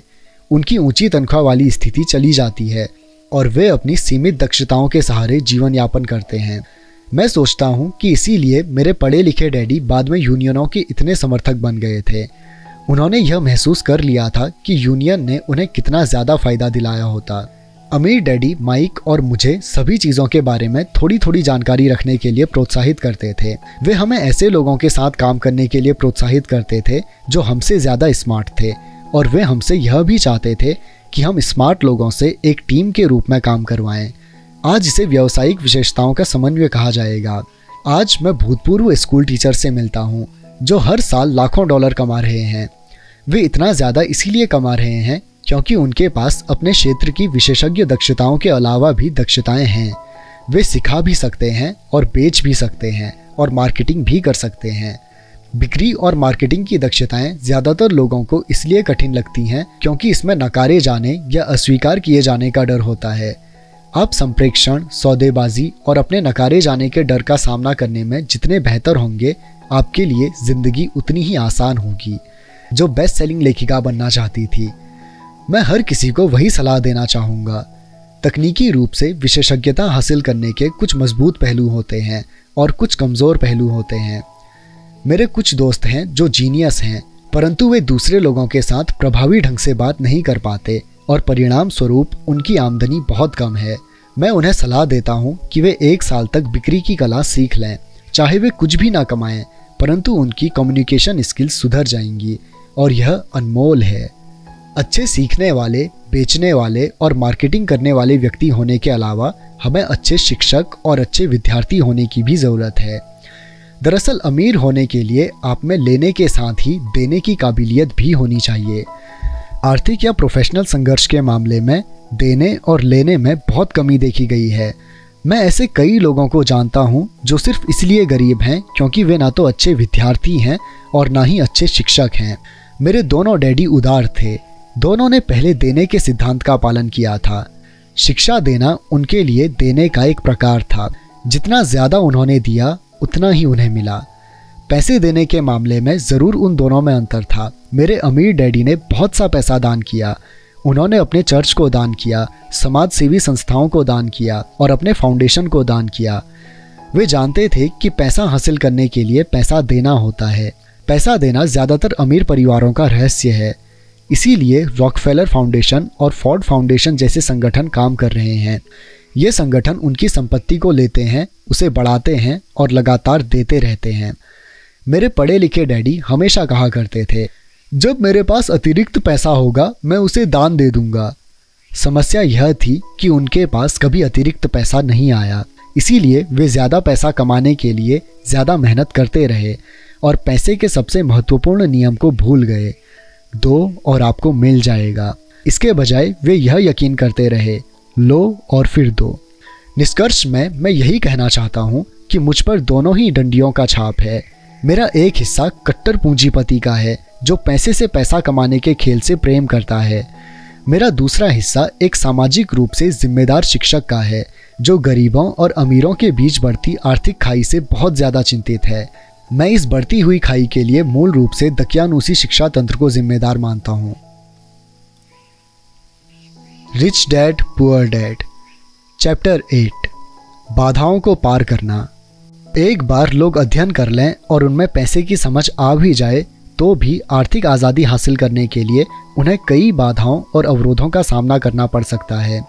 ऐसे 5 कारण हैं जिनके कारण पैसे की समझ रखने वाले लोग अपने संपत्ति वाले कॉलम को ज़्यादा नहीं बढ़ा पाते। संपत्ति वाला कॉलम जिससे बहुत सारा कैश फ्लो आता है। संपत्ति वाला कॉलम जो उन्हें अपने सपने की ज़िंदगी जीने का मौका देता है और अपने बिल चुकाने के लिए हरदम काम करने के झंझट से मुक्ति दे सकता है। ये 5 कारण हैं: डर, सनकीपन, आलस्य, बुरी आदतें, जिद। कारण नंबर 1, पैसा खोने के डर से पार पाना। मैं कभी किसी ऐसे व्यक्ति से नहीं मिला जिसे पैसे का नुकसान अच्छा लगता हो, और मेरी ज़िंदगी में मैं कभी किसी अमीर व्यक्ति से नहीं मिला जिसने कभी भी पैसे का नुकसान न उठाया हो। परंतु मैं ऐसे बहुत से गरीब लोगों से ज़रूर मिला हूँ जिन्होंने एक दमड़ी भी नहीं खोई है निवेश में। पैसा खोने का डर स्वाभाविक है, यह हर किसी व्यक्ति को होता है, अमीरों को भी। परंतु समस्या डर नहीं है, समस्या यह है कि आप इस डर का सामना किस तरह से करते हैं। पैसा खोने के बाद स्थिति से किस तरह निपटते हैं, आप असफलता को किस तरह से लेते हैं, यह आपके जीवन में बहुत महत्वपूर्ण है। यह जिंदगी में केवल पैसे के बारे में ही नहीं बल्कि हर चीज़ के बारे में सही है। एक अमीर व्यक्ति और एक गरीब व्यक्ति में मूलभूत अंतर यह होता है कि वे इस डर से किस तरह मुकाबला करते हैं। डरने में कोई बुराई नहीं है। पैसे के मामले में डरपोक होना भी कोई बुरी बात नहीं है। आप भी अमीर हो सकते हैं। हम सभी कुछ मौक़ों पर बहादुर होते हैं और कुछ मौक़ों पर डरपोक। मेरे दोस्त की पत्नी एक इमरजेंसी रूम की नर्स है। जब भी वह खून देखती है वह तत्परता से काम में जुट जाती है। जब भी मैं निवेश का जिक्र करता हूँ वह भाग जाती है। जब मैं खून देखता हूँ तो मैं नहीं भागता, मैं बेहोश हो जाता हूँ। मेरे अमीर डैडी पैसे के नुकसान के डर या फोबिया को समझते थे। कुछ लोग सांपों से डरते हैं, कुछ लोग पैसा गंवाने से डरते हैं। दोनों ही फोबिया हैं, उनका कहना था। पैसा गंवाने के बारे में उनका सुझाव यह छोटी पंक्ति थी: अगर आप जोखिम से घबराते हैं और चिंता करते हैं तो जल्दी शुरू कर दें। इसीलिए बैंक तभी बचत की आदत डालना चाहते हैं जब आप छोटे होते हैं। अगर आप कम उम्र में शुरू करते हैं तो आपके लिए अमीर होना ज़्यादा आसान होता है। मैं इस बारे में ज़्यादा विस्तार से कुछ नहीं कहूँगा, परंतु 20 साल की उम्र में बचत शुरू करने वाले और 30 साल की उम्र में बचत शुरू करने वाले लोगों में बहुत बड़ा फ़र्क होता है। कहा जाता है कि विश्व के अजूबों में से एक है चक्रवृद्धि ब्याज की ताकत, यानी कंपाउंड इफेक्ट की ताकत। मैनहट्टन आइलैंड की खरीद दुनिया के महानतम सौदों में से एक मानी जाती है। न्यूयॉर्क को $24 में खरीदा गया था, परंतु अगर उस $24 को 8% सालाना ब्याज पर निवेश कर दिया जाता तो वही $24 1995 के अंत तक $28 ट्रिलियन से ज़्यादा हो गए होते। मैनहट्टन को 1995 की रियल इस्टेट की कीमतों पर दोबारा खरीदा जा सकता था और इसके बाद भी इतना पैसा बच जाता कि लॉस एंजलिस का ज़्यादातर हिस्सा खरीदा जा सके। मेरा पड़ोसी एक बड़ी कंप्यूटर कंपनी के लिए काम करता है। वह 25 सालों से वहाँ पर है। अगले 5 सालों में वह कंपनी को छोड़ देगा और उसके 401 के रिटायरमेंट प्लान में $40 लाख जमा होंगे। यह मुख्य रूप से अच्छी गति से विकसित हो रहे म्यूचुअल फंड में निवेश किए गए हैं, जो बाद में बॉन्ड और गवर्नमेंट सिक्योरिटीज़ में बदल दिए जाएंगे। नौकरी छोड़ते समय उसकी उम्र केवल 55 साल होगी और उसके पास $3 लाख से ज़्यादा की निष्क्रिय आय होगी, जो कि उसके वेतन से ज़्यादा होगी। अगर आप हारने से डरते हैं या जोखिम लेने से डरते हैं तो भी यह किया जा सकता है, परंतु आपको जल्दी ही इसकी शुरुआत करनी होगी और एक रिटायरमेंट प्लान तो बनाना ही होगा और आपको निवेश करने से पहले एक भरोसेमंद फाइनेंशियल प्लानर की सेवाएं लेनी होंगी। परंतु अगर आपके पास ज़्यादा समय नहीं है या आप जल्दी रिटायर होना चाहते हैं तो आप किस तरह पैसे खोने के डर का सामना करते हैं? मेरे गरीब डैडी ने कुछ नहीं किया। वे केवल इस विषय को टालते रहे और इस बारे में चर्चा करने के लिए तैयार नहीं हुए। दूसरी तरफ मेरे अमीर डैडी का सुझाव था कि मैं टेक्सास के लोगों की तरह की मानसिकता रखूं। मैं टेक्सास और वहाँ के लोगों को पसंद करता हूँ, उनका कहना था। टेक्सास में हर चीज़ बड़े पैमाने पर होती है। जब टेक्सास के लोग जीतते हैं तो वह बड़ी जीत होती है और जब वे हारते हैं तो वे हार भी अद्भुत होती है। वे हारना पसंद करते हैं? मैंने पूछा। मेरे कहने का यह मतलब नहीं है, कोई भी हारना पसंद नहीं करता। मुझे एक खुश हारा हुआ व्यक्ति दिखा दो और मैं तुम्हें बता दूंगा कि हार ऐसी होती है, अमीर डैडी ने कहा। मैं जोखिम, पुरस्कार और असफलता के बारे में टेक्सास के लोगों के नज़रिए के बारे में बात कर रहा हूँ।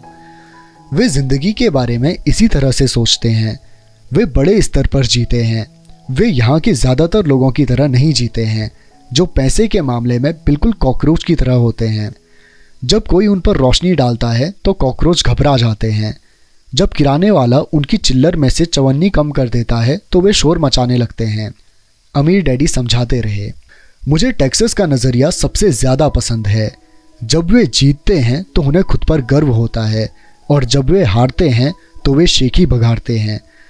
टेक्सास में एक कहावत है, अगर आपको दिवालिया होना है तो बड़े पैमाने पर हुआ जाए। आप डुप्लेक्स के लिए दिवालिया हो जाएं, इसकी शेखी नहीं भगारी जा सकती।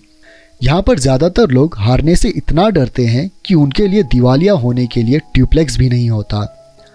वे माइक और मुझे यह लगातार बताया करते थे कि आर्थिक असफलता का सबसे बड़ा कारण यह होता है कि लोग खेल को बहुत ज़्यादा सुरक्षात्मक तरीके से खेलते हैं।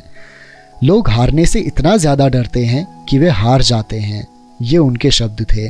फैन टारकेंटन, जो एक वक्त का महान NFL क्वार्टरबैक था, ने इस बात को दूसरी तरह से कहा है, जीतने का मतलब है हारने से न डरना। मेरी अपनी ज़िंदगी में मैंने यह पाया है कि जीत हमेशा हार के ठीक बाद आती है। जब मैंने आखिरकार मोटरसाइकिल चलाना सीखा तो उसके पहले मैं कई बार गिरा।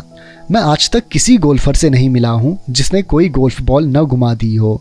मैं आज तक ऐसे प्रेमी से भी नहीं मिला हूँ जिनका कभी दिल ना टूटा हो, और मैं आज तक कभी ऐसे अमीर आदमी से भी नहीं मिला हूँ जिसने कभी पैसा ना गंवाया हो। तो ज़्यादातर लोग आर्थिक रूप से इसलिए नहीं जीत पाते क्योंकि उन्हें अमीर होने की खुशी से पैसा खोने का दर्द कहीं ज़्यादा होता है। टेक्सास में एक और कहावत है, हर आदमी स्वर्ग जाना चाहता है परंतु कोई मरना नहीं चाहता। ज़्यादातर लोग अमीर होने का सपना देखते हैं परंतु पैसे खोने के विचार से कांप जाते हैं, इसीलिए वे कभी स्वर्ग नहीं पहुंच पाते। अमीर डैडी माइक और मुझे टेक्सास में अपनी यात्राओं के बारे में कहानियां सुनाया करते थे। अगर आप वास्तव में यह सीखना चाहते हैं कि जोखिम को, हार और असफलता को किस तरह से संभाला जाए, तो सैन एंटोनियो जाकर अलेमो को देखें। अलेमो उन बहादुर लोगों की महान कथा है जिनके पास सफलता की कोई उम्मीद नहीं थी, फिर भी यह जानते हुए भी उन्होंने लड़ने का विकल्प चुना। उन्होंने समर्पण करने के बजाय मरने का विकल्प चुना। यह पढ़ने योग्य प्रेरक कथा है। वैसे यह एक दुखद सैन्य हार है। वे आखिरकार असफल हुए, वे हार गए। तो टेक्सास के लोग किस तरह सफलता का सामना करते हैं? वे अब भी चिल्लाते हैं, एलोमो को याद रखो। माइक और मैंने यह कहानी कई बार सुनी। जब भी अमीर डैडी किसी बड़े सौदे को कराने वाले होते थे और वे नर्वस होते थे, तब वे हमें यह कहानी सुनाया करते थे। जब भी वे पर्याप्त मेहनत कर चुके होते थे और या तो मामला सही हो जाता था या बिगड़ जाता था, तब वे हमें यह कहानी सुनाया करते थे। हर बार जब वे गलती करने या पैसा गंवाने से डरते थे, तब वे हमें यही कहानी सुनाया करते थे। इससे उन्हें ताकत मिलती थी, क्योंकि यह कहानी उन्हें याद दिलाती थी कि किस तरह पैसे के नुकसान को आर्थिक विजय में बदला जा सकता है। अमीर डैडी जानते थे कि असफलता उन्हें ज़्यादा मजबूत और स्मार्ट बनाएगी। ऐसा नहीं था कि उन्हें हारना पसंद था या वे हारना चाहते थे।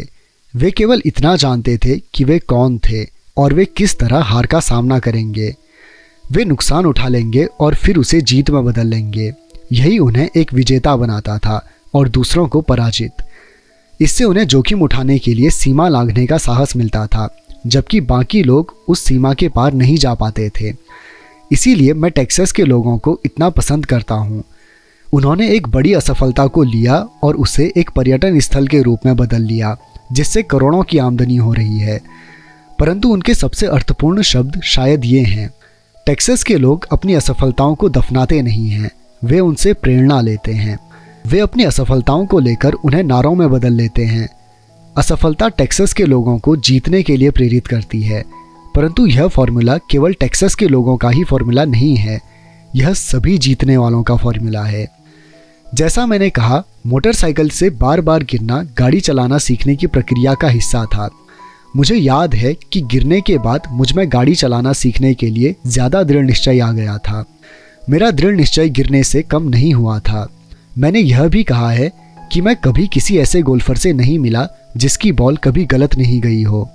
किसी चोटी के प्रोफेशनल गोल्फर के लिए बॉल खोना या टूर्नामेंट हारना उसे ज़्यादा बेहतर बनने की कड़ी मेहनत करने और ज़्यादा अध्ययन करने के लिए प्रेरित करता है। इससे वे ज़्यादा बेहतर बनते हैं। जीतने वालों के लिए हार प्रेरणादायक बन जाती है, हारने वालों को हार बर्बाद कर देती है। जॉन डी रॉकीफेलर के शब्दों में, मैं हमेशा हर संकट को अवसर में बदलने की कोशिश करता था, और जापानी अमेरिकी होने के नाते मैं भी यही कह सकता हूँ। कई लोग कहते हैं कि पर्ल हार्बर अमेरिकी गलती थी। मैं कहता हूँ कि यह जापानी गलती थी। टोरा टोरा टोरा फिल्म में एक संयमित जापानी एडमिरल खुशियाँ मना रहे अपने अधीनस्थों से यह कहता है, मुझे डर यह है कि हमने एक सोते हुए राक्षस को जगा दिया है। पर्ल हार्बर को याद रखो एक नारा बन गया। यह अमेरिका की सबसे बड़ी हारों में से एक थी, फिर भी इसके कारण उसे जीतने की प्रेरणा मिली। इस बड़ी हार से अमेरिका को ताकत मिली और अमेरिका जल्दी ही दुनिया में एक बहुत बड़ी ताकत के रूप में उभर कर सामने आया। असफलता जीतने वालों को प्रेरणा देती है और हारने वालों को बर्बाद कर देती है। यह जीतने वालों का सबसे बड़ा रहस्य और सूत्र है। यह वह रहस्य है जिसे हारने वाले नहीं जानते।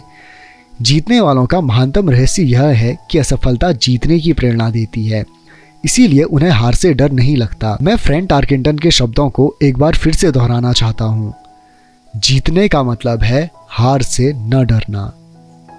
फ्रैंक टार्केंटन जैसे कई लोग हार से इसलिए नहीं डरते क्योंकि वे जानते हैं कि वे कौन हैं। वे हारने से नफरत करते हैं, इसीलिए वे जानते हैं कि हार केवल उन्हें ज़्यादा बेहतर बनने के लिए प्रेरित कर सकती है। हारने से डरने और हारने से नफरत करने में बहुत बड़ा अंतर होता है। ज़्यादातर लोग पैसा गंवाने से इतना डरते हैं कि वे हार जाते हैं। वे ड्यूप्लेक्स के कारण ही दिवालिया हो जाते हैं। आर्थिक रूप से वे जीवन में बहुत ज़्यादा सुरक्षात्मक खेल खेलते हैं और बहुत छोटे पैमाने पर खेलते हैं। वे बड़े घर और बड़ी कारें तो खरीद लेते हैं, परंतु वे बड़े निवेश नहीं करते। वह प्रमुख कारण जिसके कारण 90% अमेरिकी जनता पैसे के लिए संघर्ष करती है, यह है कि वे हार से बचने के लिए खेलते हैं, वे जीतने के लिए नहीं खेलते। वे अपने फाइनेंशियल प्लानर्स या अकाउंटेंट्स या स्टॉक ब्रोकर्स के पास जाते हैं और एक संतुलित पोर्टफोलियो खरीद लेते हैं। ज़्यादातर के पास सीडी, कम आमदनी वाले बॉन्ड, फ्रांसिस म्यूचुअल फंड और बहुत कम स्टॉक्स में बहुत सा नगद जमा होता है। यह एक सुरक्षित और समझदारीपूर्ण पोर्टफोलियो होता है, परंतु यह जीतने वाला पोर्टफोलियो नहीं होता। यह उस आदमी का पोर्टफोलियो होता है जो हार से बचने के लिए खेल रहा है। मुझे गलत मत समझिए, शायद यह 70% जनसंख्या से बेहतर पोर्टफोलियो होता है और यह भयावह है, क्योंकि पोर्टफोलियो न होने से बेहतर है सुरक्षित पोर्टफोलियो होना। यह किसी ऐसे व्यक्ति के लिए बहुत बढ़िया पोर्टफोलियो होता है जो सुरक्षा को पसंद करता है, परंतु सुरक्षित खेल खेलने और सुरक्षित निवेश पोर्टफोलियो वह तरीका नहीं है जिससे सफल निवेशक अपना खेल खेलते हैं। अगर आपके पास कम पूंजी है और आप अमीर होना चाहते हैं तो पहले तो केंद्रित हो जाएं, संतुलित नहीं। अगर आप किसी सफल व्यक्ति को देखेंगे तो शुरुआत में वे संतुलित नहीं होते। संतुलित लोग कहीं नहीं जा पाते, वे एक ही जगह पर बने रहते हैं। प्रगति करने के लिए आपको असंतुलित होना पड़ता है। इसे देखने के लिए आप अपने चलने की प्रगति को देखें। थॉमस एडिसन संतुलित नहीं थे, वे केंद्रित थे।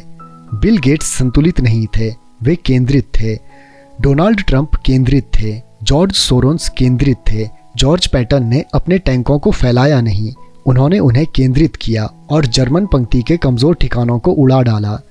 फ्रांसीसियों ने मैजिनेट लाइन में अपने सैन्य बल को फैलाया था और आप जानते ही हैं कि उनके साथ क्या हादसा हुआ था। अगर आप में अमीर होने की इच्छा है तो स्वयं को केंद्रित कर लें। अपने बहुत से अंडों को केवल कुछ बास्केट में रख लें। वह ना करें जो गरीब और मध्य वर्ग लोग करते हैं, वे बहुत कम अंडों को बहुत सी बास्केट में रखते हैं। अगर आप हार से नफरत करते हैं तो सुरक्षित खेलें। अगर हारने से आप कमज़ोर हो जाते हैं तो सुरक्षित खेलें। संतुलित निवेश का रास्ता खोजें। अगर आपकी उम्र 25 साल से ज़्यादा है और आप जोखिम उठाने से डरते हैं तो बदलें नहीं, सुरक्षित खेलें, परंतु इसकी शुरुआत जल्दी करें। अपने अगले अंडे को जल्दी ही इकट्ठा करना शुरू कर दें, क्योंकि इसमें समय लगेगा। परंतु अगर आपके पास आज़ादी के सपने हैं, चूहा दौड़ से बाहर निकलने का इरादा है, तो आपको खुद से यह सवाल पूछना चाहिए, मैं किस तरह असफलता का सामना करूंगा? अगर असफलता से आपको जीतने की प्रेरणा मिलती है तो शायद आपको कोशिश करनी चाहिए, परंतु केवल शायद। अगर असफलता आपको कमज़ोर बना देती है या आप पर मानसिक तनाव डालती है, उस बिगड़े नवाब की तरह जो हर बार कोई चीज़ गलत होने पर मुकदमा दायर करने के लिए वकील को ढूंढता है, तो सुरक्षित खेल ही खेलें। अपनी दिन की नौकरी को बनाए रखें। बॉन्ड या म्यूचुअल फंड खरीदें, परंतु याद रखें कि इनमें भी खतरा होता है, हालांकि तुलनात्मक रूप से वे ज़्यादा सुरक्षित होते हैं। मैं यह सब इसलिए कह रहा हूँ और टेक्सास व फ्रैंक टार्किंटन का जिक्र कर रहा हूँ क्योंकि संपत्ति वाले कॉलम को बढ़ाना आसान है। यह एक कम बुद्धि का खेल है, इसमें बहुत ज़्यादा शिक्षा की ज़रूरत नहीं है। 5वीं कक्षा का गणित का विद्यार्थी भी यह कर सकता है, परंतु संपत्ति वाले कॉलम को तेज़ी से बढ़ाना बहुत ज़्यादा बुद्धि का खेल है। इसमें हिम्मत, धीरज और असफलता झेलने की ताकत की ज़रूरत होती है। हारने वाले असफलता से बचते हैं, जबकि असफलता हार को जीत में बदल सकती है। एलोमो को याद रखें। कारण नंबर 2, सनकीपन का सामना करना। आसमान गिर रहा है। हम में से ज़्यादातर लोग उस छोटे मुर्गे की कहानी जानते हैं जो आसमान गिरने की चेतावनी देता हुआ अपने दड़बे में दौड़ रहा था। हम इस तरह के बहुत से लोगों को जानते हैं, परंतु हम सबके भीतर एक ऐसा ही छोटा मुर्गा होता है। और जैसा मैंने पहले ही कहा है, सनकी व्यक्ति दरअसल छोटे मुर्गे की तरह नहीं है। हम सभी में एक छोटा मुर्गा होता है जो तब उभर कर सामने आता है जब हमारे विचारों पर डर और शंका हावी हो जाती है। हम सभी के मन में शंकाएं होती हैं। मैं स्मार्ट नहीं हूँ, मैं पर्याप्त अच्छा नहीं हूँ, अमुक व्यक्ति मुझसे बेहतर है। या हमारी शंकाएं अक्सर हमें निष्क्रिय कर देती हैं। हम क्या होगा वाला खेल खेलते हैं। क्या होगा अगर मेरे निवेश करने के बाद अर्थव्यवस्था धराशायी हो जाए? या क्या होगा अगर मेरा नियंत्रण खत्म हो जाए और मैं पैसा वापस ना चुका सकूं? क्या होगा अगर घटनाएं मेरी योजनाओं के हिसाब से ना हों? या हमारे कई ऐसे दोस्त या प्रियजन भी हो सकते हैं जो हमें अपनी कमज़ोरियों की याद दिला सकते हैं, चाहे हमने उनकी सलाह मांगी हो या नहीं। वे अक्सर कहते हैं, तुम्हें ऐसा क्यों लगता है कि तुम यह कर सकते हो? या अगर यह इतना ही बढ़िया होता तो हर कोई ऐसा ही क्यों नहीं कर रहा है? या यह कभी सफल हो ही नहीं सकता। तुम्हें पता ही नहीं है कि तुम किस बारे में बात कर रहे हो। शंका के यह तीर कई बार इतने तीखे होते हैं कि हम काम करना शुरू ही नहीं कर पाते। हमारे दिल में डर बैठ जाता है। कई बार हम सो भी नहीं पाते। हम आगे बढ़ने में असफल होते हैं तो हम सुरक्षित चीज़ों के साथ ही बने रहते हैं और अवसर हमारे पास से होकर गुजर जाते हैं। हम जिंदगी को अपने पास से गुजरते हुए देखते रहते हैं और हम अपने शरीर में जकड़न के कारण बिना हिले डुले बैठे रहते हैं। हमने इसे अपनी ज़िंदगी में कभी ना कभी इस तरह से महसूस किया होगा और कई लोगों के साथ यह बहुत बार हुआ होगा। फाइडेलिटी मैगलिन म्यूचुअल फंड के पीटर लिंच आसमान गिरने की चेतावनियों को शोर कहकर पुकारते हैं और हम सभी इसे सुनते हैं। शोर या तो हमारे दिमाग में सुनाई देता है या फिर यह बाहर से आता है, प्रायः दोस्तों से, परिवार से, सहकर्मियों से और मीडिया से। लिंच 1950 के दशक के दौरान का अनुभव बताते हैं जब परमाणु युद्ध का खतरा समाचार पत्रों में इतना ज़्यादा प्रचारित किया गया था कि लोगों ने फॉलआउट शेल्टर्स बना लिए थे और अनाज पानी इकट्ठा करना शुरू कर दिया था। अगर उन्होंने फॉलआउट शेल्टर बनाने के बजाय इस पैसे को समझदारी पूर्वक बाजार में निवेश कर दिया होता तो शायद आज वे आर्थिक रूप से स्वतंत्र होते। जब कुछ साल पहले लॉस एंजलिस में दंगे भड़के तो सारे देश में बंदूक की बिक्री बढ़ गई। वॉशिंगटन राज्य में एक आदमी हैमबर्गर के मांस के कारण मर जाता है और एरिजोना हेल्थ डिपार्टमेंट सभी रेस्टोरेंट को आदेश देता है कि बीफ को अच्छी तरह से पकाया जाए। एक दवाई की कंपनी राष्ट्रीय टीवी विज्ञापन में लोगों को सर्दी होते हुए दिखाती है। विज्ञापन फरवरी में दिखाया जाता है। सर्दी से ग्रस्त होने वालों की संख्या बढ़ जाती है और उस दवा की बिक्री भी। ज़्यादातर लोग गरीब होते हैं क्योंकि जब निवेश की बात आती है तो संसार में ऐसे छोटे मुर्गों की संख्या बहुत है जो यह चिल्लाते हुए घूम रहे हैं, आसमान गिर रहा है, आसमान गिर रहा है। और छोटे मुर्गे इसीलिए प्रभावित होते हैं क्योंकि हम सभी के अंदर एक छोटा मुर्गा होता है। विनाश की अफवाहों और बुरे समय की कल्पना से आपके मन में शंका और डर पैदा ना हो, इसमें बहुत ज़्यादा बहादुरी की ज़रूरत होती है। 1992 में मेरा रिचर्ड नाम का दोस्त मुझसे मिलने फिनिक्स आया। वह स्टॉक्स और रियल इस्टेट में हमारे द्वारा किए गए काम से बहुत प्रभावित था। फिनिक्स में रियल इस्टेट की कीमतों में मंदी चल रही थी। हमने उसके साथ 2 दिन गुजारे और उसे बताया कि कैश फ्लो और पूंजी बढ़ाने के कुछ बढ़िया मौके मौजूद हैं। मेरी पत्नी और मैं रियल इस्टेट के एजेंट नहीं थे, हम विशुद्ध निवेशक हैं। एक रिजॉर्ट कम्युनिटी में एक यूनिट तय करने के बाद हमने एक एजेंट से बात की जिसने उस दोपहर को उस यूनिट को बेच दिया। 2 बेडरूम के उस घर की कीमत केवल $42,000 थी। इसी तरह के यूनिट उस समय $65,000 में बिक रहे थे। उसे यह बहुत फ़ायदे का सौदा लगा। रोमांचित होकर उसने इसे खरीद लिया और बॉस्टन लौट गया। 2 सप्ताह बाद एजेंट ने हमें फ़ोन किया कि हमारा दोस्त पीछे हट गया था। मैंने तत्काल उसे फ़ोन करके इसका कारण पता किया। उसने इतना ही कहा कि उसने इस विषय पर अपने पड़ोसी से चर्चा की थी और उसके पड़ोसी ने उससे कहा था कि यह एक बुरा सौदा था क्योंकि वह ज़्यादा महंगे में खरीद रहा था। मैंने रिचर्ड से पूछा कि क्या उसका पड़ोसी निवेशक है। रिचर्ड ने कहा नहीं। फिर मैंने उससे पूछा कि उसने उसकी सलाह क्यों मानी, तो रिचर्ड सुरक्षात्मक हो गया और उसने बस यही कहा कि वह ज़्यादा जांच पड़ताल करना चाहता था। फिनिक्स में रियल इस्टेट बाजार के दिन पलटे और 1994 में उस छोटे से यूनिट के $1,000 प्रति माह किराया मिल रहा था। जाड़े के पीक सीजन में $25,000 प्रति माह। 1995 में यूनिट की कीमत बढ़कर $95,000 हो गई। रिचर्ड को इतना ही करना था कि वह शुरुआत में $5,000 चुका दे और चूहा दौड़ से बाहर निकलने की प्रक्रिया शुरू हो जाती। आज भी वह कुछ नहीं कर पाया है और फिनिक्स के सौदे जैसे मौके अब भी मौजूद हैं, बस आपको उन्हें कुछ ज़्यादा गौर से देखना पड़ेगा। रिचर्ड के पीछे हटने से मुझे ताज्जुब नहीं हुआ था। इसे खरीदार का पछतावा कहा जाता है और यह हम सबको प्रभावित करता है। यही शंकाएं हमें ले डूबती हैं। छोटा मुर्गा जीत जाता है और हम आज़ादी का मौका गवा देते हैं। दूसरे उदाहरण में मैं सीडी के बजाय टैक्स लियन सर्टिफिकेट्स में अपनी संपत्ति का कुछ हिस्सा रखता हूँ। मैं अपने पैसे पर 16% प्रति वर्ष कमाता हूँ, जो बैंकों द्वारा दिए जाने वाले 5% से निश्चित रूप से काफ़ी ज़्यादा है। यह प्रमाण पत्र रियल इस्टेट द्वारा सुरक्षित होते हैं और राज्य के कानून द्वारा संरक्षित होते हैं, जो निश्चित रूप से ज़्यादातर बैंकों से ज़्यादा बेहतर होते हैं। जिस आधार पर उन्हें खरीदा जाता है वह भी काफ़ी सुरक्षित फॉर्मूला है। उनमें सिर्फ एक दिक्कत यह होती है कि उन्हें भुनाया नहीं जा सकता, तो मैं उन्हें 2 से 7 साल की सीढ़ी मान लेता हूँ। हर बार जब भी मैं किसी को बताता हूँ, खासकर उसे जिसने अपना पैसा सीडी में रखा हुआ है, कि मैं अपने पैसे को इस तरह रखता हूँ, तो वे मुझे बताते हैं कि यह खतरनाक है। वे मुझे बताते हैं कि मुझे ऐसा नहीं करना चाहिए। मैं उनसे पूछता हूँ कि उन्हें यह ज्ञान कहाँ से मिला, तो वे कहते हैं कि उनके दोस्त या निवेश की पत्रिका से। उन्होंने ऐसा कभी नहीं किया और वे दूसरे व्यक्ति को जो ऐसा कर रहा है यह बता रहे हैं कि उसे ऐसा क्यों नहीं करना चाहिए। मैं जिस सबसे कम आमदनी की उम्मीद करता हूँ वह 16% होती है, परंतु जिन लोगों के मन में शंका होती है वे केवल 5% से ही संतुष्ट हो जाते हैं। शंका बहुत महंगी साबित होती है।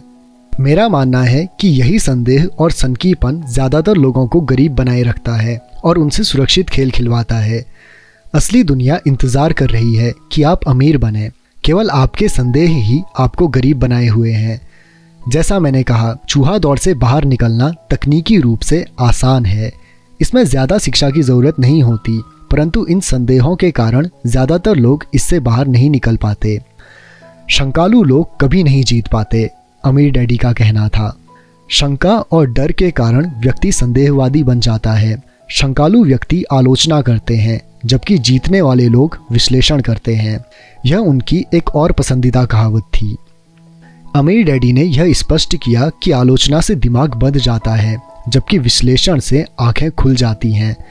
विश्लेषण से जीतने वाले यह देख सकते हैं कि आलोचक अंधे हैं और वे उन मौक़ों को भी देख सकते हैं जो और किसी को नहीं दिख पाते हैं, और दूसरे लोग जिन मौक़ों को नहीं देख पाते उन्हें देखने की क्षमता किसी भी तरह की सफलता की कुंजी है। जो लोग पैसे की आज़ादी ढूंढ रहे हैं उनके लिए रियल एस्टेट निवेश का एक दमदार तरीका है। यह निवेश का एक अद्भुत तरीका है, परंतु जब भी मैं रियल एस्टेट का जिक्र करता हूँ तो मुझे यह सुनने को मिलता है, मैं टॉयलेट नहीं सुधारना चाहता। इसी को पीटर लिंच शोर कहते हैं। इसी को मेरे अमीर डैडी शंकालु लोगों के बहाने कहते थे। ऐसे लोग जो केवल आलोचना करते हैं, विश्लेषण नहीं करते।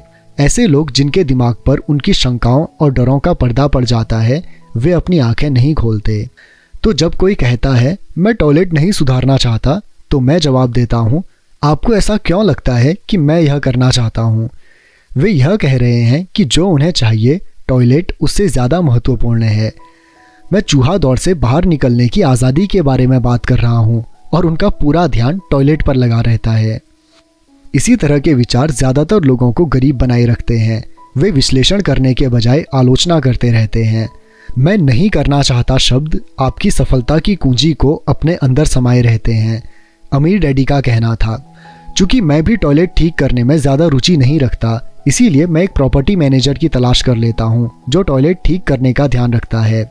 घरों या अपार्टमेंट्स को चलाने के लिए एक बढ़िया प्रॉपर्टी मैनेजर को ढूंढने के बाद मेरा कैश फ्लो बढ़ जाता है, परंतु इससे भी ज़्यादा महत्वपूर्ण यह है कि एक बढ़िया प्रॉपर्टी मैनेजर मुझे और ज़्यादा रियल एस्टेट खरीदने का मौका देता है, क्योंकि मुझे टॉयलेट का ध्यान नहीं रखना पड़ेगा। एक बढ़िया प्रॉपर्टी मैनेजर रियल एस्टेट में सफलता की कुंजी है। मेरे लिए रियल एस्टेट से भी ज़्यादा महत्वपूर्ण है एक अच्छा मैनेजर खोजना। प्रायः किसी बढ़िया प्रॉपर्टी मैनेजर को अच्छे सौदों के बारे में पहले से पता चल जाता है, जबकि रियल एस्टेट एजेंट्स को बाद में पता चलता है, जिसके कारण वे और भी ज़्यादा मूल्यवान हो जाते हैं। मैं नहीं करना चाहता को सफलता की कुंजी कहने के पीछे अमीर डैडी का यही मतलब था। चूँकि मैं भी टॉयलेट ठीक नहीं करना चाहता था, इसीलिए मैंने यह विचार किया कि किस तरह ज़्यादा रियल एस्टेट खरीदी जाए और चूहा दौड़ से बाहर निकलने की प्रक्रिया तेज़ की जाए। जो लोग यह कहना जारी रखते हैं मैं टॉयलेट नहीं सुधारना चाहता, वे अक्सर इस सशक्त निवेश माध्यम से खुद को वंचित रखते हैं। उनके लिए टॉयलेट उनकी आज़ादी से ज़्यादा महत्वपूर्ण होता है।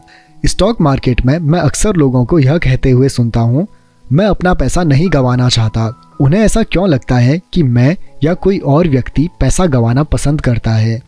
वे सिर्फ इसलिए पैसे नहीं बना पाते क्योंकि वे पैसा गंवाने के लिए तैयार नहीं होते। विश्लेषण करने के बजाय वे एक और सशक्त निवेश के माध्यम यानी स्टॉक मार्केट की तरफ से अपने दिमाग को बंद कर लेते हैं। दिसंबर 1996 में मैं अपने मित्र के साथ नज़दीकी गैस स्टेशन के पास से गुजर रहा था। उसने देखा और अनुमान लगाया कि तेल की कीमतें बढ़ जाएंगी। मेरा दोस्त बहुत चिंता करता रहता है, या छोटा मुर्गा है। उसके हिसाब से आसमान हमेशा गिरने वाला होता है और अक्सर आसमान उसी के सर पर गिरता है। जब हम घर पहुंचे तो उसने मुझे वह तमाम कड़े बताए कि अगले कुछ सालों में तेल की कीमतें क्यों बढ़ेंगी। यह आंकड़े मुझे पहले पता नहीं, हालांकि मैंने वर्तमान ऑयल कंपनी में बहुत से शेयर खरीदे हुए थे। उस सूचना के आधार पर मैंने तत्काल एक नई ऑयल कंपनी की खोज शुरू कर दी जिसे उसके वास्तविक मूल्य से कम आंका गया हो। मुझे ऐसी ऑयल कंपनी मिल गई जो तेल के कुछ भंडारों को खोजने वाली थी। मेरा ब्रोकर इस नई कंपनी को लेकर खासा रोमांचित हो गया और मैंने 65 सेंट प्रति शेयर की दर पर 15,000 शेयर खरीद लिए। फरवरी 1997 में मैं उसी दोस्त के साथ उसी गैस स्टेशन के पास से गुजर रहा था और कीमत प्रति गैलन 15% बढ़ चुकी थी। एक बार फिर छोटा मुर्गा चिंता करने लगा और शिकायत करने लगा। मैं मुस्कुराया क्योंकि जनवरी 1997 में उस छोटी ऑयल कंपनी ने तेल खोज लिया था और वह 15,000 शेयर अब बढ़कर $3 प्रति शेयर हो गए थे और मेरे दोस्त के अनुसार गैस की कीमतें लगातार बढ़ती रहेंगी। विश्लेषण करने के बजाय यह छोटे मुर्गे अपने दिमाग को बंद कर लेते हैं। अगर ज़्यादातर लोग यह समझ लें कि स्टॉक मार्केट निवेश में स्टॉप किस तरह काम करते हैं तो ज़्यादातर लोग हार से बचने के बारे में अपना ध्यान नहीं लगाएंगे और जीतने के लिए निवेश करेंगे। स्टॉप एक कंप्यूटर निर्देश है जो भाव गिरने पर आपके शेयर को अपने आप बेच देता है ताकि आपका कम से कम नुकसान हो और आपको ज़्यादा से ज़्यादा फ़ायदा मिल सके। जो लोग हारने से घबराते हैं उनके लिए यह एक बहुत अच्छा तरीका है। तो जब भी मैं लोगों को मैं नहीं चाहता पर ध्यान केंद्रित करते हुए देखता हूँ और वे क्या चाहते हैं इस पर ध्यान केंद्रित करते हुए नहीं देखता हूँ तो मैं समझ जाता हूँ कि उनके दिमाग में शोर की आवाज़ बहुत तेज़ होगी। छोटा मुर्गा उनके दिमाग पर हावी होगा, तभी वे चीख रहे हैं। आसमान गिर रहा है और टॉयलेट टूट रहे हैं, इसलिए वे अपनी अनचाही चीज़ों से बचते हैं, परंतु वे इसकी भारी कीमत चुकाते हैं। वे ज़िंदगी से जो चाहते हैं वह शायद उन्हें कभी न मिल पाए। अमीर डैडी ने मुझे छोटे मुर्गे को देखने का एक तरीका सुझाया। वही करो जो कर्नल सैंडर्स ने किया था। 66 ईयर्स की एज में उनका व्यवसाय चौपट हो गया था और वे अपनी सोशल सिक्योरिटी के चेक पर गुजर बसर कर रहे थे। इतना ही नहीं, वे फ्राइड चिकन की अपनी रेसिपी के साथ पूरे देश में इसे बेचने की कोशिश कर रहे थे। किसी ने हाँ कहने के पहले इस रेसिपी के लिए 1009 बार ना कहा था और वे उस उम्र में करोड़पति बने जिस उम्र में लोग काम छोड़कर आराम करना चाहते हैं। वे एक बहादुर और जिद्दी व्यक्ति थे।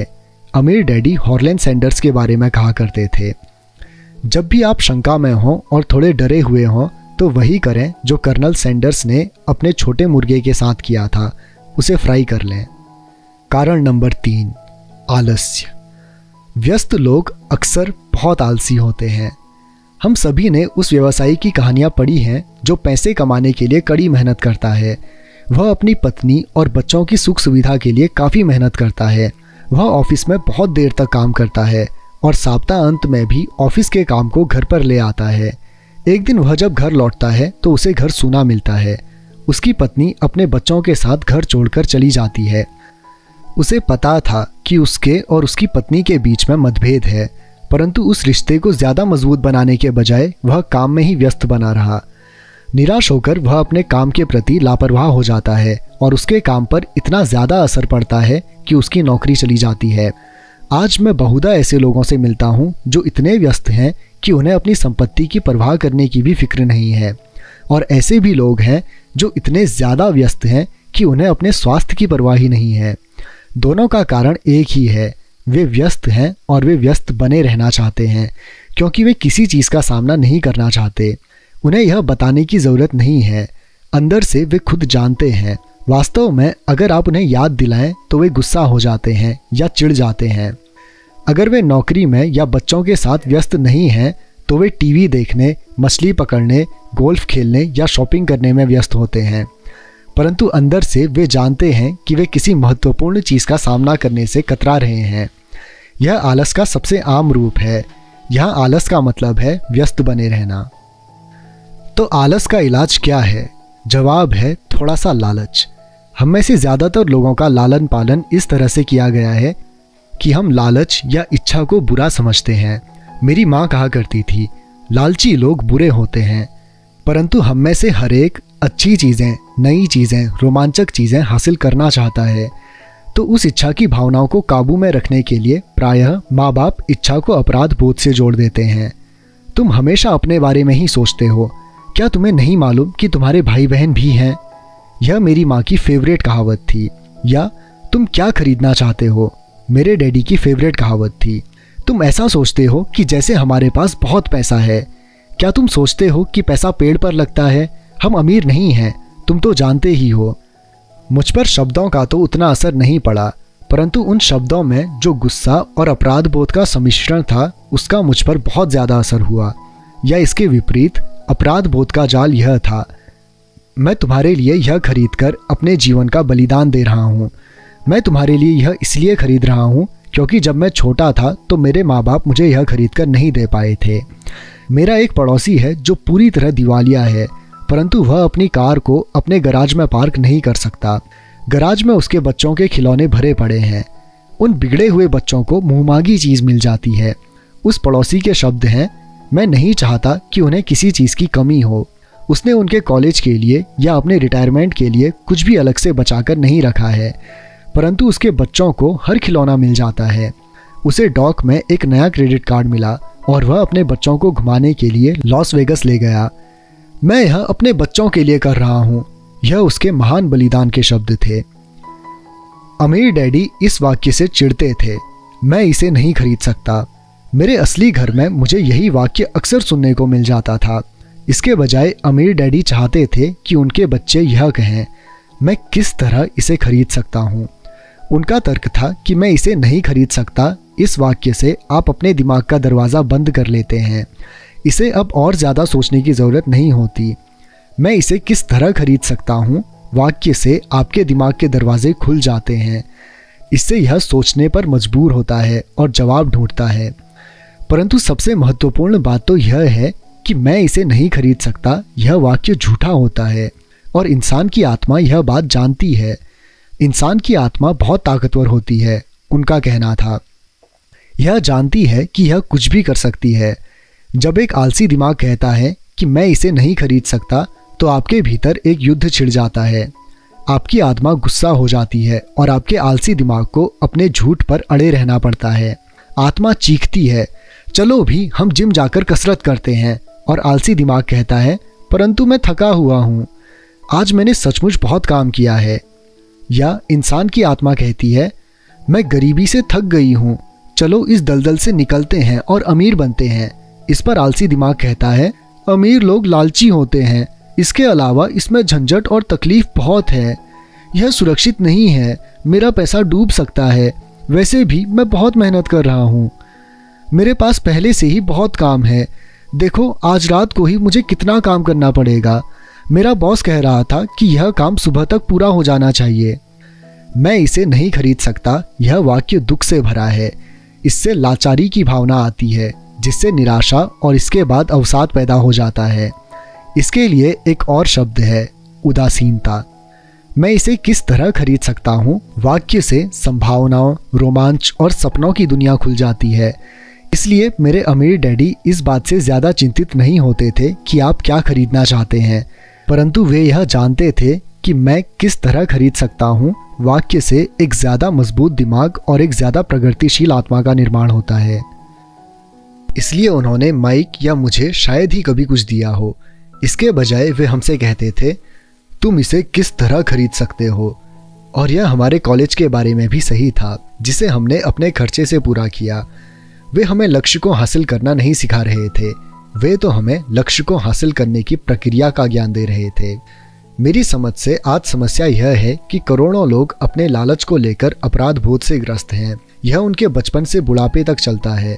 वे जिंदगी में मिलने वाली अच्छी अच्छी चीज़ें चाहते हैं। ज़्यादातर लोगों के अवचेतन में यह विचार मौजूद रहता है। आपको यह नहीं मिल सकती या आप इसे कभी नहीं खरीद पाएंगे।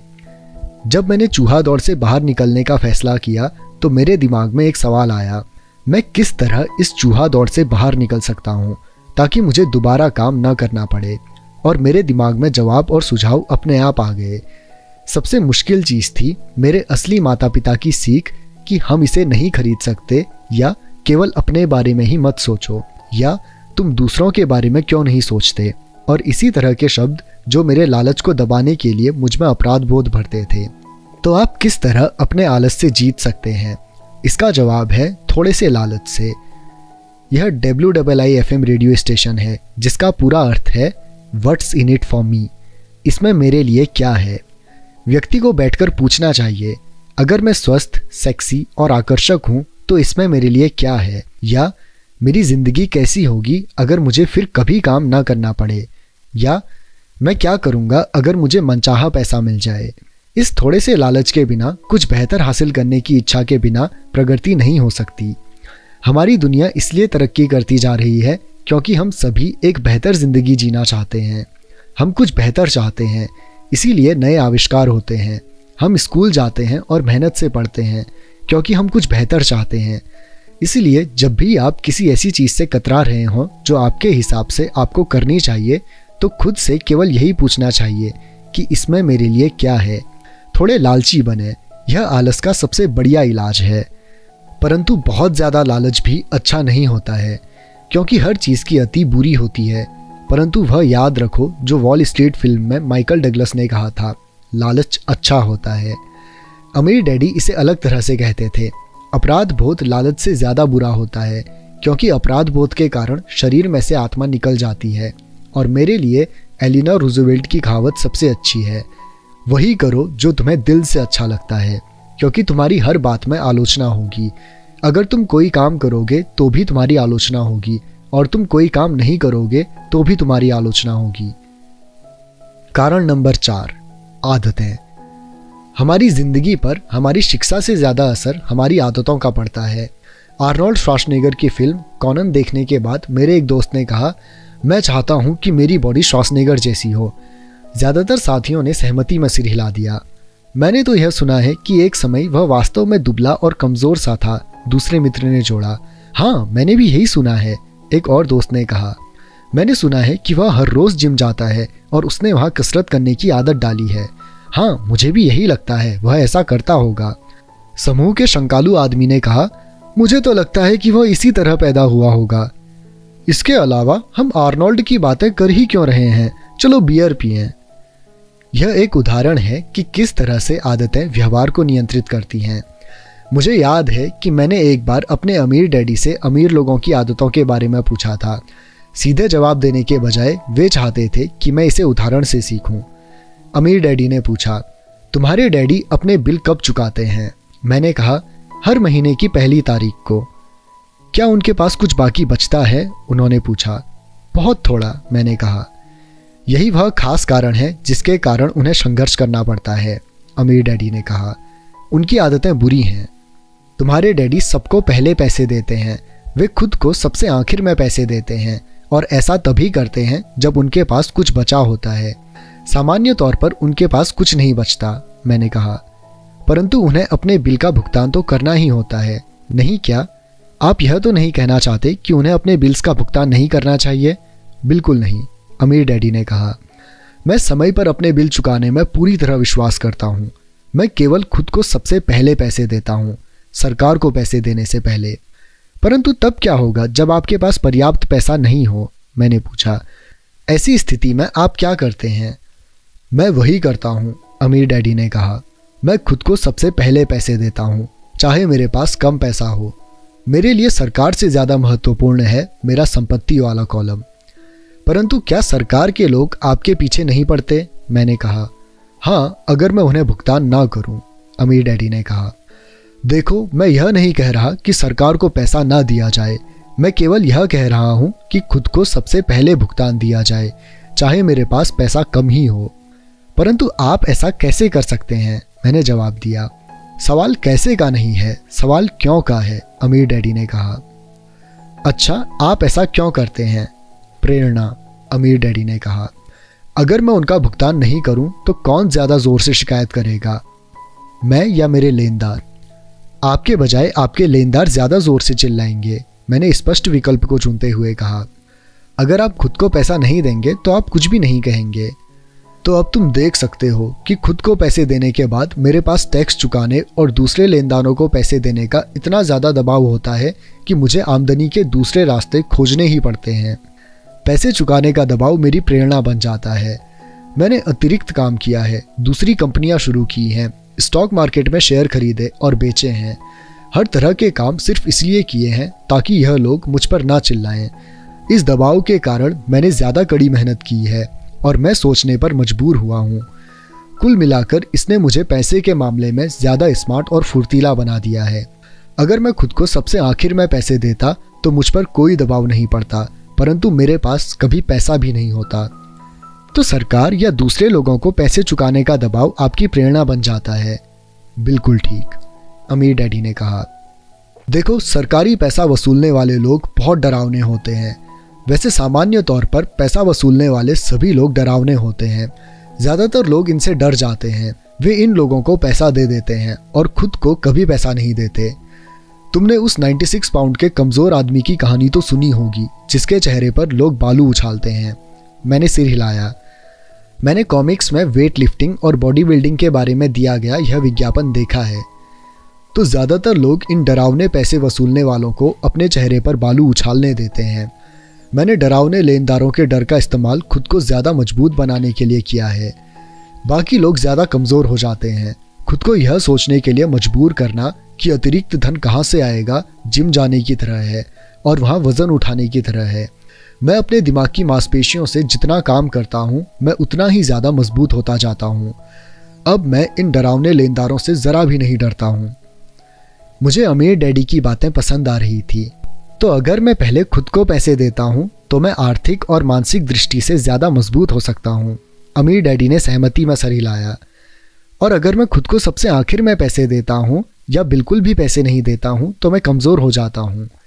इसलिए बॉस, मैनेजर, टैक्स वसूलने वाले, बिल वसूलने वाले और मकान मालिक जैसे लोग मुझे ज़िंदगी भर इधर उधर ठोकर मारते रहेंगे, सिर्फ इसीलिए क्योंकि पैसे के बारे में मेरी आदतें अच्छी नहीं हैं। अमीर डैडी ने सिर हिलाया। 96 पाउंड के कमज़ोर आदमी की तरह। कारण नंबर 5, जिद। जिद अहंकार और अज्ञान का मिला जुला रूप है। जो मैं जानता हूँ उससे पैसा आता है, जो मैं नहीं जानता उसके कारण मैं पैसा खोता हूँ। हर बार जब मैंने जिद की है मैंने पैसा गंवाया है। वह इसलिए क्योंकि जब मैं जिद करता हूँ तो मैं दरअसल यह भरोसा करता हूँ कि जो मैं नहीं जानता वह महत्वपूर्ण नहीं है। अमीर डैडी मुझे अक्सर बताया करते थे। मैंने पाया है कि कई लोग जिद का प्रयोग अपना अज्ञान छुपाने के लिए भी करते हैं। जब मैं फाइनेंशियल स्टेटमेंट्स पर अकाउंटेंट्स या निवेशकों से चर्चा करता हूँ तो ऐसा अक्सर होता है। वे चर्चा में अपनी जिद के आधार पर जीतना चाहते हैं। मैं समझ जाता हूँ कि जिस मुद्दे पर बात हो रही है उसके बारे में उन्हें पर्याप्त ज्ञान नहीं है। वे झूठ नहीं बोल रहे होते हैं परंतु वे सच भी नहीं बोल रहे होते हैं। धन, फाइनेंस और निवेश की दुनिया में ऐसे कई लोग हैं जिन्हें यह पता ही नहीं होता कि वे किस बारे में बात कर रहे हैं। पैसे के उद्योग में ज़्यादातर लोग सेकंड हैंड कार के सेल्समैन की तरह व्यवहार करते हैं। जब आप जानते हो कि आप किसी विषय में अज्ञानी हैं तो उस क्षेत्र में किसी विशेषज्ञ को ढूंढकर या उस विषय पर कोई अच्छी पुस्तक पढ़कर अपना ज्ञान बढ़ाना शुरू कर दें। Rich dad poor dad, chapter 9, शुरू करना। काश ऐसा हो सकता कि मैं यह कह सकता कि दौलत इकट्ठी करना मेरे लिए आसान रहा है, परंतु ऐसा नहीं था। तो इस सवाल के जवाब में मैंने किस तरह शुरू किया, मैं दिन प्रतिदिन के हिसाब से अपनी विचार प्रक्रिया को बताना चाहता हूँ। बड़े सौदों को खोजना सचमुच आसान है। मैं आपसे यह वादा कर सकता हूँ, यह मोटरसाइकिल चलाने की तरह है।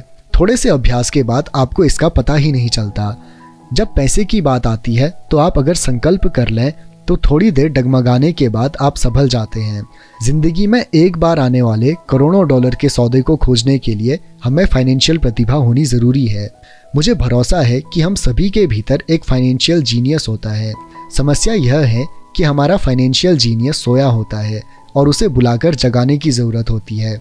यह इसीलिए सोया रहता है क्योंकि हमारी संस्कृति ने हमारे भीतर यह संस्कार डाल रखे हैं कि पैसे का मोह सभी बुराइयों की जड़ है। इस संस्कृति ने हमें प्रोफेशन सीखने के लिए तो प्रोत्साहित किया है ताकि हम पैसे के लिए काम कर सकें, परंतु हमें यह नहीं सिखाया है कि पैसे से किस तरह अपने लिए काम करवाया जाए। इसने हमें अपनी फाइनेंशियल असफलता के बारे में चिंता न करना सिखाया है। जब हमारे काम के दिन खत्म होंगे तो सरकार या हमारी कंपनी हमारी जिम्मेदारी संभाल लेगी, परंतु इसके लिए हमारे बच्चों को पैसा चुकाना होगा जो उसी स्कूल सिस्टम में शिक्षित होते हैं। संदेश यह है कि कड़ी मेहनत करो, पैसे कमाओ और इसे खर्च कर दो। अगर हमारे पास पैसा कम हो तो तो हम हमेशा कर्ज तो ले ही सकते हैं। दुर्भाग्य से पाश्चात्य समाज के 90% से ज़्यादा लोग इस सिद्धांत का पालन करते हैं, और ऐसा केवल इसलिए होता है क्योंकि नौकरी ढूंढना और पैसे के लिए काम करना ज़्यादा आसान होता है। अगर आप इस भीड़ में से एक नहीं हैं तो मैं आपको फाइनेंशियल जीनियस को जगाने के लिए नीचे 10 कदम दे सकता हूँ। मैं आपको केवल वही कदम बता रहा हूँ जिन पर मैं चल रहा हूँ। अगर आप इनमें से कुछ पर चलना चाहते हैं तो बहुत अच्छा, अगर आप इन पर नहीं चलना चाहते तो आप खुद के कदम बना लें। आपका फाइनेंशियल जीनियस इतना स्मार्ट होता है कि आप उनकी खुद की सूची बना सकते हैं। जब मैं पेरू में था तो 45 वर्ष के सोने की खुदाई करने वाले से मैंने पूछा कि उसका इतना भरोसा क्यों है कि उसे सोने की खदान मिल जाएगी। उसने जवाब दिया, सोना तो हर जगह है, ज़्यादातर लोगों की आंखें इसे नहीं देख पाती। और मैं कहूँगा कि यह सच है। रियल इस्टेट में मैं बाहर जा सकता हूँ और 4 या 5 संभावना भरे सौदे कर सकता हूँ, जबकि औसत व्यक्ति बाहर जाकर खाली हाथ लौट सकता है, जबकि हम दोनों एक ही इलाके में जाते हैं। इसका कारण यह है कि उन्होंने अपने फाइनेंशियल जीनियस को विकसित करने के लिए समय नहीं दिया है।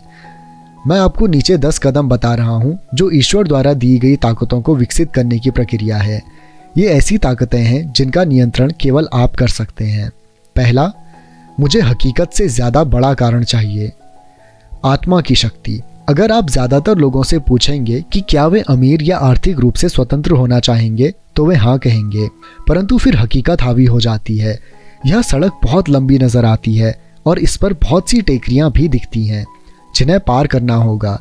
इसकी तुलना में यह ज़्यादा आसान लगता है कि आप पैसे के लिए काम करें और बचे हुए पैसे अपने ब्रोकर को दे दें। मैं एक बार एक युवा महिला से मिला जिसने अमेरिका की ओलंपिक टीम में तैरने के सपने देखे थे। हकीकत यह थी कि उसे हर रोज़ सुबह 4 बजे उठना पड़ता था ताकि स्कूल जाने के पहले वह 3 घंटे तक तैर सके। शनिवार की रात को वह अपने दोस्तों के साथ पार्टी में भी नहीं जाती थी। उसे हरेक की तरह पढ़ाई करके अपने परीक्षा परिणाम पर भी ध्यान देना होता था। जब मैंने उससे पूछा कि उसकी अति मानवीय महत्वाकांक्षा और बलिदान के पीछे क्या कारण है, तो उसने यही कहा, मैं इसे अपने लिए करती हूँ और उन लोगों के लिए जिनसे मैं प्रेम करती हूँ। प्रेम ही मुझे सभी बाधाओं और बलिदानों के लिए तैयार करता है। हम क्या चाहते हैं और हम क्या नहीं चाहते, इनका तालमेल भी एक कारण या लक्ष्य हो सकता है। जब लोग मुझसे पूछते हैं कि अमीर होने की इच्छा के पीछे मेरा कारण क्या था, तो यह गहरी भावनात्मक इच्छाओं और अनिच्छाओं का संयोग है। मैं कुछ की सूची बताऊंगा। पहले तो अपनी अनिच्छाओं की, क्योंकि उन्हीं के कारण इच्छा पैदा होती हैं। मैं सारी जिंदगी नौकरी नहीं करना चाहता था। मैं वह नहीं चाहता था जो मेरे माता पिता चाहते थे, यानी नौकरी की सुरक्षा और उपनगर में एक घर। मैं एक कर्मचारी नहीं बने रहना चाहता था। मुझे इस बात से बहुत नफरत होती थी कि मेरे डैडी अपने करियर में इतने व्यस्त रहते थे कि वे मेरे फुटबॉल मैच देखने भी नहीं आ पाते थे। मेरे डैडी सारी जिंदगी कड़ी मेहनत करते रहे और सरकार ने उनकी मौत पर उनकी कमाई का ज़्यादातर हिस्सा ले लिया। मुझे इस बात से भी नफरत होती थी। अपनी मौत के बाद वे अपनी मेहनत की कमाई को अपने वारिसों के लिए नहीं छोड़ पाए। अमीर लोग ऐसा नहीं करते। वे कड़ी मेहनत करते हैं और अपने बच्चों के लिए ढेर सारा पैसा छोड़ जाते हैं। अब इच्छाओं की बात। मैं दुनिया घूमना चाहता हूँ और ज़िंदगी को मनचाहे तरीके से जीना चाहता हूँ। मैं ऐसा अपनी जवानी में ही कर लेना चाहता हूँ। मैं केवल आज़ाद होना चाहता हूँ। मैं अपने समय और ज़िंदगी पर नियंत्रण चाहता हूँ। मैं चाहता हूँ कि पैसा मेरे लिए काम करे। यह मेरे गहरे छुपे हुए भावनात्मक कारण है। आपके पास क्या कारण है? अगर वे पर्याप्त ताकतवर नहीं हैं तो रास्ते में आगे आने वाली हकीकत आपके कारणों पर हावी हो जाएंगी। मैंने कई बार पैसा गंवाया है और कई बार फिर से शुरू किया है, परंतु चूंकि मेरे पास गहरे भावनात्मक कारण थे, इसीलिए मैं हर बार उठ खड़ा हुआ हूँ और आगे बढ़ चला हूँ। मैं 40 साल की उम्र तक आज़ाद होना चाहता था, परंतु इसमें मुझे 7 साल ज़्यादा लग गए और मैं आखिरकार 47 साल की उम्र में आज़ाद हो सका और बीच में मुझे कई सीखने वाले अनुभव मिले। जैसा मैंने कहा है, काश मैं यह कह सकता कि यह आसान था। यह बिल्कुल आसान नहीं था, परंतु यह कठिन भी नहीं था। लेकिन बिना दमदार कारण या लक्ष्य के जिंदगी में हर चीज़ कठिन होती है। अगर आपके पास कोई दमदार कारण नहीं है तो आगे पढ़ने में कोई समझदारी नहीं है। इसमें बहुत ज़्यादा मेहनत लगेगी। दूसरा, मैं हर दिन विकल्प चुनता हूँ। विकल्प चुनने की ताकत। यह मुख्य कारण होता है कि लोग एक आज़ाद देश में रहना चाहते हैं। हमें चुनने का अधिकार चाहिए। आर्थिक रूप से जब हमारे हाथ में एक भी डॉलर आता है तो यह हमारे हाथ में होता है कि हम भविष्य में अमीर, गरीब या मध्यवर्गीय बनने का विकल्प चुनें। हमारे खर्च करने की आदतें बताती हैं कि हम कौन हैं। गरीब लोगों के खर्च करने की आदतें गरीबी की होती हैं। बचपन में मुझे यह फ़ायदा मिला कि मुझे लगातार मोनोपोली खेलना बहुत पसंद था। किसी ने मुझे यह नहीं बताया था कि मोनोपोली केवल बच्चों के लिए है, इसलिए बड़े होने के बाद भी मैं इसे खेलता रहा। मेरे पास एक अमीर डैडी भी थे जो मुझे संपत्ति और दायित्व के फ़र्क को समझाते रहे। तो बहुत समय पहले अपने बचपन में ही मैंने अमीर बनने का विकल्प चुना और मैं जानता था कि मुझे केवल इतना ही करना था, असली संपत्तियों को इकट्ठा करना था। मेरे सबसे अच्छे दोस्त माइक को संपत्ति वाला कॉलम विरासत में मिला था, परंतु उसे इसे बनाए रखना सीखना था। कई अमीर परिवार अपनी संपत्तियों को अगली पीढ़ी में सिर्फ इसलिए खो देते हैं क्योंकि उन संपत्तियों की देखरेख करने के लिए किसी को प्रशिक्षण नहीं दिया जाता। ज़्यादातर लोग अमीर न बनने का विकल्प चुनते हैं।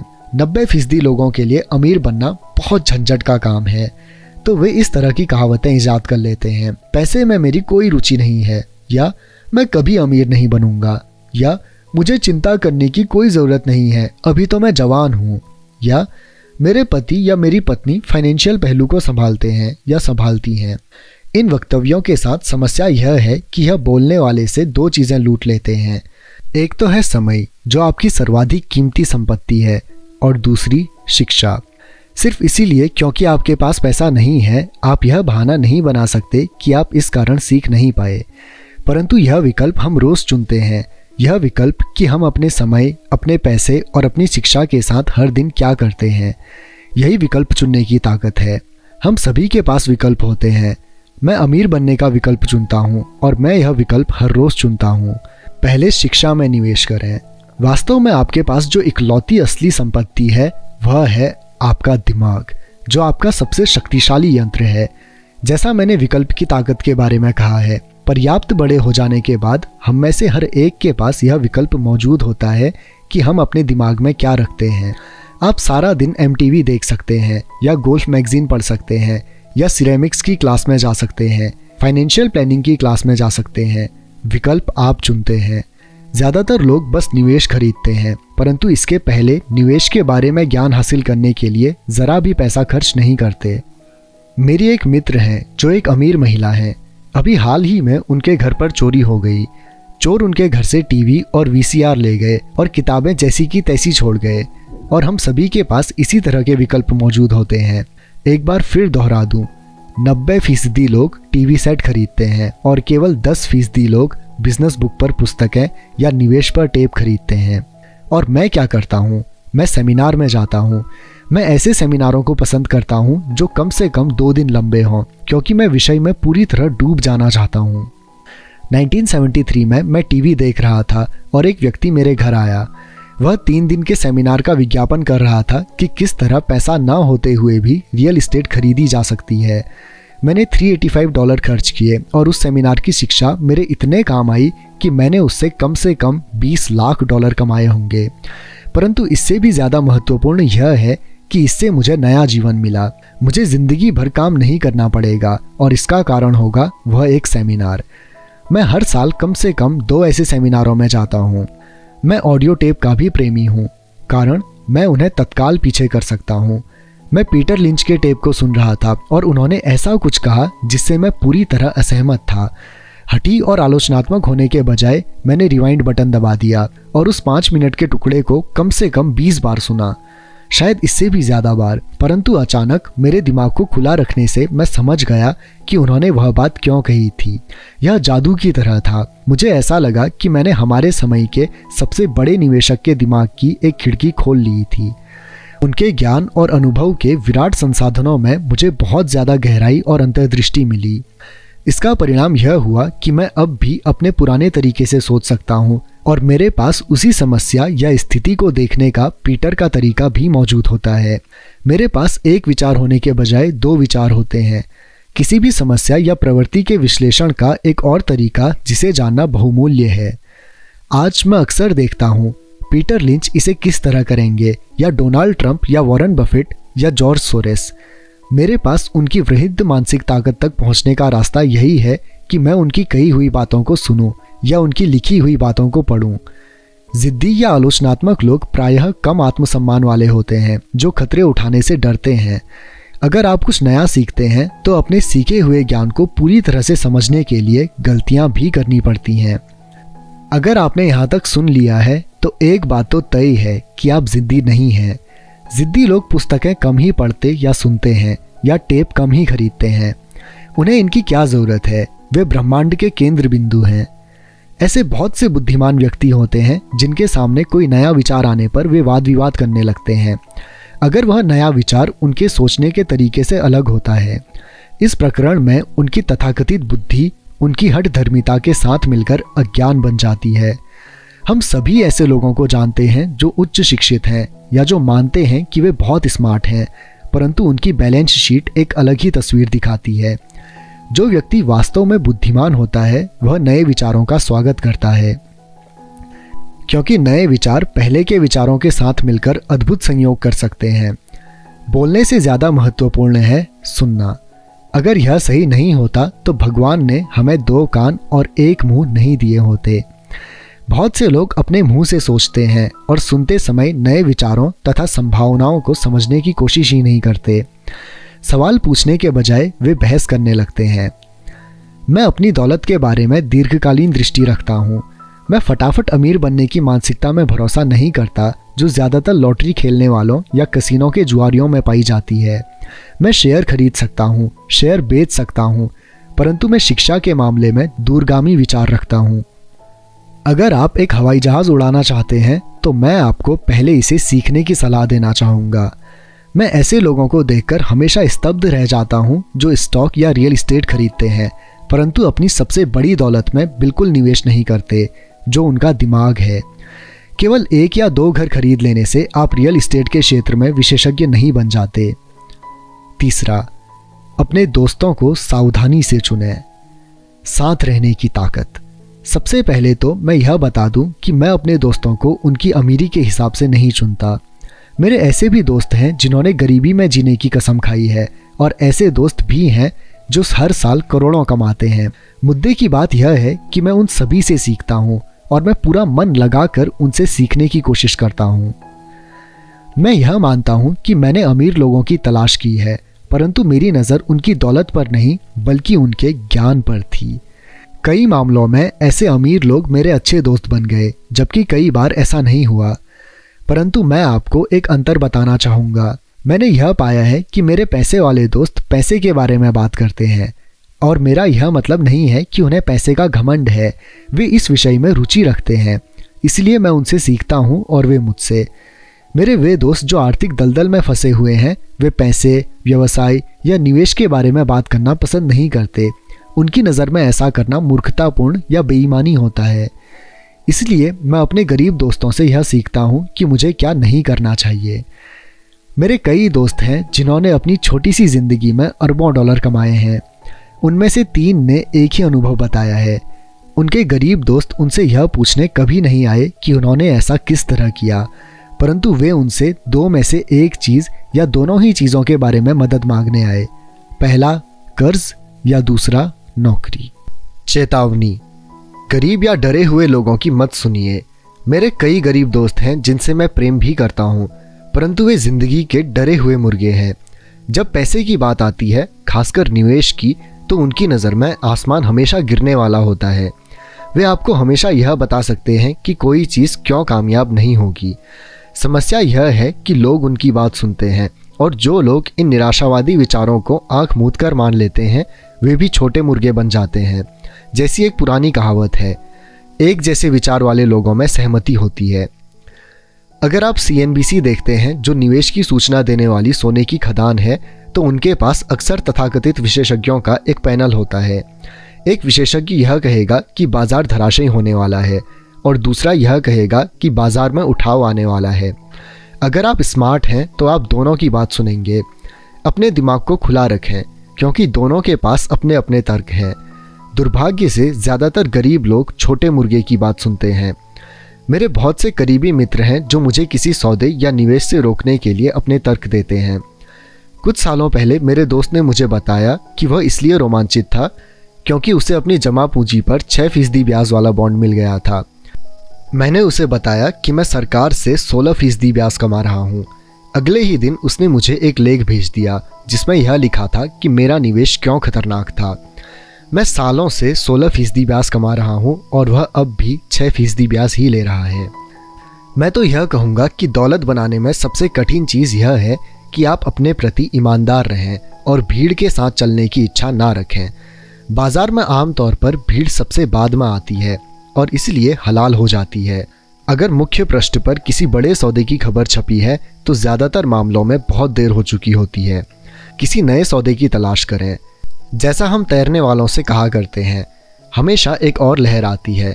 जो लोग जल्दबाजी करते हैं और किसी लहर पर देर से पहुंचते हैं वे अक्सर धराशायी हो जाते हैं। स्मार्ट निवेशक बाजार की टाइमिंग को ध्यान में नहीं रखते हैं।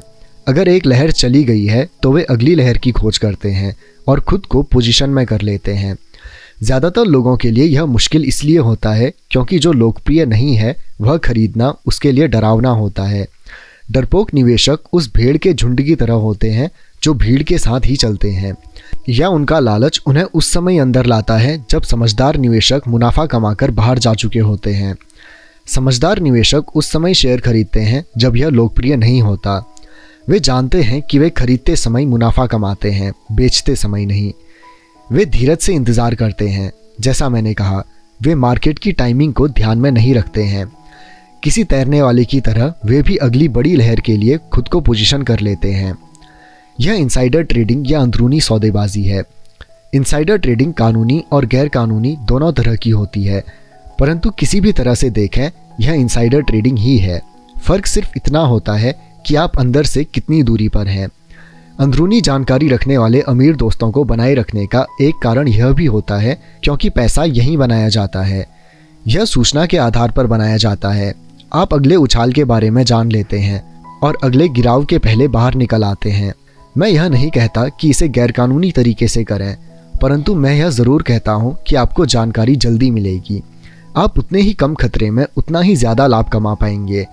दोस्त इसलिए होते हैं और यही फाइनेंशियल बुद्धि भी है।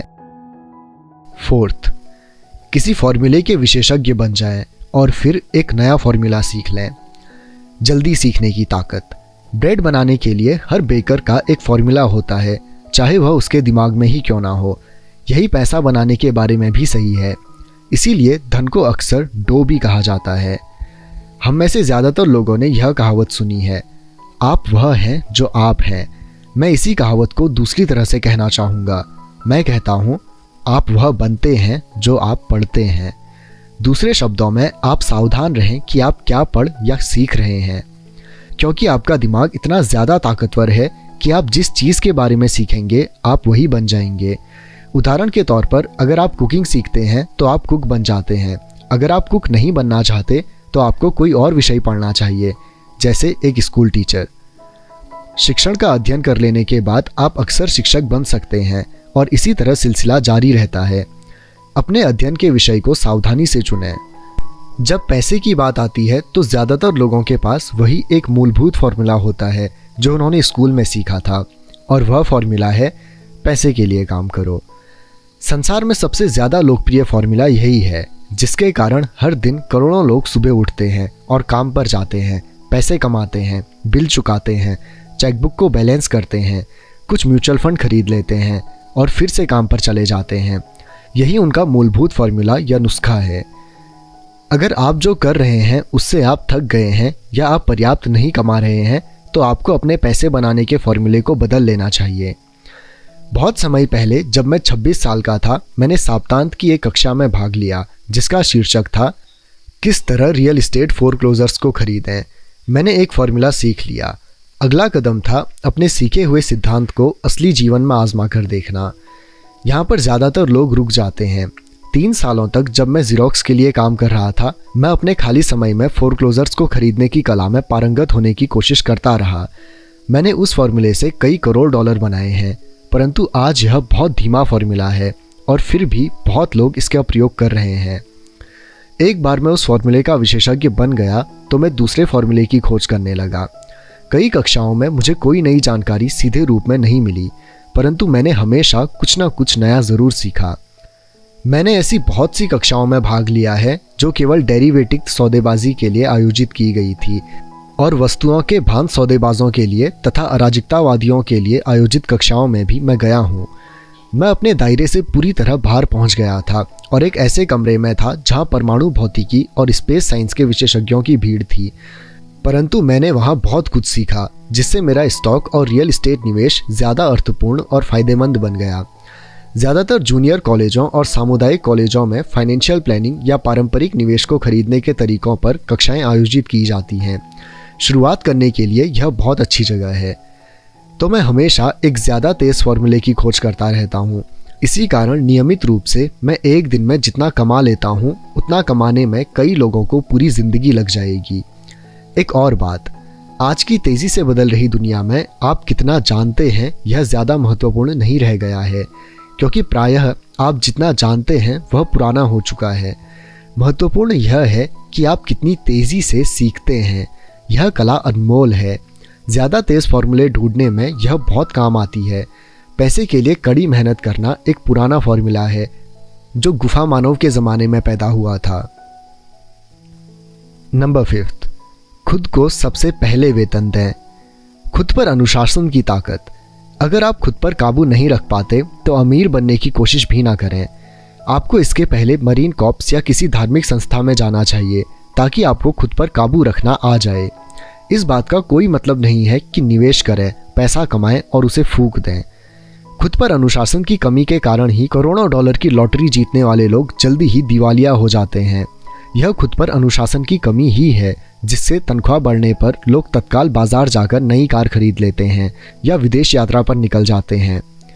यह कहना कठिन है कि 10 कदमों में कौन सा सबसे ज़्यादा महत्वपूर्ण है, परंतु सभी कदमों में से इस कदम की विशेषता सबसे कठिन है अगर यह आप में पहले से ही मौजूद ना हो।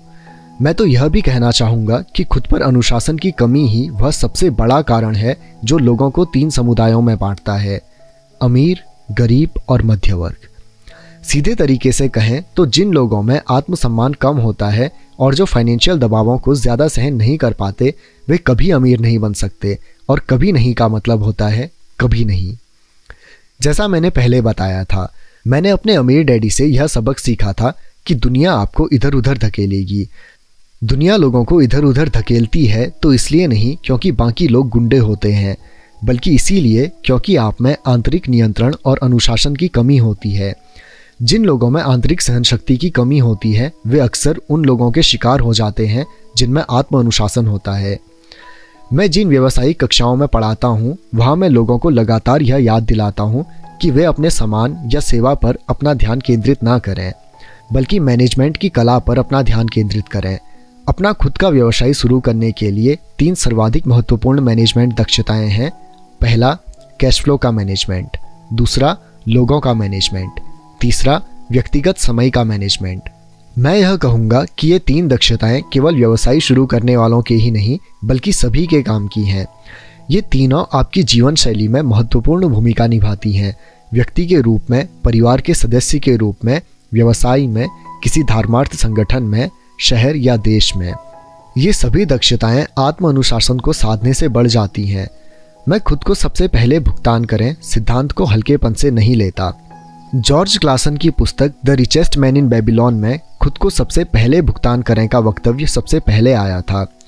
इस पुस्तक की करोड़ों प्रतियां बिक चुकी हैं, परंतु हालांकि करोड़ों लोग इस जबरदस्त जुमले को दोहराते हैं, परंतु कम लोग ही इस सलाह का पालन करते हैं। जैसा मैंने कहा है, फाइनेंशियल साक्षरता अंक पढ़ने की योग्यता देती है और अंक कहानी बता देते हैं। किसी आदमी के इनकम स्टेटमेंट और बैलेंस शीट देखकर मैं तत्काल यह देख सकता हूँ कि जो लोग खुद को सबसे पहले भुगतान करें के सिद्धांत का राग अल्पाते हैं वे दरअसल इसका कितना पालन करते हैं। एक चित्र 1000 शब्दों के बराबर होता है।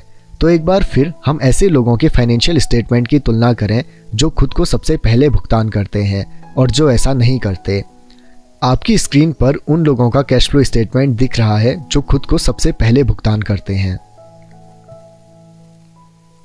चित्रों का अध्ययन करें और देखें कि क्या आप कुछ अंतर पकड़ सकते हैं। इसके लिए कैश फ्लो की समझ ज़रूरी है जिससे कहानी बताई जाती है। ज़्यादातर लोग अंक देखते हैं और कहानी को अनदेखा कर देते हैं।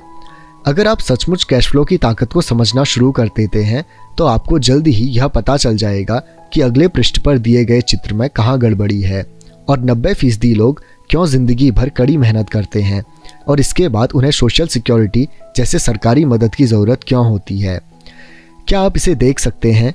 पिछले पृष्ठ पर दिया हुआ चित्र उस व्यक्ति के काम दर्शाता है जो खुद का भुगतान सबसे पहले करता है। हर महीने अपने मासिक खर्चों का भुगतान करने से पहले वे अपने संपत्ति वाले कॉलम में पैसा डालते हैं। हालांकि करोड़ों लोगों ने क्लासेन की पुस्तक पढ़ी है और खुद को सबसे पहले भुगतान करें का सिद्धांत समझा है, परंतु हकीकत में वे खुद को सबसे आखिर में भुगतान करते हैं। अब मैं आप में से उन लोगों की चीख पुकार सुन सकता हूं जो अपने बिल्स का भुगतान सबसे पहले करने में गंभीरतापूर्वक विश्वास करते हैं, और मैं यह भी सुन सकता हूं कि सभी जिम्मेदार लोग अपने बिल समय पर चुकाते हैं। मैं यह नहीं कहता कि आप गैर जिम्मेदार हो जाएं या अपने बिल का भुगतान ना करें। मैं सिर्फ यह कहता हूं कि आप वही करें जो यह पुस्तक आपको सिखाती है, यानी खुद को सबसे पहले पैसे दें। और पिछले पृष्ठ पर दिया गया चित्र इसी सिद्धांत का सही लेखांकन चित्र है, जबकि बाद में आने वाला चित्र पूरी तरह से गलत है। आपकी स्क्रीन पर अब जो चित्र दिख रहा है वह उस व्यक्ति के लिए है जो हर एक को पहले चुकाता है। मेरी पत्नी और मेरे पास कई बुक कीपर्स, अकाउंटेंट और बैंकर हैं, जिन्हें शुरू में हमारे इस खुद को सबसे पहले पैसा दो सिद्धांत से बहुत समस्या होती थी। इसका कारण यह है कि यह फाइनेंशियल प्रोफेशनल भी दरअसल वही करते हैं जो कि जनता करती है, यानी खुद को सबसे आखिर में पैसा देते हैं। वे बाकी लोगों को सबसे पहले पैसा देते हैं।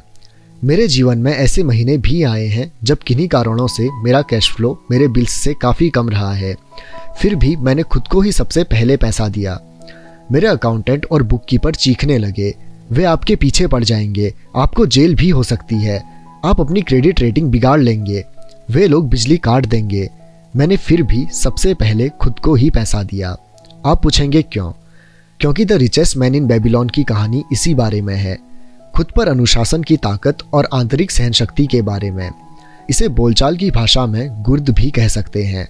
जैसा मेरे अमीर डैडी ने मेरी नौकरी के पहले माह में मुझे बताया था कि ज़्यादातर लोग दुनिया की ठोकरें सहन करते रहते हैं। पैसे वसूलने वाला आता है तो आप उसे पैसे दे देते हैं और खुद को पैसे नहीं देते हैं। एक सेल्स क्लर्क कहता है आप इसे अपने चार्ज कार्ड में डाल दें। आपका रियल एस्टेट एजेंट आपसे कहता है आगे बढ़े चलो, घर खरीदने पर सरकार आपको टैक्स में छूट देती है। पूरी पुस्तक दरअसल इसी बारे में है। आप में धारा के विरुद्ध जाने और अमीर बनने का गुर्दा होना चाहिए। हो सकता है कि आप कमज़ोर ना हो, परंतु जब पैसे की बात आती है तो कई लोगों का हौसला पस्त होने लगता है। मैं यह नहीं कहता कि आप गैर जिम्मेदार बने।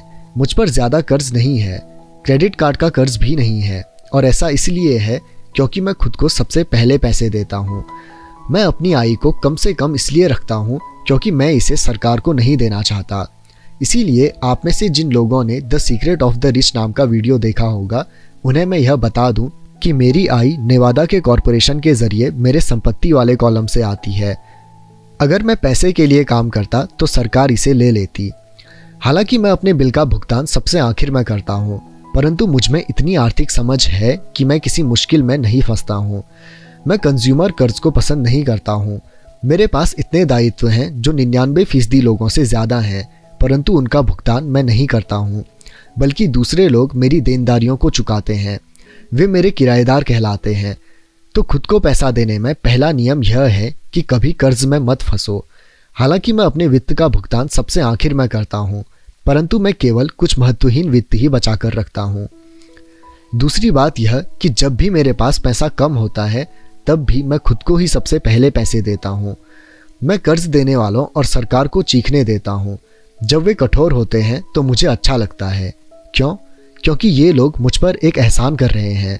वे मुझे प्रेरित कर रहे हैं कि मैं जाऊं और ज़्यादा पैसा कमाऊं। तो मैं खुद को सबसे पहले पैसा देता हूं, उस पैसे को निवेश करता हूं और कर्ज देने वालों को चीखने देता हूं।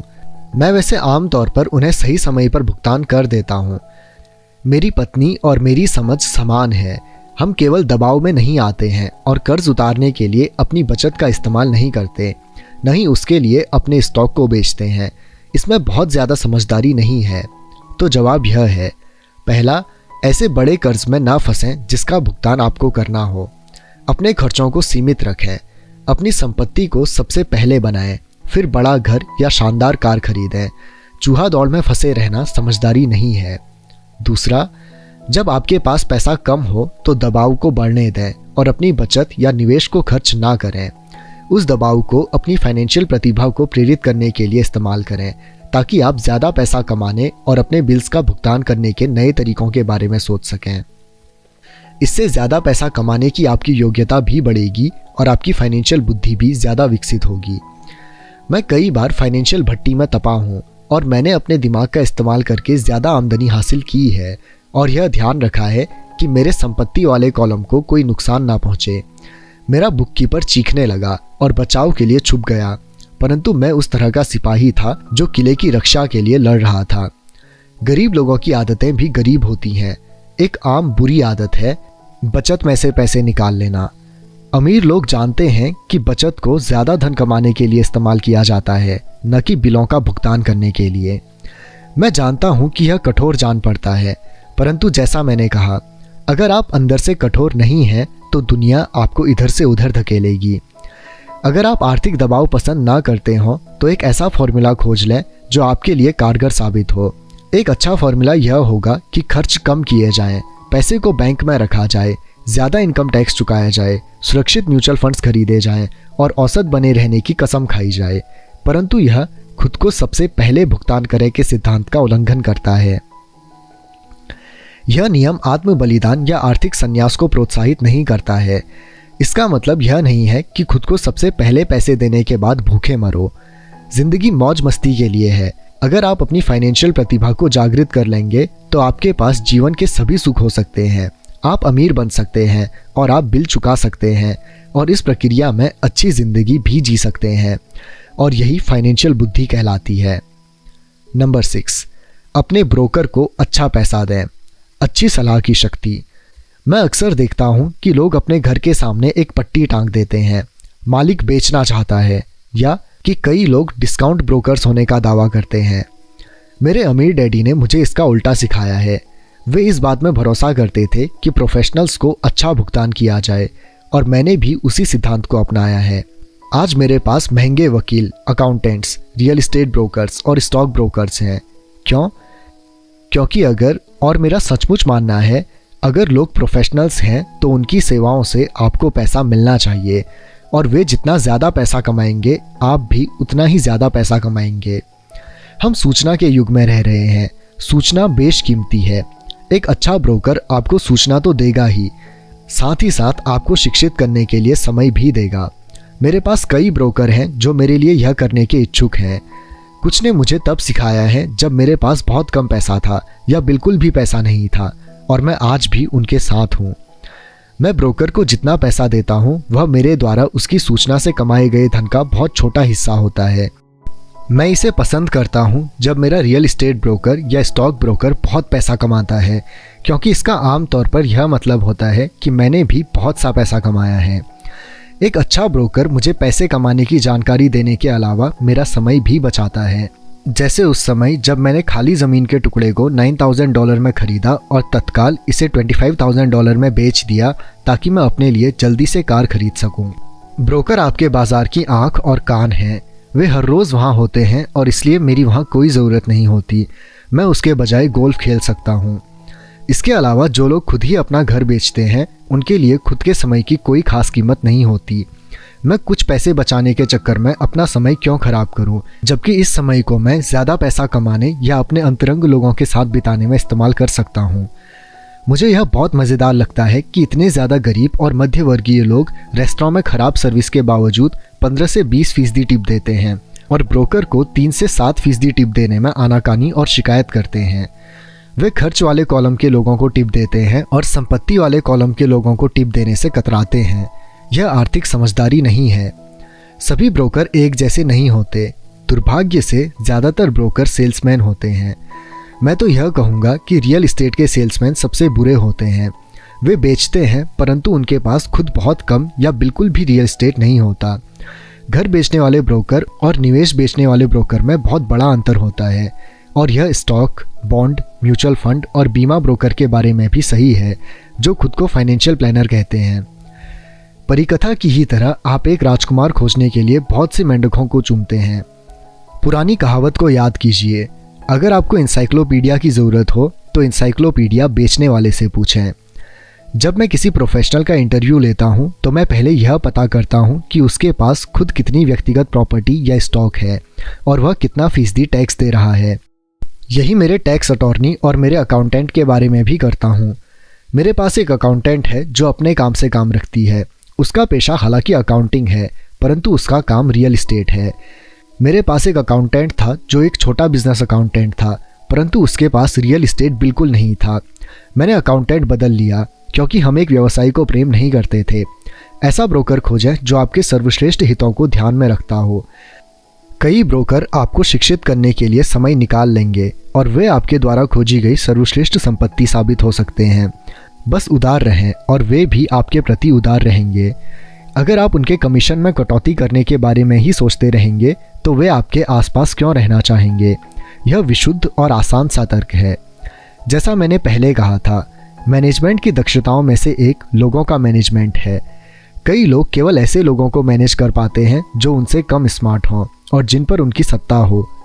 कई दोयम दर्जे के मैनेजर्स ही बने रहेंगे और उन्हें कभी तरक्की नहीं मिलेगी, क्योंकि वे यह तो जानते हैं कि नीचे वालों के साथ कैसे काम किया जाता है, परंतु वे यह नहीं जानते कि ऊपर वालों के साथ कैसे काम किया जाता है।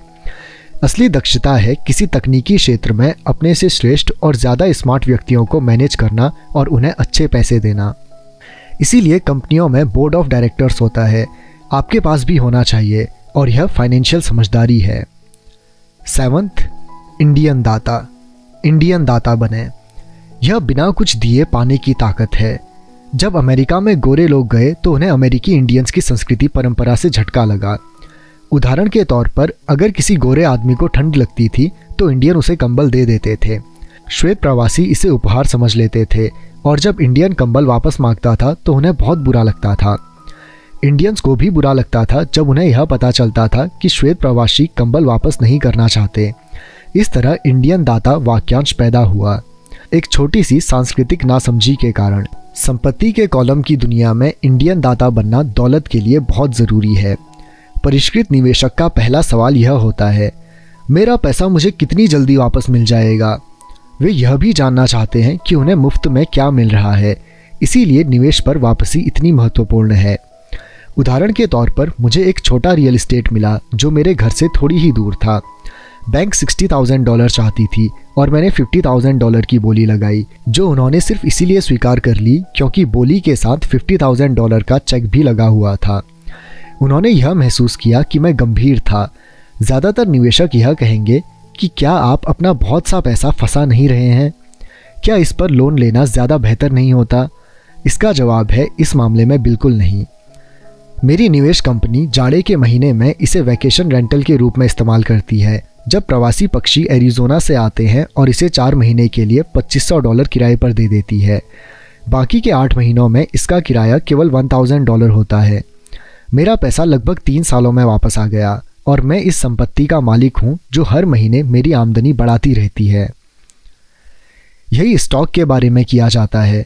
प्रायः मेरा ब्रोकर मुझे सलाह देता है कि मैं किस कंपनी के स्टॉक में काफ़ी पैसा लगाऊं, क्योंकि उसके विचार से वह कंपनी कोई ऐसा कदम उठाने वाली है जिससे उसके शेयर में तेज़ी आ जाएगी, जैसे कोई नया सामान बाजार में लाने वाली है। मैं अपने पैसे को 1 हफ्ते से लेकर 1 महीने तक लगाए रखता हूँ जब शेयर की कीमतें बढ़ती हैं। फिर मैं अपनी मूल धनराशि को निकाल लेता हूँ और बाजार के उतार चढ़ाव से बेफिक्र हो जाता हूँ, क्योंकि मेरी मूल रकम वापस आ चुकी है और दूसरी संपत्ति पर काम करने के लिए तैयार है। इस तरह मेरा पैसा जाता है और फिर बाहर आ जाता है और मैं एक ऐसी संपत्ति का मालिक बन जाता हूँ जो एक तरह से मुझे मुफ्त में मिलती है। यह सच है कि मैंने कई मौक़ों पर पैसा खोया भी है, परंतु मैं उतने ही पैसों से खेल खेलता हूँ जितने का मैं नुकसान सहन कर सकता हूँ। मैं यह कहूँगा कि औसत 10 निवेशों पर मुझे 2 या 3 में बहुत फ़ायदा होता है, जबकि 5 या 6 में कोई लाभ हानि नहीं होती और मैं 2 या 3 में घाटा भी खाता हूँ। परंतु मैं अपने नुकसान को उसी पैसे तक सीमित कर लेता हूँ जो मेरे पास उस समय होते हैं। जो लोग जोखिम से नफरत करते हैं वे अपने पैसे को बैंक में रख देते हैं और दीर्घकाल में उनकी बचत कुछ नहीं से बेहतर ही होती है। परंतु आपको अपना पैसा वापस निकालने में बहुत लंबा समय लग जाता है और ज़्यादातर मामलों में तो आपको इसके साथ कुछ भी मुफ्त नहीं मिलता है। पहले तो वो टोस्टर दिया करते थे, परंतु आजकल ऐसे बिरले ही होता है। मेरे हर निवेश पर एक ना एक चीज़ मुफ्त होनी चाहिए। एक छोटा रियल एस्टेट, एक मिनी स्टोरेज, खाली ज़मीन का टुकड़ा, घर, स्टॉक शेयर या ऑफिस बिल्डिंग। और जोखिम सीमित भी होना चाहिए। इस विषय पर इतनी ज़्यादा पुस्तकें लिखी जा चुकी हैं कि मैं इसमें नहीं जाना चाहूँगा। मैकडोनाल्ड के मशहूर रे क्रॉक हैमबर्गर फ्रेंचाइजी इसलिए नहीं बेचते थे क्योंकि उन्हें हैमबर्गर से प्यार था, बल्कि इसीलिए क्योंकि उन्हें उस फ्रेंचाइजी के साथ आने वाला रियल एस्टेट मुफ्त मिलता था। तो समझदार निवेशकों को ब्याज की दर से ज़्यादा चीज़ों का ध्यान रखना चाहिए। आपका पैसा वापस मिल जाने पर आपके पास क्या संपत्ति आती है, यह भी महत्वपूर्ण है। यही फाइनेंशियल समझदारी है। नंबर 8, संपत्ति से विलासिता की चीज़ें खरीदी जाती हैं। केंद्रित करने की शक्ति। मेरे एक दोस्त का बेटा बहुत खर्चीला था और उसकी जेब में ऐसा लगता था कि जैसे छेद हो गया हो। 16 साल की उम्र में स्वाभाविक रूप से उसे अपनी कार चाहिए थी। बहाना यह था, सभी दोस्तों के मम्मी डैडी ने अपने बच्चों के लिए कार खरीदी हैं। यह लड़का अपनी बचत में से पैसे निकालकर नकद कार खरीदना चाहता था। ऐसे समय में उसके डैडी ने मुझसे सलाह मांगी, आप क्या सोचते हैं कि मुझे उसे ऐसा करने देना चाहिए या मैं भी दूसरे पिताओं की तरह उसे कार खरीद कर दे दूं? इसके जवाब में मैंने कहा, कुछ समय के लिए तो ठीक है, परंतु लंबे समय के लिए आप उसे क्या सिखा पाएंगे? क्या आप अपने बच्चे की कार प्राप्त करने की इच्छा से उसे कुछ सीखने के लिए प्रेरित कर सकते हैं? अचानक उसके दिमाग की बत्तियां जल गई और वह तुरंत घर की तरफ चल पड़ा। 2 महीने बाद मुझे वह दोस्त फिर मिला। क्या तुम्हारे बेटे को अपनी नई कार मिल गई? मैंने पूछा। नहीं, उसे नहीं मिली, परंतु मैं गया और उसे कार के लिए $3000 दे दिए। मैंने उससे कहा कि वह अपने कॉलेज के पैसे के बजाय मेरे पैसे का उपयोग करे। मैंने कहा, यह तो आपकी उदारता है। नहीं, उस पैसे के साथ एक शर्त भी जुड़ी है। मैंने आपकी सलाह मान ली और उसकी कार खरीदने की प्रबल इच्छा के साथ सीखने की शर्त भी रखी है। शर्त क्या है? मैंने पूछा। पहले तो हमने आपके कैश फ्लो गेम का सहारा लिया। हमने इसे खेलते हुए पैसे की समझदारी से इस्तेमाल पर एक लंबा विचार विमर्श किया। फिर मैंने उसे वॉल स्ट्रीट जर्नल की सदस्यता दिलवा दी और स्टॉक मार्केट पर कुछ पुस्तकें भी दिलाई। फिर दिक्कत कहाँ थी? मैंने उससे कहा कि $3000 उसके हैं, परंतु वह इनसे सीधे कार नहीं खरीद सकता है। वह इनसे स्टॉक खरीद और बेच सकता है, खुद का ब्रोकर ढूंढ सकता है, और एक बार वह इन $3000 को $6000 बना लेता है तो वह अपनी कार खरीद सकता है और बाकी के $3000 उसके कॉलेज के फंड में जाएंगे। मैंने पूछा, और इसके क्या परिणाम निकले? वह शुरुआत में किस्मत वाला रहा, परंतु कुछ दिनों बाद उसने अपने मुनाफे की सारी रकम गंवा दी। तब वह सचमुच रुचि लेने लगा। आज चाहे वह $2000 के घाटे में है, परंतु उसकी रुचि बहुत बढ़ गई है। उसने मेरे द्वारा खरीदी सारी पुस्तकें पढ़ डाली हैं और वह ज़्यादा पुस्तकों की खोज में पुस्तकालय भी गया था। वह मन लगाकर वॉल स्ट्रीट जर्नल पढ़ता है, सूचकों पर नज़र डालता है और MTV के बजाय CNBC देखता है। उसके पास केवल $1000 बचे हैं, परंतु उसकी रुचि और ज्ञान आसमान को छू रहे हैं। वह जानता है कि अगर वह इस पैसे को खो देगा तो फिर उसे 2 सालों तक अपने पैरों पर ही चलना पड़ेगा, परंतु उसे उसकी कोई खास चिंता नहीं है। अब उसे कार हासिल करने में ज़्यादा रुचि नहीं है, क्योंकि उसे एक ऐसा खेल मिल गया है जिसमें उसे ज़्यादा आनंद मिलता है। क्या होगा अगर वह सारा पैसा हार जाता है? मैंने पूछा। जब होगा तब देखा जाएगा। मैं तो चाहूँगा कि वह अभी सारा पैसा हार जाए, बजाय इसके कि वह हमारी उम्र में आकर सारा पैसा हारे। और इसके अलावा मैं तो यह मानता हूँ कि उसकी शिक्षा पर खर्च किए गए यह सर्वश्रेष्ठ $3000 थे। जो वह सीख रहा है वह जिंदगी भर उसके काम आएगा, और वह पैसे की ताकत का सम्मान करना भी सीख गया है। मुझे लगता है कि अब उसकी जेब का छेद बंद हो चुका है। जैसा मैंने खुद को सबसे पहले भुगतान करने वाले खंड में कहा था, अगर कोई व्यक्ति आत्म अनुशासन की ताकत हासिल नहीं कर सकता तो बेहतर यही होगा कि वह कभी अमीर बनने की कोशिश ना करे। सैद्धांतिक हिसाब से संपत्ति वाले कॉलम से कैश फ्लो विकसित करने की प्रक्रिया आसान नज़र आती है, परंतु इसमें पैसे को दिशा देने की मानसिक सहनशक्ति की ज़रूरत होती है, जो मुश्किल साबित होता है। भारी आकर्षणों और प्रलोभनों के कारण आज की खरीदारी की दुनिया में यह ज़्यादा आसान हो चला है कि पैसे को पूरा उड़ा ही दिया जाए। कमज़ोर मानसिक शक्ति के कारण ही वह पैसा सबसे कम प्रतिरोध वाले रास्ते पर बह जाता है। यही गरीबी और आर्थिक संघर्ष का कारण है।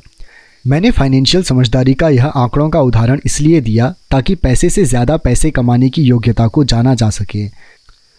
अगर हम 100 लोगों को साल के शुरू में $10,000 दे दें तो साल के अंत में क्या होगा? 80 के पास कुछ भी नहीं बचेगा। वास्तव में कई तो ज़्यादा कर्ज में दबे होंगे क्योंकि उन्होंने नई कार, फ्रिज, टीवी, VCR या छुट्टियों के लिए नकद पैसा दिया होगा। दूसरा, 16 ने उस $10,000 को 5 से 10% बढ़ाया होगा। तीसरा, 4 ने इसे $20,000 या लाखों डॉलर तक बढ़ाया होगा। हम किसी प्रोफेशन को सीखने के लिए स्कूल जाते हैं ताकि हम पैसे के लिए काम कर सकें। मेरे विचार में यह सीखना भी महत्वपूर्ण होता है कि कैसे पैसे से अपने लिए काम करवाया जाता है। मैं भी हर व्यक्ति की तरह विलासिता की वस्तुओं से प्रेम करता हूँ। अंतर ये है कि कई लोग अपनी विलासिता की चीज़ों को कर्ज लेकर खरीदते हैं। यह पड़ोसियों से प्रतियोगिता करने का जाल है। जब मैं कार खरीदना चाहता था तब आसान रास्ता यही था कि मैं अपने बैंकर को बुलाकर लोन ले लेता, परंतु मैंने दायित्व वाले कॉलम को बढ़ाने के बजाय संपत्ति वाले कॉलम पर ध्यान केंद्रित रखा। अब तो मुझे आदत पड़ चुकी है कि मैं अपने खर्च की इच्छा से प्रेरित होता हूँ कि किस तरह उसके लिए अतिरिक्त पैसे जुटा सकूँ। आजकल प्रायः हम अपनी मनचाही चीज़ों को खरीदने के लिए खर्च करने पर ध्यान केंद्रित करते हैं और पैसा बनाने पर ध्यान केंद्रित नहीं करते हैं। यह रास्ता कुछ समय के लिए तो आसान है, परंतु लंबे समय में यह बहुत मुश्किल साबित होता है। यह एक ऐसी बुरी आदत है जो हम में इंसानों के रूप में और राष्ट्र के रूप में भी है। याद रखें, आसान रास्ते अक्सर मुश्किल बन जाते हैं और मुश्किल रास्ते अक्सर आसान बन जाते हैं। जितनी जल्दी आप खुद को और अपने प्रियजनों को पैसे के शासक रूप में प्रशिक्षित कर लेंगे, उतना ही आपके लिए बेहतर होगा। पैसा बहुत बड़ी ताकत है। दुर्भाग्य से लोग पैसे की ताकत को अपने खिलाफ इस्तेमाल करते हैं। अगर आप में पैसे की समझ कम है तो पैसा आपके ऊपर राज करेगा। यह आपसे ज़्यादा स्मार्ट होगा। अगर पैसा आपसे ज़्यादा स्मार्ट बन जाएगा तो आप इसके लिए ज़िंदगी भर काम करते रहेंगे। पैसे के ऊपर शासन करने के लिए आपको इससे ज़्यादा स्मार्ट बनना होगा। फिर पैसा वही करेगा जो आप इससे कहेंगे। यह आपकी आज्ञा का पालन करेगा। इसके गुलाम होने के बजाय आप इसके मालिक होंगे। यही आर्थिक समझदारी है। नंबर 9, नायकों की ज़रूरत। मिथक की ताकत।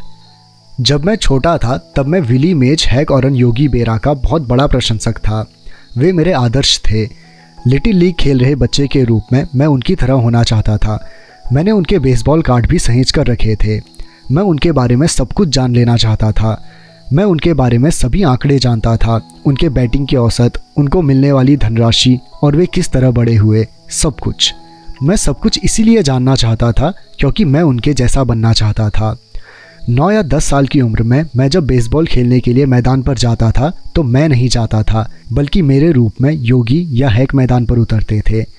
यह सीखने के सबसे सशक्त तरीकों में से एक है जो हम बड़े होने के बाद खो देते हैं। हम अपने नायकों को खो देते हैं।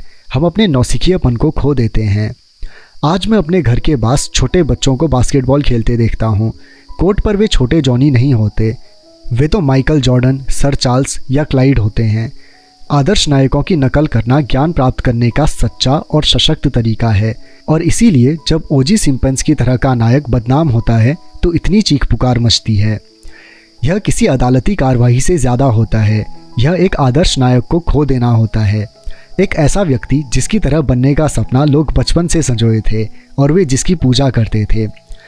अचानक हमें उस व्यक्ति को अपनी ज़िंदगी से निकालना पड़ता है। जब मैं बड़ा हो गया तो मेरे आदर्श नायक बदल गए। मेरे गोल्फ के हीरो बने पीटर जैकबसन, फ्रेड कपल्स और टाइगर वुड्स। मैं उनके शॉट की नकल करता हूँ और उनके बारे में सब कुछ पढ़ने की कोशिश करता हूँ। मेरे आदर्श नायकों में Donald Trump, Warren Buffett, Peter Lynch, George Soros और जिम रॉजर्स भी हैं। बड़ा हो जाने के बाद मैं उनके आंकड़े उसी तरह जानता हूँ जिस तरह की अपने बचपन में बेसबॉल हीरोज़ के आंकड़े जानता था। मैं अनुसरण करता हूँ जब वॉरेन बुफे निवेश करते हैं और बाज़ार के बारे में, उनके नज़रिए के बारे में सब कुछ पढ़ने की कोशिश करता हूँ।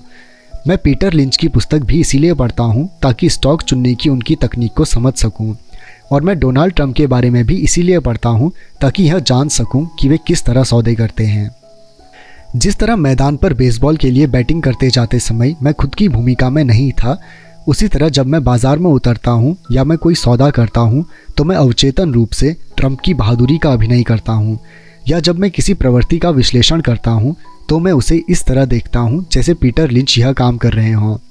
आदर्श नायक होने से हम अपनी कच्ची प्रतिभा के बृहद स्रोत का दोहन करते हैं, परंतु आदर्श नायक हमें प्रेरित करने से भी ज़्यादा काम करते हैं। वे चीज़ों को ज़्यादा आसान बना देते हैं। चीज़ें आसान दिखने के कारण हम भी उन्हीं की तरह बनना चाहते हैं। अगर वे ऐसा कर सकते हैं तो मैं भी यह कर सकता हूँ। जब निवेश की बात आती है तो ज़्यादातर लोग इसे बहुत कठिन समझते हैं।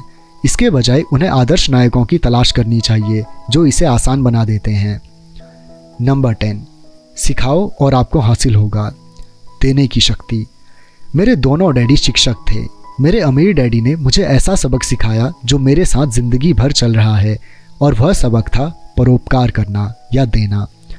मेरे पढ़े लिखे डैडी ने अपने समय और ज्ञान के द्वारा दूसरों को बहुत दिया, परंतु शायद ही कभी अपना पैसा दिया हो। जैसा मैं बता चुका हूँ, वे सामान्यतः कहा करते थे कि वे तभी देंगे जब उनके पास कुछ अतिरिक्त धन होगा, और उनके पास कभी भी अतिरिक्त धन नहीं होता था। मेरे अमीर डैडी ने पैसा भी दिया और शिक्षा भी। वे देने के सिद्धांत में पक्का यकीन रखते थे। अगर आपको कुछ चाहिए तो आपको पहले कुछ देने की ज़रूरत है, वे हमेशा कहा करते थे। जब उनका हाथ तंग होता था तब भी वे अपने चर्च या अपने पसंदीदा धर्मार्थ संस्थान को दान देते थे। अगर मैं आपके पास कोई विचार छोड़ना चाहता हूँ तो वह विचार यही होगा, जब भी आपको किसी चीज़ की कमी या ज़रूरत महसूस हो तो पहले उस चीज़ को दे दें, बाद में वह बाल्टियों में भरकर आपके पास लौट आएगी। यह पैसा, मुस्कुराहट, प्रेम, दोस्ती सभी के बारे में सही है। मैं जानता हूँ कि कोई भी व्यक्ति ऐसा नहीं करना चाहेगा, परंतु मैंने ऐसा किया है और इससे फ़ायदा भी उठाया है। मैं विश्वास करता हूँ कि आदान प्रदान का सिद्धांत सही है, और इसीलिए मैं वही चीज़ देता हूँ जो मैं पाना चाहता हूँ। मुझे पैसा चाहिए, इसीलिए मैं पैसा देता हूँ, और यह कई गुना होकर मेरे पास वापस आ जाता है। मैं बिक्री बढ़ाना चाहता हूँ, इसीलिए मैं किसी और व्यक्ति की कुछ बेचने में मदद कर देता हूँ और मेरी बिक्री बढ़ जाती है। मैं संपर्क बढ़ाना चाहता हूँ और मैं किसी और की संपर्क बढ़ाने में मदद कर देता हूँ, और जादू की तरह मेरे भी संपर्क बढ़ जाते हैं। मैंने सालों पहले एक कहावत सुनी थी, ईश्वर को कुछ नहीं चाहिए पर इंसानों को देना चाहिए। मेरे अमीर डैडी अक्सर कहा करते थे, गरीब लोग अमीरों से ज़्यादा लालची होते हैं। उन्होंने इसे समझाते हुए कहा कि अगर कोई व्यक्ति अमीर है तो वह व्यक्ति दूसरों द्वारा चाही गई कुछ चीज़ दे रहा है। मेरे जीवन में तमाम वर्षों में जब भी मैंने पैसे की कमी या ज़रूरत महसूस की है तो मैंने पहले तो अपने दिल को टटोला है कि मैं क्या चाहता हूँ, और फिर इसे देने का फ़ैसला किया है, और जब मैंने दिया है तो यह हमेशा मेरे पास वापस लौटा है। यह मुझे उस व्यक्ति की कहानी याद दिलाता है जो जाड़े की ठंडी रात में लकड़ियाँ लेकर बैठा है और पास में ही धीमे धीमे जल रहे चूल्हे पर चिल्ला रहा है, जब तुम मुझे गर्मी दोगे तब मैं कुछ लकड़ियाँ अंदर डालूंगा। और जब पैसे, प्रेम, सुख, बिक्री और संपर्क की बात आती है तो हर व्यक्ति को यही याद रखने की ज़रूरत है कि जो आप चाहते हैं पहले आप उसे दे दें, और यह कई गुना होकर आपके पास लौट आएगा। बहुधा केवल यही सोचने की प्रक्रिया से कि मैं क्या चाहता हूँ और इसे किसी और को किस तरह दे सकता हूँ, मेरे अंदर उदारता का ज्वार आने लगता है। जब भी मैं यह देखता हूँ कि लोग मेरी तरफ देखकर नहीं मुस्कुरा रहे हैं तो मैं आराम से मुस्कुराना और हेलो करना शुरू कर देता हूँ, और जादू की तरह मेरे आसपास अचानक बहुत से मुस्कुराने वाले लोग जमा हो जाते हैं। यह सच है कि आपकी दुनिया केवल आपका दर्पण है, तो इसीलिए मैं कहता हूँ, सिखाओ और आपको मिलेगा। मैंने पाया है कि मैं सीखने वालों को जितनी गंभीरता से जितना ज़्यादा सिखाता हूँ, मैं भी उतना ही ज़्यादा सीखता हूँ। अगर आप पैसे के बारे में सीखना चाहते हैं तो इसे किसी और को सिखाएं। ऐसा करने से आपके दिमाग में बहुत से नए विचारों और फॉर्मूलों की बाढ़ आ जाएगी। ऐसे भी समय आए हैं जब मैंने दिया है और कुछ भी वापस नहीं लौटा, या जो मुझे मिला वो मैं नहीं चाहता था, परंतु करीबी जांच और आत्म अवलोकन से मुझे पता चला कि उन मामलों में मैं देने के लिए नहीं दे रहा था बल्कि पाने के लिए दे रहा था। मेरे डैडी ने शिक्षकों को सिखाया और वे एक मास्टर टीचर बन गए। मेरे अमीर डैडी ने युवा लोगों को अपना बिजनेस करने का तरीका सिखाया। मैं पीछे पलटकर देखता हूँ कि यह सीखने वालों की अपने ज्ञान के प्रति उदारता ही थी जिसके कारण वे ज़्यादा स्मार्ट बन गए। इस दुनिया में ऐसी ताकतें हैं जो हमसे ज़्यादा स्मार्ट हैं। आप वहाँ खुद अपने दम पर पहुँच सकते हैं, परंतु उन ताकतों की मदद से वहाँ पहुँचना ज़्यादा आसान होता है। आपको बस इतना ही करना है कि आप उदार हों और वे ताकतें भी आपके प्रति उदार होंगी। Rich dad poor dad, chapter 10। और ज़्यादा चाहिए, कुछ काम जो आपको करने चाहिए। हो सकता है कि कई लोग मेरे 10 कदमों से संतुष्ट ना हों। उनकी नज़र में यह फ़िलॉसफ़ी ज़्यादा है और इसमें काम की बातें कम हैं। मैं यह मानता हूँ कि फ़िलॉसफ़ी भी उतनी ही महत्वपूर्ण है जितनी कि काम की बातें। ऐसे कई लोग हैं जो सोचने के बजाय करना चाहते हैं, और ऐसे लोग भी हैं जो सोचते हैं परंतु कुछ करते नहीं हैं। मैं यही कहूँगा कि मैं दोनों प्रकार के लोगों का संयोग हूँ। मैं नए विचारों को पसंद करता हूँ और मैं काम करना भी पसंद करता हूँ। तो उन लोगों के लिए जो किस तरह से शुरू करें के बारे में कुछ मार्गदर्शक बातें करना जानते हैं, मैं संक्षेप में कुछ ऐसी बातें बताऊँगा जो मैं करता हूँ। पहला, आप जो कर रहे हैं वह करना बंद कर दें। दूसरे शब्दों में अवकाश लें और यह आकलन करें कि कौन सी चीज़ काम आ रही है और कौन सी चीज़ काम नहीं आ रही है। पागलपन की परिभाषा यही है कि आप वही चीज़ करते चले जाएं और अलग परिणाम की अपेक्षा करें। जो सफल नहीं हो रहा है वह करना बंद कर दें और कुछ नया करने की खोज करें। दूसरा, नए विचारों की तलाश करें। नए निवेश के विचारों के लिए मैं पुस्तक की दुकानों में जाता हूँ और अलग अलग और अनूठे विषयों पर पुस्तक ढूंढता हूँ। मैं उन्हें फार्मूलों का नाम देता हूँ। मैं कैसे करें पुस्तकें उस फार्मूले के लिए खरीदता हूँ जिसके बारे में मैं कुछ नहीं जानता। उदाहरण के लिए, मैंने एक पुस्तक की दुकान में जोएल मास्कोविट्ज़ की पुस्तक द 16% सॉल्यूशन देखी।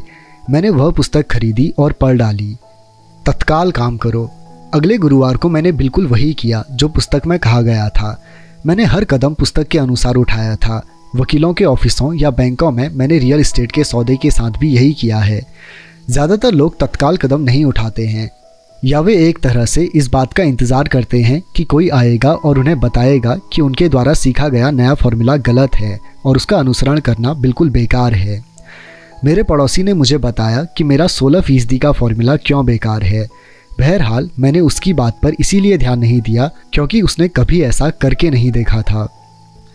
तीसरा, किसी ऐसे व्यक्ति को खोजें जिसने वह किया हो जो आप करना चाहते हैं। उनसे टिप्स लें, व्यवसाय की बारीकियां समझें।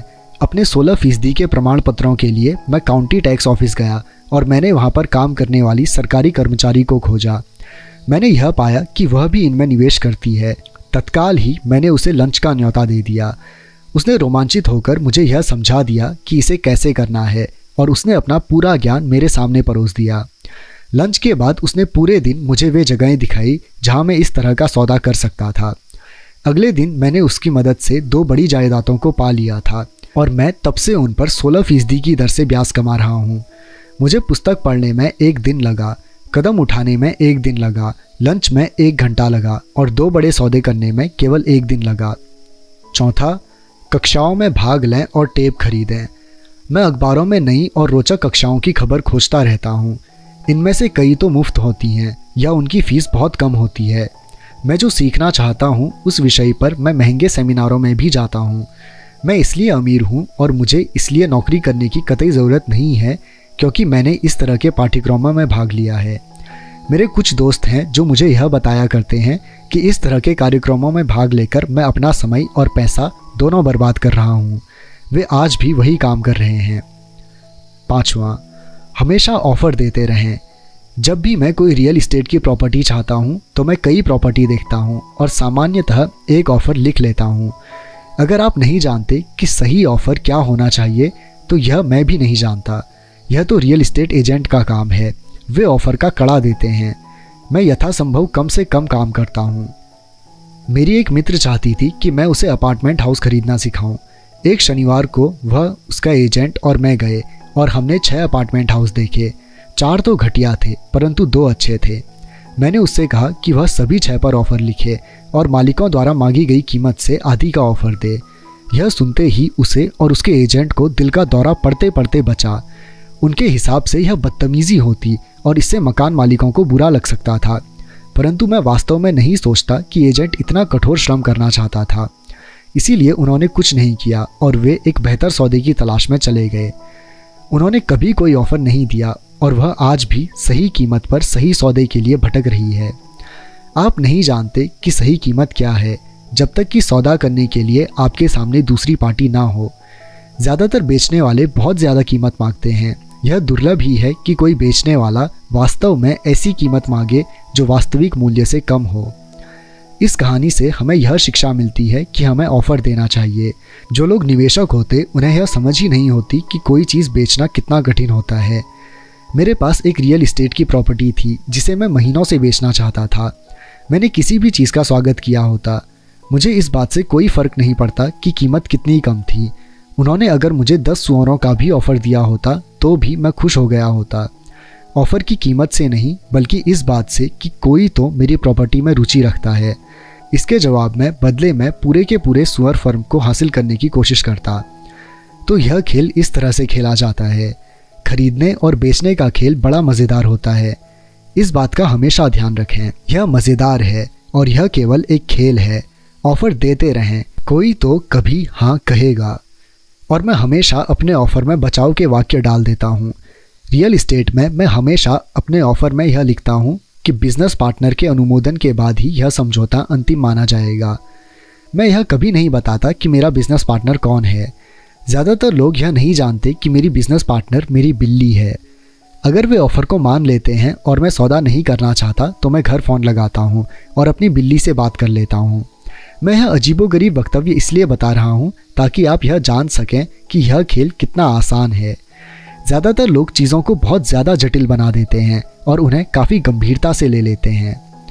एक अच्छा सौदा खोजना या सही बिजनेस ढूंढना, सही लोग या सही निवेशक ढूंढना दरअसल डेटिंग की ही तरह है। आपको बाज़ार में जाना होता है और बहुत से लोगों से बात करनी होती है और बहुत से ऑफ़र देने होते हैं। कई ऑफ़रों का जवाब देना होता है, चर्चा करनी होती है, अस्वीकार या स्वीकार करना होता है। मैं जानता हूँ कि ऐसे भी अकेले लोग होते हैं जो घर पर बैठकर फ़ोन की घंटी बजने का इंतज़ार करते रहते हैं। परंतु जब तक आप सिंडी क्रॉफोर्ड या टॉम क्रूज नहीं हो, मैं सोचता हूँ कि आपके लिए बेहतर तो यही होगा कि आप बाज़ार में जाएं, चाहे सुपरमार्केट में ही चले जाएं। खोजें, ऑफ़र दें, अस्वीकार करें, सौदेबाजी करें और स्वीकार करें। यह ज़िंदगी में हर चीज़ के बारे में दोहराई जाने वाली प्रक्रिया है। नंबर 6, महीने में एक बार किसी निश्चित स्थान से 10 मिनट तक जॉगिंग करते हुए या टहलते हुए या गाड़ी चलाते हुए निकलें। मैंने अपने कुछ बेहतरीन रियल इस्टेट के निवेश तो जॉगिंग करते समय ही खोजे हैं। मैं 1 साल तक किसी निश्चित दायरे में जॉगिंग करता था। मैं परिवर्तन को देखता रहता था। किसी भी सौदे में फ़ायदे के लिए 2 तत्वों का होना ज़रूरी है, एक तो सौदा और दूसरा परिवर्तन। हालांकि सौदे तो बहुत से होते हैं, परंतु परिवर्तन को भांप लेने से सौदा एक फ़ायदेमंद मौके में बदल जाता है। इसीलिए जब मैं जॉगिंग करता हूँ तो मैं जॉगिंग करने के लिए ऐसी जगह चुनता हूँ जहाँ मैं निवेश करना चाहता हूँ। बार बार उसी जगह के चक्कर लगाने से मैं वहाँ हो रहे छोटे छोटे परिवर्तनों को देख सकता हूँ। मैं ऐसे रियल इस्टेट के साइन बोर्ड को भांप लेता हूँ जो वहाँ काफ़ी लंबे समय से लगे हुए हैं। इसका मतलब यह होता है कि बेचने वाला सौदा करने के लिए बहुत ज़्यादा इच्छुक होगा। मैं जाते हुए ट्रकों को भी देखता रहता हूँ और आते हुए ट्रकों पर भी निगाह लगाए रखता हूँ। मैं रुककर ड्राइवरों से बात करता हूँ। मैं पोस्टमैनों से भी बात करता हूँ। उन्हें अपने इलाके के बारे में गज़ब की जानकारी होती है। मैं एक बुरा इलाका खोज लेता हूँ, खासकर ऐसा जहाँ लोग किसी बुरी खबर से डरे हुए होते हैं। मैं वहाँ साल में कई बार यह देखने के लिए चक्कर लगाता हूँ कि सुधार के लक्षण कहाँ नज़र आ रहे हैं। मैं रिटेलर्स से बात करता हूँ, खासकर नए दुकानदारों से, और उनसे यह पूछता हूँ कि वे इस इलाके में क्यों आए हैं। इसके लिए महीने में कुछ मिनट का समय देना होता है और मैं इसे तब करता हूँ जब मैं कसरत कर रहा होता हूँ या इसी तरह का कोई दूसरा काम कर रहा होता हूँ, जैसे स्टोर जाने या आने का काम। नंबर 7, स्टॉक के मामले में मुझे पीटर लिंच की पुस्तक बीटिंग द स्ट्रीट इसलिए बहुत पसंद है क्योंकि इसमें ऐसे स्टॉक को चुनने का फॉर्मूला दिया गया है जिनकी कीमत बढ़ने वाली है। मैंने यह पाया है कि कीमत बढ़ने के सिद्धांत हर जगह एक जैसे होते हैं, चाहे वह रियल इस्टेट हो, स्टॉक हो, म्यूचुअल फंड हो, नया पालतू कुत्ता हो, नया घर हो, नया जीवन साथी हो या लॉन्ड्री के डिटर्जेंट पर बार्गेनिंग हो। प्रक्रिया लगभग वही रहती है। आपको यह जानने की ज़रूरत होती है कि आप किसकी तलाश कर रहे हैं और इसके बाद आपको उसे तलाशना होता है। नंबर 8, ग्राहक हमेशा गरीब क्यों रहेंगे? जब सुपरमार्केट में कोई सेल लगती है जैसे टॉयलेट पेपर की, तो ग्राहक दौड़कर स्टॉक इकट्ठा कर लेते हैं। जब स्टॉक मार्केट में सेल लगती है जिसे सामान्यतः क्रैश या उतार या सुधार कहा जाता है, तो ग्राहक इससे दूर भाग जाते हैं। जब सुपरमार्केट अपनी कीमतें बढ़ा देता है तो ग्राहक कहीं और जाकर खरीदारी करते हैं। जब स्टॉक मार्केट अपनी कीमतें बढ़ा देता है तो ग्राहक खरीदना शुरू कर देते हैं। नंबर 9, सही जगहों पर खोजें। मेरे पड़ोसी ने एक कॉन्डोमिनियम जो कि एक रियल इस्टेट है $1,00,000 में ख़रीदा। मैंने उसके बगल में वैसा ही कॉन्डोमिनियम $50,000 में ख़रीदा। उसने मुझे बताया कि वह कीमतें बढ़ने का इंतज़ार कर रहा है। मैंने उससे कहा कि फ़ायदा खरीदते समय होता है, न कि बेचते समय। उसने एक ऐसे रियल इस्टेट ब्रोकर को चुना था जिसकी खुद की कोई प्रॉपर्टी नहीं थी। मैंने एक बैंक के फोरक्लोजर डिपार्टमेंट की मदद ली थी। मैंने एक कक्षा में $500 की फ़ीस देकर यह सीखा था कि ऐसा कैसे किया जा सकता है। मेरे पड़ोसी का विचार था कि रियल इस्टेट के निवेश की कक्षा के लिए $500 की फ़ीस बहुत महंगी थी। उसने कहा कि उसके पास ना तो इतने पैसे हैं ना ही समय, इसीलिए अब वह कीमत बढ़ने का इंतज़ार कर रहा है। नंबर 10, मैं पहले तो उन लोगों की तलाश करता हूँ जो खरीदना चाहते हैं, फिर मैं उस व्यक्ति को ढूंढता हूँ जो बेचना चाहता है। मेरा एक दोस्त एक प्लॉट ढूंढ रहा था। उसके पास पैसा था परंतु समय नहीं था। मैंने भी ढूंढना शुरू किया और मुझे अपने दोस्त की ज़रूरत से बड़ा ज़मीन का टुकड़ा मिल गया। मैंने इसे एक विकल्प के साथ जोड़ दिया। अपने दोस्त को फ़ोन किया और उसे इसका ऑफ़र दिया। उसे ज़मीन का छोटा टुकड़ा चाहिए था, इसलिए मैंने उसकी ज़रूरत का टुकड़ा उसे बेच दिया और ज़रूरत खरीद ली। ज़मीन का बाकी बचा टुकड़ा मैंने मुफ्त में ही अपने पास रख लिया। इस कहानी से हमें यह शिक्षा मिलती है, केक खरीदो और उसे टुकड़ों में बांट दो। ज़्यादातर लोग अपनी हैसियत के मुताबिक सामान की खोज करते हैं, इसलिए वे कम सामान की ज़्यादा कीमत चुकाते हैं। छोटे विचार वाले लोगों को बड़े अवसर नहीं मिलते, इसीलिए अगर आप ज़्यादा अमीर बनना चाहते हैं तो पहले तो बड़े विचारों को सोचना शुरू करें। दुकानदार ज़्यादा सामान खरीदने वालों को डिस्काउंट देते हैं और वे ऐसा केवल इसलिए करते हैं क्योंकि ज़्यादातर व्यवसायी ज़्यादा खर्च करने वाले लोगों को पसंद करते हैं। अगर आप कम खर्च भी करते हो तो भी आपको हमेशा बड़े विचारों को ही सोचना चाहिए। जब मेरी कंपनी को कंप्यूटर खरीदने थे तो मैंने अपने बहुत से दोस्तों से फ़ोन पर पूछा कि क्या उन्हें भी कंप्यूटर खरीदना है। हम सब मिलकर कई डीलरों के पास गए और एक बढ़िया सौदा कर लिया क्योंकि हमें बहुत से कंप्यूटर खरीदने थे। मैंने यही शेयरों के साथ भी किया है। छोटे लोग हमेशा छोटे रहेंगे क्योंकि उनकी सोच छोटी है। अकेले काम करें या फिर काम ही ना करें। नंबर 11, इतिहास से सीखें। स्टॉक एक्सचेंज की सभी बड़ी कंपनियां छोटी कंपनियों के रूप में शुरू हुई थी। कर्नल सैंडर्स तब तक अमीर नहीं हुए थे जब तक 60 साल की उम्र में उन्होंने अपना सब कुछ नहीं गंवा दिया था। बिल गेट्स 30 साल से भी कम उम्र में दुनिया के सबसे अमीर लोगों में से एक हैं। नंबर 12, सक्रियता हमेशा निष्क्रियता को हरा देती है। अवसर पहचानने के लिए कुछ ही चीज़ें हैं जो मैं करता आया हूँ और अब भी कर रहा हूँ। इनमें से सबसे महत्वपूर्ण शब्द है किया और करो। जैसा कि इस पुस्तक में कई बार दोहराया जा चुका है, संपत्ति के पुरस्कार को पाने से पहले आपको सक्रिय होना पड़ेगा, तो काम पर जुट जाएं अभी से ही। Rich dad poor dad, conclusion, उपसंहार।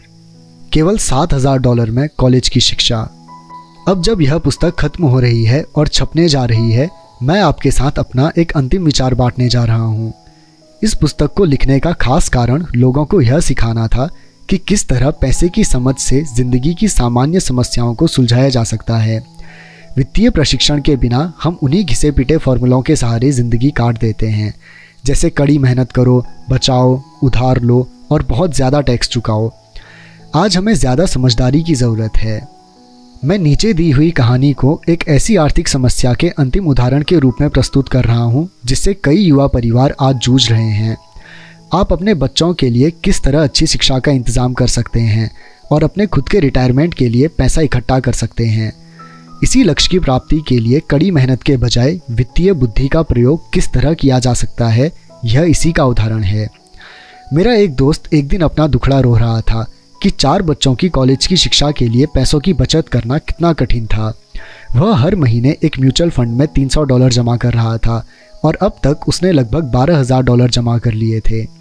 उसे अपने बच्चों को कॉलेज भेजने के लिए $4 लाख की ज़रूरत थी।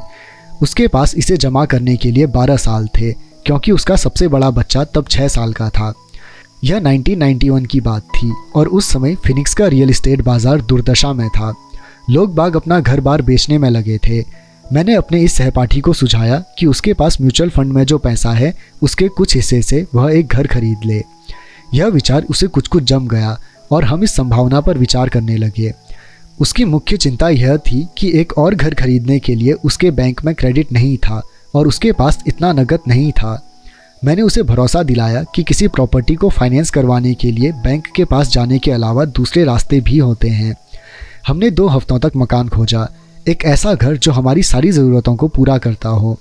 चुनने के लिए हमारे पास बहुत से घर थे, इसलिए हमें शॉपिंग में मज़ा भी बहुत आ रहा था। आखिरकार हमने एक अच्छे मोहल्ले में 3 बेडरूम और 2 बाथरूम वाला घर पसंद किया। मालिक उसी दिन घर बेचना चाहता था क्योंकि वह और उसका परिवार कैलिफोर्निया के लिए जा रहे थे, जहां उसकी नौकरी उसका इंतज़ार कर रही थी। वह $1,02,000 चाहता था, परंतु हमने उसे $79,000 का ऑफ़र दिया। उसने तत्काल इसे मंजूर कर लिया। उस घर पर एक नॉन क्वालिफाइंग लोन था, जिसका मतलब यह था कि कोई बिना नौकरी वाला व्यक्ति भी उसे बैंकर के अनुमोदन के बिना खरीद सकता था। मकान मालिक पर $72,000 का कर्ज बाकी था, इसलिए मेरे दोस्त को केवल बचे हुए $7,000 का इंतज़ाम करना था, जो कर्ज की रकम और ख़रीदने की राशि का अंतर था। जैसे ही मालिक ने घर खाली किया, मेरे दोस्त ने मकान किराए पर उठा दिया। सारा कर्ज निकालने के बाद, जिसमें कर्ज की किश्त भी शामिल थी, उसकी जेब में हर महीने $125 आने लगे। उसकी योजना थी कि वह मकान को 12 साल तक अपने पास रखे और हर महीने मिलने वाले अतिरिक्त $125 का उपयोग करके जल्दी से जल्दी कर्ज उतार दे। हमने अनुमान लगाया कि 12 सालों में कर्ज का एक बड़ा भाग चुक जाएगा और जब उसका पहला बच्चा कॉलेज जाएगा तो उसके पास $800 प्रति माह की आमदनी होगी। अगर उस मकान की कीमत बढ़ जाती है तो वह घर को बेच भी सकता है। 1994 में फिनिक्स में रियल एस्टेट मार्केट अचानक बदल गया और उसे उसी घर के लिए उसके किराएदार ने $1,56,000 का ऑफ़र दिया, जो उस घर में रहता था और उससे प्रेम करने लगा था। एक बार फिर उसने मुझसे पूछा कि इस बारे में मैं क्या सोचता हूँ और मैंने स्वाभाविक रूप से कहा कि वह इसे 1031 टैक्स विहीन एक्सचेंज के आधार पर बेच दे। अचानक ही उसके पास लगभग $80,000 अतिरिक्त आ गए। मैंने ऑस्टिन, टेक्सास में अपने एक और दोस्त को फ़ोन किया, जिसने इस अतिरिक्त धन को एक मिनी स्टोरेज फैसिलिटी में लगा दिया। 3 महीने के भीतर उसे हर महीने लगभग $1,000 के चेक मिलने लगे, जिसे वह कॉलेज म्यूचुअल फंड में जमा करने लगा, जो अब बहुत तेज़ी से बढ़ रहा था। 1996 में मिनी वेयरहाउस बिक गया था और उसे बिक्री के हिस्से के रूप में लगभग $3,30,000 का चेक मिला, जो उसने एक नए प्रोजेक्ट में लगा दिए, जिससे उसे हर महीने $3,000 से ज़्यादा आमदनी होने लगी, जो उसके कॉलेज म्यूचुअल फंड में जाने लगी। उसे अब पूरा विश्वास है कि उसका $4 लाख का लक्ष्य आसानी से हासिल हो जाएगा और इसके लिए उसे शुरुआत में केवल $7,000 और थोड़ी सी वित्तीय बुद्धि का इस्तेमाल करना पड़ा। उसके बच्चों को अब उतनी अच्छी शिक्षा मिल सकती है जो वे हासिल करना चाहते हैं और वह अपनी मूल पूंजी का प्रयोग अपने रिटायरमेंट के लिए कर सकता है। इस सफल निवेश रणनीति के कारण अब वह जल्दी ही रिटायरमेंट ले सकता है। इस पुस्तक को पढ़ने के लिए धन्यवाद। मुझे आशा है कि इससे आपको कुछ समझ मिली होगी कि किस तरह पैसे की ताकत का इस्तेमाल किया जाए ताकि पैसा आपके लिए काम करे। आज हमें बचे रहने के लिए भी पैसे की समझ की ज़रूरत है। यह विचार कि पैसा बनाने के लिए पैसे की ज़रूरत होती है वित्तीय रूप से नासमझ लोगों का विचार होता है। इसका यह मतलब नहीं है कि वे समझदार नहीं हैं। इसका मतलब केवल इतना है कि उन्होंने पैसा बनाने की कला अभी नहीं सीखी है। पैसा केवल एक विचार है। अगर आप ज़्यादा पैसा कमाना चाहते हैं तो केवल अपने विचारों को बदल लें। हर आत्मनिर्मित व्यक्ति ने छोटे पैमाने पर एक विचार से शुरुआत की थी और बाद में इसे बड़ा किया था। यही निवेश के बारे में भी लागू होता है। शुरू करने के लिए केवल कुछ डॉलर ही काफ़ी हैं और बाद में इनसे बड़ी रकम बनाई जा सकती है। मैं ऐसे बहुत से लोगों से मिलता हूँ जो ज़िंदगी भर किसी बड़े सौदे के पीछे भागते रहते हैं या बड़े सौदे के लिए बहुत सा पैसा जुटाते रहते हैं, परंतु मेरी नज़र में यह मूर्खतापूर्ण है। ज़्यादातर मैंने नासमझ निवेशकों को अपना बड़ा अंडा एक ही समझौते में लगाते हुए और इस कारण उन्हें तेज़ी से बर्बाद होते हुए देखा है। वे अच्छे काम करने वाले हो सकते हैं, वे अच्छे नागरिक हो सकते हैं, परंतु वे अच्छे निवेशक नहीं थे। पैसे के बारे में शिक्षा और बुद्धि महत्वपूर्ण है। जल्दी शुरुआत करें, कोई पुस्तक खरीदें, किसी सेमिनार में जाएं, अभ्यास करें, छोटी शुरुआत करें। मैंने 6 साल से भी कम समय में $5,000 को $10 लाख की संपत्ति में बदला है, जिससे हर महीने $5,000 का कैश फ्लो आता है। परंतु मैंने यह बचपन से सीखा है। मैं आपको सीखने के लिए इसलिए प्रोत्साहित करता हूँ क्योंकि यह उतना मुश्किल नहीं है। दरअसल एक बार आपको इसकी लत पड़ जाए तो आपके लिए यह आसान हो जाएगा। मैं समझता हूँ कि मैंने अपना संदेश बहुत स्पष्टता से पहुँचा दिया है। आपके हाथ में क्या है, इस बात का निर्णय इस बात से होता है कि आपके दिमाग में क्या है। पैसा केवल एक विचार है। एक बहुत बढ़िया पुस्तक है थिंक एंड ग्रो रिच। इसका शीर्षक यह नहीं है कि कड़ी मेहनत कीजिए और अमीर बनिए। यह सीखें कि किस तरह आप पैसे से अपने लिए कठोर मेहनत करवा सकते हैं और आपकी ज़िंदगी किस तरह आसान और सुखद हो सकती है। आज इस बात की ज़रूरत है कि आप सुरक्षात्मक खेल खेलने के बजाय स्मार्ट बनें और अपनी बुद्धि का प्रयोग करें। काम में जुटें। आप सभी को 2 महान उपहार दिए गए हैं, आपका दिमाग और आपका समय। यह आपके हाथ में है कि आप इनका मनचाहा उपयोग कर सकते हैं। आपके हाथ में आने वाले हर डॉलर से आपको और केवल आपको वह ताकत मिल जाती है जो आपकी तकदीर बनाती या बिगाड़ती है। अगर आप इसे मूर्खतापूर्ण तरीके से खर्च करते हैं तो आप गरीब रहने का विकल्प चुनते हैं। अगर आप इसे दायित्वों पर खर्च करते हैं तो आप मध्य वर्ग में बने रहने का विकल्प चुनते हैं। अगर आप इसे अपने दिमाग में निवेश करते हैं और यह सीख लेते हैं कि किस तरह संपत्तियों को बनाया जाता है तो आप दौलतमंद होने का विकल्प चुनते हैं। चुनाव आपका है और केवल आपका है। हर दिन हर डॉलर के साथ आप अमीर, गरीब या मध्यवर्गीय होने का विकल्प चुनते हैं। अगर आप इस ज्ञान को अपने बच्चों के साथ बांटने का विकल्प चुनते हैं तो आप उन्हें उस दुनिया के लिए तैयार करने का विकल्प चुनते हैं जो उनका इंतज़ार कर रही है। यह कोई और नहीं करेगा। आप और आपके बच्चों का भविष्य उस चुनाव पर निर्भर करता है जो आप आज करते हैं, आने वाले कल में नहीं। हम ऐसी कामना करते हैं कि आपके पास बहुत सी दौलत हो और आप जिंदगी नाम के महान उपहार से बहुत सा सुख भोगें। रॉबर्ट